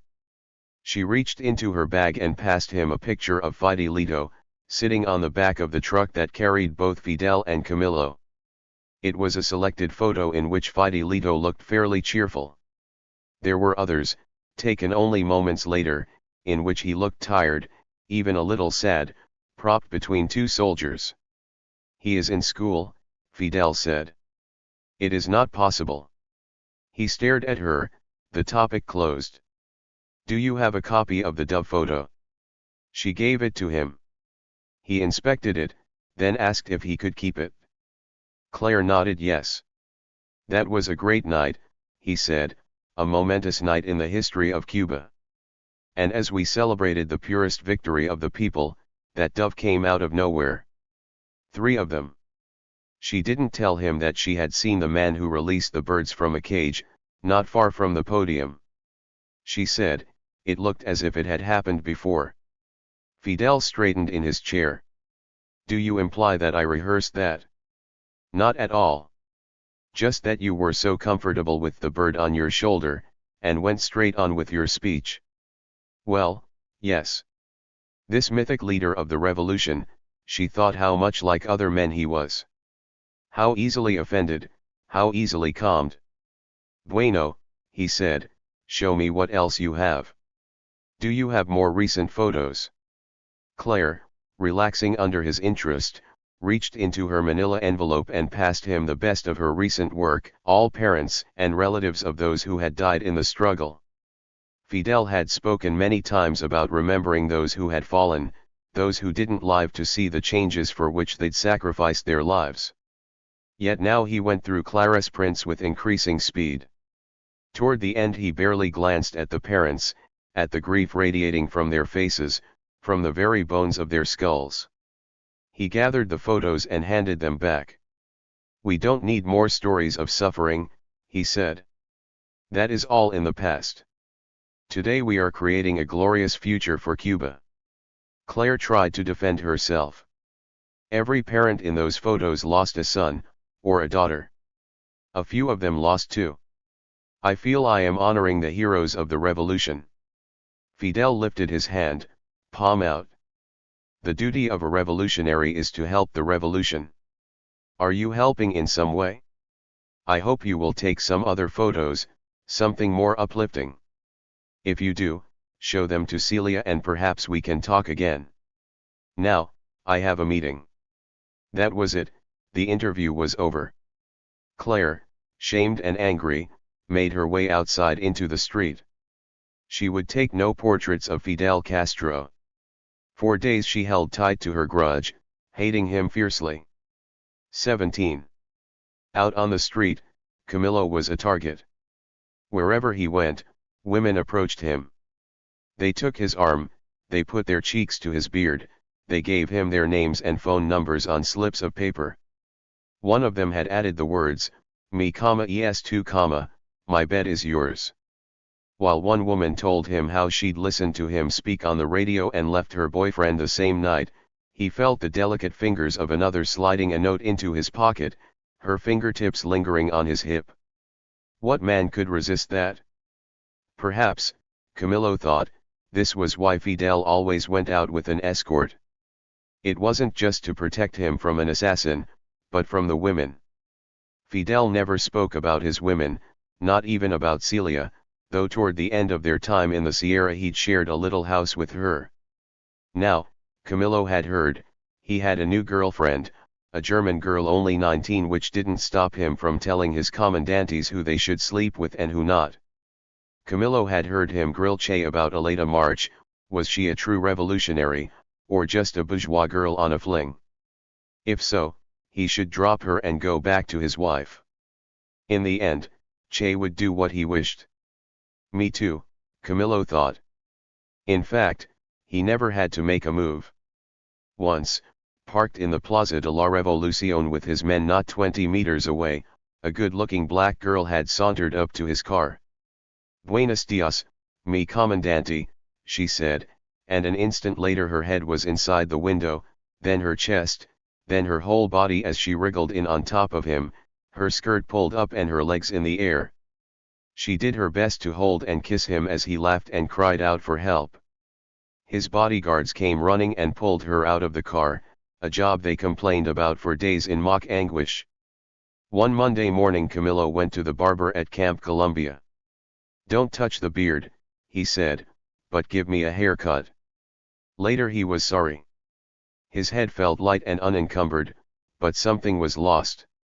It was his time in the Sierra. Those years were in his hair, and now it was gone. Long hair or short, the women didn't care.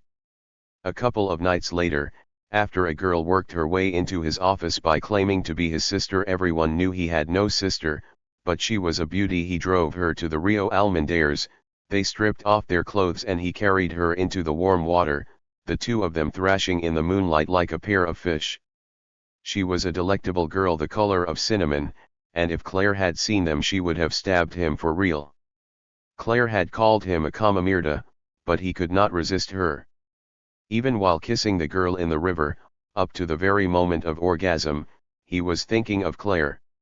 He remembered how she had looked on her bed 2 nights before, her arms flung wide and her legs spread to the corners as she commanded him not to move, just to stand and look at her. There was much Camillo had not told Claire, and much he'd never told Fidel, especially about his stay in the United States.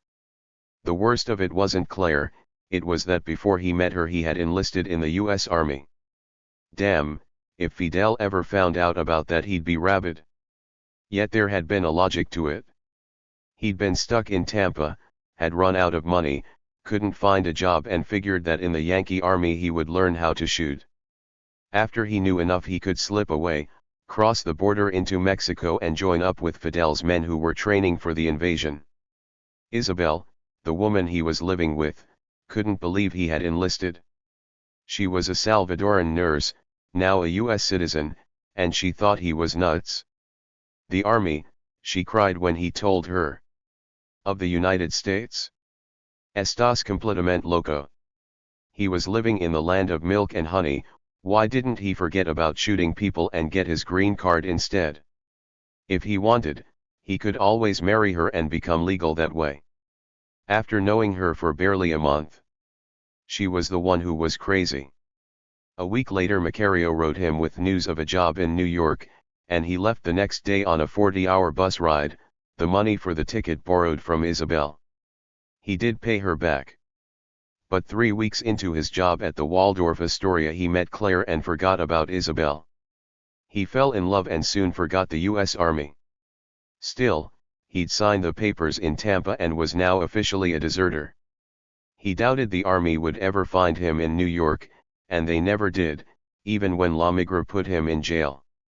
But now he was afraid that one day, here in Cuba, word might get out that Camilo Cienfuegos, the revolutionary hero, had once signed up to fight for the Yankee Army.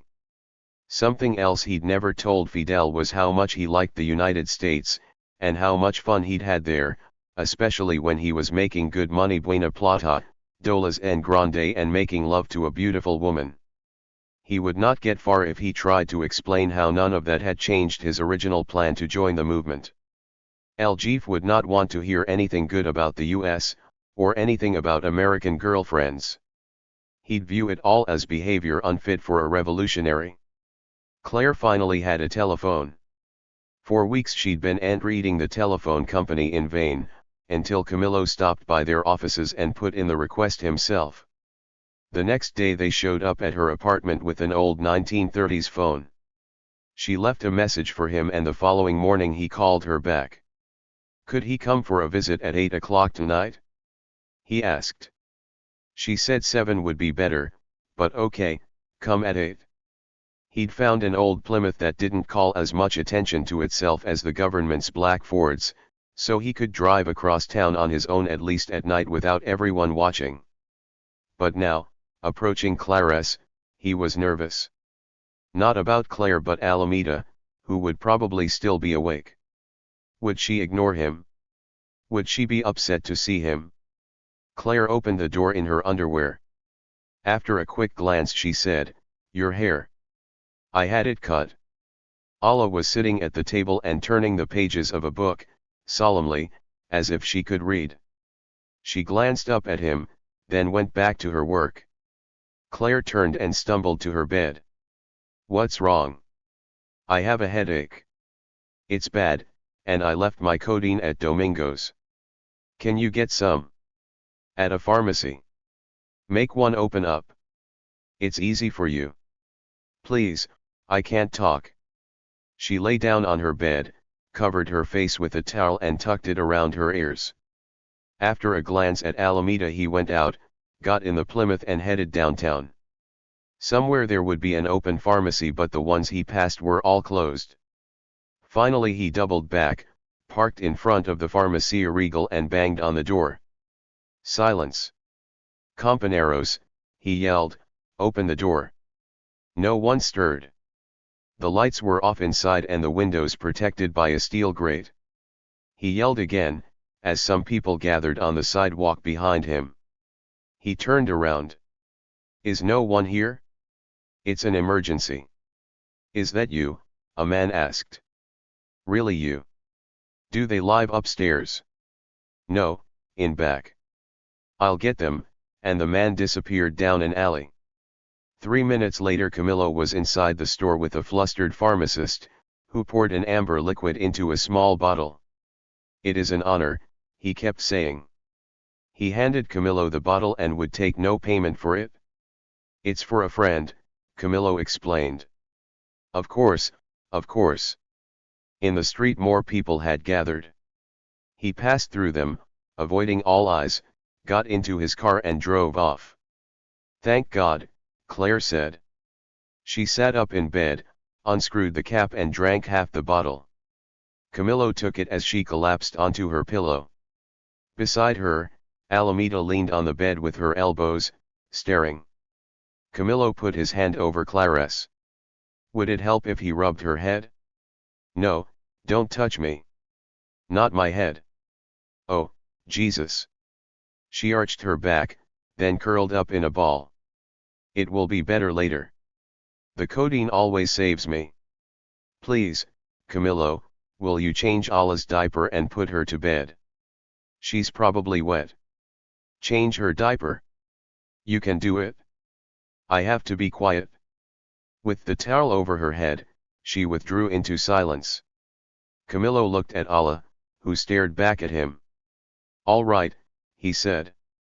"Let's see how we do this." The girl was no help. He asked in a whisper, "Where are the diapers?" but she didn't answer. He found them in a basket in her room. You had to fold a diaper, he knew that, but then what? He made a triangle of the square cloth, but when he turned around Allah was again leaning against her mother's bed, her head only inches from Clarice. He asked her to come, but she ignored him. When he picked her up, she screamed, and as soon as he let her go she flung herself onto the bed, climbing up onto her mother's hips. Claire sat up and pulled away her towel, her eyes dark and bruised. She took Allah's hands and gripped them hard. "I can't," she said. "I have a headache." "Do you remember about my headaches?" Under her mother's brutal gaze, Allah relented. She let Camillo carry her to her room, then sat on her bed looking almost as miserable as Claire. "Help me out," he told her in Spanish. "You know this better than I do." He got her pants off and unpinned the diaper she had on. It was wet and heavy. He set it on the floor, but then what? Was he supposed to clean her? She was skinny and pale and exposed, but he wiped her with a corner of the diaper. Though she submitted to this, when he spread out the diaper and tried to lower her onto it, she spun away from him. "Panal no," she cried. "No quiero." He passed the first pin through one corner of the cloth, but attaching it to the other corner, with Allah's legs pumping and her small torso twisting, seemed dangerous. He didn't want to skewer her.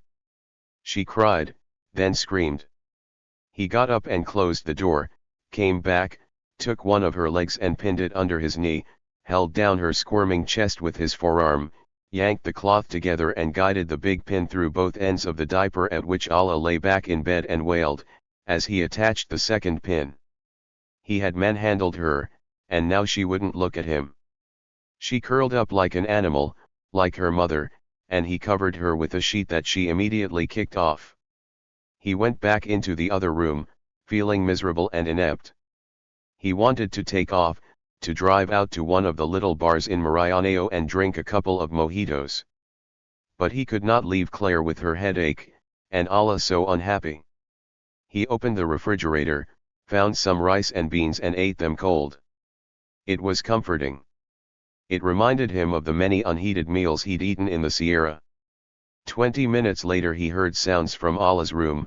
Opening the door, he found her staring at him with a book in her hands. "Usted," she said. Did she want him to read to her? She did.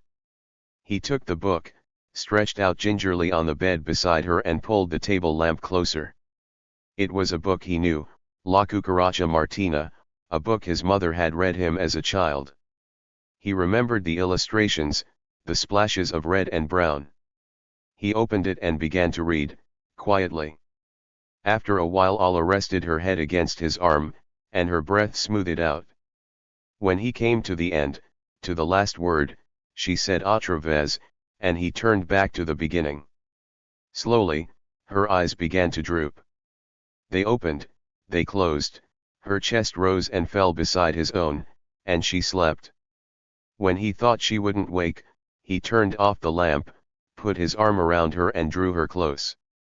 For an hour he didn't move, just lay in the darkness beside her as she breathed. 2 days later Claire called him at the camp. Her migraine had run its course, she told him. The world is beautiful when it lifts. Thank you for helping, and for looking after Allah. Well, I learned something. What? He was about to say how much he liked having Allah fall asleep beside him. Instead, I learned how hard it is to change a diaper when a child isn't willing. I even told Fidel about it. You did. Not exactly, not about Allah. We were talking about the people, and how some of them cannot accept the revolution. I told him we must not go too fast, not simply decree what we want. I said that would be like changing a child's diaper through pure force. Ha! What did he say to that? He wanted to know what experience I had with changing diapers. And I asked him what experience he had with agrarian reform. I can always make him laugh. But I have an invitation. Jose Figueres is going to speak on Monday night at a big labor rally. He was the president of Costa Rica when we were fighting in the Sierra. We never had enough guns, and he sent a plane full of them. If you come, I will take you out to a late dinner. Dinner at a restaurant? In public. I can go out to dinner with my friend, the well-known American photographer. And with your lover? Can you go out to dinner with your lover? She was relentless, she couldn't seem to stop. But he said yes, he could. They would go out to eat like any couple. I could meet you behind the presidential palace. I will take you somewhere nice, and hold your hand. I'll see if Natalia will look after Allah. But won't Fidel want you around after the rally? He and Che will stay up half the night with Figueres, but I can slip away. Don't worry, I'll be there. I'll wait for 30 minutes. The rally did not go well for Jose Figueres. Short and handsome, he was a liberal Democrat who had eliminated his country's army in favor of better health care and education. He offered some advice to the huge crowd, urging the wealthy to join the revolution instead of fleeing from it. His great hope was that other countries in the hemisphere would rise up and overthrow their dictators, however they could. His own faith was in representative democracy. Compared to Fidel, whose speeches were impassioned and often formless, Figueres spoke calmly and to the point. But then, after invoking the dangers of the Cold War, he admonished Cuba that if hostilities should ever break out between Communist Russia and the United States, the democracies of the Western Hemisphere must side with the U.S. This, Camilo knew, would never fly with Fidel, and even as Figueres spoke, David Salvador, the trade union chief, stood up, pushed Figueres away from the microphones and shouted into them that Cuba would never side with the US in any war, that those days were finished, that the epoch of true Cuban independence had begun. The crowd, momentarily stunned, came to life when Fidel stepped forward. He explained, in slowly rising tones, that Cuba now faced an international conspiracy and a new enemy. Yes, this man sent a load of guns when we needed help. But that cannot be weighed against his terrible loyalty to the United States, a country that has no respect for Cuba. This man, he said, turning with a sweep of his hand to indicate a visibly shaken Figueres, is a bad friend, a bad Democrat and a bad revolutionary. In the cheering that followed Fidel's speech, Camilo left the podium. It pained him how Fidel had treated an old friend of the revolution, and how no one had objected. Camilo himself had not objected. Who would interrupt Fidel while 200,000 people cheered him? Camilo walked to his Plymouth, nodded at a pair of army guards and drove off. Down the long Malecon he drove, trying to calm himself. Was there something wrong with this revolution? Could no one even listen to José Figueres, who had done so much for the poor in his own country? A man who, in all the hemisphere, had seemed Cuba's best ally. The sea air blew through the car. Then Claire. He'd forgotten about their date. Cono, que idiota. He sped back to the palace and found her standing behind it with her back to the building, looking stiff in a tight blue dress. She got into his car and sat with her purse on the floor and her palms on her bare knees. She didn't say anything. She let him apologize, then apologize again. She watched him. He started a lie about getting caught up with some people, then stopped before he got in too deep. She tapped her fingers on her knees as he drove, headed down the long curve of the Malecon. An offshore wind had picked up and in some places the waves, beating against the rocks below, sent a fine salt spray across the street. He parked where it was dry. Or partly dry, because the air was misting around them. For a few minutes neither of them spoke. Then Claire said, "Tell me what happened up there." "I thought Fidel liked José Figueres." "He did. But now Fidel is obsessed with the United States, so much that he cannot tell a friend from an enemy. José Figueres helped us, and now we push him away from the microphone. For the first time I am ashamed of this revolution." "Are you, really?" He was, but his own disloyalty unnerved him. It was wrong to say he was a bad friend, and a bad Democrat. Camilo tried to keep his eyes on Clara's face, but could not. Her long legs, stretched out in front of her, were lit by the street light above them. She asked, "How well do you know President Figueres?" "I only met him today, at the Habana Libre." "You could talk to him. You could apologize from the people of Cuba." "No, I cannot. I cannot go behind Fidel's back." "But you think he's wrong." He did think Fidel was wrong, but no matter. Fidel decides, and I follow. Without him there would be no revolution. Yet always he talks about doing the will of the people. You heard him, he has made up his mind. He is done with Figueres. It could be a private apology, one man to another. Claire, you do not understand. I think I do. A good man comes to Cuba and is insulted, and no one will talk to him. On the Malecon beside them a few cars idled by, the city still settling down. "Do this," Claire said. "Drive me to the hotel and I'll apologize to him myself." Camilo laughed. She had the nerve to try it, he thought. "I'm serious." "I'm sure you are." Moving without hurry, she picked up her purse, got out of the car and headed across the street. Camilo followed, catching up with her beside the seawall. He took her elbow and she jerked it away, never changing her stride. She looked taller than before. It was her shoes, which had little heels on them. "Claire, please. You saw how unhappy Figueres was. I think he'd welcome an apology. It's a long way to the hotel. You think I can't walk it?" Already her face and arms were glowing from the mist. A car drove past and honked. "Companeros!" came a call, as the tail lights trailed away. Of course she could walk there, her heels and short dress didn't slow her down at all. Camillo kept up beside her, but she paid him no attention. She was on her way. Finally he ran back to his Plymouth, pulled out onto the street and caught up to her. "All right," he said, keeping pace beside her, "I will take you." She got in without a word. He had already figured out what she was after. An apology to Jose Figures, he understood, would stand for the apology she wanted. Camillo had said he was sorry for making her wait, but she'd ignored that. Instead, she wanted to see him make an apology that did not come easily, that would embarrass him, that could get him in trouble. Damn, she was clever. What a revolutionary she would have made. He pulled up in front of the hotel's white columns and they both got out. "You coming with me?" "No," he said. "And they won't let you up on your own?" "I think they will." Already she was pulling out her Leica. Of course she had brought her camera, she was rarely without it.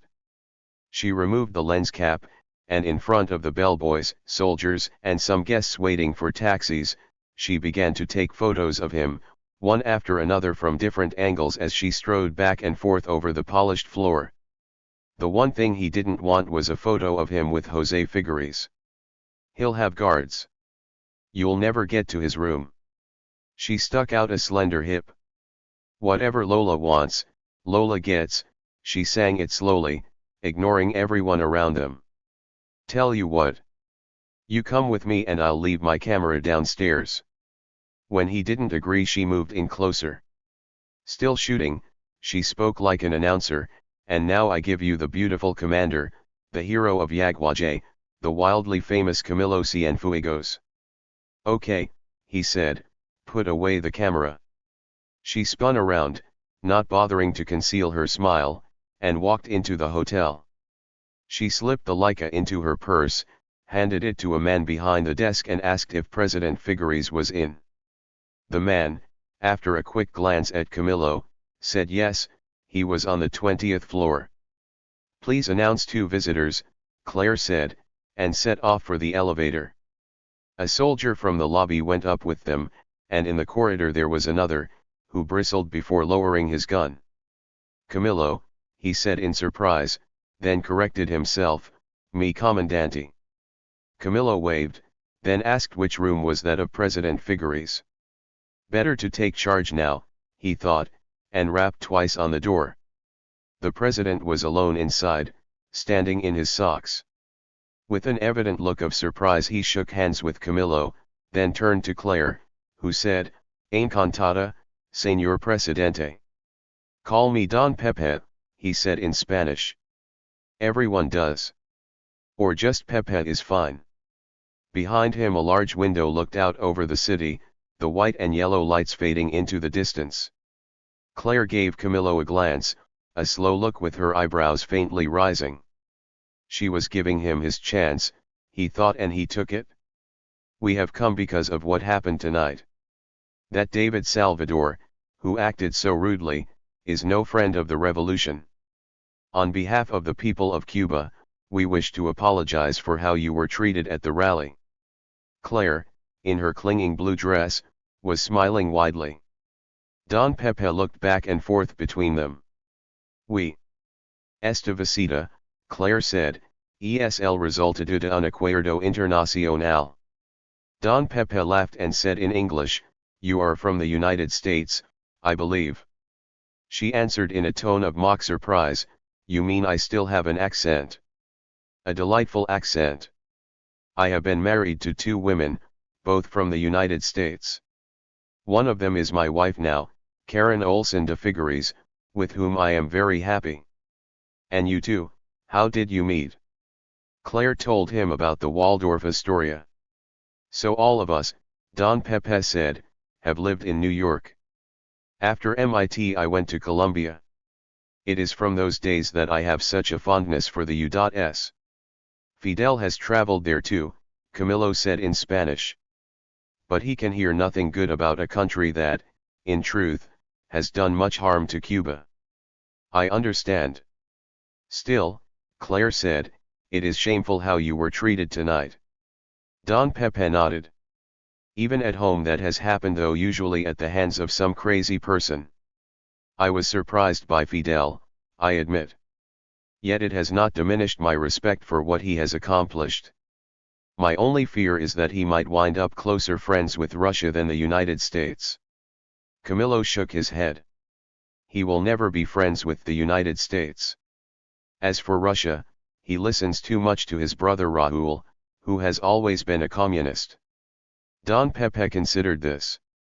I saw today that you and Raúl do not get along. This surprised Camillo. We didn't say a word today. Exactly. It is true, I have always been closer to Fidel. Very tactful, Don Pepe said. And Huber Matos, who flew that plane of guns to you, I didn't see him there. He is head of the army down in Camagüey. It's a wealthy province filled with big farms, an important post. He was very persuasive when he came to Costa Rica. A good man, and I think we see eye to eye. Let us sit down and drink a toast to this country. I've been given a fine bottle of rum, and I am not someone who drinks alone. They sat and talked, in Spanish and English, with Havana spread out below them, the bright dots of headlights and streetlights, the long yellow bend of the Malecon. Camillo was glad that he and Claire had come. Tell me about your wife, she said. I'm sure you would like her, and she would love to talk to you, especially about how you moved to Cuba. She felt somewhat lost when she first came to my country. Such a change is never easy, and she was still learning Spanish. But after only 5 years she plays an important role in the life of the nation. She has worked with the poor and is a member of the National Congress. I think the two of you would find much to talk about. She didn't join you on this trip. One of our children is sick. I wish she were here, I would like to explore this beautiful city with her. You could come out with us, Claire said. Thank you, but no. I'm afraid I have stirred up too much trouble already, and my next step out of the hotel will be onto a plane for home. But someday you must come to visit Costa Rica, both of you. One day, Claire said, Camillo will take me. For a blazing moment he resented, even hated her. Would she always put him on the spot like this? But she paid him no attention, only asked Don Pepe about his presidency, about dismantling the Costa Rican army, about giving the women of his country the right to vote. No matter what she said about power, Camillo thought, she was drawn to it herself. How much she liked talking to someone who'd been the president of a nation. She was easy with this gentleman. She liked him, and liked talking about his wife and family. The three of them went on drinking rum, and by the time Camillo and Claire said goodbye and took the elevator downstairs it was 2 in the morning. The city was quiet and cool, with almost no one on the streets or sidewalks as he drove her home. Where, he wondered, would all this lead? Would he wind up married, like Don Pepe? He could see why Claire liked him so much. He was married to an American, they had children and shared a life together. But Camillo could not imagine this for himself, not with Claire or anyone else. His own example of marriage was his parents, two quiet people at work in the same room, year after year. He wanted more than that. He wanted to dance and laugh. He wanted this revolution to overturn the old Cuba and make it better in every way. He wanted Claire, and other women too. That never worked, he thought.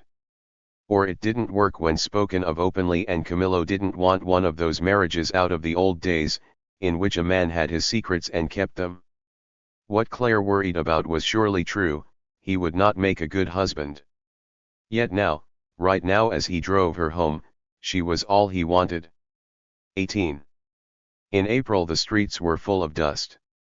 The talk was of the rains to come, of agrarian reform, of rent reductions and Fidel's disapproval of private business. Natalia had been alerted by the neighbors about their famous nighttime visitor, and Claire had won her bet. She tried to refuse her free month's rent, but Natalia insisted. "You won," she said, "fair and square." It wasn't fair at all. I'd been in bed with him many times. But girl, what a triumph for you. And how you fooled me. I would never have believed my innocent American could catch the greatest of the bearded ones. But you have done it, and one day you will introduce me. No, don't worry, I know how to be polite. And I'm sure you have some exciting stories. He is a man like any other. That I don't believe. But he is. Okay, he knows everyone and he talks to Fidel all the time. But you know how it goes. He comes over, he's hungry, he's upset about something and we have our arguments. When you grow tired of him, you send him to me. Claire wasn't tired of him, she was putting up a screen. She didn't want to let Natalia see the wave of desire that had enveloped her and Camillo after their evening with Pepe Figueres. They were floating in a sea of arousal, and Claire knew why. In a kind of experiment, she'd decided to let Camillo come and go as he chose, to let him show up after Allah went to sleep, to make no demands on him at all. If she knew he was coming, she left the door unlocked so he could walk in and find her naked on her bed, her hips raised, wet from the moment she heard his feet on the stairs. She was coming now like a teenage boy. She came once, sometimes twice before she let him inside her. Camillo did not come, she made sure of that. She held him back. He moved, she made him move with thrusts as slow as a locomotive gathering steam. If he started to lose control, she bit him on the shoulder, and only when ready herself released him to a fierce spasmed ecstasy above her, or beneath her. Talk, laughter, music, food, and sex late into the night. Why did the world do anything but this? One evening in May, dressed for Camillo in a short skirt and blouse he'd told her he would show up after dinner, she was surprised by a shave and a haircut knock. In a panic she opened the door and there stood Domingo, his hands at his sides, in a blue suit and a white shirt open at the neck. "How have you been, Claire? May I come in?" She could not refuse him. She nodded and stepped aside. "And Alameda?" he asked. "Asleep. May I see her?" They watched her from the doorway, lying in the band of light from behind them. "She's bigger," Domingo whispered, and once back in the living room, "I'm sorry not to hear her speak. She must be learning new words every day. I have missed her." Claire wanted him to leave, but led him to her table beside the balcony. When he sat down, she did too. "I've missed you as well," he said. Only once had Claire seen any violence in him. Everything in his world had been achieved through money and persistence. Still, she had left him for someone else, and his reserve now felt dangerous. He glanced toward her kitchen, said, "May I fix some coffee?" and without waiting for an answer crossed the room to her small stove and began to heat up some water. "I've never seen you in a kitchen," she said. "This must be an effect of the revolution." He laughed. "We must all adapt to change. Luckily, I have not yet had to cook my own dinners." She was aware of her short skirt, her eyeliner, and of the ends of her hair still wet from the shower. Domingo strained the coffee, poured 2 cups and set them down on the table with a precise hand as if long used to serving. He sat down on his small stiff chair, crossed his legs and made it plain how at ease he was in the cooling air, beside the balcony. He seemed a man at peace, not a rejected husband. "Guess who I have in the car," he said. "Eliseo? He's down there waiting." "No, it's someone else who has worked for me." It was a stupid game, and unlike him. Looking down at the Impala, she saw no one. "It's Rosa," he said. "I stopped by her house and picked her up, so you and I could go out for dinner or a drink." This was what she disliked about him, his presumption. It was bad enough with her, and worse with those who worked for him. In this country full of change, as Fidel talked daily about the rights of the poor and the landless, about their dignity, about giving them some control over their lives, Domingo could go by the house of a woman who once worked for him and pick her up like a package. Not even bring her to Clara's door, just make her wait in the car until all was convenient. Of course Rosa had come with him, because she needed the work. What Cuba needed, Claire thought, was more Fidel and more change. She said, "I've already had dinner. I ate with Allah." Behind every word lay Camilo. Neither of them had named him, but at any moment he would be pulling up outside. He didn't know Domingo's Chevrolet and would come right up the stairs. He'd come up the stairs if he did know the car. Claire went to the cupboard, brought back 2 coconut flans and set them on the table in their white bowls. It was dessert, meant to point to the end of Domingo's visit. But they had barely started to eat when she heard a car door thump. Domingo, holding his spoon in the air and watching her expression, said, "I wonder who that is." She stood, opened the door and waited until Camilo appeared. It was the moment that had to come. She'd thought about it many times, yet was not prepared. She looked at Camilo, then back over her shoulder. Domingo stood by the table in his suit and polished, thin-soled shoes. Camilo's clothes had never varied: boots, an olive uniform, his big hat. She thought they would introduce themselves, as people did in Cuba. Domingo would offer his full name, Domingo Cantoro Beltran, and Camilo would respond in kind, Camilo Cienfuegos Gorriaran, at which they'd shake hands and say the usual thing, que cuenta, or como anda la cosa. But none of that happened now, and after 20 awkward seconds Claire stepped in. "Domingo," she said, "this is Camilo." "Tanto gusto," Domingo said formally, stepping forward and extending his hand. "Claro, señor," and Camilo shook it. Then no one moved. "Tell me," Domingo said in Spanish, "it must be fascinating. What is it like to run a country at your age?" His tone was familiar. "Dime," he said, using the to form. Domingo was no soldier. He had no gun at his waist, the members of his class were fleeing the country every day, and his power was nothing compared to Camilo's. But Claire understood what he was doing.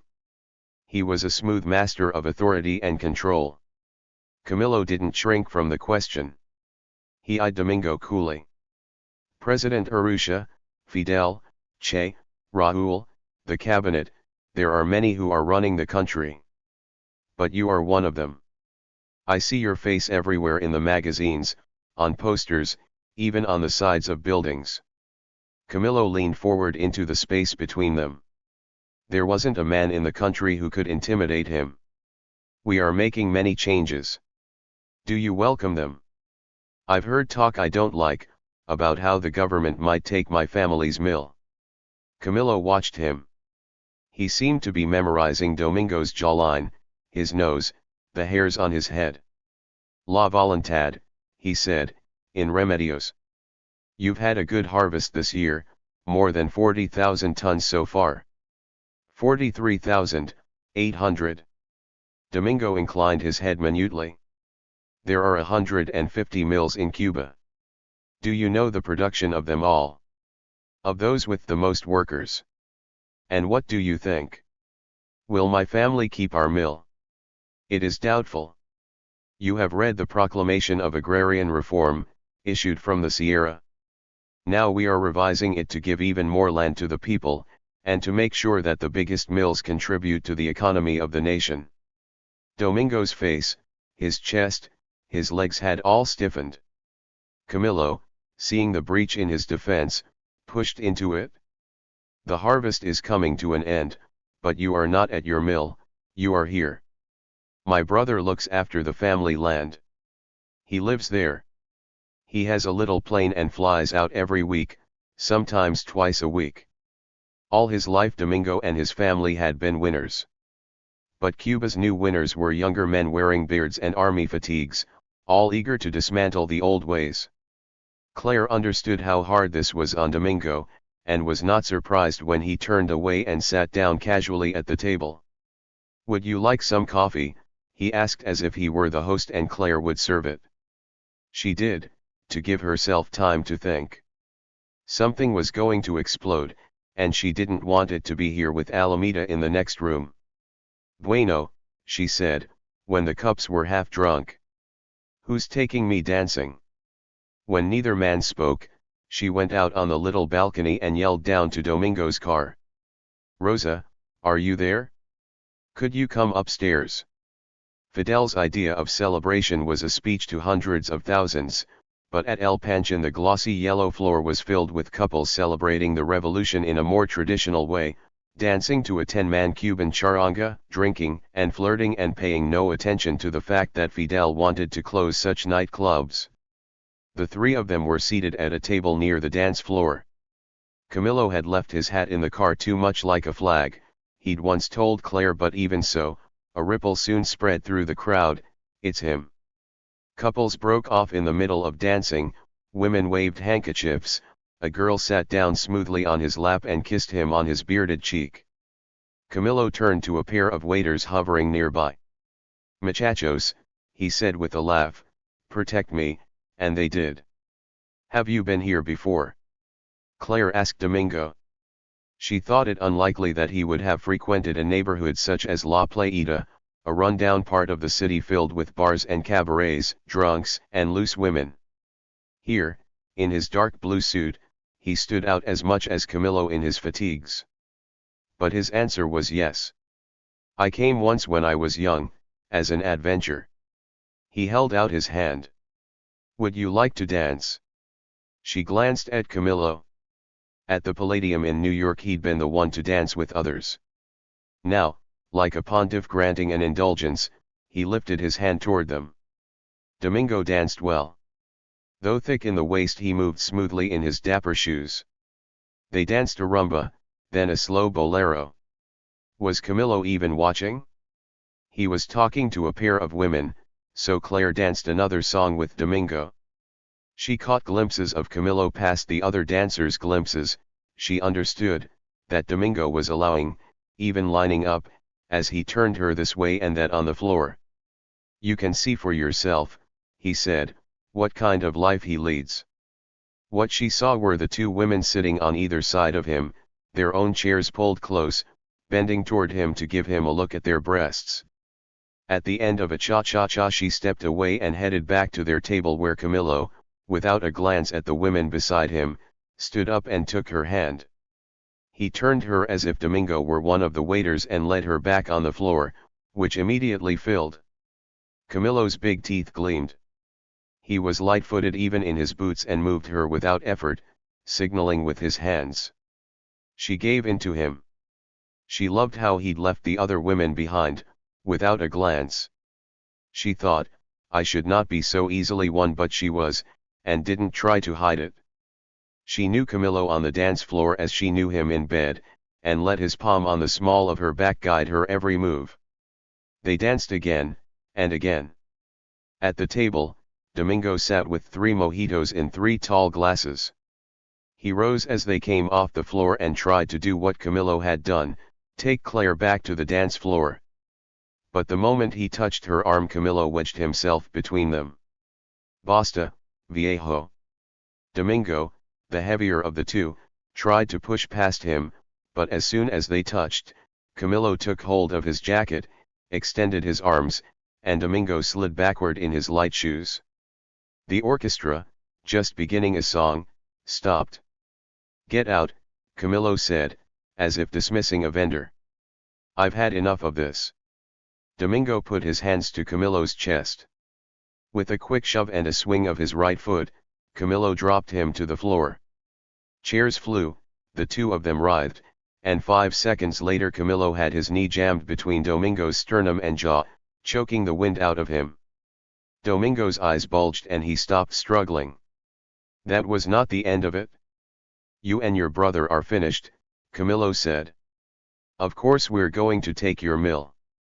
You don't have the decency to live there, you just fly there in your plane. You own a plane. You're much too rich. Your money is made off the backs of those who do the work. I've seen this all my life and we're going to end it. Fidel is going to change this country, and I'm going to help, and you are going to stay away from my woman." Do you understand? When Domingo said nothing, Camillo drove down again with his knee, until Domingo slapped the floor with his hand. Say it. I understand. Camillo stood up, brushing his hands as if he'd touched something unpleasant. It was a Camillo Claire had never seen. He waved at the band. Play, play, we are fine now. Go out and dance, he told the crowd. From the floor, Domingo rose to his knees, then his feet. Claire did not feel fine at all, and when Camillo put his hand on her back and tried to steer her to the dance floor, she stepped away from him. I'm not going to dance after that. That was nothing. I hope you are not sentimental about such a man. She was sorry to be wearing a little skirt. She'd have been happier dressed like Celia Sanchez, in an olive uniform. She was finished with El Panchin, and with Camillo too. Domingo stood with his back to them, pulling on the suit coat that had been yanked off his shoulders.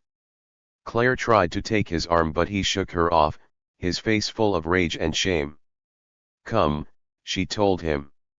She turned her back on Camillo and led the way out of the nightclub, trusting Domingo to follow her, which he did.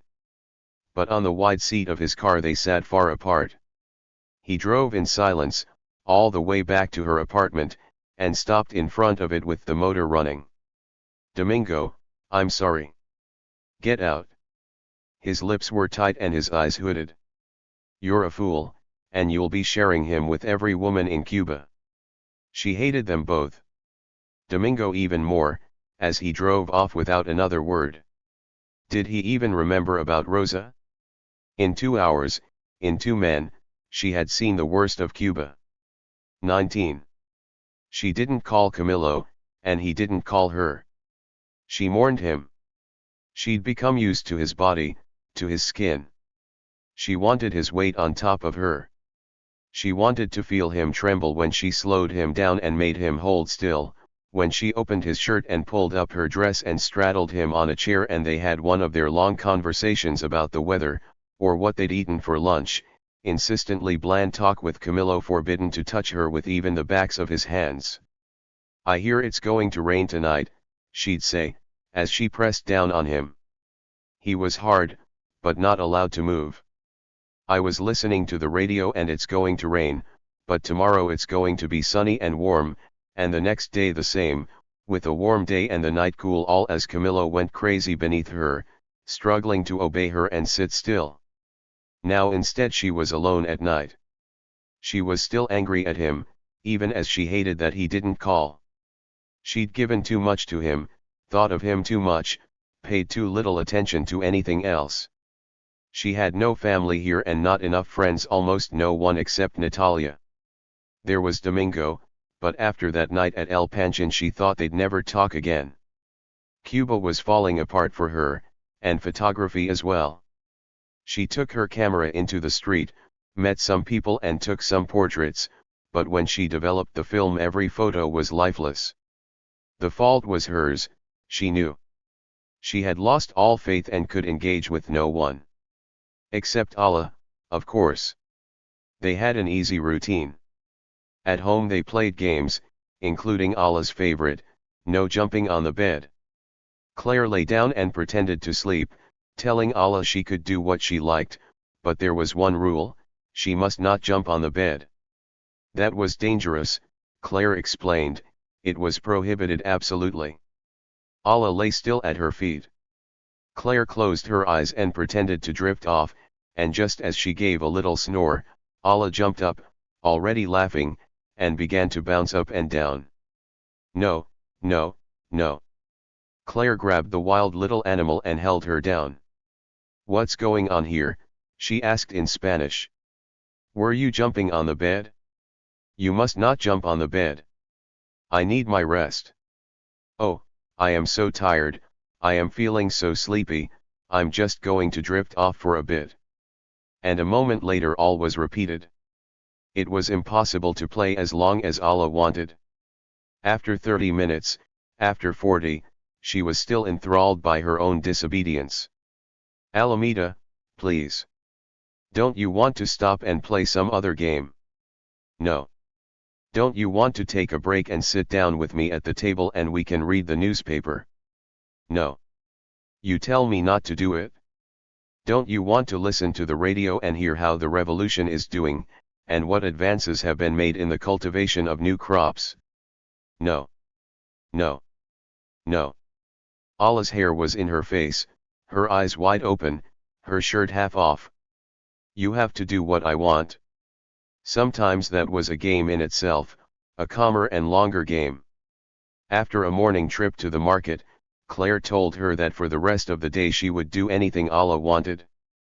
There were a few rules: they couldn't go far from Havana, and it couldn't cost a lot of money. Otherwise, Allah got to decide everything. Being in charge was the thrill. She chose a trip to the zoo, they went to the Malecon, they took the ferry across the bay. But mostly it was small commands: now you have to give me a coconut water. Now you have to walk behind me. Now you have to be the baby and I'm the mother. Now you have to crawl, you're a baby. They were in the Parque Trillo, and Claire was doing what she was told. She got down on the grass and crawled. She was told to cry, then to cry louder. When two old women passed by and stared, Claire explained, "It's a game." It might have been just a game, but clearly she was a demented Yankee. Besides, such explanations were not allowed by Alameda. "No," she said, "you're the baby. You can't talk. You have to cry." Claire cried until she left.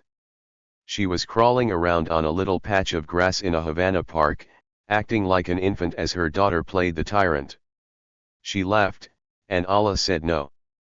But she couldn't stop, and soon Allah joined her. The two of them lay on the ground and stared at each other, making crazy faces and laughing even harder. One morning, after coming downstairs with Allah, Claire found Natalia counting her money. "Yes," she said, as she pulled a rubber band around the bills and slipped them into a zippered envelope, "I am in the right business now." The bundle of bills was so thick that Claire couldn't help teasing her. "Don't you worry these days about having a store? Some say that every business will soon belong to the state."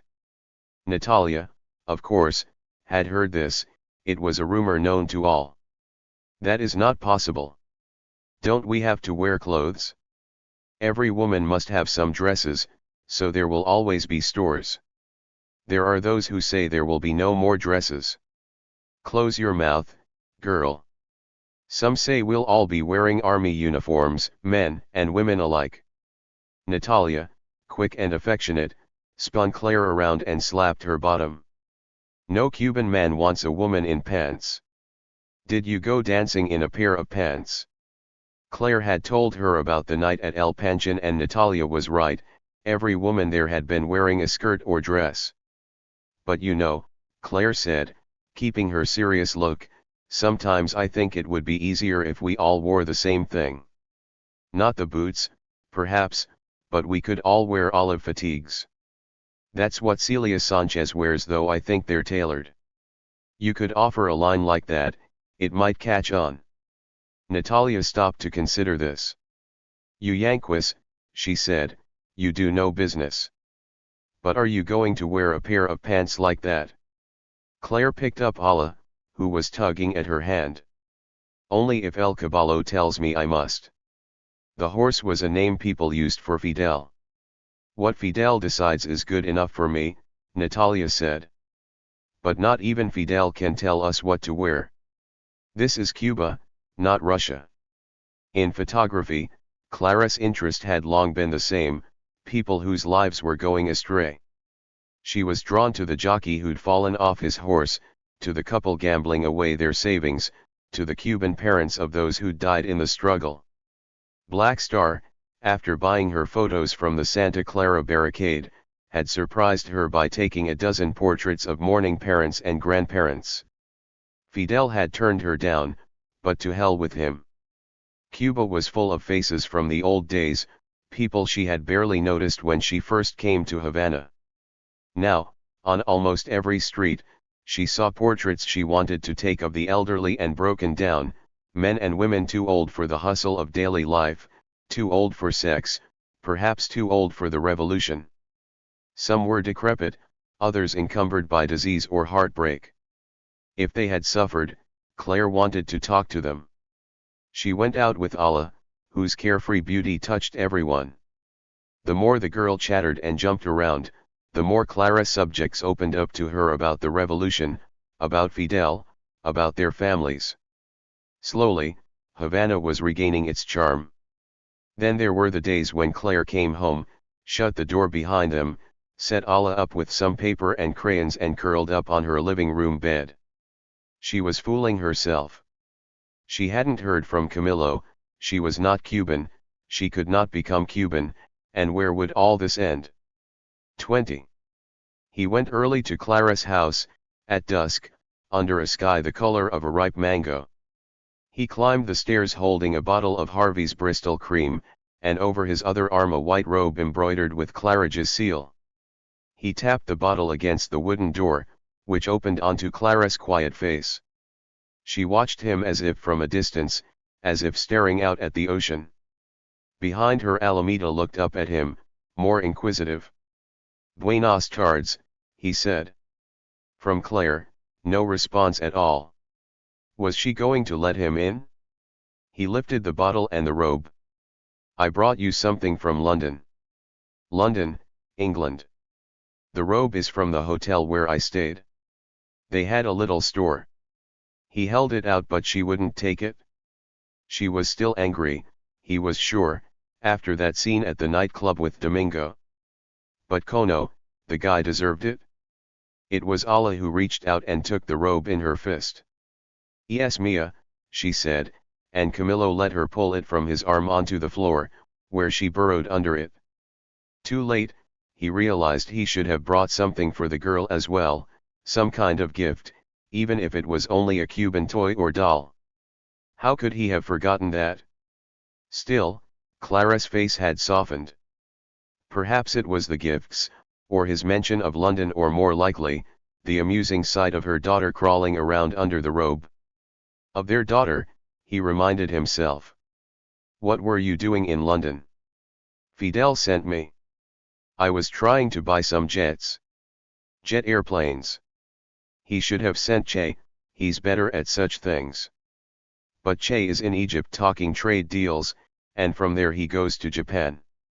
We are all becoming businessmen. Did you get the planes?"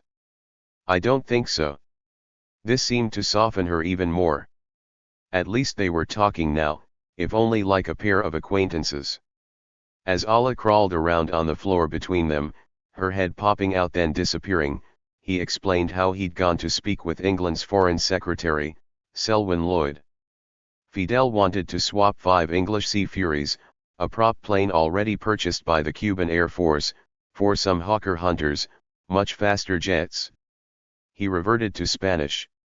"The trouble is, I had to go incognito.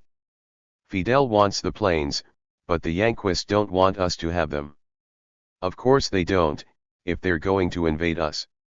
The English want the money, but they're afraid of Eisenhower."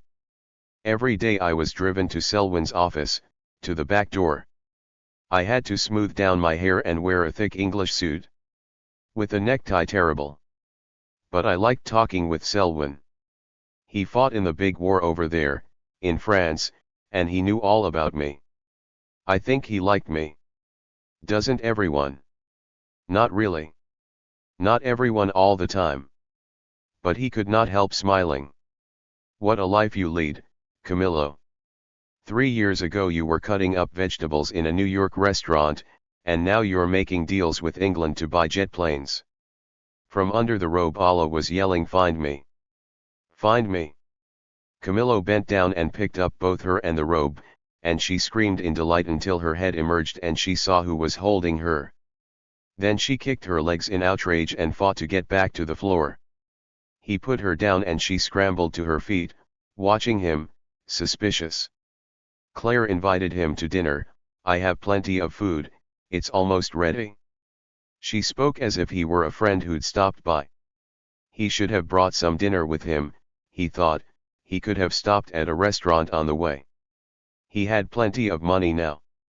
Fidel, for his trip, had given him a wallet stuffed with pesos and English pounds. They ate a Cuban meal, rice and beans and pork. What else did you see in London? Nothing. Fidel didn't want the Americans to know what I was up to, so I couldn't go out in the street. I read The Old Man and the Sea in English and watched some television. I stayed indoors for 5 days straight, can you imagine? It was like an expensive prison, with a bed 2 meters wide. Claridge's is a hotel for the rich, and Fidel would not have been happy. You cannot imagine how the English live. Alameda got down from her chair and crawled onto her mother's lap. She looked at Claire, looked at Camilo and said, "Don't talk." "I'm sorry," Claire told her, "but we are going to talk. Adults like to talk. You can talk too, and we'll listen." Instead, she jumped down and ran into her room. "Soon a bath," Claire called after her. "No." "Oh yes. You love a bath." "No." It's her favorite word, Claire said. She opened the bottle of Bristol cream and they drank out of 2 squat glasses. She had no wine glasses, Camilo saw, and nothing of luxury in her apartment. Nothing of value save for her 2 cameras. At Camp Columbia his own room was even sparser, but he too had a pair of expensive possessions, his M1 Thompson and his Colt .45 pistol, both excellent American guns. He'd taken off his pistol for the trip to England and had yet to put it back on, but Claire didn't seem to have noticed. From Allah's room came a rising chant, a moan, then tears. "She's tired," Claire said. "Let me get her bathed. Once she gets into the water she loves it." Claire carried her across the living room as the girl squealed no, she didn't want to take off her clothes, and no, she didn't want a bath. Claire closed the 2 of them into the bathroom, and Camilo was alone. He took off his boots and lay down on Clara's bed, then thought better of it and sat on a chair. Damn, a child was exhausting. As long as she was awake you could not relax. An all-night march was easier. The squalls in the bathroom turned to shrieks, and finally he had to see what was going on. He opened the door to find the water in the tub running and Alla writhing naked on a floor mat. No, she would not get in the tub. She hated baths, she hated water, she hated everything her mother told her she liked. Finally she slowed down enough to consider Camilo. She stood up, stared at him hard with her dark brown eyes. His eyes, he saw, not the blue of Clara's, and said in her determined little voice, "Usted afuera." "You get out." "Okay," he said, and went back into the living room, closing the door behind him. He wanted to get in his car and leave. But even more, he wanted to kiss Claire and take off her dress. How easily she kept her distance, which of course made him want her more. He paced around the room. He stepped onto the balcony and looked out at the blue night. All right, he would wait, and only 10 minutes later Claire opened the door and called for him to come. Alla was sitting in the water, absorbed and happy, playing with 2 little wooden boats. She always loves it but never remembers. Why not just run the water and put her in? Why argue with her? Weren't you the one who said let her decide? Who told me to let her ignore you? I let her ignore me. And I let her get into the tub. If I forced her she'd hate it. She'd fuss all through the bath and never touch her boats. Force is not so simple. I'm sure you are right, he said. Kono, this was going to drive him crazy. Claire, once Alla was washed and dried and dressed in a nightshirt, carried her to bed and tucked her under the sheets. How about telling her a story, she asked him. She likes that even more than books. The girl looked up at him, waiting. Yes, that's what she wanted. After all her fussing she wanted to hear a story from him. But he had no stories, or none for little girls. The stories he told were of men and battles and walking by night across half the country. Maybe some old Cuban story, Claire suggested. Something your mother or father told you. He knelt beside the bed, and at first nothing came. He could barely remember the times when his mother came into his room at night to soothe him, to lie down beside him, to tell him some story. What story? He couldn't remember a one. Then, as if floating to the surface of a well, came the tale of the bossy rooster. There was a rooster, he began. Could he remember how it went? There was a bossy rooster who was on his way to a wedding, when he stopped to pick up some kernels of corn. Would Allah know what a wedding was? She looked wide awake, so he went on. The rooster, while picking up the corn, got his beak dirty, and he ordered the grass to clean it. The grass refused, so he told a cow to eat the grass. No, it was a goat. A goat had to eat the grass, but the goat refused. The rooster told a stick to beat the goat, and the stick refused. He told a fire to burn the stick, told some water to put out the fire, told the sun to dry up the water. Only the sun agreed because the sun and the rooster were old friends, they met up every morning. And that's where it ended, with the sun and the rooster happy ever after. Another, Allah said. Another story? Here we have a very bossy little hen. Another one. That was good, Claire said, stepping forward from where she'd been listening. She sat down on the bed and took Allah's hands. I'll do the rest, Camillo. In 10 minutes she'll be asleep. No, Allah said. He stood outside the door, listening to Claire go through Este Cerdito with Allah's fingers and toes. Then she sang Arura mi Nina, Arura mi Amor. It was lovely and lovely that Allah was going to sleep. Finally, silence in the other room. He lay down again on Clara's bed, but she didn't come out. He waited. Had Claire dropped off herself? He realized, with a kind of panic, that this is what Claire did every night. Impossible, he thought. Celia Sanchez had been right about domestic life. After the simplicity of their years in the Sierra, in which wives and children had been ignored or non-existent, a visit to Clara's apartment was a delicate expedition. He wanted to come and see her, but how unsure he felt.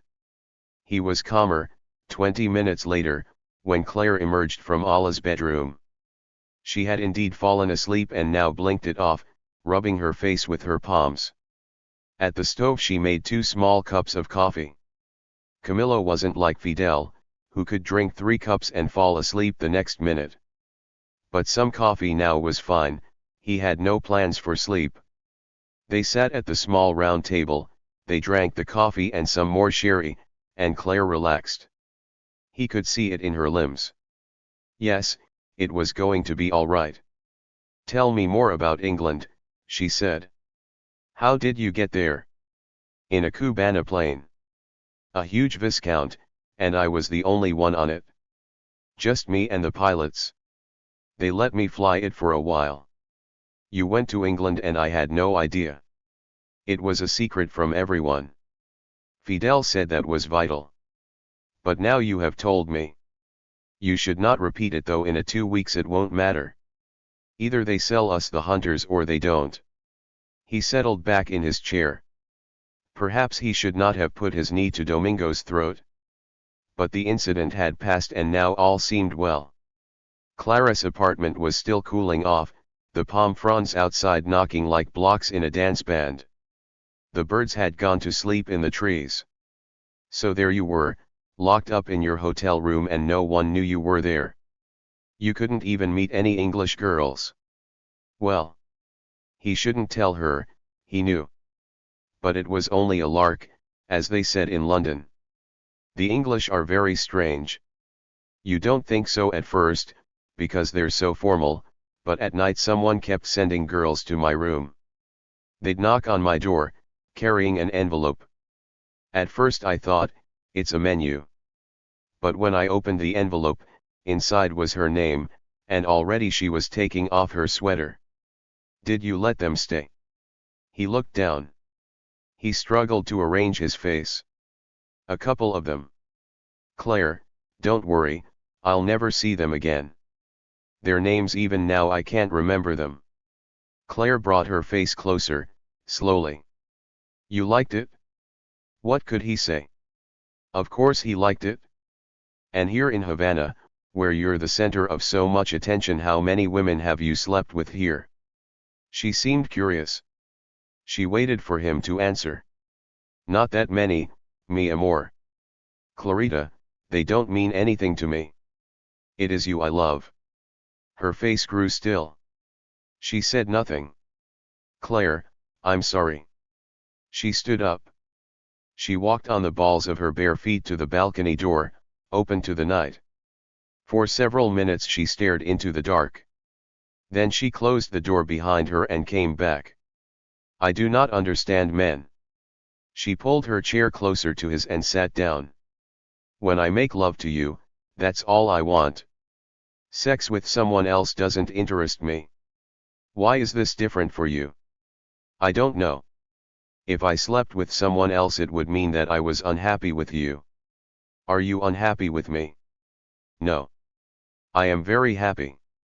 She stared at him. She looked sincerely puzzled. Bueno, he said. There are women who might be easier for me. But I must have you. Do you have me now? I don't know. Her expression changed no faster than a cloud in the sky. But it changed. She looked sad. Thank you for telling me the truth, Camillo. That is always better than lying to me about it. He was not convinced it was better. No, he thought, he should never have said a word about the English girls. Claire sat completely still in front of him. She said, how do you feel about Allah? He should not say another word. He felt like one of Batista's men on trial. If he told the truth, they'd take him straight to the pardon. You might as well tell me, Claire said, for in the end it can't be hidden. I like her. I hope that she will like me. But sometimes I am afraid of her. Clara's eyebrows lifted minutely. He tried to explain. She was a nina muy simpatica, he said, but when I'm with her I never know if I'm doing the right thing. I don't know what to say to her. It takes time. I'm sure you would learn. How graceful Claire was as she rose, how smooth and fluid. She stood with her back straight and her hands at her sides. She looked like a girl on a diving board, the girl she had been in high school, the girl in the photos she had shown him. I am sure you understand that I do not exist without Allah. If you want me, you get her. He understood. He just didn't know what to do about it. I'm trying not to take your English girls as an insult. As any woman would. I never asked for them. They came on their own. You mean to say it wasn't your fault? He lowered his gaze. Of course it was his fault. And now that you are home, Claire said, when the next beautiful Cuban woman offers her body to you, what do you think you will do? The firing squad was ready, their barrels pointed at his chest. I don't know, he said. Another 30 seconds passed. Claire turned, walked to the door and opened it. The night poured in, cool and heavy, smelling of palm and jacaranda. Thank you again for being honest. Thank you for the presents, too. The robe I will give to Allah, to play with on these hard floors. You know, Camillo, even if it is difficult you should always tell me the truth. Otherwise, some night I will stab you for sure. Now go home. She said this as simply as if telling him he should pick up his shirt or lower the volume on the radio. She held the door for him with both hands. As he approached she took a half step back. He hesitated, then went out. Was it over? He went down to his car, got in and drove away. He thought of going to a bar. He could go back to El Panchon, where all the women loved him. Instead he drove to the Malecon. He got out and sat on the wall above the sea, letting himself be calmed by the smack and retreat of the waves.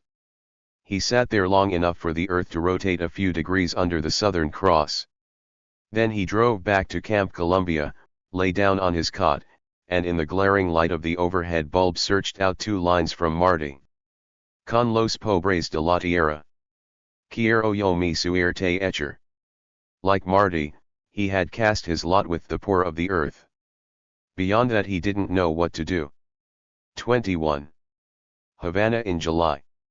The sun came up like a boxer, smacking Clara's face as she and Alla walked to a cafe to drink some fresh juice. Claire liked a little routine, liked chatting to the teenaged girl who skinned and pressed the pineapples, liked walking home through the busy streets as the stores rolled up their clattering steel shutters. The heat and humidity climbed without pause, until an afternoon rainstorm swept in from the sea and cooled the pavement with a hiss. An hour later the streets were dry. Dusk fell, the dense squat buildings radiated their heat deep into the night, and the sun rose again in a cloudless sky. At 10 Claire took Alla to a little half-day school she'd found, only a couple of blocks away. Alla liked it and was learning to play with other children. Sometimes, after dropping her off, Claire went to the darkroom, sometimes she came home and sat on a chair. Natalia motioned to her one morning as she passed the store. "Vent, muchacha, I want to ask you something." Claire stepped into her affectionate embrace, and the two of them stood in the store's shaded entrance. Natalia's look turned somber. "I am starting to think you were right. I've been listening to Fidel, and I believe he wants to take over all the stores. And who could stop him?" Natalia lowered her voice. "I've been thinking of selling. Even now I have some offers. But I wonder, have you ever talked to your friend about this?" Claire laughed. "You would like some inside information, but I don't have any. I'm sorry. I haven't talked to Camillo in 2 weeks." Natalia's eyebrows lifted. "What's going on?" "What's going on is that the guy is a dog. Of course, it has always been so. Man, dog, there is little difference." "What happened?" "I threw him out." "Well, I told him to go." There was a satisfaction in saying this. How good she felt to have hated him, if only for a moment. Natalia spread her hands as if to say, "Is that all? When you throw him out, that's not a problem. But now perhaps you miss him." "Yes, I miss him, but sometimes I can't stand him. Look at this." She pulled a copy of the latest Bohemia from among the avocados and onions in her shopping bag. In it was a photo she had already stared at for 10 minutes, a photo taken when Camillo still had long hair, standing next to a woman with an ammunition belt across her chest. It was the woman's look of adoration that Claire hated. She tapped the woman's chest. "This is what he sees every day." "No, that is nothing." Natalia waved her hand over the photo as if clearing the air of flies. "In the world there will always be other women. Look at this picture. It is the woman who has the eyes of a cow, not your Camillo. Tell me, is my guess correct that Camillo is Alameda's father?" "Yes, he is. But I don't know what kind of a father he would ever be. He told me he's afraid of her." Natalia had an easy laugh. She knew the world, she knew Cuba, she knew about fathers. "Please remember my years in the arms of 1,000 men," she said. "Some, you know, came only to talk, especially as I grew older. There are men I have known for 20, even 30 years, we're friends, they tell me about their lives. And believe me, many of them are afraid of both their wives and their children. Camillo could be afraid that Allah won't like him. He could be afraid that he'll feel helpless around her." She stopped and put a hand on Clara's shoulder. "First tell me this. Are you sure you want him?" "I've been sure up to now." "Good. Then you must decide whether you can bear it after you find out all that is wrong with him. There is no man who won't make you despair." To this Claire could only nod. "What about you?" she asked. "Do you have a boyfriend?" "I think I've had too many. What I have now is a friend who understands me. He says that if we can be friends for 5 years, he'll marry me. But in 5 years will I even care? For now, yes, I have a kind of boyfriend. But for you that won't be enough, because of Alameda. First, you must take your time. Even if you are miserable, you must not hurry. I've struggled with this myself and am not immune to such feelings. But if you give in and plead with him, even talk to him calmly and ask him to come back, you will regret it. These are the iron laws of romance. You must not show desperation. Even worse, you must not depend on him. You must have your own life. That's what's so wrong. When I met Camillo, I had money and a job.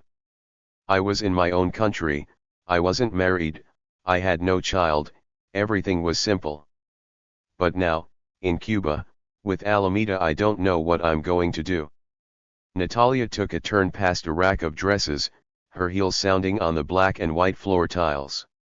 Tell me. You are going to stay here, right? You are going to be Cuban. How could she be Cuban? But at the same time, she didn't want to live anywhere else. I want to see what happens with the revolution. Me too, Natalia said. But now I fear that my store will be taken. I don't want to cling to it until it's worthless, and already I have another idea. It is Fidel's idea, really. What? You know what he believes, that no one should make more money than anyone else. Well, they say that a third of Cuba's doctors have already left the country. No one stops them, and Fidel says good riddance, let the gusanos leave. But because these worms are leaving, Cuba must train more doctors, and among the students, says Fidel, there should be blacks and women. I, of course, am both black and a woman. And you are a woman. A very smart woman, and how would you like to be a doctor? But I'm not Cuban. That won't matter. He will invite students from other countries, from Mexico, from Venezuela. How Fidel would like to have some Yankees who come here to study medicine. But Natalia, I never finished college. I bought a camera and went to work for a newspaper. Do you think I went to a university? I finished my secondary, then it was either become a secretary, or the other. I wanted to make money, so you know what I chose. But now, all who have finished their secondary will be eligible and the state will pay for everything. Natalia stood in front of her, lit up by her plan. A year ago she'd been right, Claire thought, when she sold her house of women. Maybe this too was a good idea. Say yes, Natalia urged, with a hand on Clara's arm. Let me think about it. Don't be so cautious. We'd have a great time at school together. My Spanish would have to get better.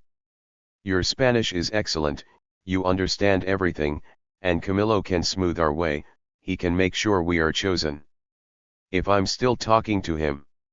Of course you will be talking to him. I will help, and soon he'll be as attentive as you wish. At noon a week later, waiting for a light to change, Claire spotted a familiar face at the wheel of a taxi. Eliseo, she called. He stopped the car and leaned across the front seat, his weathered face opening into a wide smile.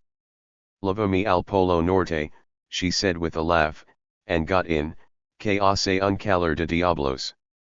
It was hot as hell. Eliseo, how happy I am to see you. He shook her hand.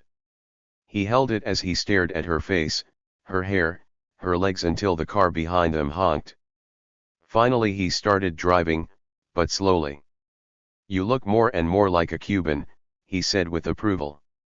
She was wearing a rayon dress, bought cheap off a vendor on the street, and carrying a woven bag filled with sweet potatoes, cooking oil, and a coconut. Why are you driving a taxi? She asked. Where's Domingo's Chevrolet? I must have a job. Domingo says there are troubles at both the mill and his magazine, and he doesn't have enough money to pay me. I don't believe that. Domingo is full of shit. The phrase in Spanish, lleno de mierda, made Eliseo laugh. I was lucky to have a friend, he said, who owns this DeSoto. It's a good car and we're driving it day and night. Claire worried that he'd lost his job because of her. Was Domingo angry because you helped me find my apartment? No, this only happened last month. It may be true about his money, because he let his cook go too. His cousins from Cabanas have all left the country, carrying only their suitcases. Come, Claire said, I invite you to lunch. Can you stop for an hour? Let's go to El Pacifico, I'm paying. She had some money in her pocket, and would give it to him. They sat at a corner table in the Chinese restaurant, the walls open to the narrow streets of the Barrio Chino. Clara's back was damp from the heat, and her hair had curled. They ate soup, then egg rolls, but it was too hot for more. The waiter brought tea but they couldn't drink it. Can you earn a living, driving the taxi? Eliseo rested both his hand and his stump on the table. It's good for now, but I fear it won't last. Che and Rahul want to take over everything, and for them every taxi must belong to the state. But Eliseo, you've always been on their side. You will see. He pushed his teacup away. He spoke quietly, a line of sweat forming on his brow. The airlines, the buses, and trains, all will be owned by the state. And perhaps that is fair, but they will take the taxis, too, and then it will be restaurants, like this one, and pharmacies and barber shops and hot dog stands. Everything. This is not what they said when they were in the Sierra, but now they are drunk with their ideas. I'm glad Fidel got rid of Batista, but this won't work for me or for Domingo. He has lost his cane fields, and next he will lose his mill. He wants to stay in Cuba, but many landowners have already left and he may go too. You heard him say this? No. But I heard other things. Tell me. Eliseo hesitated. He wiped his forehead with a paper napkin. He was angry after that night the three of you went dancing. He told you about that. He and his brother Felipe were in the car. Sometimes they talk and don't remember I am there. Domingo told him what happened at the club, and how furious he was. I looked just once in the mirror, and his face was twisted. He told Felipe he wanted to go home and get a gun. That would have been a mistake. A humiliated man is dangerous, and Felipe had his own story of dishonor. When the rebel soldiers came to his mill he tried to defend it with a shotgun. He didn't shoot anyone but they put him in jail. He'd never been inside a jail before, and it was a shock for him to sleep there and eat that food. The waiter came with 2 cookies on a straw plate. Clara's cookie said long live the revolution. Eliseo said, the fortune of one is the fortune of all. They lay the slogans on the table and ate the cookies. Above them a ceiling fan turned in slow circles.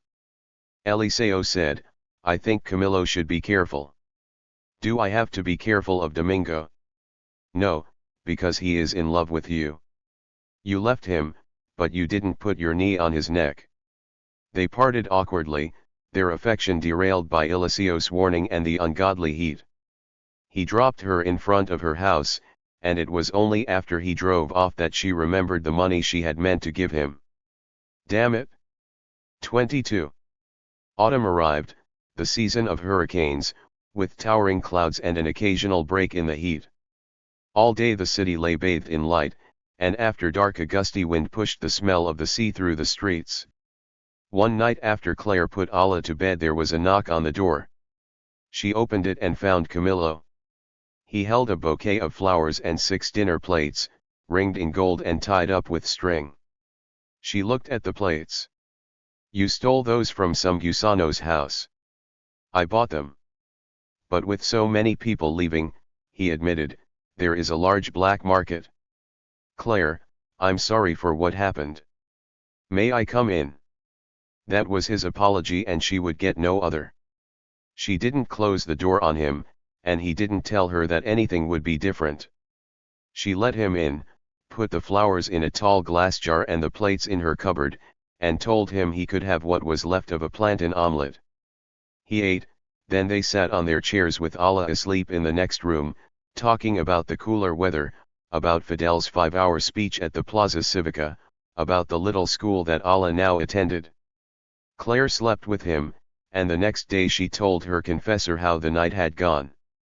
Camilo, at dawn, had risen and dressed in silence. He had hovered over her, kissed her temple as she pretended to be asleep, and stepped quietly out the door.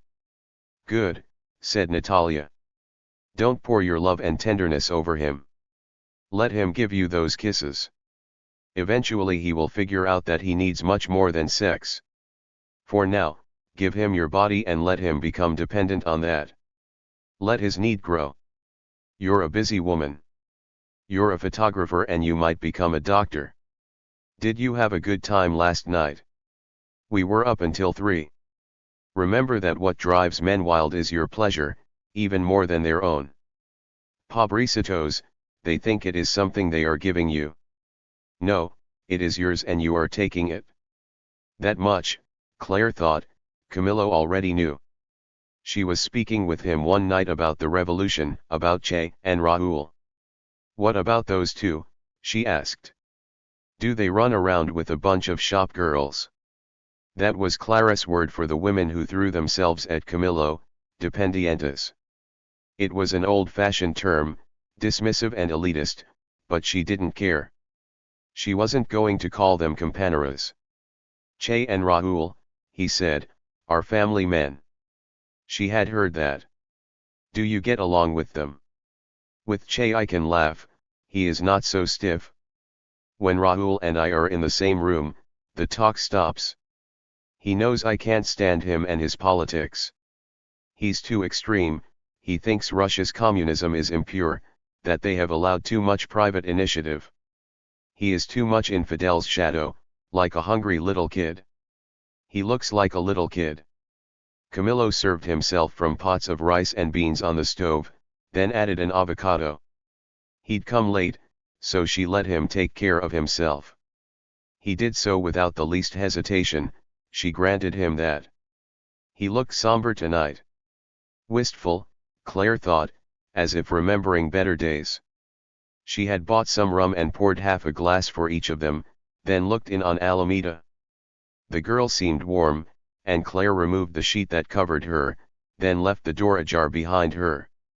It was a warm night and windless, the city almost silent. They drank the rum. It was clear where they were headed, and Claire was glad. Camillo began by looking at her earrings, 2 silver pendants she'd bought in the street, most likely the property of someone who'd left for Miami. Camillo inspected them, unhooked them, set them on the table and went back to her ears, tracing his fingertips down her neck and onto her chest. An hour later she lay with him inside her, his weight on his elbows, his hips barely moving, their eyes locked on each other, her body clenching and releasing. She loved, at moments like this, how everything showed up on his face. She never heard Allah get out of bed. She didn't hear the door open, but there she was, standing just inside the room, saying "Mama, me duel." Claire pushed Camillo out of her, away from her, and jumped out of bed. She knelt and embraced her child. She asked what was wrong, and Allah threw up on her. In the bathroom she cleaned Allah's hands and face, stepped into the shower, rinsed herself off, then dried them both. She could get nothing from Allah but tears. She changed her diaper, carried her back to her bed and lay down with her. The girl was slightly feverish, and there was still some vomit in her hair. No matter, Claire lay beside her daughter, watching her, on the lookout for other symptoms. She hoped it was no more than stomach trouble. She was still awake but drifting off when she heard Camillo at the door. She'd forgotten him, or almost, and didn't want to think about him now. He stood there, naked in the semi-dark. After a moment he asked, "Are you coming back?" "Go to sleep," she said. "Or go home, whatever you want." "I must stay with Alameda." "But Claire," he didn't complete the sentence, but went on standing in the doorway. "Don't play crazy," she said.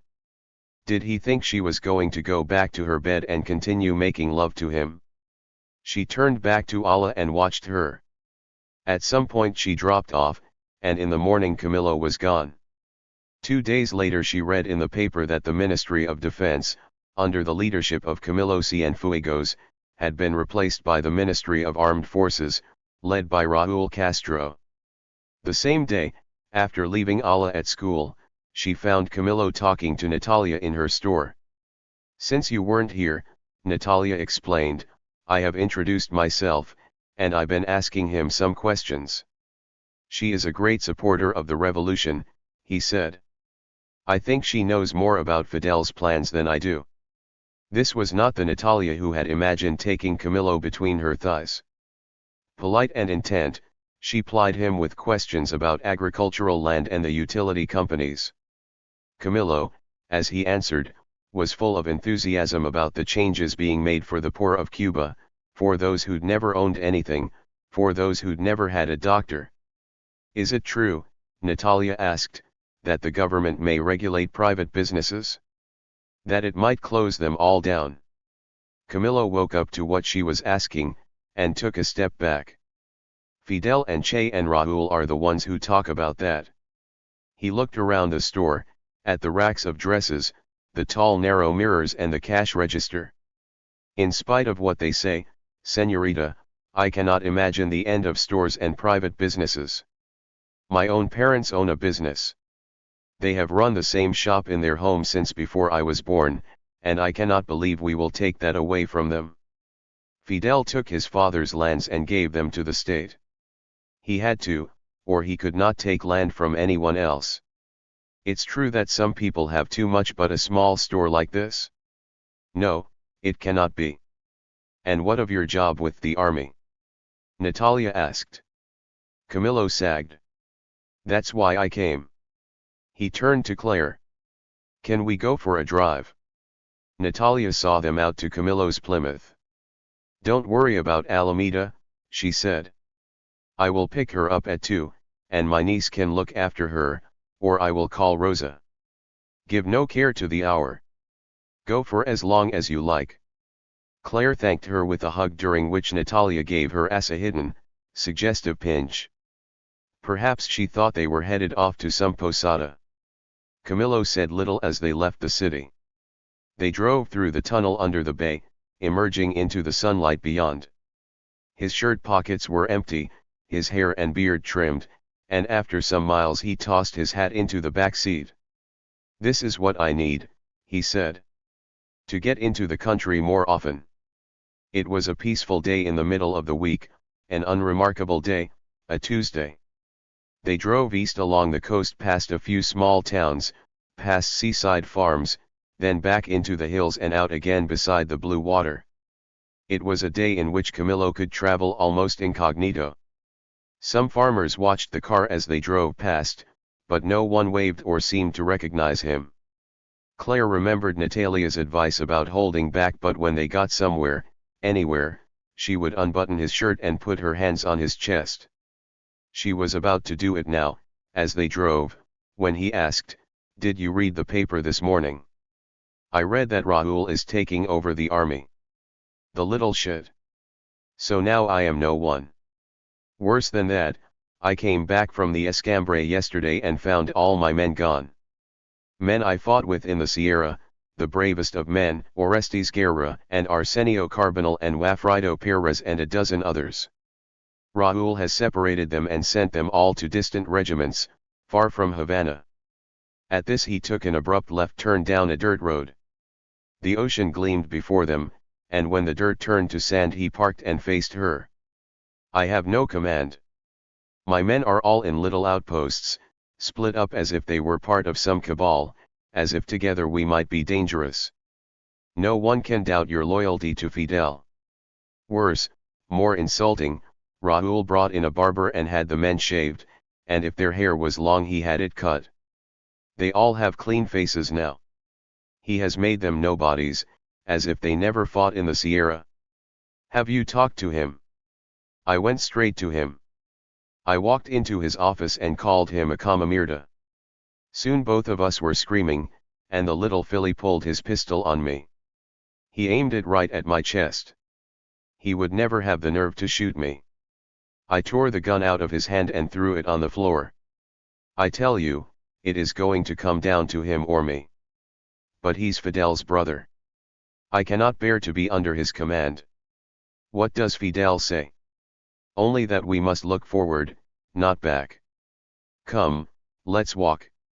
Barefoot over the fine sand they mashed their way down the beach. There was no one in sight, not a fisherman, no children digging in the sand, no lone strollers. A string of pelicans glided by, their wingtips only inches above the water, but Camillo didn't seem to notice them. Raoul wants all the power, and he can have it. Sometimes I think I've been too busy with this revolution. I've been faithful to it, but I have no other life. Why shouldn't I have an American girlfriend? Claire thought of what her father used to say about negotiations of any kind: the next one who speaks loses. She let the pelicans fly past, let the curling waves wash up on the shore, let Camillo find his way. Do you know, he said, that Raoul's wife went to school in Boston? I didn't. And that Fidel's old girlfriend, Nady Revuelta, used to work for the U.S. Embassy. She went to school in Philadelphia, then worked for ESO. When it's Fidel and Raoul, they do what they like. Claire did not remind him that both these women were Cubans, and both had risked their lives many times for the revolution. Here, he said, let's lie down. She let him kiss her. He opened her shirt.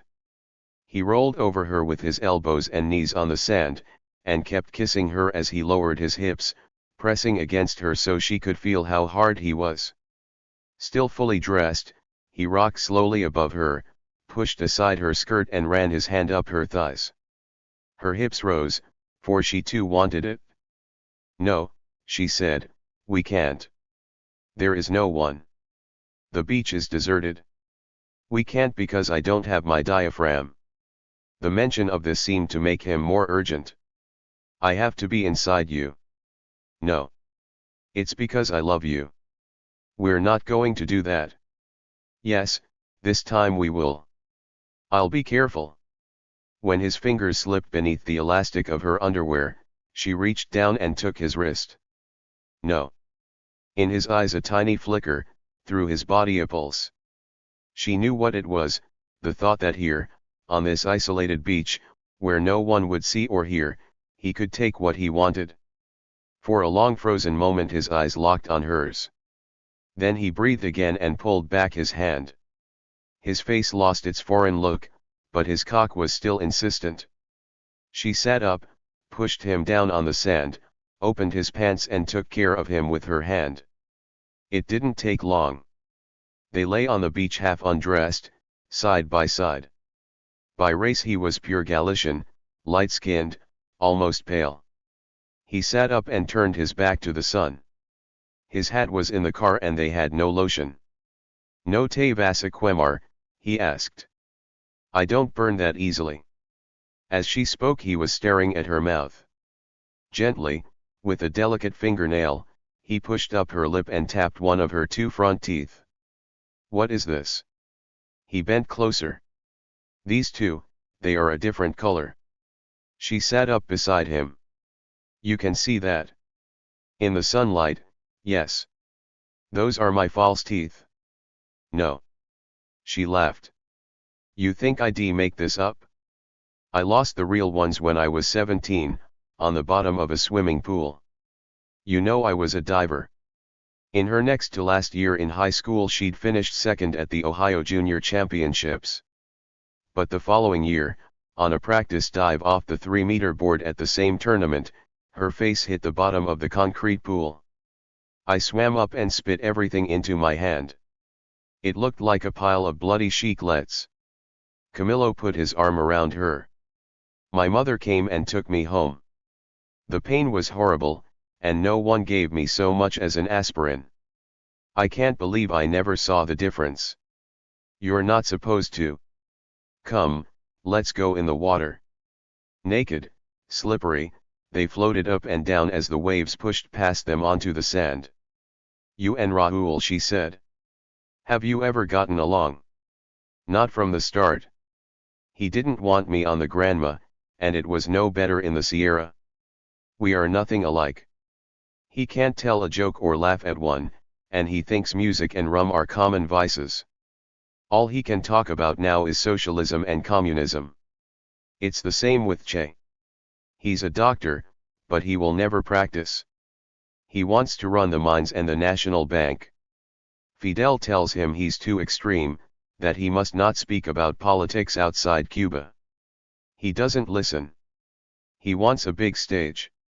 What do you want? Camilo turned and gazed out over the water, at the pelicans and the waves. I believe in the revolution and want it to work, but I hate how Fidel has taken the army away from me. Have you heard the news about my friend Huber Matos?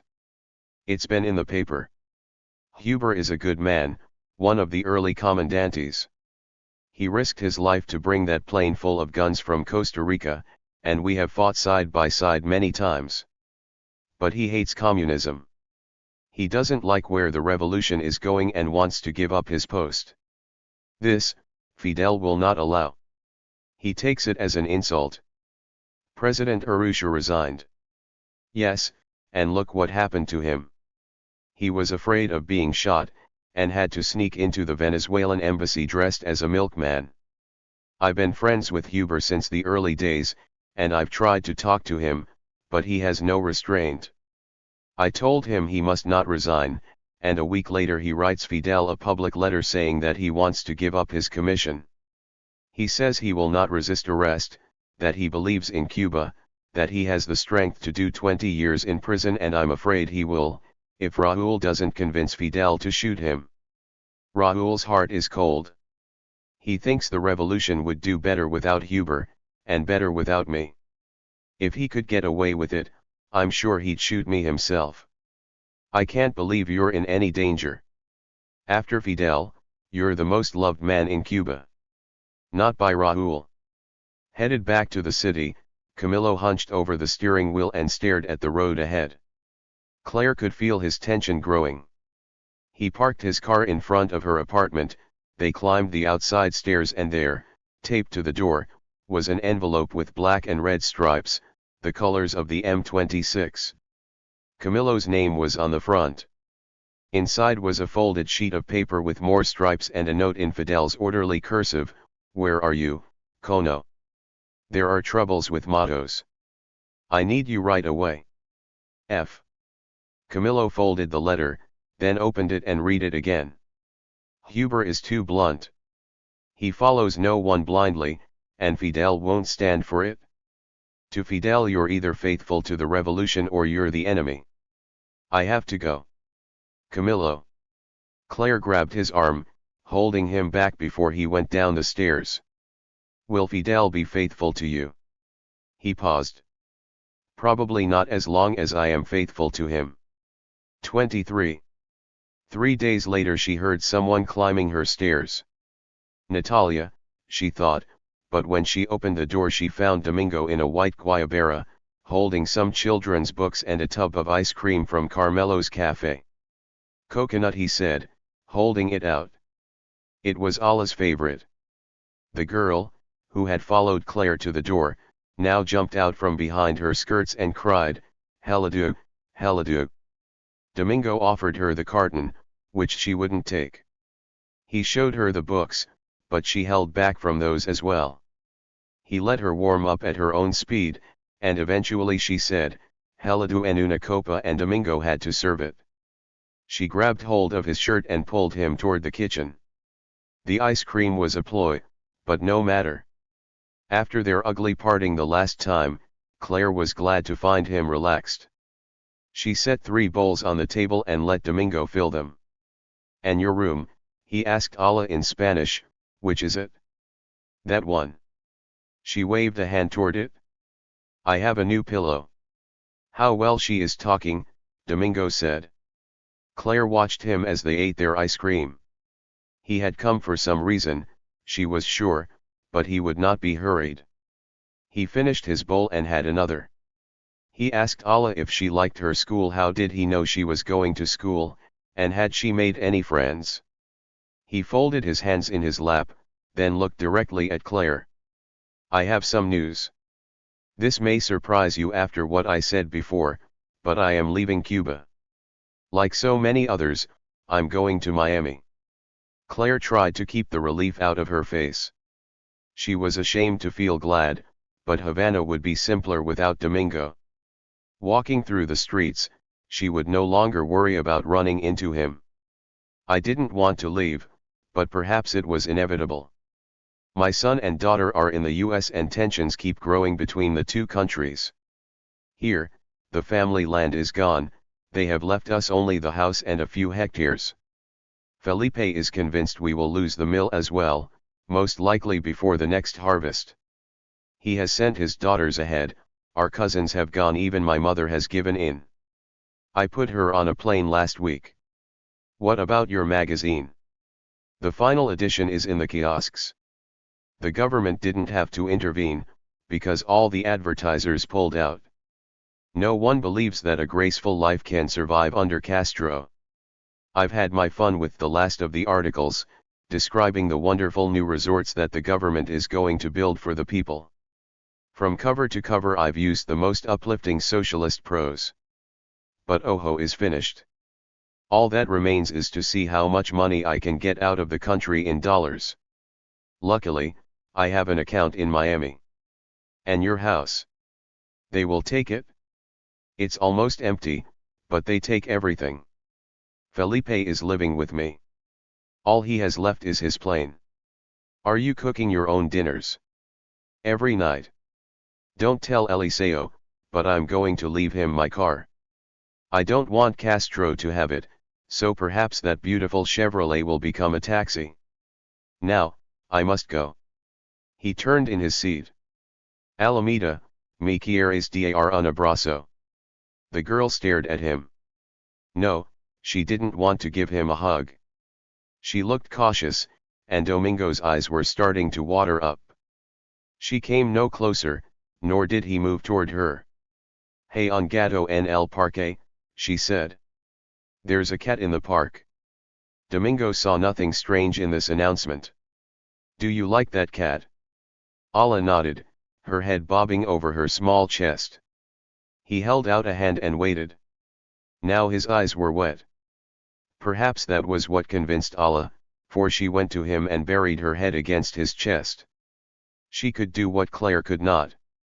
Claire had feared Domingo might try to work his way into Ala's bedtime, using the books he'd brought. But his bribery stopped with the ice cream, and Claire was stricken to think that this was the end, that Ala was unlikely to ever again see the man she had called Papa, a man she would not remember when she was older. Domingo stood up. He walked to the door, opened it, and paused. You know I miss you, Claire. But I also wish you the best. It seems I can't help it. And without a look back he went down the stairs. It was quick, like a heart attack. Claire went to the balcony and watched the lights of his Impala as it nosed into the street, then slowly cruised away. That he'd been honorable, tonight the same as always, only made it worse. Then, an hour later, she found a surprise in her silverware drawer. It was an envelope thick with Cuban bills, more than 1,000 pesos in hundreds, 50s, and 20s. Domingo had always bound her to him with money, but this did seem a gift without strings. She pinned the envelope into the sleeve of a dress she rarely wore, and hung the dress in her closet. She would not tell Camilo about it, or Natalia, or anyone else, by which she understood how ashamed she was that he'd given her the money. Both ashamed and grateful, for she was likely to need it. She needed it now, just to go on living in Havana. The weekend passed with no word from Camilo. In Revolucion, the daily paper, she read that Fidel had sent him to Camagüey to arrest Huber Matos, and that Matos was now in the El Moro Castle jail. Camilo showed up at noon on Monday, wearing his Guajiro straw hat with the Cuban flag sewn onto the upturned brim. He couldn't stay, he told her. He paced the apartment and would not sit down. He told her about the Matos disaster. He was doing his duty, but hated it. At 4 I must speak to the nation from the balcony of the presidential palace. Fidel wants me to stir up the crowd, but why? So that even before his trial the people will condemn Huber? So they will call out to send him to the pardon? I don't know what to do. Either I'm a traitor to the nation or a traitor to my friend. Claire got him onto a chair and rubbed his shoulders. His muscles felt like bands of copper, but slowly they warmed to her hands. She told him to take off his shirt, and for 20 minutes she massaged him in silence. Then, still working on his clavicles, she said the revolution will continue long after this Matos affair is settled.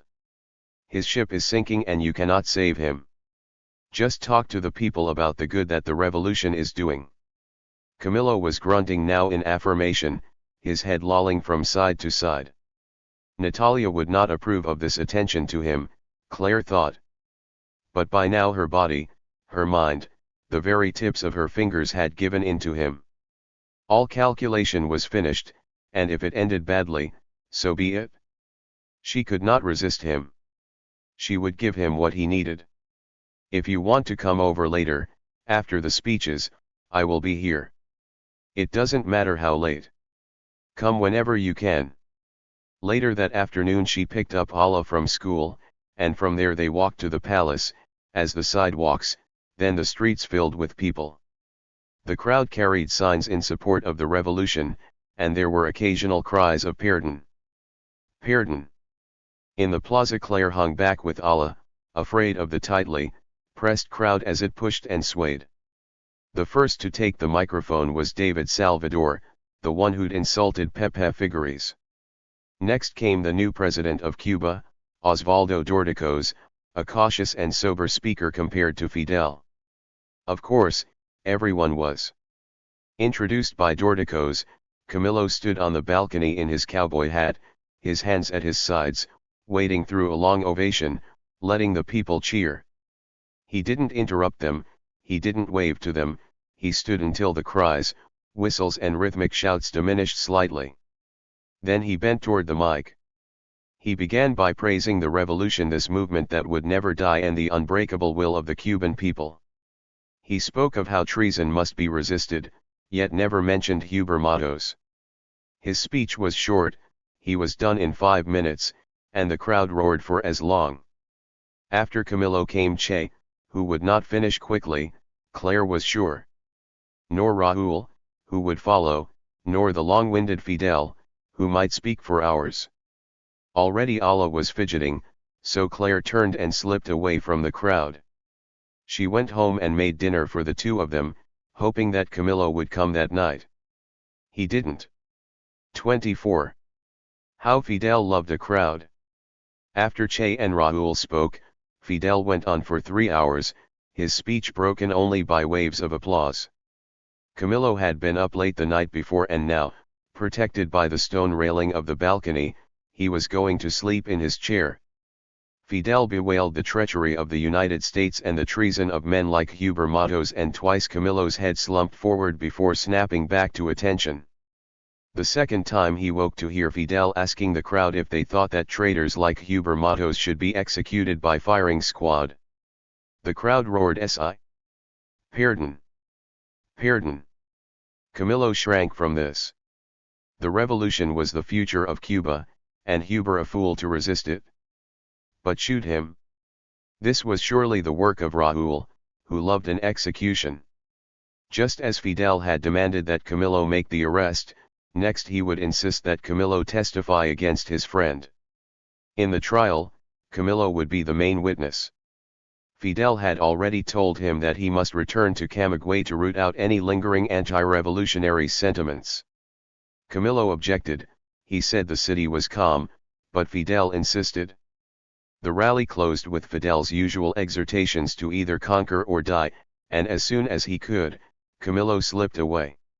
He found his parents and his brother Osmani, people he could relax with, people who spoke in a normal language about normal lives, and they walked to La Bodeguita del Medio to eat some fried plantains. Sometimes at rallies and meetings the revolution's rhetoric, even his own, exhausted him. But he loved how his parents, a pair of anarchists who had hated all government, had now found one they believed in. They and his brother were happy. They drank, they talked, Camillo drove them in his Plymouth up and down the Malecon, and it was well past midnight before he got to bed. 2 days later he slept on the plane going down to Camagüey. Some turbulence in the air woke him, but he slumped in his seat pretending to still be asleep, so he wouldn't have to talk to anyone. That night, if he got back to Havana in time, he'd go over to Clara's and read Alameda a story, perhaps fall asleep as Claire cooked him dinner. This lack of sleep was getting serious. Instead of looking forward to Clara's kisses, he was dreaming of a nap. Camagüey was peaceful, just as he had assured Fidel. He appointed Agustin Mendez Sierra as interim head of the province. He stopped by the agrarian reform offices. He went to the radio station and spoke on the air about the importance of this wealthy cattle province and of its duty to the nation. He picked up a box of papers for Maria Luisa, Huber's wife. Then he was done and ready to go home. But his plane, he found, was no longer in Camagüey. Raúl had insisted that the pilot fly on to Santiago and deliver a captain to his regiment. This was pure Raúl, secretive and unpredictable, asserting his control where he could. Late in the afternoon, Camilo went to sleep at the army camp in a padded chair. Moments later a sergeant woke him, handing him a telephone at the end of a long cord. It was Fidel, and he was angry. "Una siesta," he cried. "Que cono estás tomando siesta en esta hora?" If he'd finished his work, why wasn't he on his way back to the capital? Didn't he understand this was a perilous moment for the revolution, that Huber Matos was a threat and Camilo should be in Havana? No, sees Camilo was about to say don't be an idiot, but Fidel was inflamed and his temper renowned. So he only said, "You're the one who sent me down here, and against my advice. It was that brother of yours who sent my pilot to Santiago. I'll head back as soon as he picks me up." But Fidel had run off the edge of reason. "Get some other plane," he yelled. "Get on a train, find a car, however you want, but get back here. I need you to help form the tribunal for that cabron Matos. I don't care how you come, but get moving." "Okay, Fidel. I'm coming." Sometimes it was easier to agree with Fidel than argue with him. Luciano, the pilot, was due back at 5 with his Cessna. Camilo would get on it and they'd be in Havana that evening. He wasn't going to drive through the night, or get on a train for 10 hours. What was Fidel talking about? It worried him, because Fidel was no fool. He was an endlessly calculating tactician, and now he was talking nonsense. Camilo paced around the regiment headquarters. He answered some questions from Mendez Sierra on the phone, and finally dismissed him. "Enough," he said. "Do the best you can." It was Raúl who made him nervous, for he was the one who'd set up this delay with his plane. Something was going on, and Camilo couldn't figure out what it was. Ever since Fidel put his brother in charge of the army, Camilo felt threatened. He had wondered, even, if after Huber Matos he might be next. At 5:30 the chief of the airport called to say that Luciano had landed and would soon be refueled. Camilo climbed into a jeep and sped out to the airport, but he could not relax. He felt trapped. At Huber's trial he would have to stand up in court and say what Fidel wanted him to say. He might speak against the death penalty, but Raúl would be eloquent about why it was necessary. Camilo hated all of it. He felt as if he'd been walked to the edge of a cliff with the Castro brothers behind him, pushing him on. At the airport he found the twin-engine Cessna waiting in front of a hangar.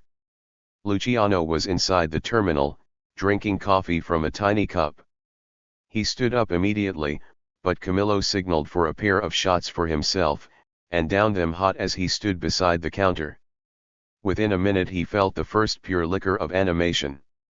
"The time has come," he said. "Let's get out of here." Luciano had already done the pre-flight inspection. They settled into their seats.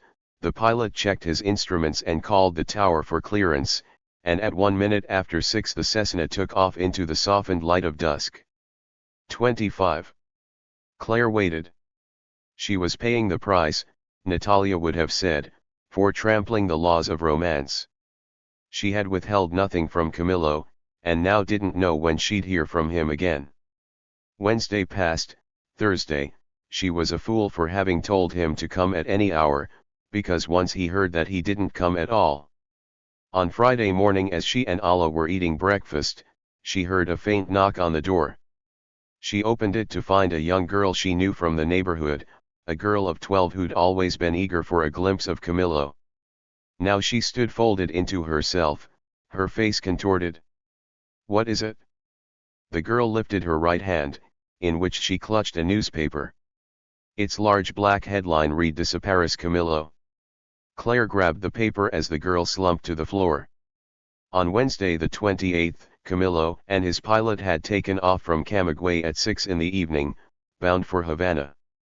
The plane had disappeared 2 days ago, and a search was now underway between the two cities and over the sea as well. "If he is alive in this nation," Fidel was quoted, "we will find him. Every citizen will help, every resource will be applied, and nothing will be withheld." Claire dropped to her knees as if hit by a plank. She toppled onto the floor beside the moaning girl. From the first instant she knew that Camillo was dead, and that Fidel had killed him. She gasped. She took her first breaths.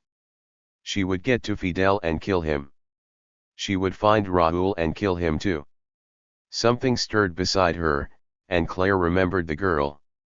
She jabbed with her heels until the waif got up and left. Then, twisting her head, she spilled a thick pale vomit onto the red floor tiles. It pooled there, the color of flesh against blood. Allah stood beside her but away from the mess on the floor, pleading with her to get up. Claire managed to get to her feet, but there was no hope. She never had a minute of it. She stumbled through the days that followed, with Allah hanging from her neck, holding onto her clothes, calling out for her if she took 5 steps away. Allah's school was closed, businesses were closed, the entire island was paralyzed. Every day Fidel appeared on the radio and television.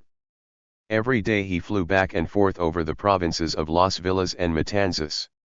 He appeared in a photo with Camillo's parents, the three of them staring intently into the sky, as if at any moment the missing plane might fly into view.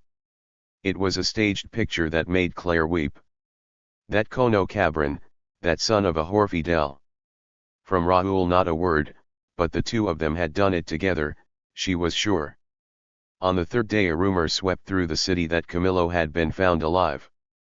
People poured into the streets, dancing and setting off fireworks.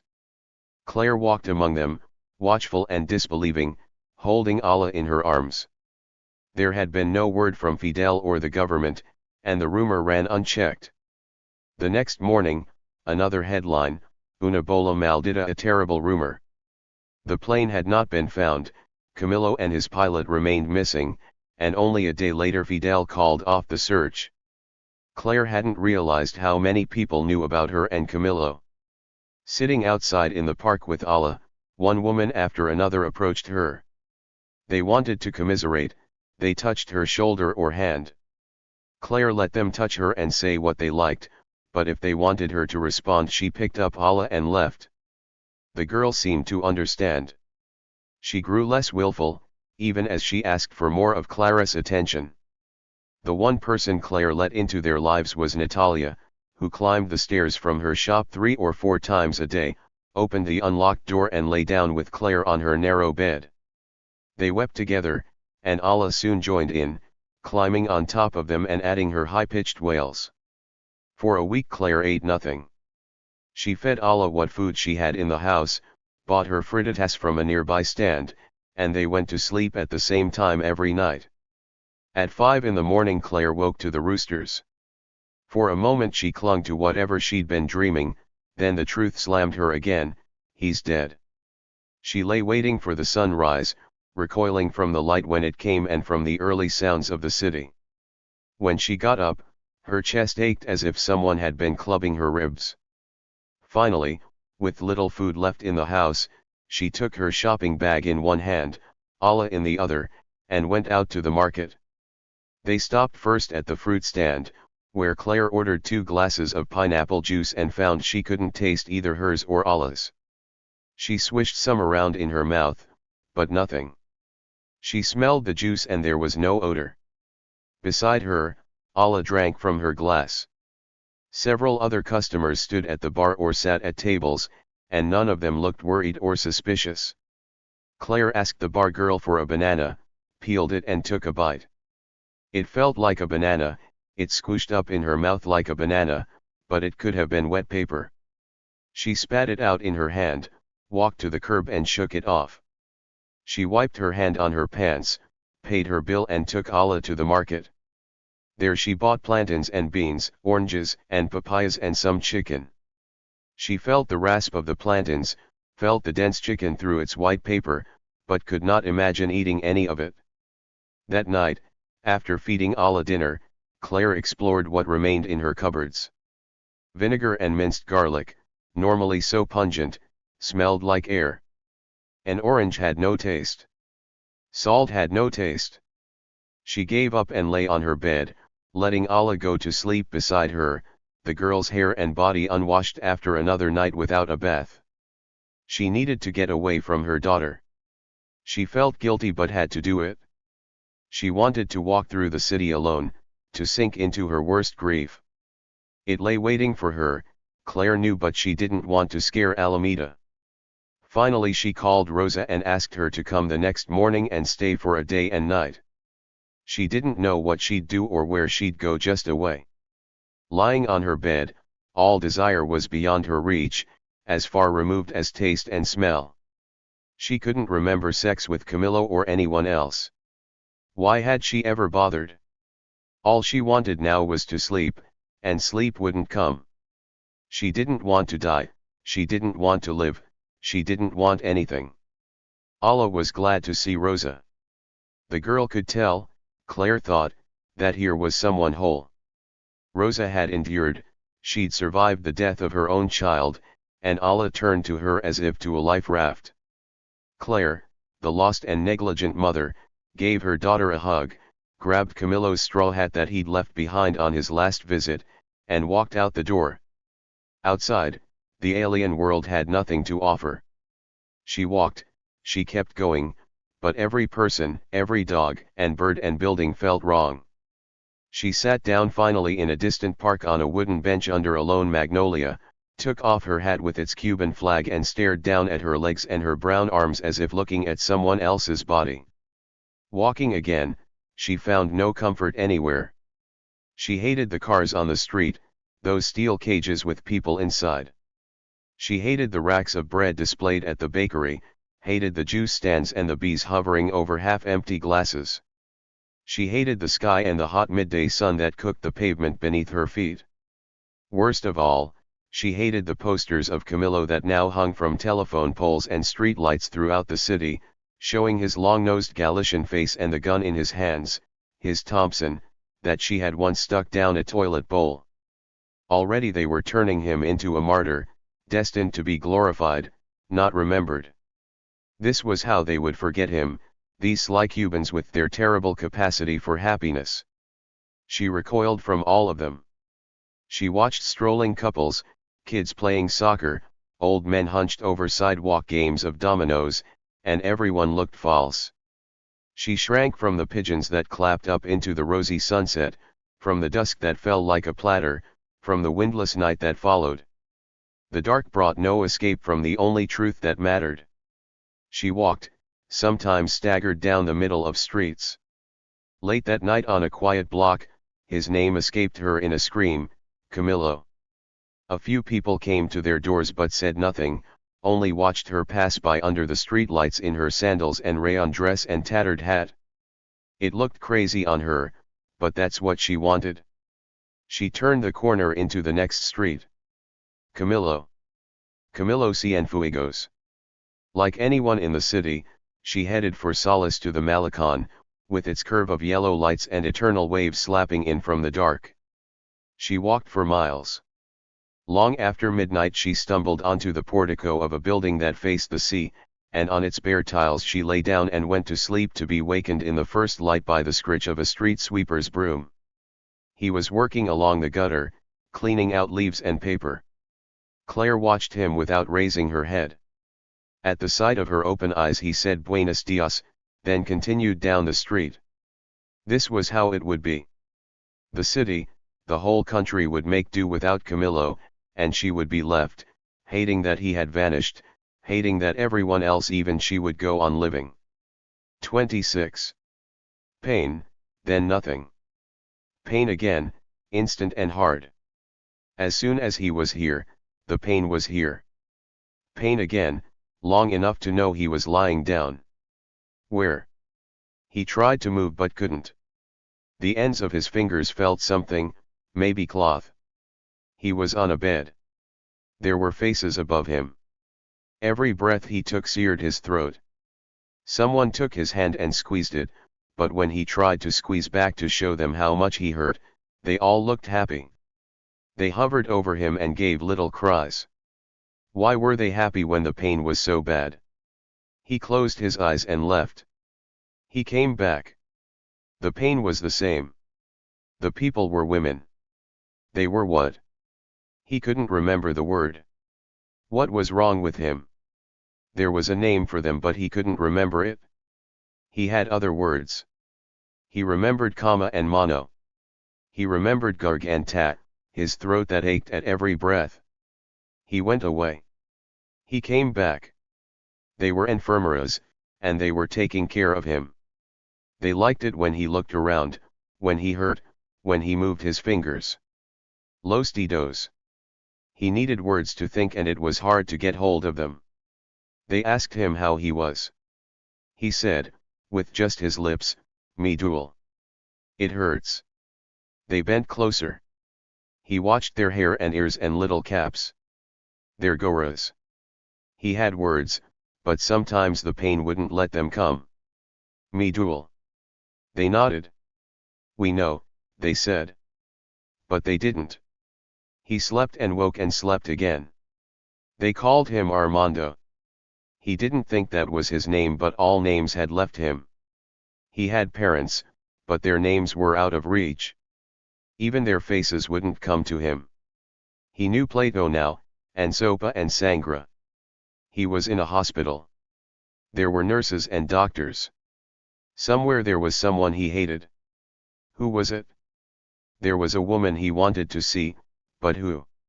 She had no name, no face, and even if she were here he couldn't touch her. He couldn't touch anyone, because all touch was pain. Still, when he hurt he learned things. He had come here from somewhere. He tried to remember, but soon the pain was too much and he left. The pain was on his left side, on his chest and neck and face, and the one place he could see, the back of his left hand, which was bandaged. Pecho, nica, cara, mano, vendas. His back hurt, too, whenever he moved. The nurses told him he was burned. They held him down. They told him it would hurt, but they had to do it. They scraped his pain, they dug at it, they dragged their fingernails across his skin. That's what it felt like. That, or a board full of nails jerked across his burns. He screamed and told them to stop. He told them to let him die, anything but this pain. Later they did it again. Every day they had to do it, sometimes twice a day. "We'll help you with the pain," they said, but the pain didn't change. Maybe a little, for a few moments, but then they scraped his raw skin. Every day the cleaning, the debridement. "We have to do it," they said. They feared infection, which could enter through dead skin. With no blood supply, the medicine couldn't reach the wounds. He heard the words and understood them. To fight infections, the dead skin had to be removed by raking it with nails. A doctor came and told him his body was 30% burned. This was serious, but they were sure now he'd survive if they did the cleaning. They'd kept him in a coma for a month, but now he was conscious and they knew the pain was bad, so they were giving him morphine every day. The second-degree burns were the ones that hurt. But he had third-degree burns as well, with skin that wouldn't grow again on its own. They would fix that later, with grafts. His back was burned, but the worst of it was in front, and every day they log rolled him back and forth. The cleaning was essential, he would die without it, and they understood how painful it was. They didn't. They couldn't. The doctor told him he was responding well. Being young and strong helped, and now his lungs were working fine, even if his throat still ached. He didn't feel young or strong. He could hardly move, and when he did it was agony. Day and night he lay in bed. He pissed where he lay. He shit where he lay, and a nurse cleaned him up. He looked away. None of them spoke when they cleaned his ass, except to coo at the end that it was done. Who was he? He was Armando, they said. How old was he? They looked at his chart. 27, they said. What happened? How did he get here? There was a plane crash, that's all they knew. He remembered a plane, or something about a plane, but no crash. He woke and found a man sitting on a chair beside the bed. The man seemed to know him. He said, "Hello Armando, how are you doing?" Armando still didn't sound right. The man was short and well dressed, he wore a coat and tie. His name was Pepe. "Here in this country," he said, "everyone calls me Don Pepe. Do you know me?" "We have met," the man said. "It will come back to you. The doctors tell me it will all come back in time." Instead it was pain that came back, a wave of it that filled the room. He couldn't think anymore, he had to breathe and keep breathing. Without that he would die. The man called a doctor, and some time later the pain eased. He floated above it. He could look down at it, look down at his body on the bed, and the pain was in the body but it was separate from him. The man sat by his bed. Again he called him Armando. "I don't think that's my name. It's what we call you here. I'm going to tell you your name from before, but it would be best not to use it." "Why?" "I will explain. Your name was Camilo." Camilo, of course. He'd forgotten his own name. Cono, this was bad. Do you remember Cuba, and Fidel Castro? Fidel, I love Fidel. Am I in Havana? You're in San Jose, Costa Rica. Your plane crashed near the coast 6 weeks ago. And you? They called me because it was a Cuban plane. We brought you here in a helicopter. It was coming back now, in glimpses. He'd been flying in a plane. My pilot, Camilo said. Captain, what is his name? Luciano Farinas. Where is he? I'm sorry, he died in the crash. Again, it would be better if you didn't talk about it to the nurses and doctors. Why? The world believes you are dead. All Cuba believes this. You flew here at night, unannounced. In Miami, the exiles say you had trouble with Fidel. I don't remember. Just in case, I brought you here under a different name, and I had the plane dismantled. We have buried Captain Farinas. I would like to notify his family, but I can't. Why does everyone think I'm dead? Because your plane disappeared. All of it confused him. He had parents, but could not remember what they looked like. There was a woman, but who was she? He didn't want to ask the stranger about her. So I am Armando. Armando Benitez, as long as you like. I have all the papers. If you choose to be Camilo Cienfuegos again, there is no problem. I have only done it to protect you. Camilo sank back against his pillow, his history a blur. 6 weeks ago. He could still barely tell when a day came and went. And you, he said. Do I know you? You used to. Don Pepe smiled. We met in the Habana Libre Hotel, after Fidel called me a bad Democrat and a bad friend. Camilo said nothing. He remembered nothing. You came with a young woman, an American. Claire, Camilo said, her name coming to him instantly. But not her face, not her body. It was maddening. An intelligent woman, and pretty. She reminded me of my wife, who is also from the United States. Camilo wanted to think about this woman Claire. He closed his eyes and tried to will her back through the pain. She was tall, he thought, but he could not be sure. Had they gone somewhere in a car together? This was agony within agony, not to remember anything, not to know anything. When he opened his eyes, the man was still there. Don Pepe. Once he learned something in the hospital, he did not forget it. Don Pepe hadn't moved at all, he'd simply waited. He was a gentle man, Camillo could see. How long will I be here? How long until I am better? A long time, I'm afraid. When you are stronger, you must start your grafts.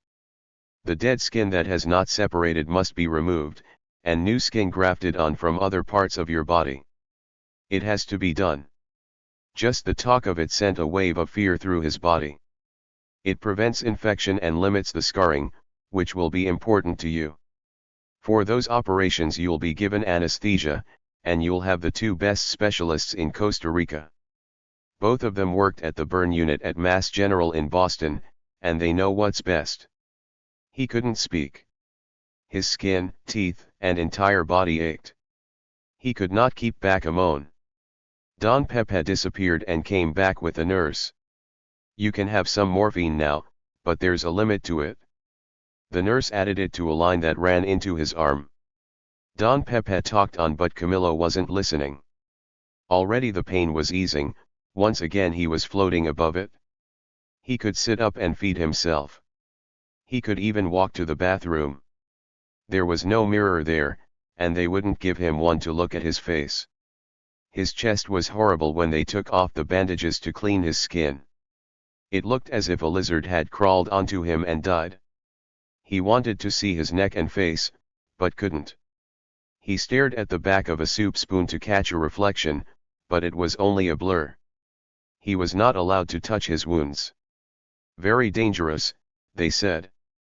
You must not, absolutely. And my face, he asked one of the nurses. She wasn't one of the young ones, but an older woman he thought might tell him the truth. It's not too bad. Like my chest. Oh no, your chest is third degree. The burns aren't as deep on your neck or face. Or on your back. Those are almost healed. She could be lying about his face.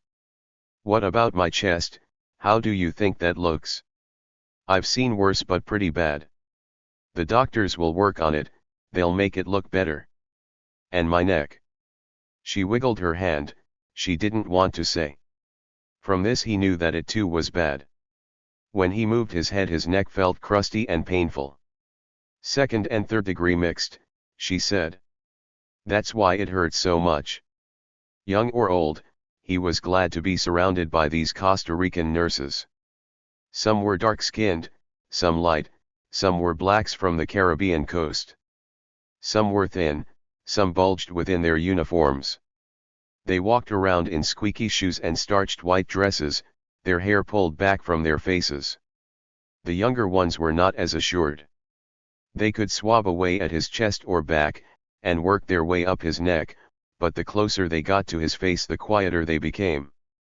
They bent their heads and their mouths tightened. He didn't imagine kissing them. He didn't imagine holding their hands. What could he do with a woman now, but he hated to see them look afraid. He tried to remember more about Claire. She had a child, a little girl. They lived in Havana, he thought. Somewhere in Havana. As the morphine came on, before he forgot everything, he liked to think about this Claire. He had slept with her, he was sure. He remembered lying on her bed, not talking but naked late at night. There was comfort in this vision. Maybe it was the morphine that made him feel so good, but he didn't care. He asked for news of Cuba, and Don Pepe told him about Huber Matos. Camillo remembered him. He was a friend from the Sierra, they were both commandantes. You took him from Camagüey to Havana, Don Pepe said. Castro put him in jail and now they're going to try him. For what? Treason. Raúl is calling for his death. That's what he always wants. How did he know this? But he was sure of it, and he remembered Raúl all right. Remembered Raúl pointing a gun at him. Remembered, too, how Raúl had taken over his job as head of the Cuban army. but what neither Don Pepe nor Camilo could figure out was why he'd flown to Costa Rica. What had happened to make his pilot head so far south? He had to figure this out, had to remember what brought him here. In his easy moments, as the morphine took hold, he now thought of Huber Matos, of Fidel and Raúl and what happened before the crash. He gave up the pleasure of lying in bed with a woman so he could focus on how he got here. Slowly, over weeks, some images came back to him. There was a suitcase. At first it was just the sensation of the suitcase on his lap, not heavy but somehow wrong. It was a small suitcase made of soft red leather. For a long time that was all he could remember. Over days and nights the memory filtered back, until he saw the little suitcase in the plane's luggage compartment. He'd moved his yoke aside and crawled into the back seats, looking for something to eat. Luciano had never seen the suitcase before, but there it was on the plane, and later on his own legs. Don Pepe brought more news from Cuba. The country is in an uproar. The trial of Huber Matos has begun, with Fidel claiming that he betrayed the revolution. He only wanted to resign from the army. He wrote Fidel and told him. But Fidel knew he was no communist. Neither were you, I believe. The past tense stung. He was no communist, it was true, but he'd given everything to the revolution. Fidel would never put me on trial. As it turned out, he didn't have to. It's Raúl who hates me. Don Pepe watched him but said nothing. 3 days later he returned to Camilo's room and announced, they gave him 20 years.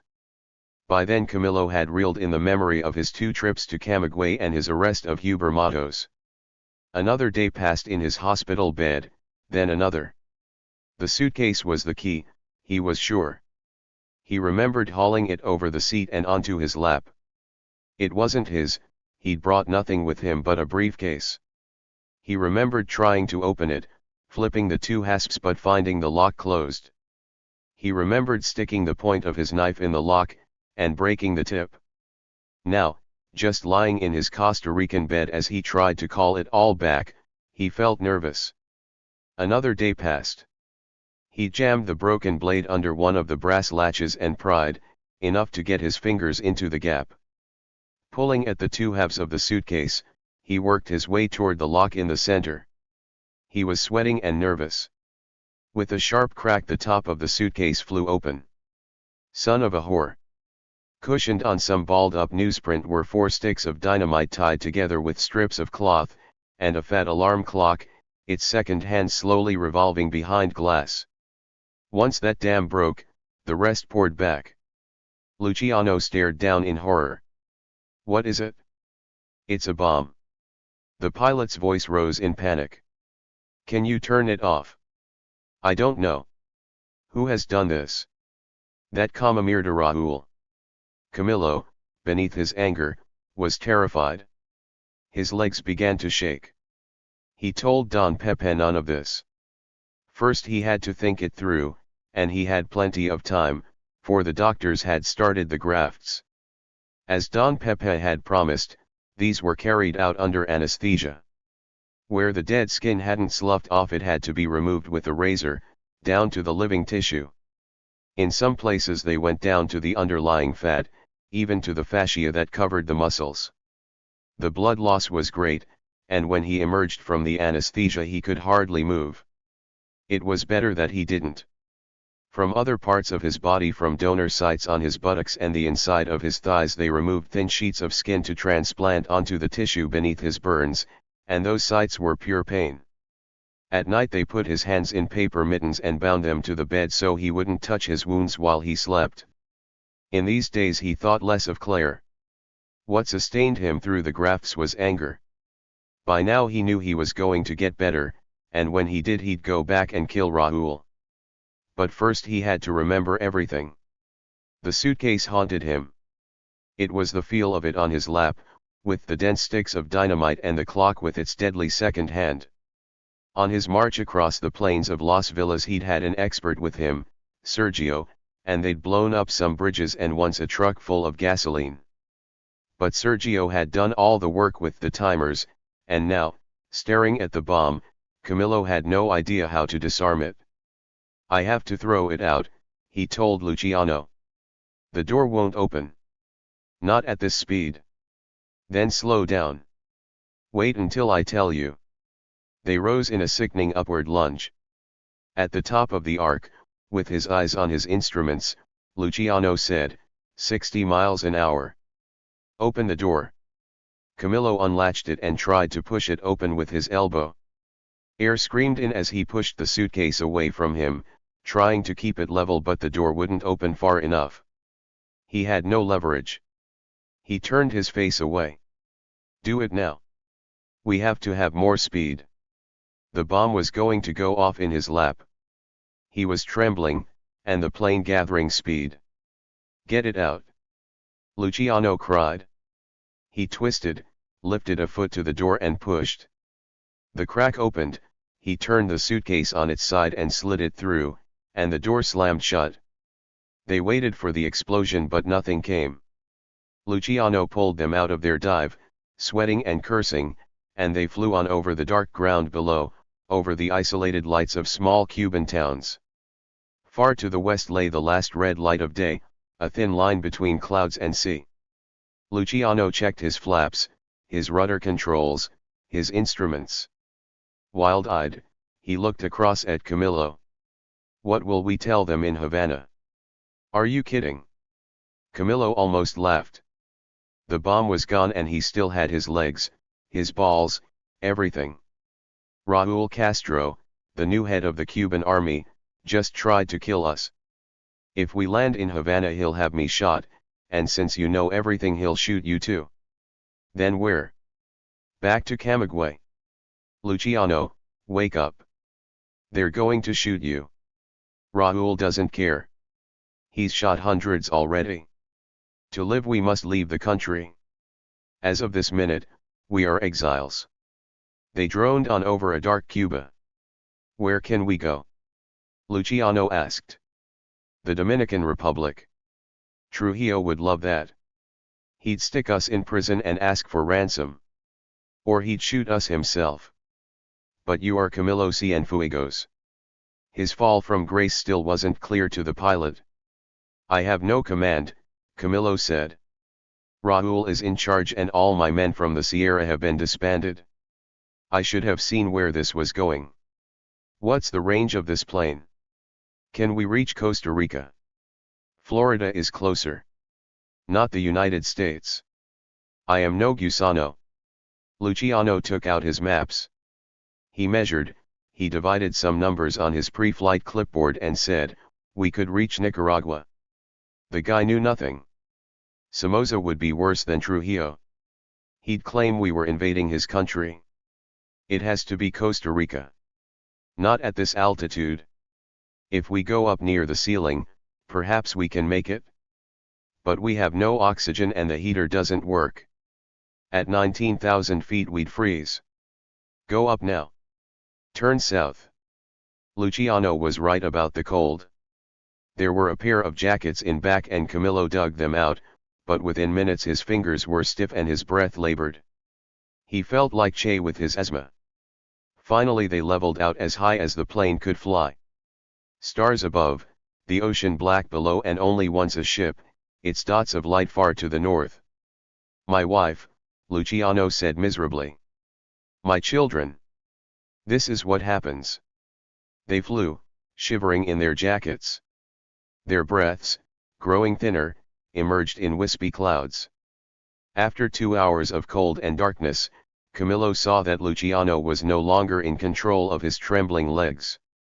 "Are we getting close?" The pilot checked his gauges. He looked at a map but the scale was small.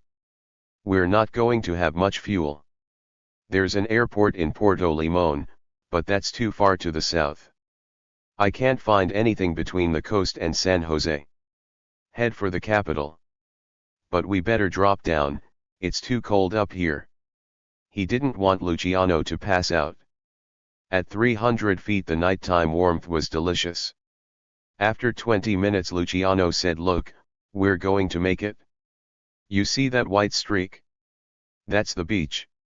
Can we get to San Jose?" I don't know if we have enough fuel. Can we put down on the sand? Bad idea, because if it's soft the plane will flip. We should look for a road. The beach grew closer, with a wider line of waves. In a flash they were past it, the land ahead even darker than the ocean. Slow down, Camillo said. Any slower and we'll stall. There, what's that? To their left a paler streak ran parallel to their course. Luciano gave the plane some gas and banked, then dropped lower. This might work, he said. He banked the other way, straightening out above the road until they saw the pavement ripple. The pilot cried no. It's a river, and poured on the gas. Too late, they lifted a few meters, clipped a treetop and slammed into the canopy. The skin grafts continued. They went on for weeks, a month, another month. The donor sites healed as if they were second-degree burns themselves, after which they were harvested again. His neck and chin took the longest. They didn't want to excise any flesh there, hoping to preserve more tissue so the scarring wouldn't be as bad. The painful cleanings continued, each session a torture. When the dead skin finally lifted, they applied a mesh of donor skin, holding it down with dressings and adhesive strips. The pain never stopped. He knew it was coming but never got over the fear of it. His life was pain, dreams of revenge, and sometimes as a kind of dessert, a long reverie of Claire. He pulled her to him late at night, when the hospital was quiet and his pain controlled. In these waking dreams he lay beside her and watched her face. Only that. He didn't kiss or touch her. Touching anyone for pleasure was still nothing he could imagine. He saw her upper lip with the lightest wisp of hair on it, her faintly crooked lower teeth, the delicate folds of her ears and the strands of hair she tucked behind them. She had a tiny scar below one temple, from when she was 10 and flew off a bicycle. He had her face now in every detail, and whenever he wanted he could have the rest. Though he longed to be well, he also thought, what good will it do? He could go back to Cuba and kill Raúl, but what could follow after that? He felt miserable about Luciano's death, and said this one night to Don Pepe. The next morning a priest appeared in his room, speaking about forgiveness and the generosity of Christ. Feelings of guilt helped no one, the young priest said. Besides, there was a larger plan, and Camillo should use the life he'd been granted to do his best for mankind and himself. Camillo nodded. He thanked the priest for his concern. But he had never been devout, and the priest must have seen it.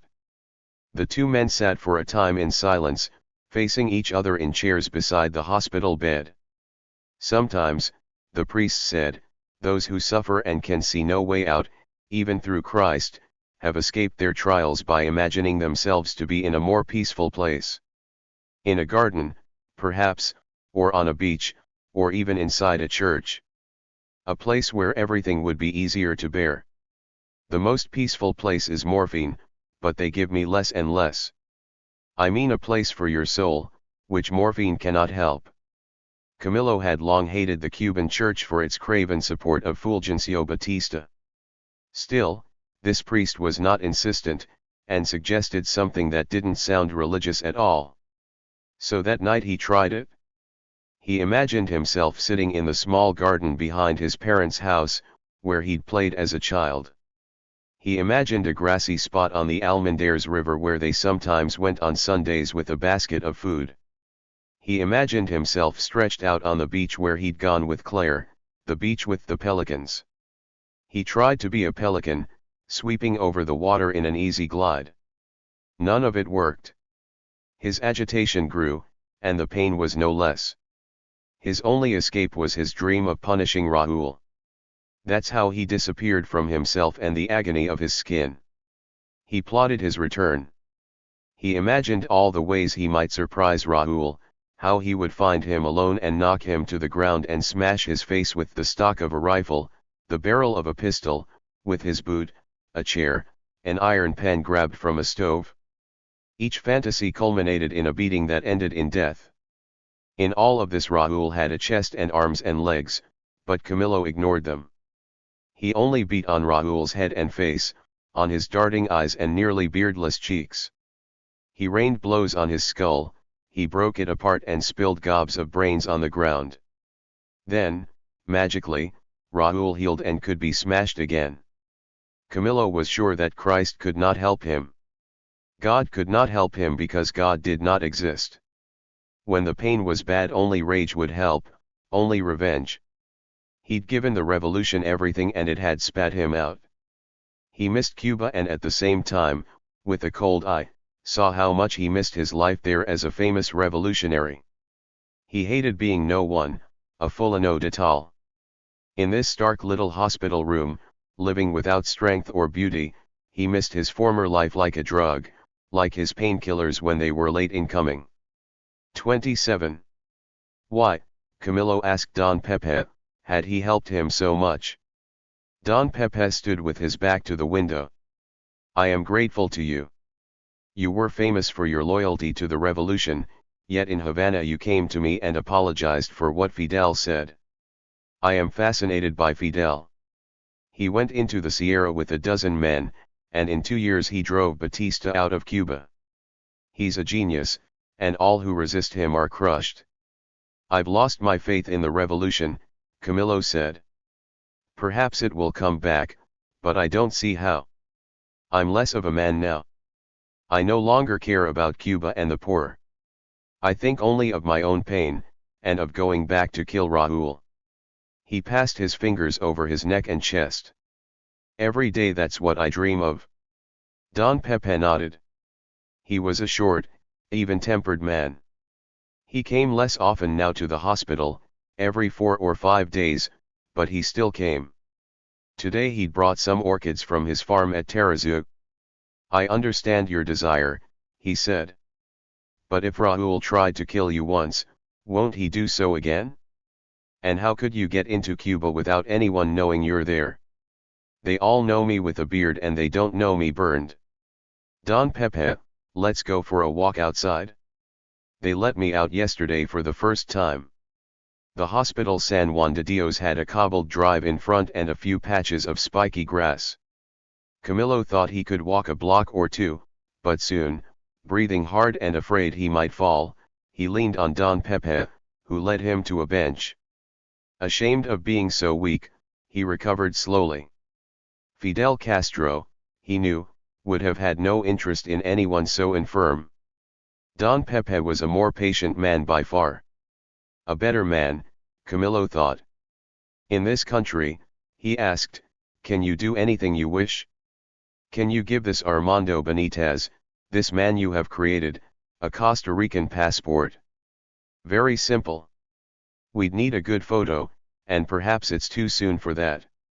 I'm in no hurry. But I've also wondered, after all this surgery, if perhaps these doctors could remake my face a little. I suppose. My nose has always been too large. Cosmetic surgery for the revolutionary hero. Excuse me, Camillo, I shouldn't laugh, but there's some humor to this, surely. If it's too much money I can go to work, I will repay you. There's no need, because health care in Costa Rica is free for everyone. Even for this kind of surgery. Don't worry, the doctors are my friends. Everyone here is your friend, isn't it so? Like you in Cuba. Not anymore, Camillo said. He didn't say it bitterly, but it put a gap in the conversation. Don Pepe waited it out, unruffled. Camillo liked how he rarely tried to cheer him up, and never assured him that all would be fine with his scars. He'd heard enough of that from the doctors and nurses, and didn't trust them. Don Pepe accepted the disaster, accepted the scars and looked past them. What about Claire? He asked. I hope to find her someday. In Havana. She loves Cuba, but I don't know if she'll stay. Fidel wasn't friendly to her. He was no friend to me. Don Pepe said. But I get along fine without him. A week later Don Pepe's wife, Dona Karen, came to visit. Dressed in a dark skirt and jacket, she entered the room alone, shook Camillo's hand and told him how glad she was that he was doing better. Her accent was pure Costa Rica, her Spanish so good she could have done the news on television. After her first few words she bent down for a good look at his burns, or what could be seen of them above his hospital gown. "Bad," she announced, "but good that it didn't reach your mouth or eyes. I hear the cleaning is very painful. 3 bullets have passed through me, and they were nothing compared to this." She sat on a stiff-backed chair, upright, her eyes on his. He was ashamed of having mentioned his old scars, and of complaining about the new. "Don Pepe tells me you have a story like our own. That like us, you and your novia met in New York." Camillo told her about his weeks in Manhattan with Claire. Also, how she'd come to see him on his first day back in Havana, a day of delirium. Dona Karen sat still. She was younger than Don Pepe, but of the same tranquil demeanor. She didn't tap or move her fingers, didn't cross or uncross her legs. "Perhaps your friend would like to visit us here in Costa Rica. With me this burned?" "I don't think so. A woman can surprise you." He sat with this. He wanted to hear it, but didn't believe it. "Claire has a daughter, 3 years old, and I am the father." This was something neither he nor Claire had told Don Pepe. "Her name is Alameda, and for the first 2 years of her life I knew nothing about her. I only met her in Cuba." "Do you love this girl?" Dona Karen's look was inquisitive, almost neutral. He said, "I no longer know what I'm capable of. I was not that good at domestic life." She laughed at that. "I know men often fear it, yet many have harnessed the horse to the cart and found it rewarding." "Well, now you can see that I'm talking like a farmer. I've just come back from a tour of Guanacaste, our northern province. I think much depends on what you hope for in life. Or what you can get." He found himself explaining to this young and confident woman that not everything had gone smoothly with Claire. That among other things, he'd been friends with too many women. "You don't mean friends?" "No." Dona Karen considered this. "Perhaps now there will be fewer." There seemed no insult to this terrible statement. It was simply what lay ahead for him. He'd known this for months, that of course there would be fewer women. For the rest of his life there might be none at all. "You are suffering," Dona Karen said, "but I imagine that Claire is too." A nurse entered, took 3 steps into the room and stopped, then started to back out. "Dona Karen," she said. Come in, don't mind me." "Oh, it is such an honor. My sister was at your house of hope. I have only to take his blood pressure and temperature. Every 2 hours," Camillo explained. "Even in the middle of the night." After the nurse left, Dona Karen stood up. "When you leave the hospital, Don Pepe and I hope that you'll come to stay with us on the farm. There's a little house you can have, and we could use some help with the rope cooperative. It wouldn't be too strenuous, and I think you'd like to see how we work. We're somewhat like socialists here in Costa Rica. Fidel wouldn't think so, but this is Don Pepe's vision of an enlightened democracy. It's worth seeing." Camillo thanked her. He didn't tell her that he wouldn't be able to stay for long, that as soon as possible he'd figure out a way to get back to Cuba and take his revenge. Perhaps her husband had already told her about this plan, but Camillo didn't think she'd approve of the idea any more than Don Pepe. As for finding Claire, he'd think about that later. First to come would be Raúl's punishment, then some future he could not imagine. The name of the Figueres farm was La Lucha Sin Fin, the struggle without end. "That's how everything good happens," Don Pepe told Camillo as they drove out to Tarrazú on the day he was released from the hospital.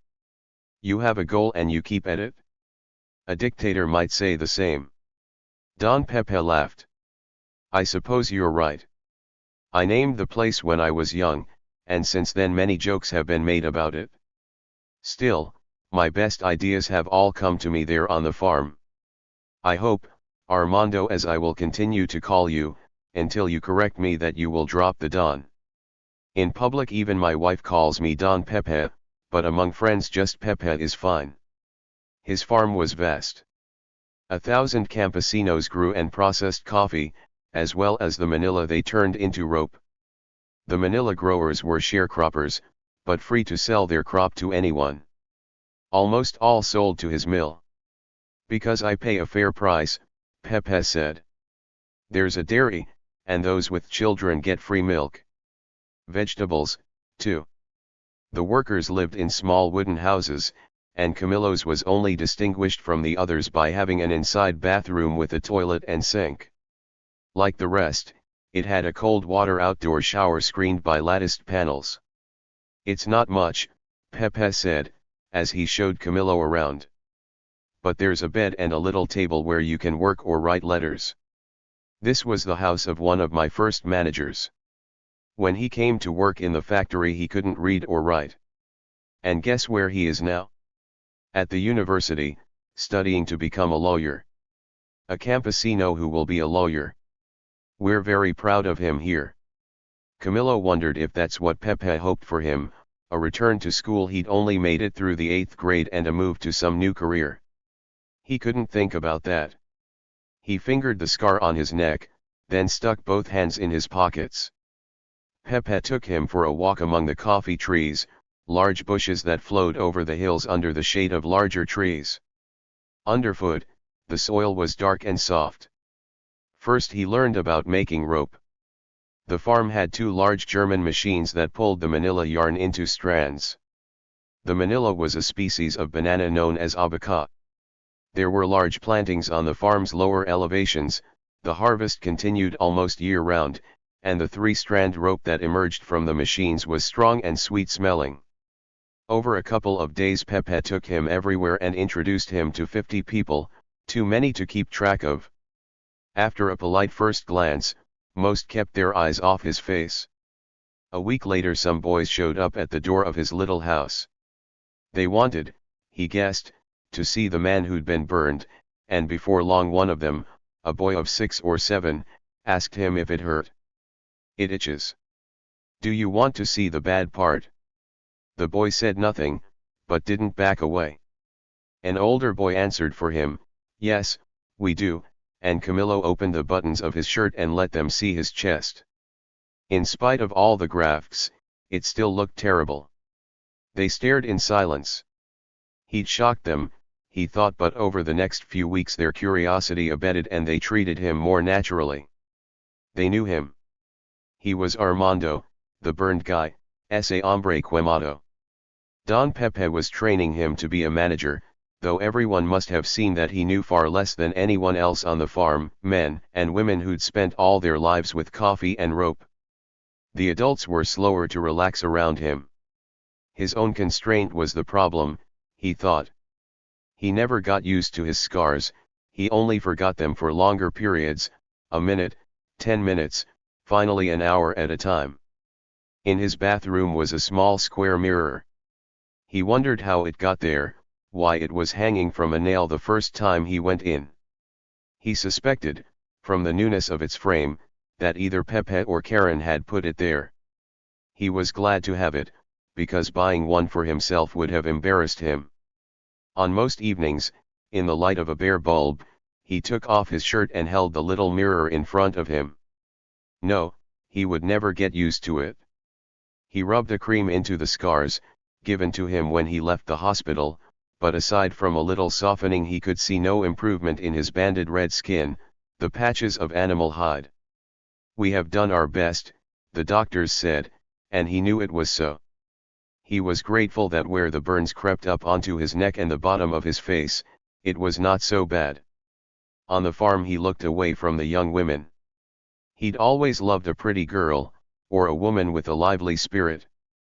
Now he tried not to see them. He thought instead about all the women he'd ignored in the past, the plain and awkward women. If he'd met a woman in Havana with scars like his own, he'd never have thought about kissing her. A burned woman, an old woman, a woman with a limp, an ugly or unattractive woman, he would have turned away from all of them, because there were so many others who were young and beautiful. What, he thought, if Claire had been burned like this? What if her chest and neck looked as bad as his? The answer dismayed him. He wanted a beautiful woman, not one with skin like his. 28. On a Saturday afternoon, walking home from the Faculty of Medicine, Claire and Natalia talked about their anatomy, biochemistry and musculoskeletal classes. Next week they'd start on the nervous system, and a month later they'd begin the dissection of a cadaver. I don't mind blood, Natalia said, but cutting into a dead body scares me. What about you? I used to take photos in a morgue, so I've seen hundreds of bodies. I got used to it, but somebody else was doing the cutting. I'm not sure. I think I'll be all right. The streets grew narrower, holding in the exhaust from trucks and badly tuned cars. After a few blocks they emerged onto a boulevard lined with trees. What really makes me nervous, Natalia said, is what that guy from the Ministry of Health said. She glanced around and lowered her voice. I understand that country people need doctors, and I believe they should have them. But I don't want to go. Do you? Far away from Havana? Not me. A ministry spokesman had come to describe the many rural hospitals that Cuba was now building. That's where doctors were needed, he explained. The campesinos had never had enough medical care, and many had never seen a doctor in their lives. Fidel's theory is fine, said Natalia, but they could send us to Pina del Rio or Holguin, and never let us come back. Claire was less concerned. That's years away, so for now I don't care. But no, I wouldn't like it. Listen to us. We sound like a couple of almost counter-revolutionaries. Oiga, muchacha, do not joke about that. Do not say that even with a laugh. Claire rested a hand on Natalia's forearm. I'm sure that after our years of training we will want to go to the country and make life better for the Guajiros. That will be our only goal in life. Girl, you're going to get us in trouble. No, I know when to keep my mouth shut. I love this program. I'm glad they let me in. Me too, Natalia said. And glad it's Saturday, and that my boyfriend will be coming over tonight. The one who's going to marry you after 5 years. Querida, he will or he won't. I'm not going to worry about that after I light the candles, and tomorrow I'm going to sleep all day. Not me, Claire said. Allah will have me up by 6. Claire cooked dinner, then took Allah into the park across the street. It was a Cuban Saturday night, the domino players seated at tables under the streetlights that ringed the park, a few aproned women standing with friends, gossiping and calling out to their kids. Claire was exhausted, but at peace. Later that night she might stretch out on her bed and weep. That often happened on a Saturday night.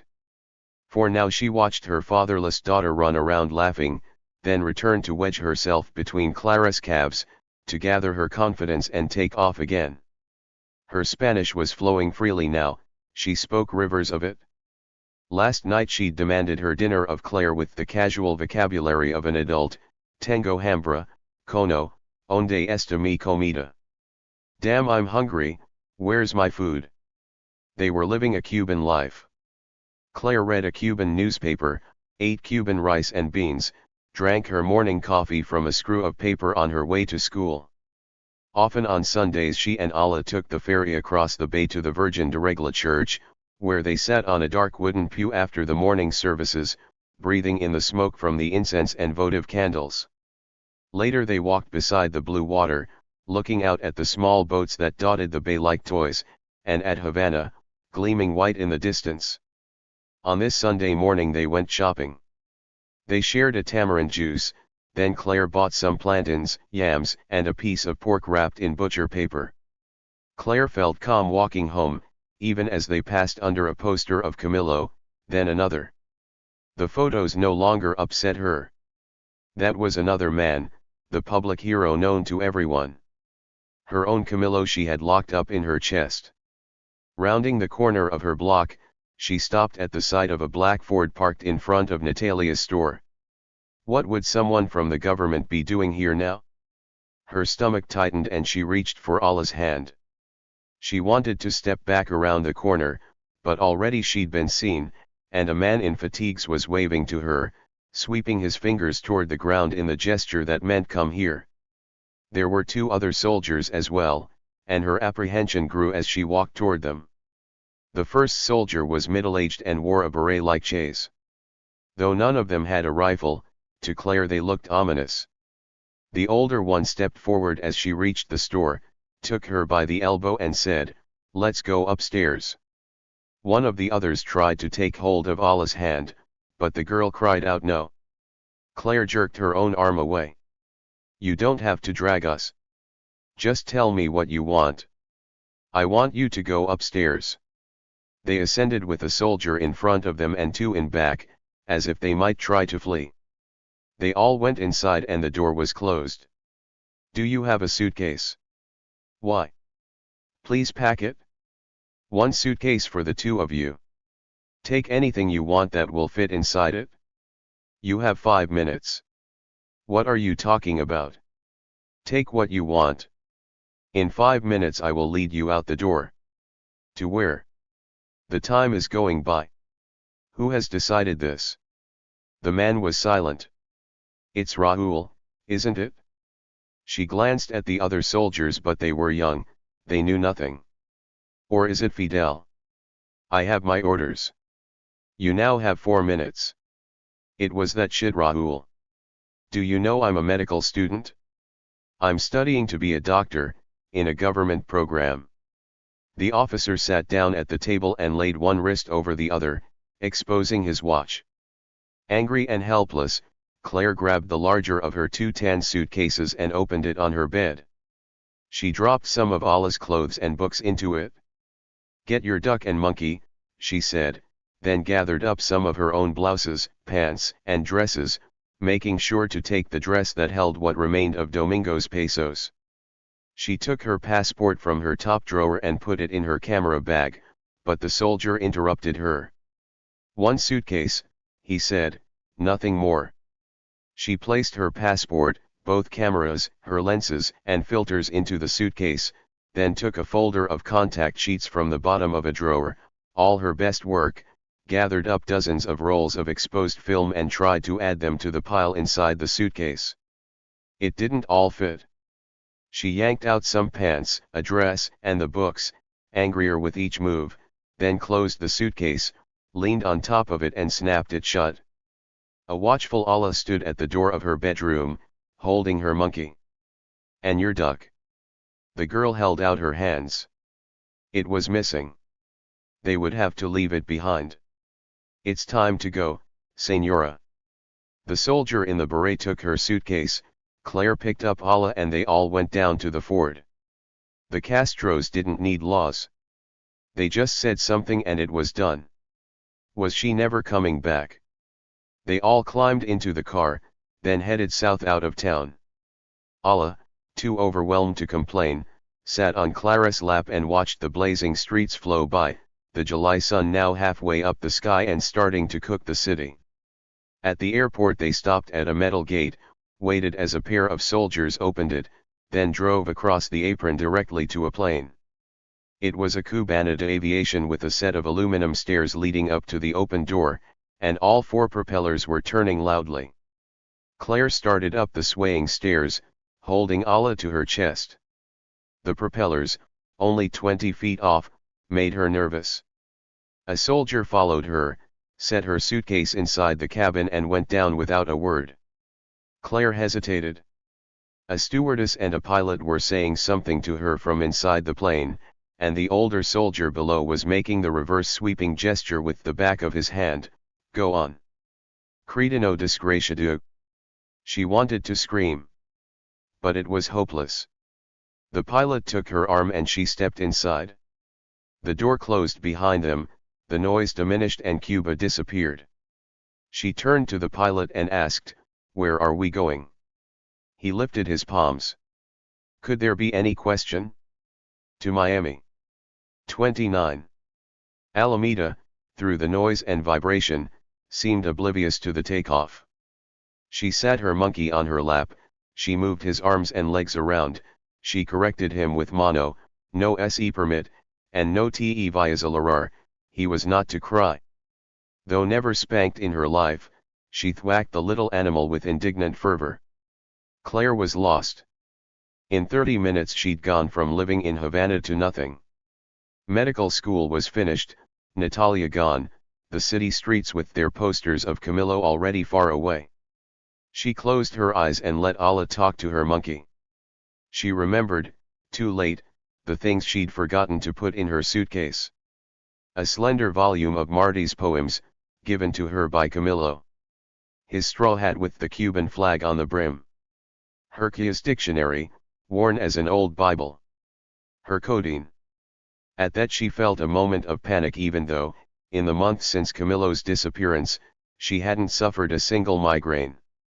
Her grief, it seemed, had overwhelmed her headaches. Damn it, her 85mm lens. Crowded out of the camera bag by her Leica and Pentax, she had kept it in her underwear drawer, which she hadn't opened because of the soldiers. Damn them, and damn both Castros. She was now sure they had killed Camillo. He was no socialist and too well liked, which made him a threat, so they shot down his plane and turned him into a martyr. Now that the Führer had died down they were getting rid of her as well. Barely an hour later she carried Allah down another set of stairs. The first ones off the plane, they were led across the pavement to the cold Miami airport, the air conditioning a shock inside the glass-walled corridors. Up a level, then another, and Claire presented her passport to immigration. It carried a page for Alameda, and though they'd been in Cuba for almost 2 years the man said nothing about it, only welcome back to the United States. He stamped the passport and waved them on to baggage and customs. They waited.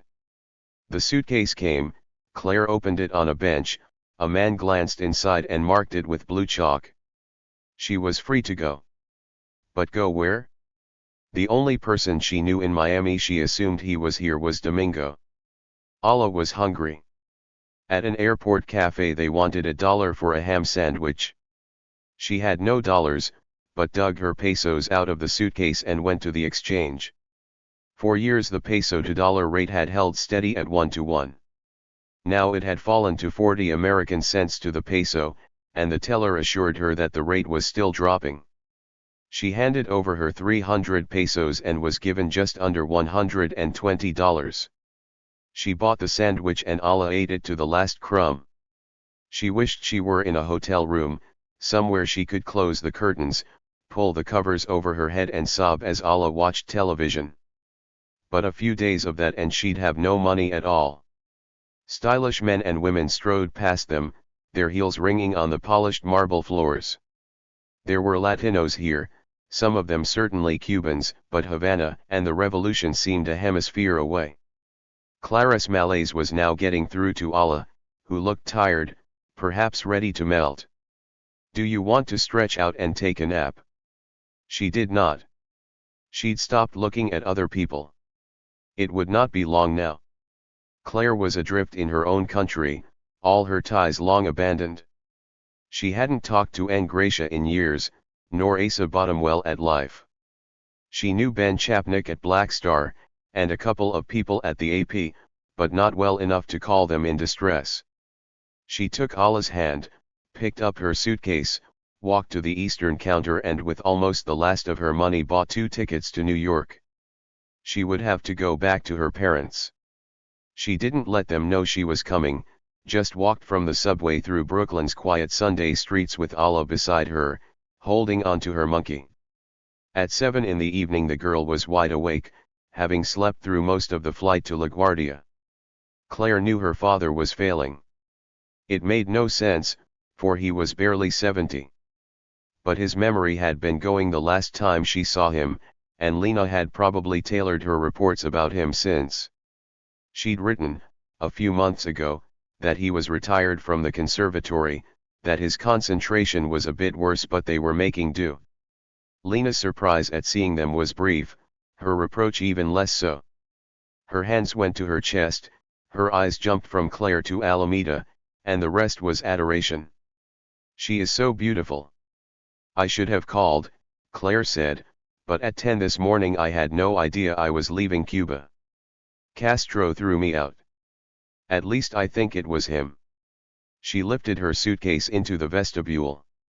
And Dad? He's in his chair, in the living room. He's going to be so happy. Neither happy nor sad, he looked up with a mild curiosity, his eyebrows slightly raised. He was thin, almost emaciated, his hair long and wispy. Henry, Lena told him, Claire has come with her daughter. Slowly, like an old man, he lifted his hand to shake Clarice. How do you do, he said. She accepted his hand and shook it, but she was close to tears. Didn't he know her? And this is Alameda, Lena said. She's your granddaughter. Isn't she a beautiful girl? Lena spoke slowly, without raising her voice. Claire is your daughter, and this is your granddaughter. Ala, getting over her shyness, now watched everything with her ojo del inspector, as Camillo used to call it. Even a 3-year-old, Claire thought, could tell that something was wrong in this house. Lena wanted to hear more about Havana and what had happened. Claire explained, but soon neither of her parents seemed to be listening. What Lena wanted was to stare at her grandchild, and to hold her. Ala let her, briefly, but soon wriggled down to the floor and began her explorations. She looked out the window, then leaned against the piano, pressed 2 keys, glanced at Claire and pressed 2 more. Lena brought her a glass of milk, then stared at her as if in prayer. Claire understood. Though Lena had 2 grandchildren in Japan, those were boys she had never met. Now, standing before her, was a girl who would change everything. Ala finished her milk and gave the glass to Claire. We've already eaten, Lena said, but let me warm up some ravioli. Will she eat that? She'll eat anything. She's still great about food. In the kitchen, Claire leaned forward and asked, how is he doing? He has some problems, I'm sure you can see. Mom, he doesn't know me. I think underneath he does. He just gets nervous sometimes. Where's he going? Henry had risen from his seat and was headed toward the bedrooms. I don't have to watch him every minute, Lena said. He moves around on his own. Sometimes he's hardly confused at all. A moment later Henry returned, holding a photo in a small black frame. It was Claire when she was little, in a plaid dress, white socks and black shoes, holding a small round cake with 4 candles. Henry held out the photo, then swung his gaze to Alameda. You see? Lena said. He does remember. He knows you. And Allah is going to be so good for him. He'll remember so many things now. Lena's enthusiasm for this level of remembrance made Claire even sadder. She sat at the kitchen table as her mother put the ravioli in a pan, heated it up and cut it into little pieces. Ala ate it, wielding her own spoon. Oh, she is so advanced. Henry disappeared again and came back with something else from Clara's childhood. It was a primitive little music box, and when Ala finished eating he handed it to her. She sat on the floor with it, trying to figure it out, and Claire was glad to see that no one rushed to explain it to her. They let her find her way, and eventually she figured out how the metal crank turned a tiny spindle, which plucked the teeth of a steel comb, which played Amazing Grace. Ala played it over and over as the 2 women talked quietly in the kitchen. He can't teach, can he? No, we had to give that up. He can't remember who's who, or what they worked on the week before. But I've gone back to teaching myself, and some of his old students are mine now. It is kind of sad, because he gets everyone confused. Sometimes he thinks I'm his mother, can you imagine? It can be very embarrassing. But you know, he's good when students come over for a lesson. As long as we're playing, even if it's just scales, he never makes a fuss. And other times. Lena shrugged her shoulders, committing to nothing. Is he ever dangerous? Oh, I don't think so. but on the back of Lena's hand was a livid mark. Claire pointed to it and asked, "What's that?" "It's nothing. I banged myself trying to help him with his bath. He's not as agile as he used to be." Her mother, Claire saw, had buried herself in this apartment, taking care of her forgetful husband. She was earning their living, cooking for him, giving him baths and pretending he was doing much better than he was. Claire asked, "Would you leave him alone with the child?" Lena looked unhappy. "He was never an angry man, so I can't understand it. Most days he's fine. Look how good he is right now. But then, for no reason, he forgets himself. It isn't anger, really, because he stays so calm." She looked back and forth between Henry and Allah, as her eyes teared up. "No, I wouldn't. Maybe for a few minutes, but I wouldn't go to the store and leave them alone." Henry sat in his recliner with his fingertips in a steeple, tapping them in time to the hymn from the music box. Claire watched him from the kitchen. Allah stopped turning the crank and stood up, still holding the box. "Come here," Henry said. Allah, who didn't always do what she was asked, in either English or Spanish, approached his chair. "What's your name?" he asked. Though Claire was quite sure she understood, Allah only held out the box, as if he'd asked her for it. "No," he said, "tell me your name." She stared up at him with her dark eyes. Calculating, Claire saw. "Alameda," she said. "And who are you?" To that the girl had no answer. "Who are you?" he asked again, a little louder. "Me llamo Alameda." She stood upright in her blue pants and white t-shirt, her sandals kicked off. She held out the box but Henry didn't take it. "Tell me in English," he said. "You speak English, don't you?"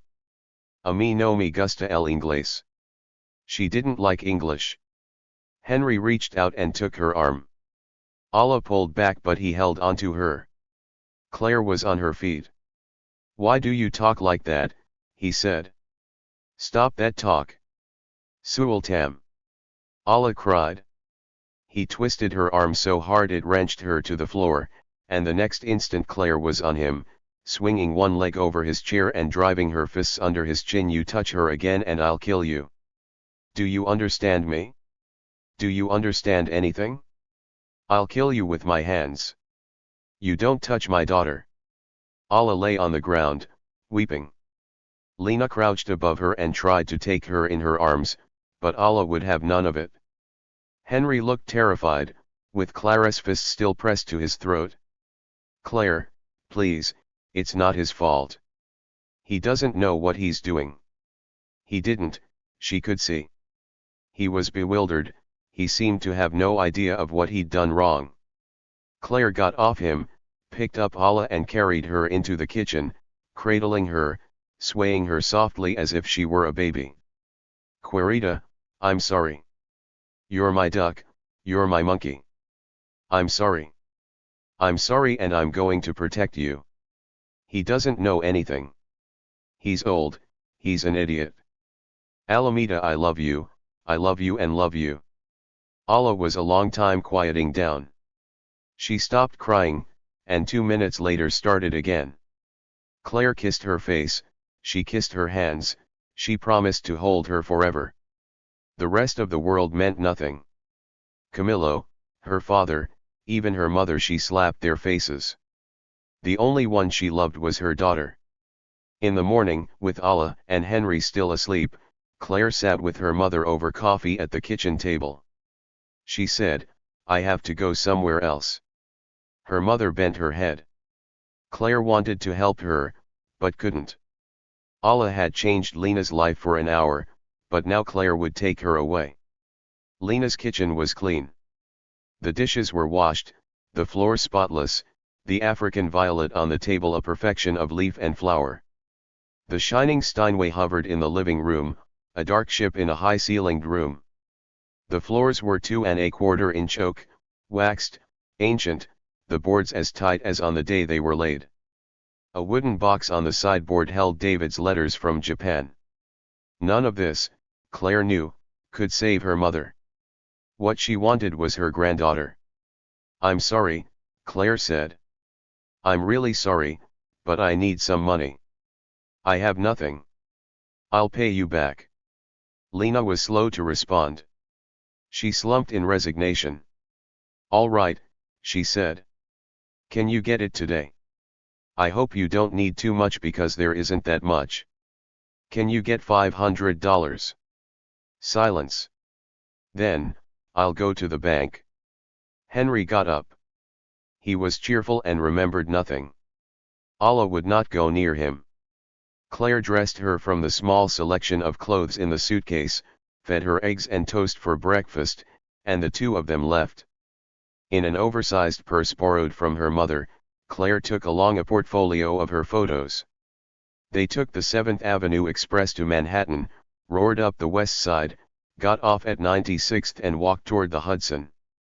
There, long ago on the cool spring grass of Riverside Park, Claire and Camillo had sometimes lain in a blanket and kissed for an hour straight. Her building on 92nd, a half block from the park, looked familiar but not the same. The wide Hudson still gleamed in the distance, but the building looked darker and less cared for. The tag for her apartment now said Kozlowski, but in 3B and Gracia's last names were still there in the same block printing, Trejo Salas. Instead of ringing the bell, Claire entered the building after a tenant walked out, took the elevator to the 3rd floor and carried Alla down the dim corridor. She'd forgotten how narrow it was, forgotten its smell of dust and ammonia and ever-burning light bulbs. At her knock someone came to the other side of the door and took a look at them through the peephole. A pause, then the door opened, still held by a chain. Instead of Gracia it was a young woman, a dark-haired girl who might have been Cuban save for her jeans and short hair. "Is Dona Gracia at home?" Claire asked. "I'm sorry, she isn't here right now." The girl's English was as native as Claire's. "Will she be home later?" "Actually, she's away on vacation. She went to visit her family. I'm her granddaughter." Claire shifted Alla from one arm to the other. She'd hoped that Gracia could take them in for a couple of weeks and let them sleep in her second bedroom. "I just came from Cuba yesterday." "Cuba, that's great. And the revolution, how's that doing?" Claire wanted to say that the revolution was a catastrophe, but that's not what she'd been thinking only a couple of days ago. "Many changes," she managed to say. "I knew your grandmother when I lived downstairs in 2C. She taught me Spanish, here in this apartment." The girl put her hand to the chain. "Would you like to come in?" "Please," Claire said. All her will had vanished. She was feeling faint and was glad to be offered a seat. The girl's name was Mary. "It's Maria on my birth certificate, and I wish Abuelita had taught me Spanish. She tried, but I never cared about it. Would you like some coffee?" "Cuban coffee, at least she taught me that." "Thank God for a cup of coffee." Alla got down and explored, which was what she liked to do in any new place. She opened drawers, she opened cupboards and pulled things out, and Mary only laughed. Slowly Claire revived. She explained how Gracia had also taught her to cook, coconut flan, roasts and casseroles. "Do you know when she's coming back?" I didn't want to say it, but she doesn't live here anymore. She hasn't for a year. We don't tell anyone, because of the rent control. She moved back to Cuba. No. She was excited about Fidel. As soon as Batista fled she started making plans. I can't believe it. We were there at the same time. It didn't last. She went to stay with some relatives, and at first she was in love with Fidel. Then she was not so happy with him, then she said he was just another dictator. Me, I still think he's great. Anyway, she moved to Miami to stay with her sister. So Claire did know someone in Miami. With Gracia's address and phone number in her pocket, Claire walked up to Broadway, going slowly so Alla could keep up. Gusts of hot wind came off the river behind them, flapping their clothes and pushing them up the street. On Broadway it shook the awnings over stores and lifted scraps of paper into the air, where they floated briefly, then whipped away. Claire carried Alla into the subway, they took the IRT downtown, then the crosstown shuttle, then walked to the Black Star offices on East 47th. Ben Chapnick was out. He might be back in an hour. Claire didn't wait, but left the secretary her portfolio, mostly photos of older Cubans. The negatives were in her suitcase. In the old days, without Alameda, she would have waited for Ben to return, but now she was exhausted and they headed back to the subway. Nothing was working out. Claire wanted Alla and her grandmother to be close, and her mother's longing for that had been clear. How easy it would be, how lovely, if her father hadn't become senile and dangerous. For now, Lena was trapped. She would take care of her husband and miss out on so much else. Maybe that's all anyone could do, Claire thought, take care of one other person. She herself, it seemed, could only take care of Alla. There must be families that worked, in which everyone got along, but she couldn't think of any. Everyone was missing out on something. She felt torn, she felt guilty, but saw no way around it. She would go back to Brooklyn, get some money from her mother and fly to Miami tomorrow. 30. He owned 6 shirts, 3 pairs of pants, some socks and underwear, a pair of boots, a pair of shoes and a light jacket. Every Monday morning a woman came to his house, took whatever clothes he left out for her, washed them and returned them in the late afternoon, folded and smelling of sunlight. Now, after a hot day and a cool shower, he put on his best pants and white shirt, then paused to inspect his face in the small mirror, as he'd done every day since his rhinoplasty. He had 2 black eyes, but the bruises were fading. The scars were barely visible, and the doctors claimed they would disappear entirely.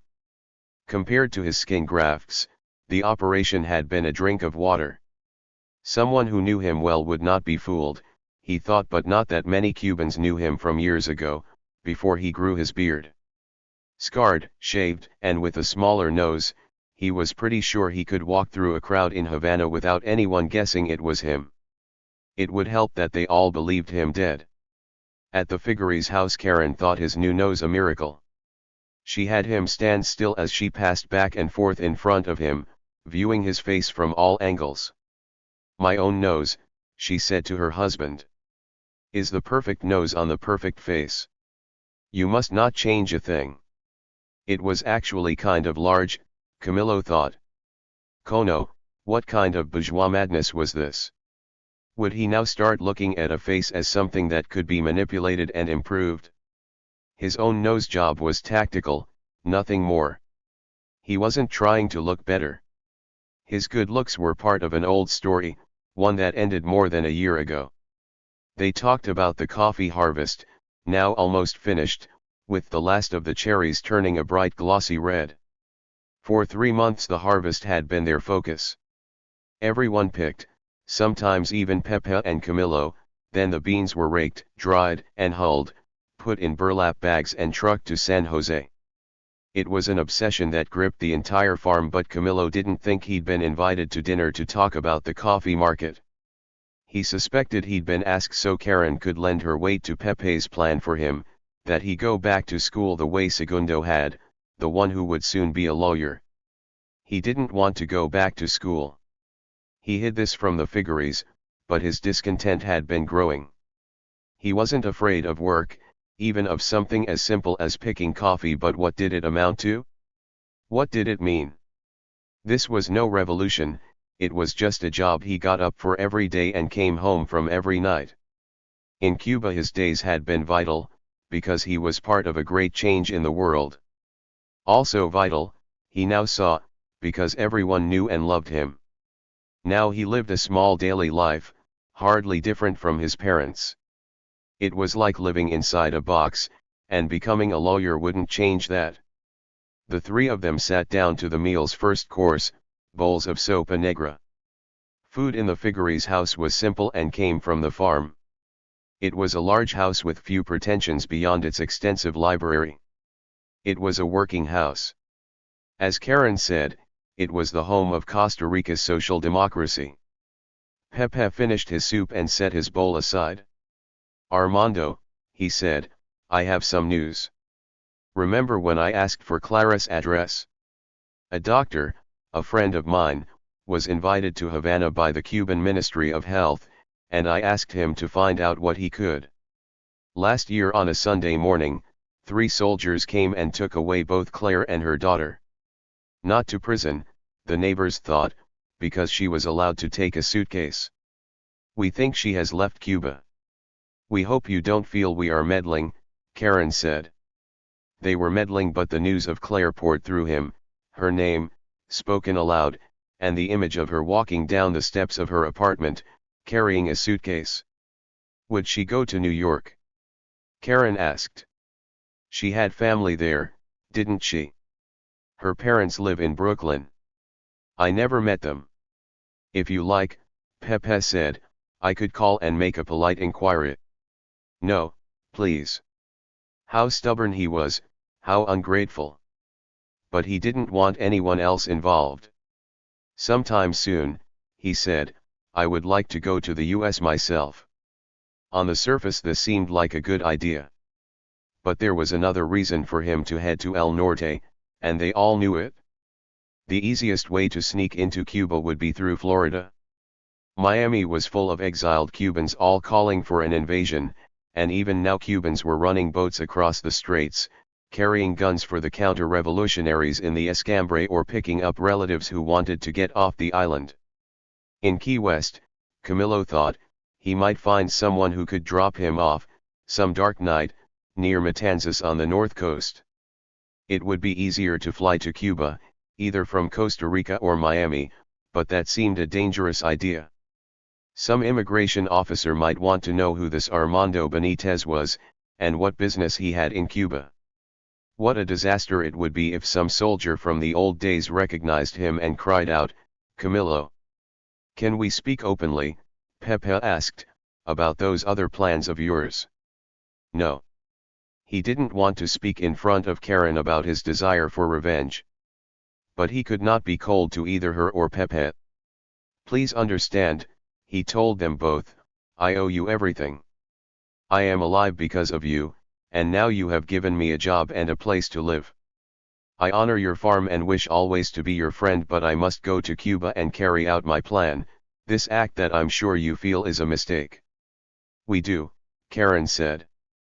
Sometimes I go to sleep at night thinking I should forget about what happened, thinking I should just be glad to have survived. But in the morning I wake knowing that if I don't go back I will never rest.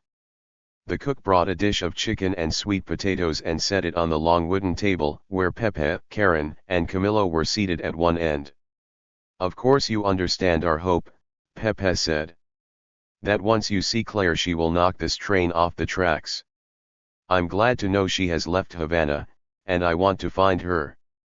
But that must come later. What of the danger? Pepe asked. We've seen how ruthless Fidel can be when threatened. If someone recognizes you it will all be over. One person is all it would take. I go in, I take care of Raúl and I get out. After that I will think about the rest of life. Pepe didn't argue it further. Though he hadn't gotten far with Fidel Castro, he had a gift for discourse, and here in Costa Rica, working slowly and patiently, he had won over sworn enemies and opposition congresses. He was a realist, Camilo thought. He didn't fight battles he couldn't win. Do you have enough money for your trip? Camilo had saved almost every penny he'd earned. He ate the farm's beans and chickens, he drank the farm's coffee, he lived in the house they gave him. I'll be fine, he said. Perhaps you will fail to reach Cuba, Pepe suggested, with something like humor. But if you do get into the country, don't tell me about it except in person. I will read the newspapers. Perhaps you could leave your Costa Rican passport behind. It would embarrass my country if it seemed that we sent you. When I go to Cuba I'll be just another exile, undocumented. Thank you, Pepe said. They ate for a while in silence, then Karen asked him about his latest trip to the hospital. They gave me a new cream. But the doctor admitted that little will change. This is the skin I have, and I must live with it. Are you at peace with that? No. I will always hate it. This couple, who had saved him, were the only ones he could complain to. In the old days he would never have shared such a solemn meal with friends. He'd have made jokes, he'd have poked fun at Pepe's mania about the dried coffee, his recent concern over the traces of parchment skin, a gram in 1,000 kilos, that had been found in some hulled beans. But now no jokes came to Camillo, and life rarely seemed funny. Pepe Figueres wasn't one to give up easily. I still imagine, he said, that you might go to the university here and get a degree. Pepe, that's not for me. Fidel was a lawyer, and even he, who loved to talk and argue for hours, couldn't bear the practice of law. I am a lawyer. I mean no offense. If I went to school I would rather be a doctor. That is something I believe in, especially after this. He placed his fingertips on his chest. I think you would be a great doctor. If I could pass the courses. You were head of the Cuban army. You helped run a nation. School might not be as much fun as that, but you could do it. Camillo only nodded. He would consider all this later, after his mission to Cuba. That night he lay in bed thinking of Claire. If banished by Fidel, she must be back in New York. He remembered the mornings in her apartment there, mornings full of laughter and sex. He could no longer imagine taking off his shirt in front of her. He couldn't imagine her touching him, or wanting to. In Havana, late at night, she had sometimes run her fingertips, then her lips, over his whole body. She had taken his nipples and sucked on them until he trembled. Now his nipples were little stubs folded into the scars on his chest. One of his doctors at the hospital had spoken to him on the day he left, thanking him for being so brave. Now, he said, you must remember that you are the same person you have always been. If you give other people a chance they will see this too, that you are the same inside. Camillo did not believe this. He was different in too many ways. At the farm, around the machinery, he was known as a fanatic about safety. He no longer drank, had not once gone out dancing, and had never come close to kissing a woman. He had escaped Cuba and died into this new life, in a country he liked but that would never be his own. A week later he took the bus to San Jose to buy some clothes that Pepe insisted on giving him. The store Pepe chose was run by a pair of gringos who imported everything from New York and London, and Camillo was to buy a blazer, some slacks, and a pair of good shirts. When you fly to Miami, Pepe said, you will look like a businessman on vacation. The store reminded Camillo of the shop in Claridge's hotel, with its walls and shelves of dark polished wood. He felt as out of place here as he had in London, even more so, as he'd come today wearing a plain country shirt and pants. The owners of the store were out, but after he presented his letter from Pepe Figueres, a woman came out from a room in back, a stylish woman in her 30s wearing stockings and heels, a straight skirt and a rose-colored blouse. She read the letter and announced, "We will find you something good. And it all goes on Don Pepe's account. We love Don Pepe, he has shopped here for years." She hadn't noticed his scars, he was sure. Camillo was aware of them every minute. He'd entered the store, as he did whenever he went somewhere new, with a slight turn of his chest and face, so as to present his good side. The woman showed him some blazers, lifted a blue one off its hanger, even helped him on with it before stepping back to look him over. Then she froze. One of her smooth legs was extended, her heel on the floor and her exposed toes pointing up. She pulled her foot back, put her hands behind her and stood stiffly upright, her eyes ranging around the store, steadily avoiding his. They would all look away, he knew. He took off the jacket and laid it on a counter. His neck itched. He put his hand to it and rubbed, but the itch grew. He wanted to scratch it hard. He felt dizzy. Finally the woman turned and walked toward the shelves of folded shirts, and he followed, though keeping his distance. This was how every woman was going to react, and there was nothing he could do about it. The woman talked about the shirts, how the cotton came from Egypt.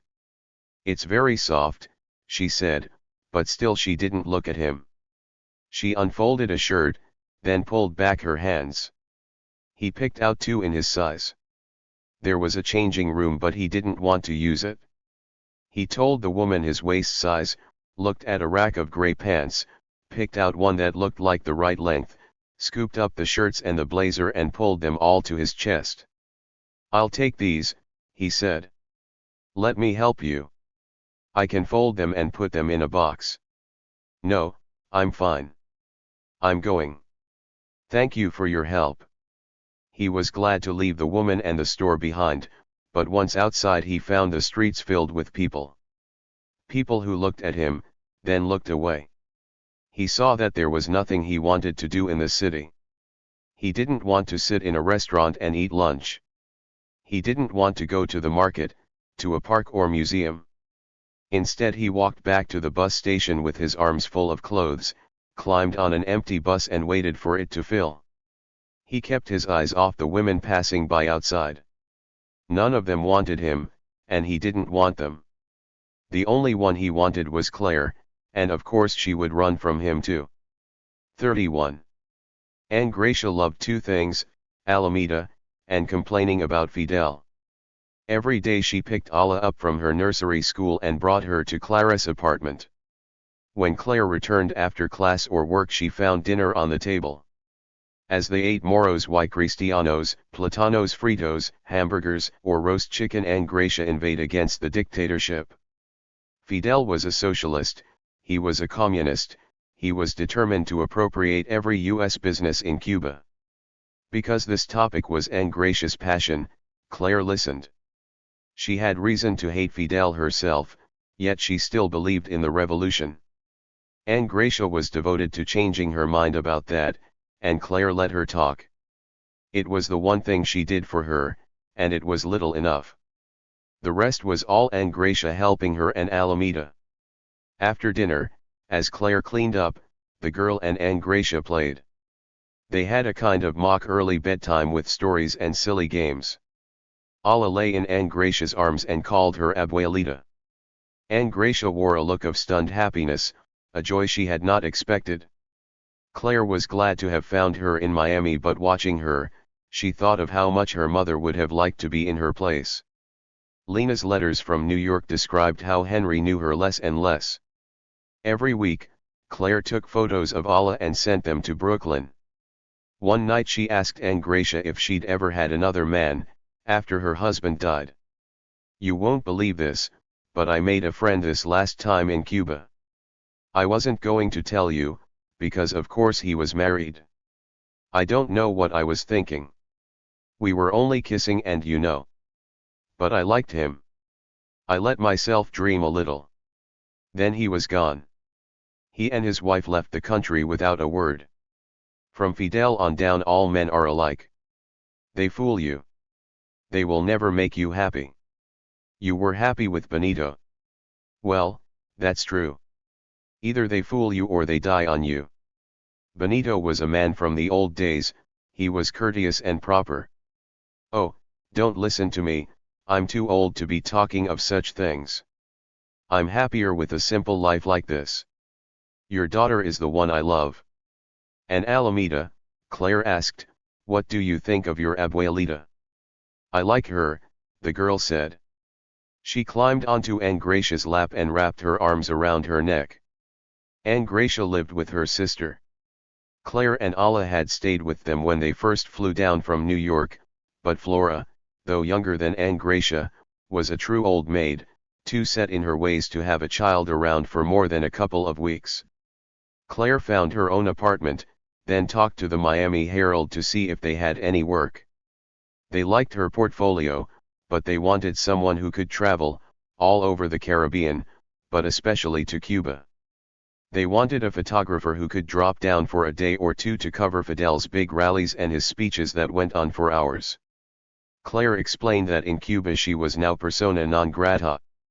Still, the paper found some work for her filling in on sports and political shoots, and at meetings of the city commission.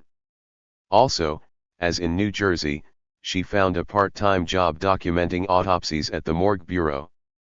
She needed the money, and after her half-semester at Havana's Faculty of Medicine she took a more clinical interest in the procedure. Her months of classes there carried no weight with the University of Miami.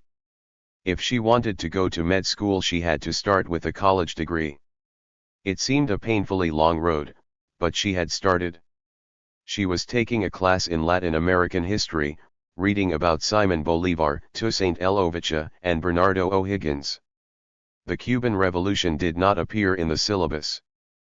Gracia, even as she inveighed against Fidel, now clung to an even greater nostalgia for her homeland.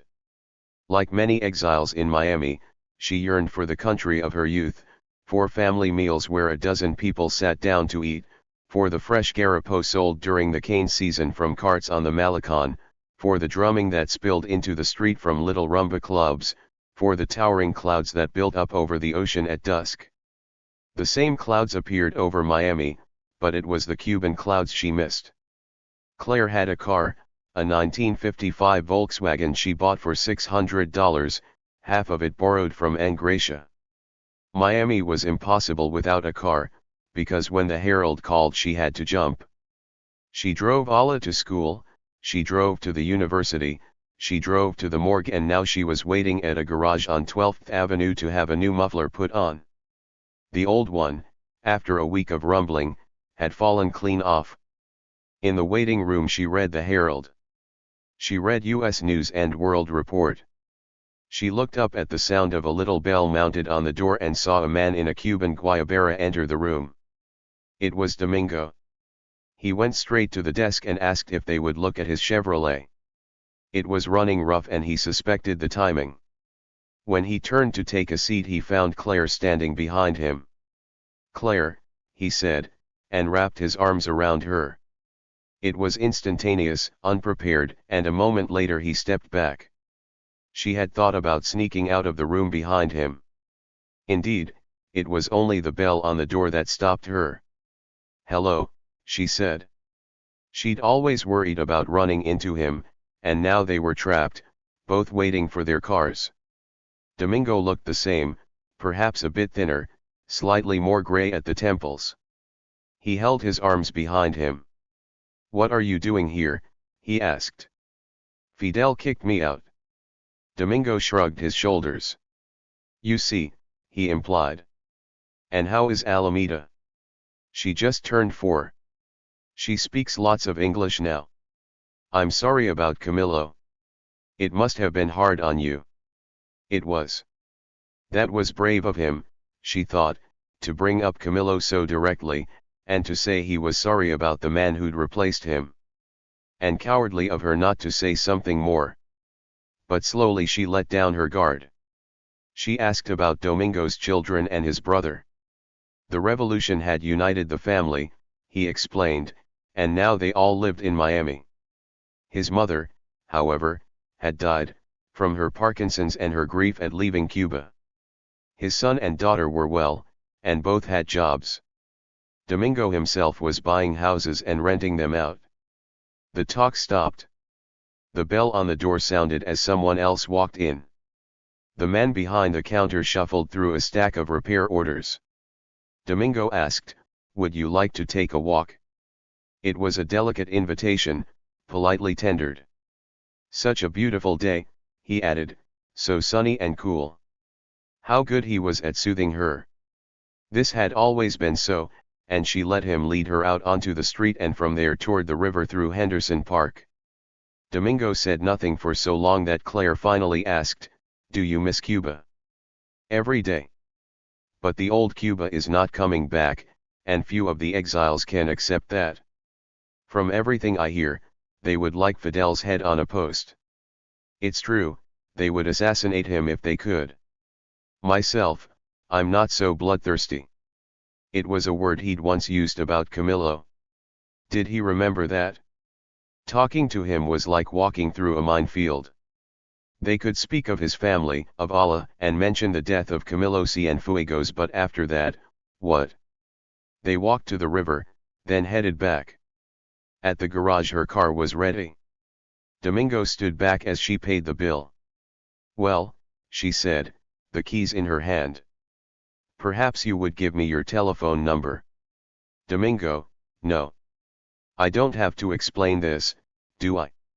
"You don't have to do anything." Driving home, she thought about his request. She regretted sounding so cold. But what else was possible? She thought of the young woman she'd been when she met him in the Deauville casino. How open she'd been, how ready for an adventure, how beguiled by the romance of Cuba. It seemed 100 years ago. 100 years, 100 fires, and most of them banked. For now, the only people she wanted in her life were Allah and Angracia. It was always Claire who actually put Allah to bed, but that evening, after dinner and Allah's bath, she asked Angracia if she would take care of the job so afterward they could talk.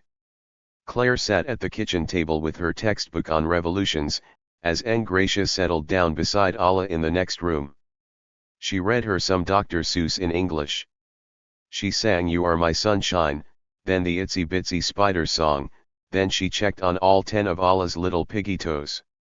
Claire came in to finish things off with a hug and a kiss, a promise to be there in the morning, a glass of water, another hug, another kiss, an elaborate adjustment of the sheets and blanket and the pillow under Allah's head, and finally it was done.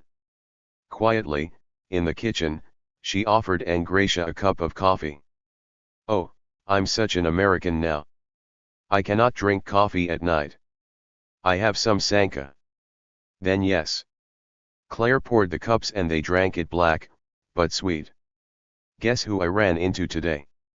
"Domingo," said Angracia, without the least hesitation. Was it as inevitable as she seemed to think? Claire described their meeting in the garage, the walk they took and Domingo's request for her phone number. Angracia asked how he looked and how he was doing.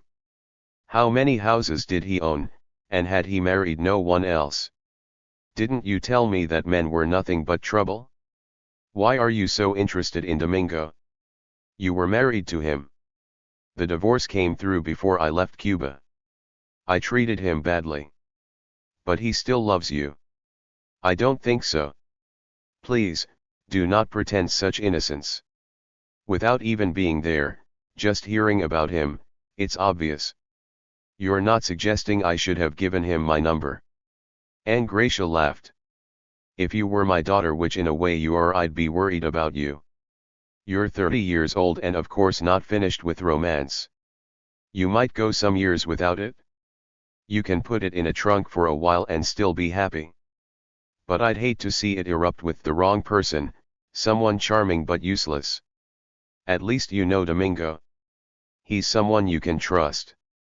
Are you suggesting that I go to bed with him?" "Angracia, you've lost your mind." "It was only a thought.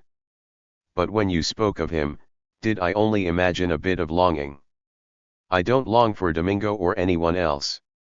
Or no one who's alive. Be tranquil, Emilia. I did not wish to offend you." Claire stood up, peeked into Allah's room to be certain she was asleep, and returned. She sat down, with her fingertips on the table's edge. "Look what I've already done to Allah. First I married Domingo. He was like a father to her, and she loved him. Then I had to leave him. Okay, I didn't have to, I wanted to. I left with hardly any warning. I was worse than that man you met in Cuba. Allah suffered from what I did, and she was much more cautious with Camilo. Slowly she was warming up to him, and then he disappeared. After that I took her to Brooklyn where my father didn't know who I was and grabbed hold of her so hard I was afraid he'd break her arm. So no, I'm not going to subject Allah to any more sadness and deception." "I understand." Angracia stood up and cleared the cups to the sink. "Perhaps I was not thinking." She looked calm, even chastised, but not for long. "I didn't mean to suggest that you marry him again, or move into his house. Just that you might have some fun. And Gracia, you are much more picara than I'd imagined. You know what they say in Spanish. Soy vieja pero no estoy muerta. I'm old but I'm not dead. You're not even that old. You were ready to have an affair in Cuba. And what a terrible thing that would have been, Aunt Gracia said, though her smile belied her words. 32. Domingo opened a bottle of wine and they drank it in bed. On the previous nights there had been 2 of them. Claire had felt relaxed after they made love. She had worried before and relaxed after. Her arousal, tamped down for so long, had leapt up and surprised her. Not tonight. She didn't know why, for Domingo had been just as attentive. After 30 minutes, instead of prolonging the act, she'd let him believe she was coming, and ended it. After that she wanted to get up and go for a walk, go for a nighttime swim in the ocean, take a plunge from the high board of some pool. Instead, she asked for the wine.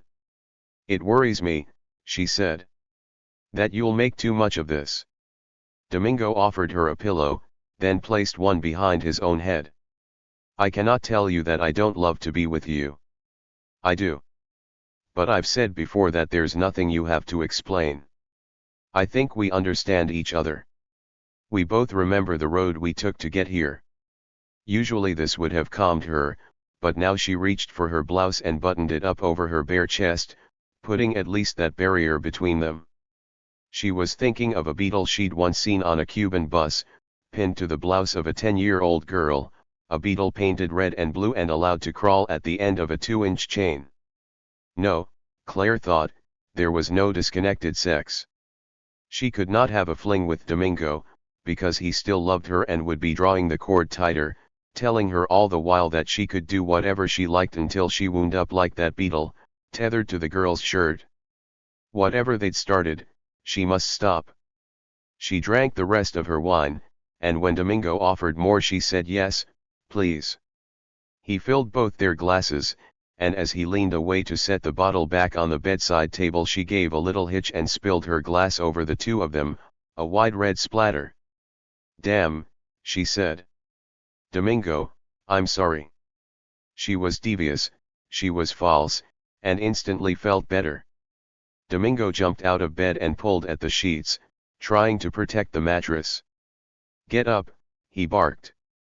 Then, controlling himself, don't worry about it. It's only wine and I'll clean it up. Tugging at the sheets from his side of the bed, he looked both fussy and comical. She'd never seen him so worried about a domestic problem, perhaps because in Miami he lived without servants. He cooked his own dinners and made his own bed. Claire unbuttoned her stained shirt and asked if she could borrow one of his. Of course. Give me that one and look in my closet, you'll find several. I'm going to soak everything in water. I'll be right back. His bedroom was on the 2nd floor of a house south of Calle Ocho. There were ornamental palms outside, a formal yard and an iron gate.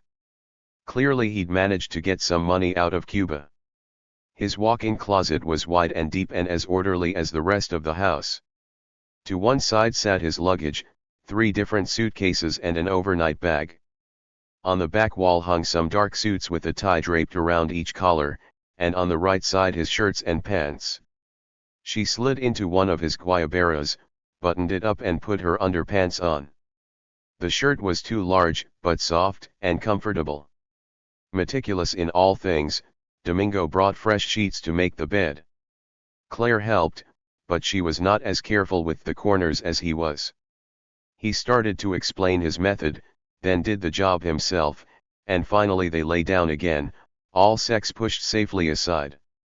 Claire asked him about the news she'd heard from Aunt Gracia, that Manuel Artime and his men were preparing to invade Cuba.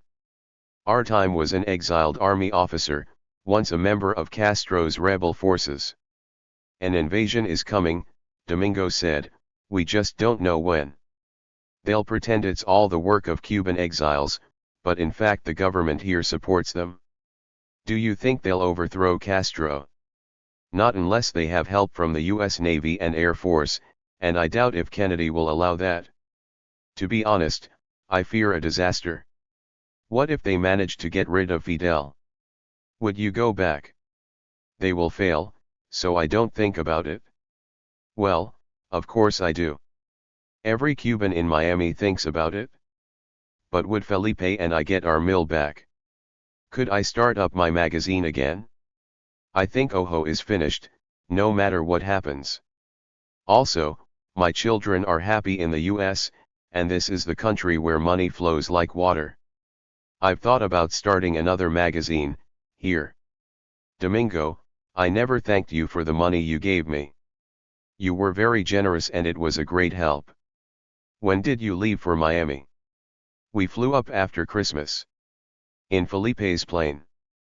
Yes. How's he doing? He drinks. Our mother's death was a blow to him, and he makes other excuses, but he starts every day with a rum and coke, then another. I no longer know what to say to him. What about his plane? He sold it? He sold it at the Miami airport the day after we got here. He wanted the money, but by now he has probably spent most of it. There is too much rum in the world, and Felipe would like to drink it all. 33. Camilo was in Miami, having sailed through immigration at the airport. He had a tourist visa, a Costa Rican passport and his new clothes, courtesy of Pepe Figueres. The Cubans in Miami, still a minority among other Latin Americans, had settled along West Flagler, and only a block away Camilo found a boarding house that served 2 meals a day at a long table lined with Cuban exiles. There was a doctor now working as a hospital orderly. There was a civil engineer who went 5 nights a week to English classes, hoping to get a better job than the one he had, supplying cooking oil to Miami restaurants. There was a lawyer who drove a forklift all day. They all hated the revolution, and they were all rabid on the subject of Fidel Castro. Camilo went with the lawyer one night to attend a reunion de la Comunidad in a rented VFW hall, where the talk was all about how to get rid of the communists. It was clear that the rumors were true, that Manuel Artime and a group of Cuban exiles were in Guatemala, preparing for an invasion.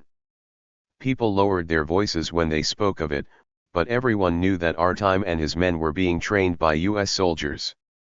Camilo was glad that Artime himself was not at the meeting, for Manuel was someone who might recognize him. He had joined the rebels in their last year in the Sierra, and twice Camilo had slept in the same tent with him. He was feisty and outspoken, and to Camilo he had seemed sincere, but he'd been quick to grow a beard, and quick to shave it off. Partly to test his disguise, Camilo stood up at the meeting and asked, now that so many were hopeful about Artime and his brigade, whether there was still room for individual attacks on the regime. That raised a clamor. Oh yes, they said, there were many who'd been rejected by Artime as too old and soft, but they were not going to sit back and wait, they were gathering guns and equipment and hoping to find some boats. Hermano, they told Camilo, we work on this every day. No one recognized him, and no one asked about his burns. The Cubans were as polite about it as the Yankees. On the streets of the city, or at a meeting like this, no one seemed to notice his scars. They did, of course, but no one stared and no one knew who he was. He found a job at a South Beach restaurant, a day job washing dishes. The Raleigh Hotel had the only restaurant in Miami that served true Cuban food, and Camilo worked there as Armando, a Costa Rican with a Cuban mother. He spoke a mixture of quick Cuban lingo and the calmer Spanish of Central America.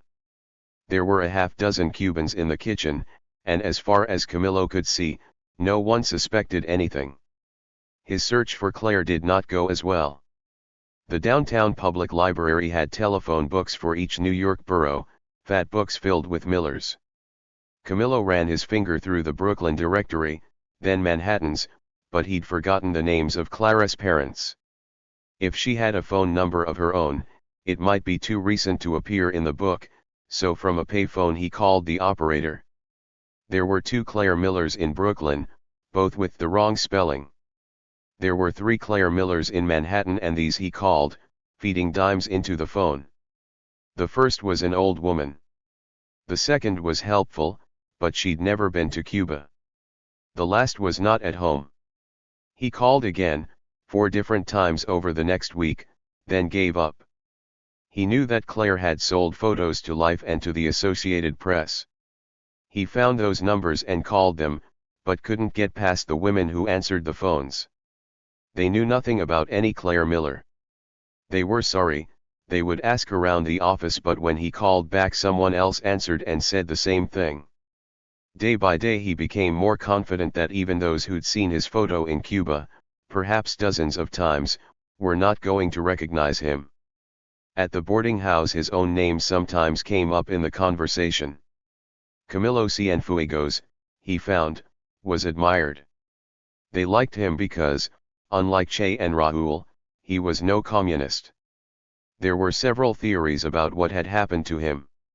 He'd been taken to an airport and killed, someone said. Others were sure that a Cuban Air Force plane had shot him down. Armando offered his own suggestion, perhaps someone had put a bomb on his plane. That could be, the doctor said. I think Castro was afraid of him, the way he was afraid of Huber Matos, and look what they did to him. If only the two of them had joined forces and killed Castro, we could have our country back. Camilo wanted to say, Raúl is the one to blame. He said nothing, but day after day the exile's hatred of Fidel wore him down. He wanted to get to Cuba and punish the right man. At the Raleigh Hotel the owner saw that Armando knew his way around a kitchen, and offered to put him on the line at night as assistant cook. Camilo said no, he'd rather stick with his daytime hours and washing dishes.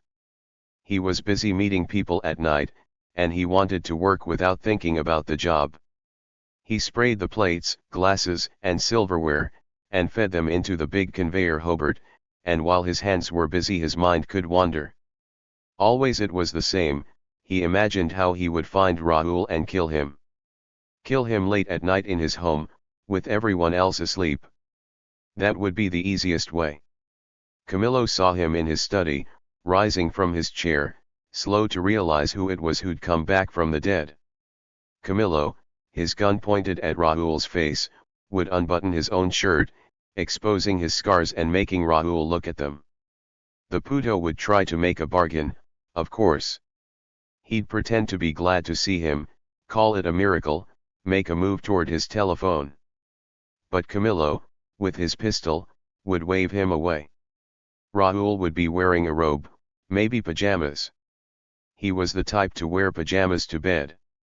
He would try to stay calm, but his desperation would be obvious, and the last moments of his life would be filled with panic. Camilo would say, "Ask for my pardon," and Raúl would do it. Camilo would say, "That day you had the chance, you should have shot me. But you are a little cabron without balls, and I'm going to rearrange your face with this pistol." Or he'd ask him about the bomb in the suitcase. Did Raúl make it himself, or did someone else put it together? And Raúl would lie. He'd say one lie after another, thinking that as long as he was talking Camilo wouldn't shoot him. But he would. He'd shoot him in the mouth. Then, as he lay dying on the floor, another shot to the temple and it would be done. Camilo understood that these fantasies could not come true. Not as he imagined them, because nothing worked that way, the details never turned out the same. Before coming to Miami he'd imagined staying in a pension, but the boarding house he found looked nothing like the one he'd dreamed up. He'd imagined buying a gun from some secretive guy on a dark street, and found that pistols of all kinds could be bought by anyone in a hardware store. The rule, he was sure, was universal: no battle, no nighttime march, no conversation with Fidel, no visit to Pepe and Karen's house, no trip to a store to buy a bar of soap. Nothing could happen the way one imagined it beforehand. It didn't matter, for the details of Raúl's death were infinite, and he swam in them as he worked. The busboys unloaded their trays, the dishes rattled along the belt into the humming dishwasher, and Camilo passed his time in reverie. At his boarding house, in cafes, even standing at a bus stop, the talk he heard was all about the coming invasion. As soon as Artime and his men landed in Cuba, they would be embraced by all who hated Fidel Castro, whose days were numbered. By the end of the year the exiles would be free to go home. Camillo hid his disdain, sometimes his fury at such talk. How could they hate Fidel, who'd done more for the poor of Cuba than anyone in history? Of course none of these men had been poor. They might be cleaning offices now on the night shift, or manning the pumps at a gas station, but in Cuba they had all been rich. Camillo could hear it in their voices, their stories, their nostalgia. He saw, finally, that he was at odds with every other Cuban in Miami. He listened to them and kept his mouth shut. They were dreaming, and would soon understand that without U.S. forces they were never going to defeat Fidel. Just from reading the Miami Herald, Camillo could tell that all Cuba was on the alert. Fidel's speeches were defiant. He knew what was coming. He'd passed out arms to 10,000 people and locked up everyone who spoke out against him. He was in his element. He loved battling a powerful foe. Camillo worried that this might be a dangerous time to sneak into Cuba. The whole country was preparing for an invasion and would be on the alert for assassins. Still, each day he spent around other Cubans reassured him. He stood out, but not in a way that people feared. He stood out because he was burned. Everyone noticed, but then they busily pretended not to notice. On the rare occasion that someone asked how it happened, he told them he'd run into his house to save his wife and child, and the roof had collapsed. He told them he'd barely escaped, and his family had died. After that, no one asked another question. Returning from work, Camillo got off the bus at Flagler. Here there was as much Spanish on the street as in the restaurant kitchen, the same quick and lyrical Spanish he'd learned as a child. Every day more Cubans were landing in Miami. They flew in on Cubana or Pan American, or came north on the ferry that still ran to Tampa. Cuban markets and coffee houses had sprung up on both Flagler and Calle Ocho, and the backbone of almost every conversation was the same: Castro had ruined Cuba and had to be killed or pushed out. I could never live in the city, Camillo thought. Idling along Flagler, he was on the lookout for a man he'd met, no name or phone number yet, who claimed to know another Cuban who owned a boat in Key West, someone who might be willing to make a trip across the straits. Camillo glanced inside the shops and cafes, but no luck. Ahead, a woman walked toward him on the sidewalk. He no longer looked at women on the street, or not in the way he used to. Often he looked away. But something about this woman put him on alert when she was still a half block off. She walked upright, and even for an American she was tall. She glanced at him once as she approached, then not again. He stopped. He stood in the middle of the sidewalk. Without looking at him, she adjusted her stride and passed not 5 feet away, her neck slender, her skirt swaying, her feet sandaled, going away now but slowing down, her shoulders starting to turn. She came to a stop. Her eyes came around and locked on his, and for 20 seconds neither of them moved. Other people walked around them and between them. She took a step toward him, then another. She looked afraid. She stopped short of him and said, just above a whisper, "Speak to me." "Hello, Claire." As if blown by an explosion she flew across the last 10 feet, took his shirt in her hands and pulled him to her. She released it, put her palms on his chest, then on his shoulders and arms. She brought her nose close and smelled him. She took a step back, then another. How? "I've been trying to find you," he said. She shook her head. She came close and grabbed his shirt again. "How could you find me? You died." "I almost died." "Camillo. Please, do not say my name." "What's wrong with your name?" They stood on the sidewalk in front of some shops. It was after work, and a slow stream of people passed by, headed back and forth along Flagler. "I have a new name." "What are you talking about? You're killing me all over again. I was lost in Havana and you weren't even dead." "Please, Claire, Could you speak more quietly? People were staring. He'd gotten used to his cocoon, in which people glanced at him, then looked away. Now they were all watching. They slowed down, turned their heads, some even looked back over their shoulders. Of course, for Claire was a beautiful woman in anguish, clutching at him. Her eyes came to rest on his neck. What is this? He took hold of her bare elbow. Let's go around the corner. There are too many people here. She shook him off. I'm not going anywhere. Tell me what happened. He didn't want to talk about it here, but she was planted in front of him. She stood with her eyes locked on his, breathing, waiting, until finally he explained, as quietly as he could. Someone put a bomb on my plane. I threw it out, but we crashed in Costa Rica. What were you doing in Costa Rica? Claire, I beg you. Not so loud. Just tell me. Then, with her voice finally lowered, everyone in Cuba thinks you're dead. My pilot was killed and I was badly burned. My chest is the worst. I walked all over Havana, screaming your name.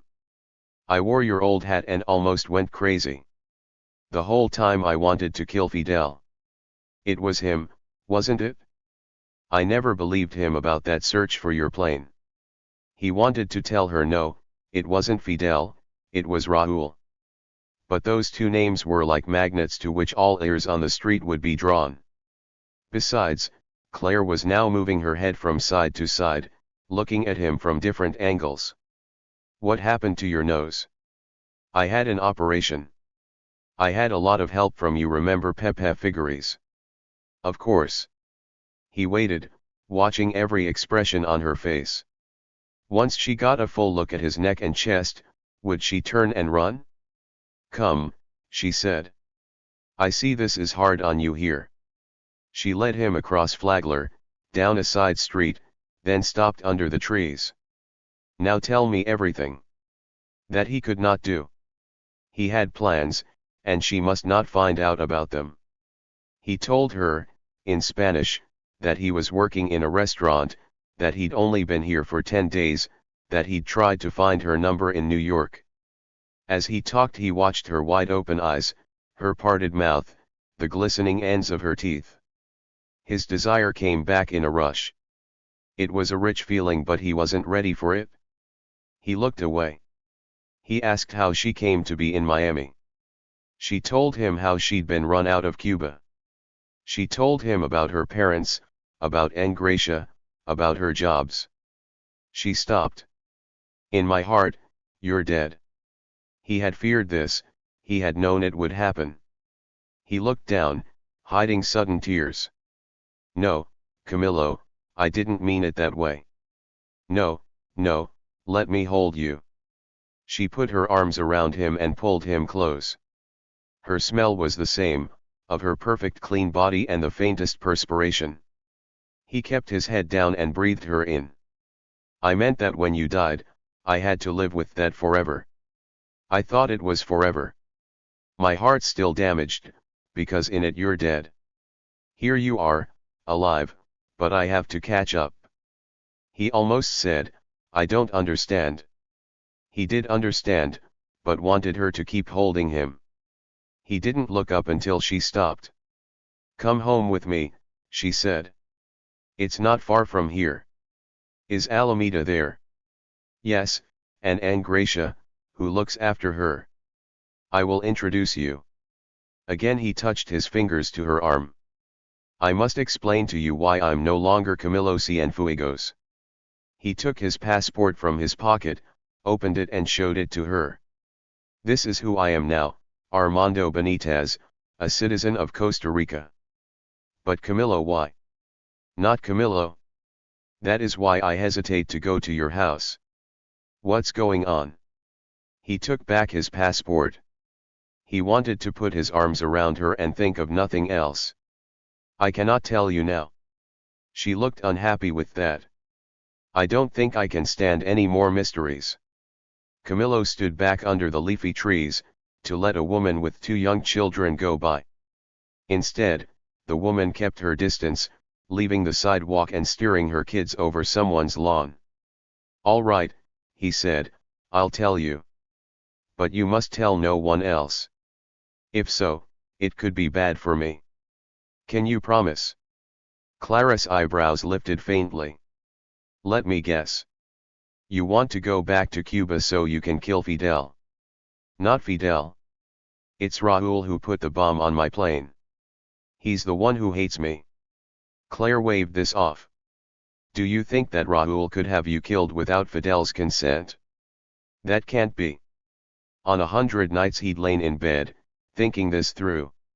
He knew it wasn't logical, because Fidel controlled everything and no detail escaped him. But Camilo couldn't live with the thought that Fidel had ordered his death. It was true that Fidel had always been ruthless with anyone who stood in the way of the revolution, but Camilo had never done that. Even when furious at Raúl for scattering his men across Cuba, he hadn't complained. He'd done what was asked of him. No, he thought, Raúl had found a way to put the bomb on the plane himself. Then he'd told his brother about it, and Fidel, in defense of the revolution, had closed ranks with him publicly, if not in private. "Can you understand?" Camilo said. "Fidel's dreams for Cuba are my dreams, and I will never turn against him. We've all seen how dangerous it is to do so. Huber Matos is serving 20 years. Did she now renounce the revolution?" He didn't want to ask. He said, "I've been through a great deal of pain." Instantly she softened. "Camilo, I'm sorry." He didn't mean to use his suffering as an excuse. He meant to say that the agony of his burns and Raúl's punishment were irrevocably bound.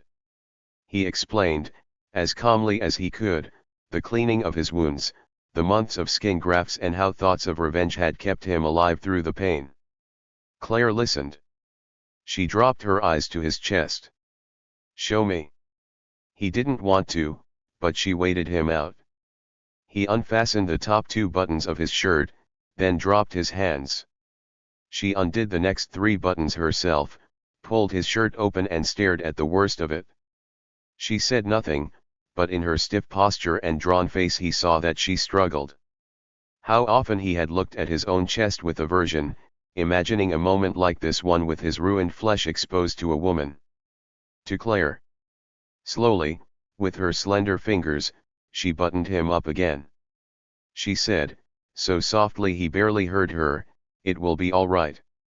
She put both palms on his chest and kept them there, motionless, for half a minute. Then, "Come, let's go back to my house. Do you think Alameda will know me?" "It's possible. But you look so different, and she's only 4. Ala stared at him hard, but said nothing. He couldn't tell if she knew him or not. The white-haired woman, Aunt Gracia, showed no sign of recognizing him, but she did look surprised. Was it that Claire had brought home a man, or that the man was burned? Camilo chatted with her. He asked about her recent stay in Cuba and what she thought of Fidel. She'd been disappointed, she told him, and Camilo let her talk. She was part of this Miami nest of vipers, all of whom complained about Fidel's betrayal and his secret communism. In the U.S., Camilo thought, communists had taken the place of the devil. After only 10 minutes, Aunt Gracia announced that she couldn't stay for dinner, and left. It was clear from the table, which she'd already set for 3, that she'd planned to eat there. Camilo wasn't sure if she liked or disliked him. Perhaps she'd appraised him and seen no danger. The meal was already prepared, and he sat down to eat it with Claire and Ala, who still stared at him, though when he glanced at her she looked away. She was thinner and taller, a growing girl. After dinner, as Claire carried off the plates, Alameda stood beside him, staring again. He looked away, he held still, and finally she pointed at his face and asked, "What's that?" "Es quemadura." "Not in Spanish." Camilo laughed. "Now there's a change. It's a burn. Have you burned yourself one time?" Alameda nodded solemnly and opened her palm to him. "On the stove," Claire said. She remembers that.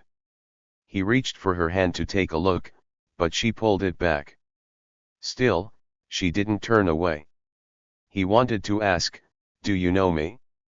At the same time, he didn't want to stir things up. On the street and at work, Camillo had altered the tone of his voice.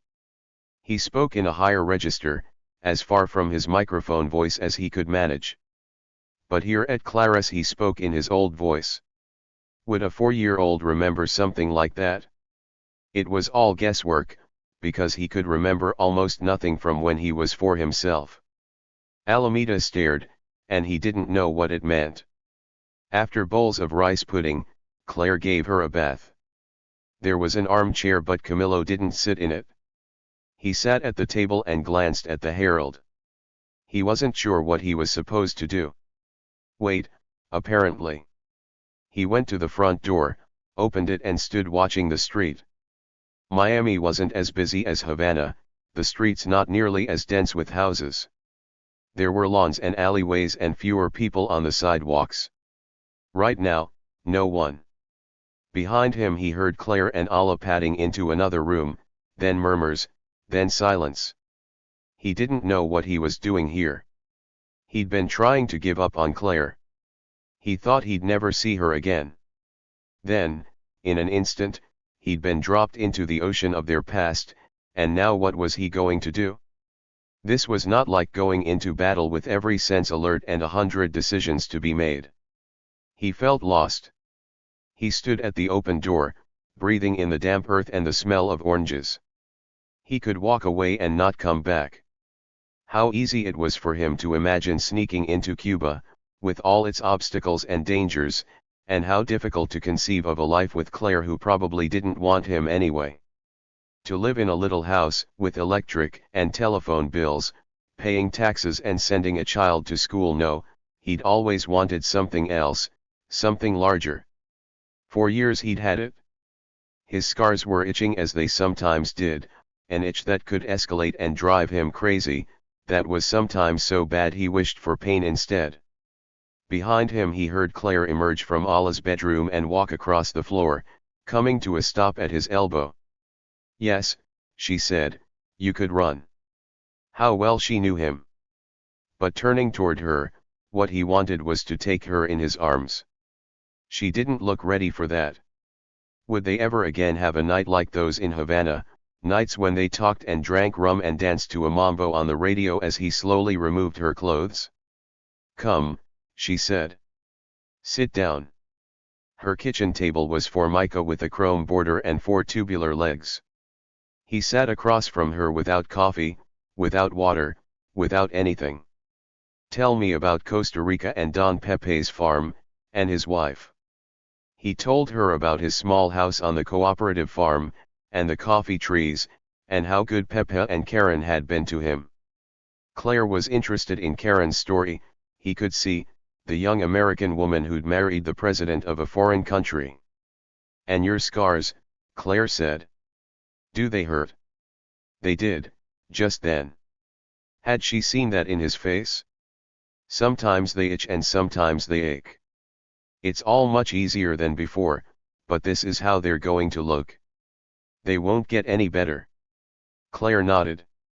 But what did she think?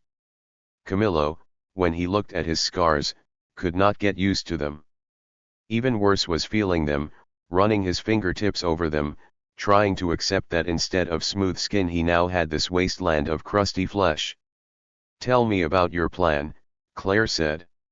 She drew her chair closer. "Will you try to go back to Cuba soon?" "Yes." They spoke in Spanish. "How are you going to get there?" "By boat." "Do you have a gun?" "I know which one I'm going to buy." It was a 9mm Smith & Wesson, small and easy to hide. "There's a hardware store on Flagler that sells them." "And you have money for all this?" "I have enough." She made him explain. He had saved some money, and before he left Costa Rica Pepe had given him $400 from the sale of the engine of his plane. The wings and fuselage had been destroyed, but the engine had been rescued and was now flying around in another Cessna. I'm not sure if that's true, Camillo said, or if he just wanted to give me the money. So here, why work in a restaurant? To make sure I can pass as Armando. I'm around a lot of Cubans and I fool them every day. Claire set her palms on the table. Why don't you wait and see if Artyom and his men can take care of this? Because I hate Artyom. He's the worst of all these gusanos. He wants to kill Fidel, when the real problem is Raúl. If you can't see the difference, you didn't listen to me in Cuba. What I see is that your dreams are no longer about Cuba at all. They're about you and your anger. I understand, everything has been taken from you. But I don't want to get used to you being alive, then have you go back to Cuba where they'll kill you all over again. Do you think you will talk me out of this? I cannot live with Raúl walking around in the world, doing what he wants. Later I'll make some life, but for now all this, he swept his arm around the room, means nothing to me. I am sorry, but that's how it is. Claire stood up. All this? All this is my daughter, our daughter, and a life I'm trying to make out of nothing. I have my own plans, which I'm sure you would scorn. But it's your plans that seem impoverished to me. Once you got to be a big shot, that was it. You're still like Fidel, like Raúl, like all of them. He struggled with this, he fought to stay calm and speak plainly. As you can see, I am no longer anyone. In Costa Rica I lived in a little wooden house, much simpler than this. Now I'm washing dishes in a restaurant. Even my name, I have lost it. Only because of this grandiose plan of yours. He could not win an argument with Claire. She saw through him too easily. It was true that he lived a simple life, but not because he wanted to. He'd been run out of Cuba, and hated it. Going back would not only take care of Raúl, it would make him feel that he could still do something in the world, that he was someone. Tell me about your own life, he said. Slow to warm up, she took a few steps across the room and back. Sometimes I shoot for the Herald. Also, there's also going to be a book of photos by me and 2 other photographers.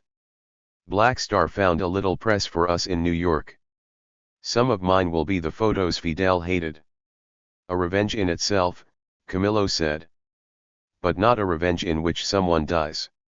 He should never have told her about going to Cuba.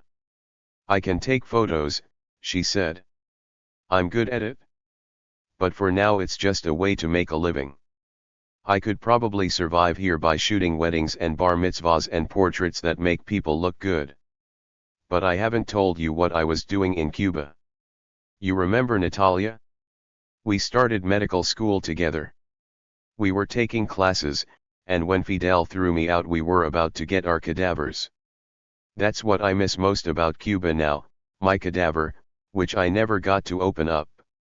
Can you imagine? Here, they wouldn't let me apply to med school, they said I had to go to college first. So I've started, and I like it. How easily she went from anger to enthusiasm. After this, Camillo said, touching his neck, I have a great respect for doctors. Good. We share that. She sat down again and they watched each other in silence, their knees almost touching. She inched forward. Would you like to kiss me? He wanted to, but feared it. Just kissing, she said. To see what it's like. She leaned toward him, keeping her arms at her sides. How soft her lips were. He'd forgotten that. He'd forgotten everything. He let her lead, feeling her slow tongue on his lips. Her breath was still rice pudding sweet and the inside of her mouth silky. For a minute, for 5 minutes, he didn't know who he was. She stopped. She sat back in her chair and watched him. The problem, she said, is this suicidal plan of yours. He had to resist her convictions, the engine of her will. He tried to keep his eyes off her chest, off her legs, off the skirt that covered her thighs. There's something I have to tell you, she said. I ran into Domingo, and I slept with him. Camillo stood up. The woman was going to kill him. Not like before. I went to his house 3 times. I never let him come here, and didn't let Allah see him. You kiss me, but you go to bed with him. Not anymore. I stopped that already. I won't see him again, and I won't tell anyone that Camilo Cienfuegos is alive. 34. But she did tell someone.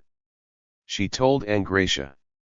Then, feeling guilty, she said, "You must not repeat that to anyone. Swear to me you won't." Swear on the Bible. On the Bible? Better on Oshun and her yellow robes. It is Oshun who brought you together again, and surely it was Oshun who saved Camilo. Armando. Yes, Armando. Who saved him when he was on fire. Oshun lives in the rivers, you know. It is her husband, Chango, who rules fire and the skies. Chango set him on fire, and Oshun saved him. She has always protected the two of you. Can Oshun stop him from going back to Cuba? She cannot bring sense to the demented. Still, she is powerful. You have to tell her what you want. You have to know it yourself. I don't want him to go to Cuba. He's Allah's father and nothing has changed. A lot has changed. His face, for one thing.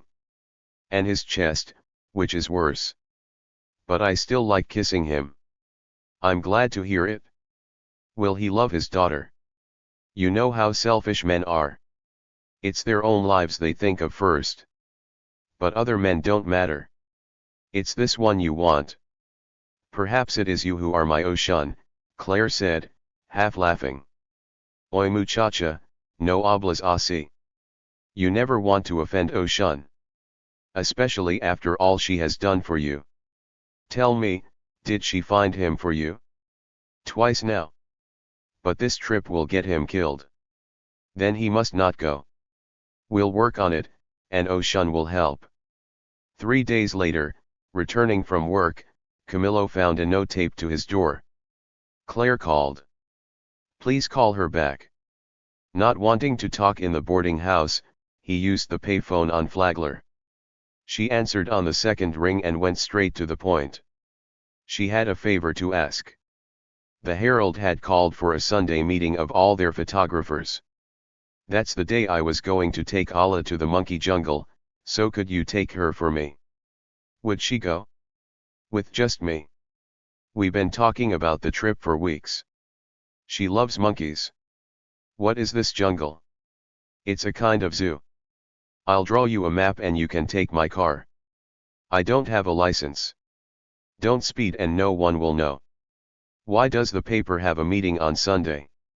Will you do it? He wasn't sure it was a good idea.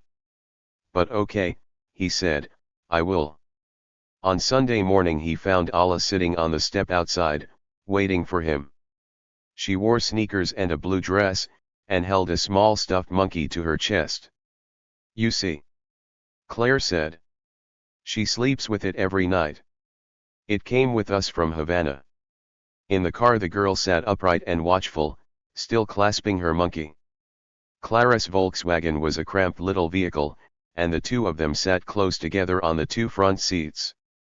Camilo drove south on Route 1 past palm trees and patchy grass, past mattress and auto parts stores. Some of the residential neighborhoods, with their low houses, sheds and orange trees, looked like the outskirts of Havana. Alameda, staring at the road ahead, announced, monkeys hang from their tails. Some of them, I think. I saw it in a book. Though grave and mostly quiet, she didn't seem nervous to be driving around with a man she hardly knew. He thought about telling her, I'm your father, just to see what her response would be. He wasn't going to say it, but the fact seemed a kind of time bomb. He puttered along below the speed limit, turned onto 216th Street, drove a couple of miles and there was the monkey jungle. Allah scrambled out, leaving her cloth monkey in favor of the real ones, gathering up the boxes of peanuts and raisins that Claire had sent along. Camilo bought tickets and they entered a narrow walkway, a cage with the humans inside. Roaming freely all around them, monkeys squatted on the ground or jumped through the trees. One landed with a thump on the cage, and Allah cried out in surprise. Soon she relaxed, and wanted to see more. There were spider monkeys, chattering macaques, and white-handed gibbons. Camillo read the signs as Allah sprinted forward over the earthen path, yelling back, "Come here. Look at this one."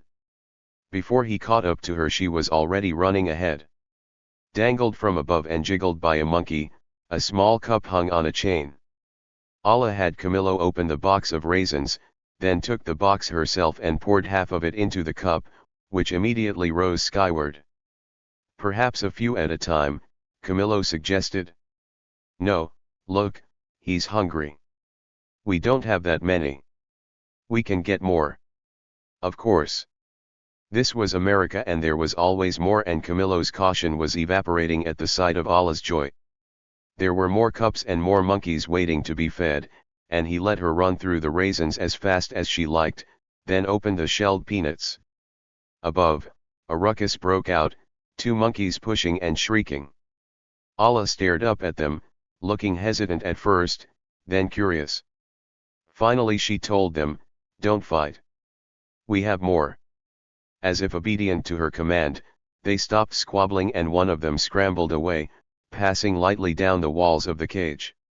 Allah sobered up with the peanuts. She had a job now and went from cup to cup, 5 peanuts allowed per serving. She was in charge of the monkey's lunch. When the peanuts were finished, she handed the empty box to Camillo and said, "Let's go. Let's see everything." They did, passing through all the walkways. Sometimes there was nothing, not a monkey in sight, just sunlight piercing the trees and a few birds flashing past. From a store at the entrance Camillo bought some sunflower seeds, and Allah found more monkeys to feed. "I want to live here," she said. "We could come again someday." "No, live here." She wasn't complaining, just making it clear. As she put the last of the sunflower seeds in a cup, it began to rain. Drops fell on the ground, on Camillo's shirt and head. He looked up and a goddamn monkey was pissing on him. He jumped back, but the squirts were finished. Allah, untouched, began to laugh. She jumped up and down. "He peed on you. Because you didn't feed him." Camillo found a faucet and washed his hands, splashed water on his face, then his hair and shoulders. A tang remained, and Allah looked more sympathetic. She held out her palms, explaining it to him, he had to pee and he didn't have a bathroom. "But he didn't pee on you." "No, only you." In a day of adventures this was the high point, and every few minutes she broke into laughter. An hour later it was still a topic as they sat in a diner on the road back into Miami. Allah sat across from him in their booth, her finger tracking the items on the menu. "This is for the monkey with no tail," she said, "and this is for the monkey with the furry face, and this is for the monkey that didn't have a bathroom."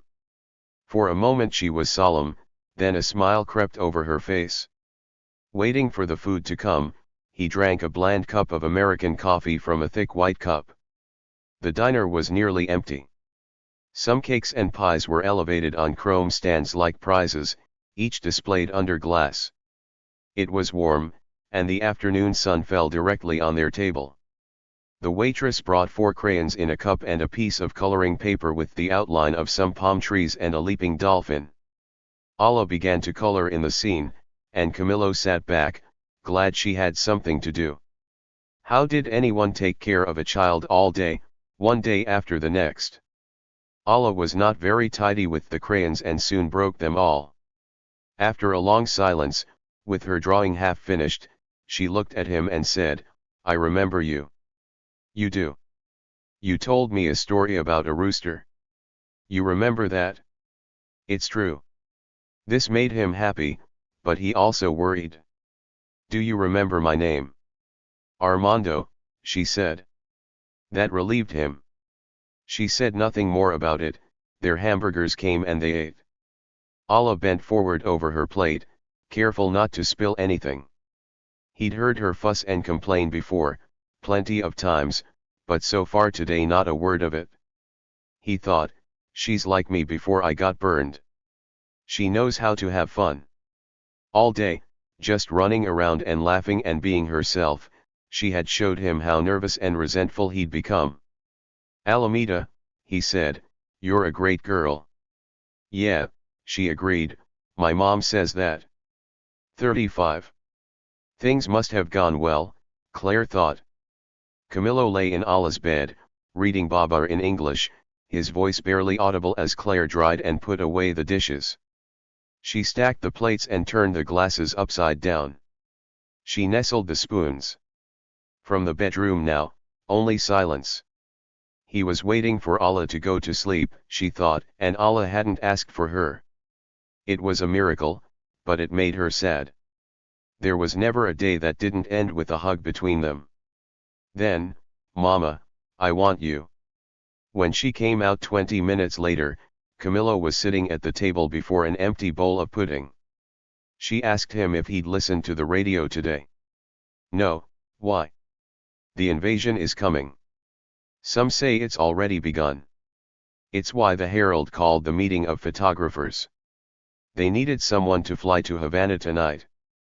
But not you. They know I'd never get past the airport. Someone else is going, we shuffled assignments, and I'm going to cover the Cuban community here in Miami. I might show up at your boarding house tomorrow. No. Camillo, I'm joking. Can't you see that? She used to be able to tease him. Now he leaned forward, still frowning. What do they say about the invasion? That Artime and his men are coming on boats from Nicaragua. All this secrecy about it, and Fidel must know everything except where they're going to land. He doesn't need any spies, he can read it in the Herald. I wanted to go before this happened, Camillo said. Yesterday I talked to a man who owns a boat, and he said he could take me in another week or two. I don't know what he'll say now. You're still set on going. You see this? Between two fingers he pinched the flesh of his neck. Raul did this, and I'm going to show him what it looks like. Claire let his words settle. He'd just spent the day with Allah. He'd read her a book at bedtime, the sweetest job in all the world, and still he was talking about going to Cuba. Aunt Gracia had assured Claire that the more Camillo looked after his daughter, the more he'd love her. It was why she'd set up their trip to the monkey jungle. But his mania about Raul seemed unstoppable. Claire knew Allah's heart, and knew that in her unspoken way she was on the lookout for a father. Claire didn't want her to get used to Camillo, then lose him all over again. She didn't want that herself. You don't like the Cuban exiles here, she said. Every one of them ran away from the revolution. Yet you remind me of them. What are you talking about? I'm nothing like any of them. They all want to get back to Cuba. But do you think that's going to happen? They've been shut out of their own past, and so have you. So have I, in a way. In 5 minutes I was turned out of the country. Still, I am nothing like them. No, because you want a revolution and they don't. But you are no longer part of Fidel's. Everything she said stung him, she could see. She stood up and put his bowl in the sink, giving them both some time to settle down. She said, more gently, there are other revolutions, you know. There's one right in front of you. What? Me and Alameda, in a world where no one is watching. But after being such a hero, someone looked up to by everyone, could you live a simple life? If that's what I'm given, yes. But I'll always have some dreams of something bigger. Tell me, isn't it the same with you? You live simply now, but you like Domingo and his money. You liked Fidel. You liked me when I was part of the revolution. He was right, she did. She liked him when Fidel turned to him and asked, Voy bien, Camillo. What if she could have married him then and become part of the revolution? She would have loved that and told him so now. He smiled at her admission, but it was a new, more delicate smile. He'd been through such an ordeal, she thought, that he probably didn't know what he wanted in life. Still, she could not relax about his plan to kill Rahul. It was a madness that would end badly for everyone. "Aren't you afraid of going to Cuba?" she asked. "Afraid of being caught and killed?" "No, I'm not. It's like planning an ambush." "How did you get to be like this? Have you never been afraid?" "In the hospital I was afraid every day. I shook when they came to clean my wounds. Also, when I was in the Cessna with a bomb on my lap." "What was the bomb?" "Sticks of dynamite and a clock, like you see in the movies." He put his hands on his thighs and rubbed them softly. "The little hand never stopped, and I thought I was going to shit in my pants. Of course I can be afraid." "Where did it come from?" "Rahul must have found someone to put it in the plane. It was in a suitcase, in a compartment in back. An expensive suitcase of soft red leather." "A red suitcase?" "Yes, maroon, with a handle the same color." "You threw it out of the plane." "If I did not, I would not be alive. Camillo, I have to go to bed." "And don't you start early tomorrow morning?" "At 6. "Then it's time." She stood up, escorted him to the door and gave him a quick kiss. Through the window she watched him go, then checked on Allah and went to bed herself.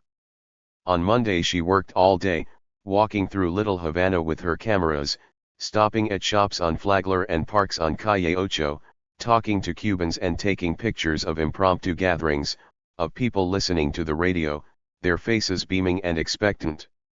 The invasion had come at dawn, but the news of it, reported by telephone from Havana, offered few details. Some said there were 2 invasions, at Playa Girón and at Niquero, where the Granma landed. The Cuban part of Miami felt like Havana in the first days of 1959. People honked their horns and waved Cuban flags, sure that victory was near. Exhausted that night, Claire went to bed soon after reading to Allah. The following morning she would drive to the Miami airport. 36. She stood outside Domingo's house with no purse, no camera, nothing but the guayabera she had borrowed 2 weeks ago after spilling the glass of wine. The shirt was white, freshly laundered and folded. She held it on one palm as she rang the doorbell. Domingo was happy to see her. Though she hadn't returned his calls, now he thought she had changed her mind. She saw this on his face. She went inside, keeping the shirt between them to avoid an embrace.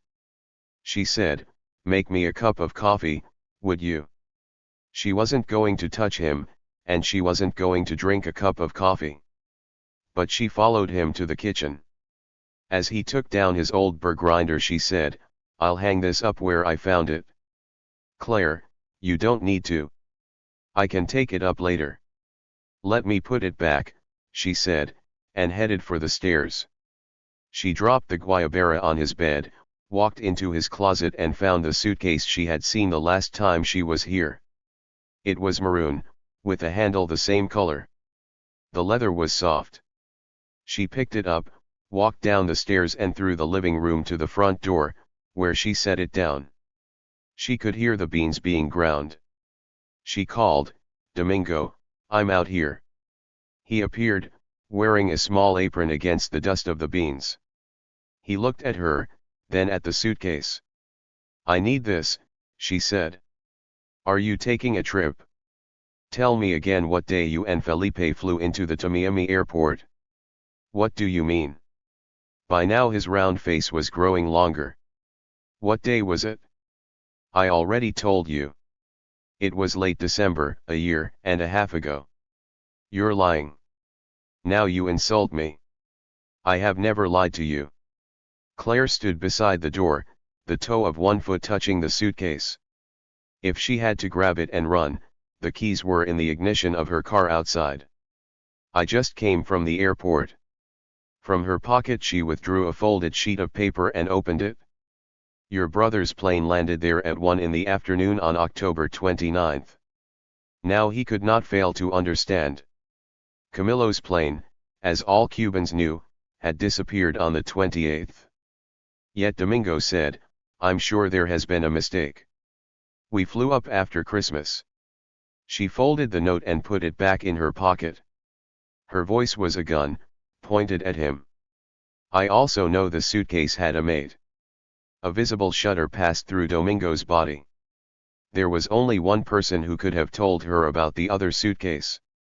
"He's alive," Domingo said. "Alive and angry. And he's going to be even angrier when he finds out that the bomb was in your suitcase." Domingo rushed her. She grabbed the suitcase and tried to get out the door, but he caught her by the waist and dragged her back inside. He was stronger than he looked, and faster. She knew this and was furious. Furious at this cabron de mierda and even more at herself, for letting him catch her. He stood between her and the door with the suitcase behind him. She had to have it. Without it, Camillo might think this was all just a story she'd made up. "He's going to kill you," she said. "Not if he never finds out about me." They stood, both breathing hard. "It's too late for threats," Claire said. "Whatever happens here, he'll know the truth soon enough. I wrote him a letter and mailed it from the airport. In 2 days he'll know everything." She had lied to Domingo before. She'd lied about who Allah's father was, she'd lied about why she went to Santa Clara, she'd lied about many things. Now, she could see, he didn't know if she was lying or not. And once started, the next lies came easily. "He has a gun. He bought it at that hardware store on Flagler. So you better work with me on this." "What do you care? I don't want him to kill you." "Why not?" "Too messy." This was so cold that Domingo's head snapped back. She watched him sag, but not so much that he forgot about the suitcase. It was still behind him, as dark and red as the floor tiles. Keeping her eyes off it, Claire sat down at the far end of the sofa. "Sit down, Domingo. Think it through, because I have." He was slow to move, and when he did sit down he pinned the suitcase between his knees. "How many people do you think Camillo has killed?" "I don't know. Dozens, and he'll have no compunctions about you. Now tell me what happened." "His plane disappeared." "Everyone knows that. Tell me what happened before the plane took off." Domingo shook his head. "Then I will tell Camillo where you live so he can ask you himself. You can find out that way how angry he is. Or you can tell me now what you know about the bomb." "I don't know anything." "It was in your suitcase. How did it get on the plane?" Again he shook his head. Claire waited a full minute, letting the silence mount in the still room. "I guarantee he's going to kill you. He'll shoot you, or he'll break your neck." Domingo couldn't miss the reference to their fight at El Panchon. He grew smaller and hunched, his eyes flicking around the room. Finally they settled on the floor in front of him. "2 men came to see me." "Who?" "They didn't say. To me they looked like Ministry of the Interior, and they had a bomb all prepared." "Did Fidel send them?" "I don't know. Raúl. Do you think they would tell me something like that?" "Why do you say Ministry of the Interior?" "Because they knew all about you and me, and all about you and him. They also told me where he was going to be, and when. They said if Felipe and I put the bomb on his plane, we could leave Cuba the next day. So we flew to Camagüey.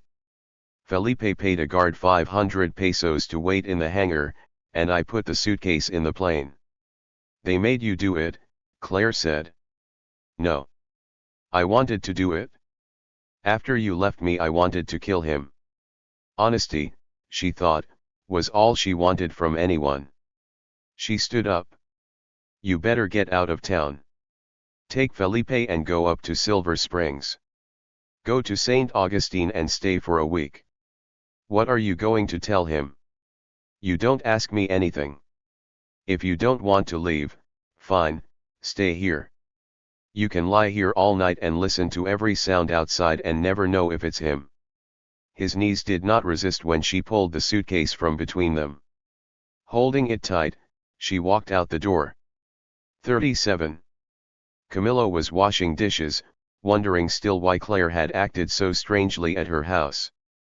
1 minute she'd been full of questions, the next she sent him away. Now, in the restaurant kitchen, all talk was about the invasion, which had entered its second day. Over the noise of the dishwasher and the sizzle of fried plantains, a radio gave what information was known, that 1,000 brigade members, maybe more, had landed at Playa Girón. The Americans were calling it the Bay of Pigs and were now advancing toward Havana. There were battles in the air, and a half-dozen U.S. destroyers waited in international waters to the south of the island. The Cuban people, too long oppressed by a new dictator, were going to rise up against him and sweep him from power. Camillo rinsed dishes from the lunch crowd, the remains of ropa vieja and red bean soup. Everyone else in the kitchen was electrified, but how could they believe that the people of Cuba would turn against Fidel? They would not, and the invasion would fail. This, Camillo thought, might be good for him. In the aftermath he might have a better chance of sneaking into the country. No one would be thinking about Camilo Cienfuegos. This afternoon he'd go over to the hardware store on Flagler and buy the little Smith & Wesson. Behind him a stir, and he turned to find Claire walking toward him, accompanied by Antonio, the restaurant's owner. El Cono Antonio, as everyone in the kitchen called him, was a tyrant about punctuality, yet now he was saying, "Of course, of course. Armando, what luck for you. This woman, who speaks like a Cuban, has an emergency and needs you. And I don't have any problems in this case." The guy had never looked so congenial. His eyebrows were wiggling, his big hips were rolling, and he seemed actually happy to let Camillo off work. "On a day like this," he added, "we must celebrate." He was so happy to have met Miss Miller, such a delightful señorita, and he hoped to have the pleasure again soon. Camillo looked her over on the way to her car. No makeup, a pair of dark slacks and a white blouse open at the throat. Not sexy, exactly, but of course she looked good. "What did you tell that guy? He's never been so nice to anyone." "I told him that a very important, very personal matter had come up that simply could not wait. I told him I was sure he would understand." "You played the coquette. But for a good reason." "Which is?" "I will tell you at my house." Once there, she led him inside and asked him to sit down. Then she walked back to her car, opened the little hood in front, picked up the suitcase and carried it inside.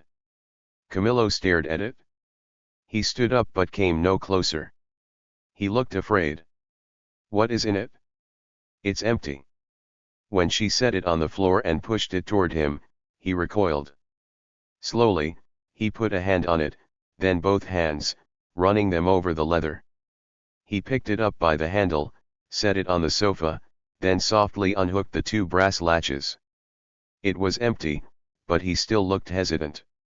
The blood, at least, had returned to his face. "Where did you get this?" "I think you know." She took the note out of her pocket and passed it to him. "This morning I found out that Domingo and his brother flew out of Cuba on the 29th of October. He stared at the note, then at her. The logic was inescapable. He pushed the suitcase onto the floor, then picked it up and flung it across the room. It bounced off the legs of the dining room table and smacked into the wall. Camillo stood shaking. "He will die." "You can't do that. This is the United States, not Cuba. They'll put you in prison forever. Tell me where he is." She told him, instead, everything Domingo had told her about himself, Felipe and the 2 men. She said nothing about Fidel and nothing about Raúl. "I'm sure you could find Domingo's house, but he won't be there. I told him to leave town. He can't escape me." But now he was sinking. He sat down on the sofa, leaned back and stared at the ceiling. Claire crouched on the sofa beside him, and when she put her arms around him he began to weep. An hour later he lay on the floor like a saint on a sarcophagus, rigid, naked to the waist, his arms folded across his chest and his head raised on a pillow. It hadn't been easy to get him this far, to take off his shirt, then stretch him out on a rug on her living room floor. Aunt Gracia had brought her a stoppered bottle of oil infused by herbs from Cuba, Sabala y lavanda. They were good for Changos wounds, she said, the best thing for burns. Claire explained this to Camillo, who stared at the ceiling. With the soft pad of a finger she closed his eyes. Then she dribbled some oil into one of her palms and rubbed them gently across his forehead, his eyebrows, his temples, down onto the burn on his left cheek. Here the scars were not too bad, only a rippled red skin that might go unnoticed in low light. Relax, she said. I'm hardly going to touch your jaw. He winced anyway as she passed her smooth-oiled fingertips over the scars beneath his cheek. The small of his back arched off the ground and stayed that way, until she slipped a hand beneath him and pressed down on his pelvis with her other palm, a steady gentle pressure until his hips unclenched. She returned to his neck, to his clavicula, his escapula, his acromion. These she knew from her anatomy class. His chest was the most difficult. She poured more oil in her hand, then hesitated, at which his eyes blinked open. Promptly she went back to rubbing his shoulders, the pads of her fingers circling down toward his stiff cord flesh. She closed her own eyes, massaging him steadily, softly, over and over, trying to get used to the washboard texture of his skin. She kept to her gentle rhythm until she felt him quiver beneath her hands. He was going to sleep. She opened her eyes and watched his face. His chest rose and fell. He made no sound. He slept. Finally she took a close look at the skin she was still rubbing, and cringed. It looked like the skin of a reptile. She would have stopped massaging him, but feared he would wake and see her aversion. With some oil poured directly on the burn, she kept rubbing. It was hard to believe this was his skin, after so many grafts. His smooth chest, that she had loved, was now a tumult of ridges and valleys, the colors a blotched red and pink. His nipples, always small, had almost disappeared. She bent closer, so close that she no longer saw his body, just the textures and colors. It was better with the oil, which softened the ribbed and horny feel of the scars. Still, she would have to live with this.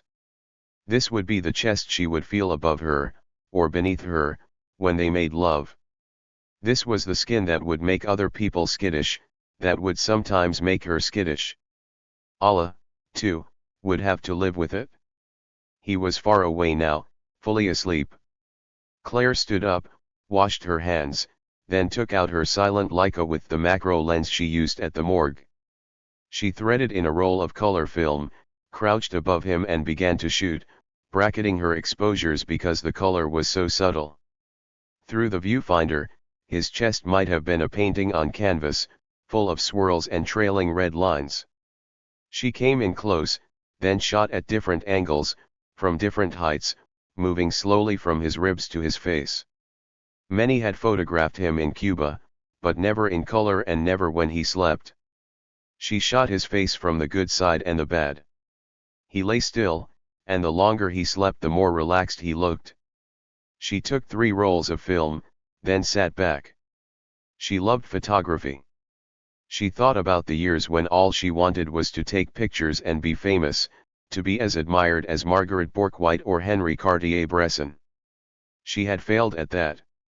Of course, some things had been easier for those two, who had been unencumbered by young children. They traveled everywhere, they came and went as they chose, photography was all they knew. No, it was not just that. Better to admit the truth. They were braver than she was, and more inventive. Camillo was the famous one. But then, what good did it do him, living as Armando? He'd lost so much he could no longer imagine the future. His foolish dream of revenge had been crushed. She hoped he would recover, but there was a chance he might not. For herself, she had decided. She would always take photographs, but that would not be her job.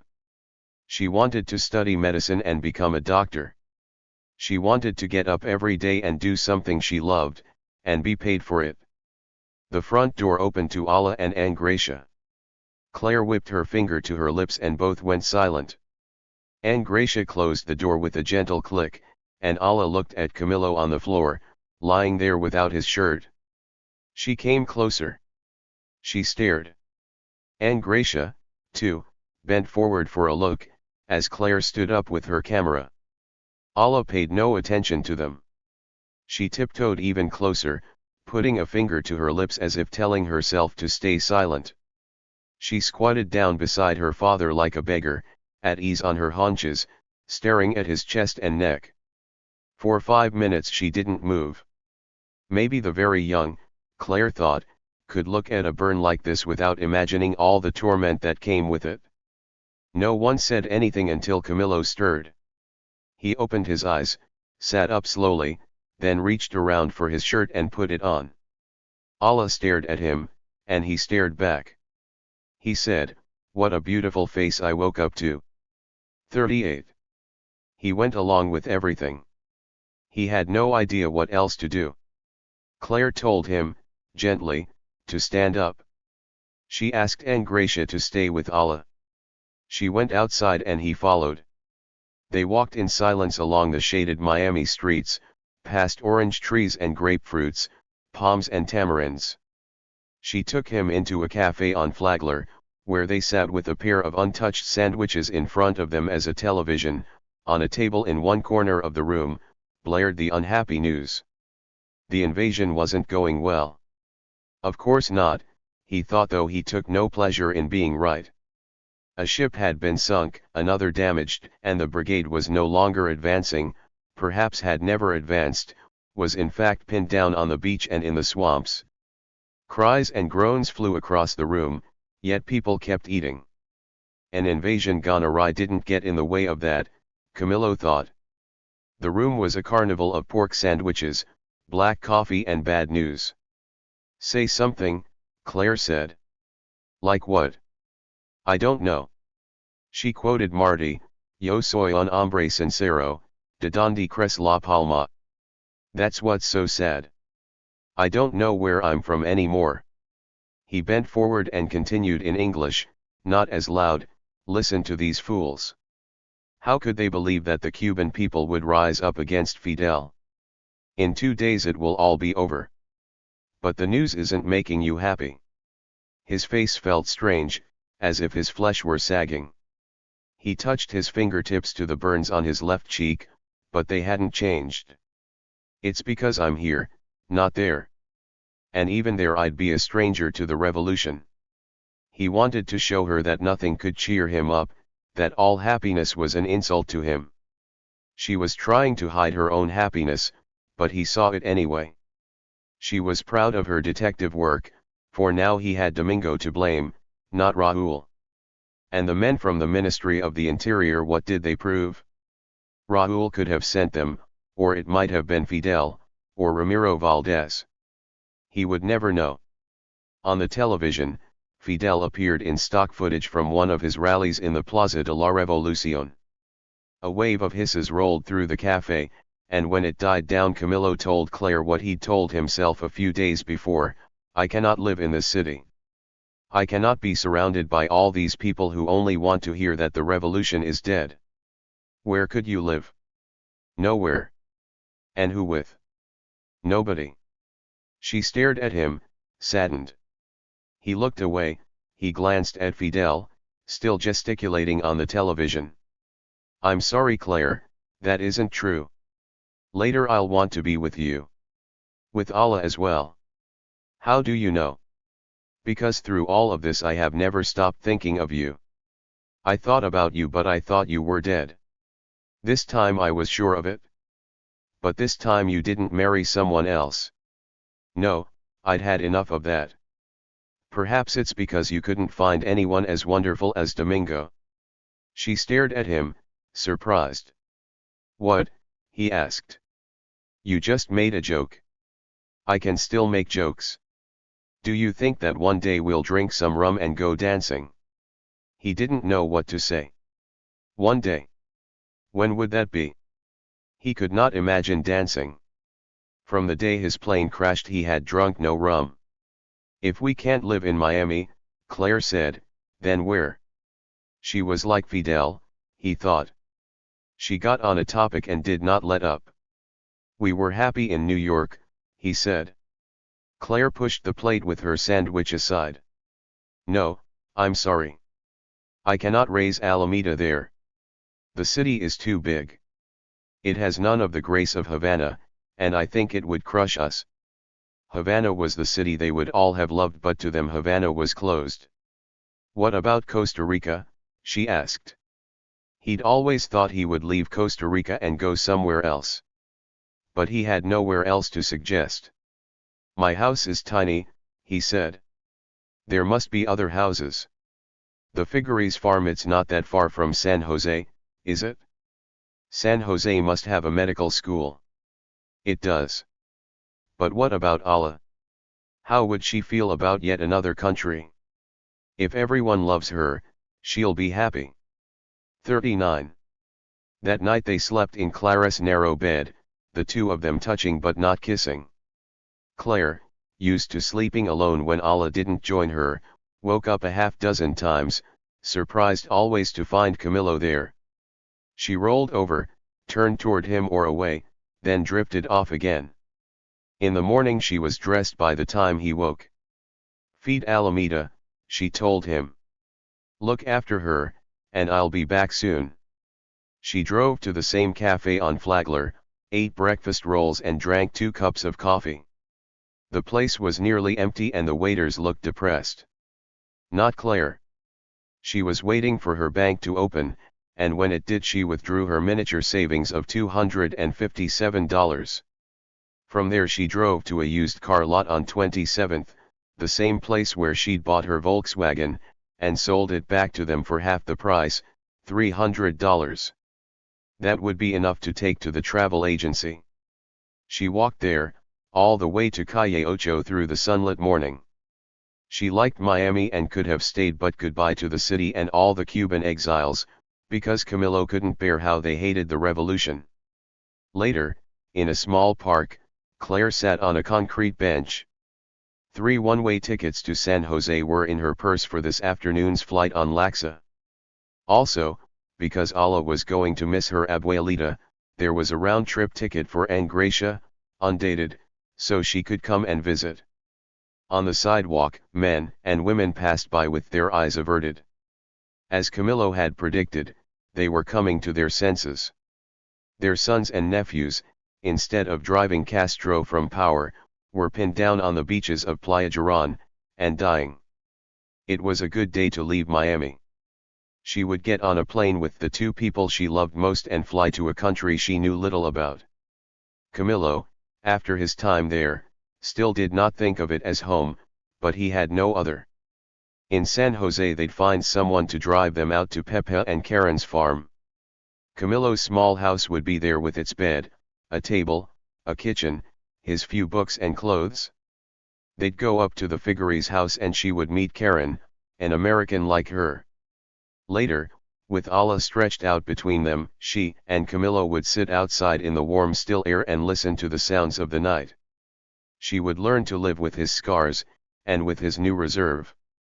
Sometimes, as Natalia had assured her, he would drive her crazy, and sometimes, she knew, it would be the other way around. So be it, Claire thought.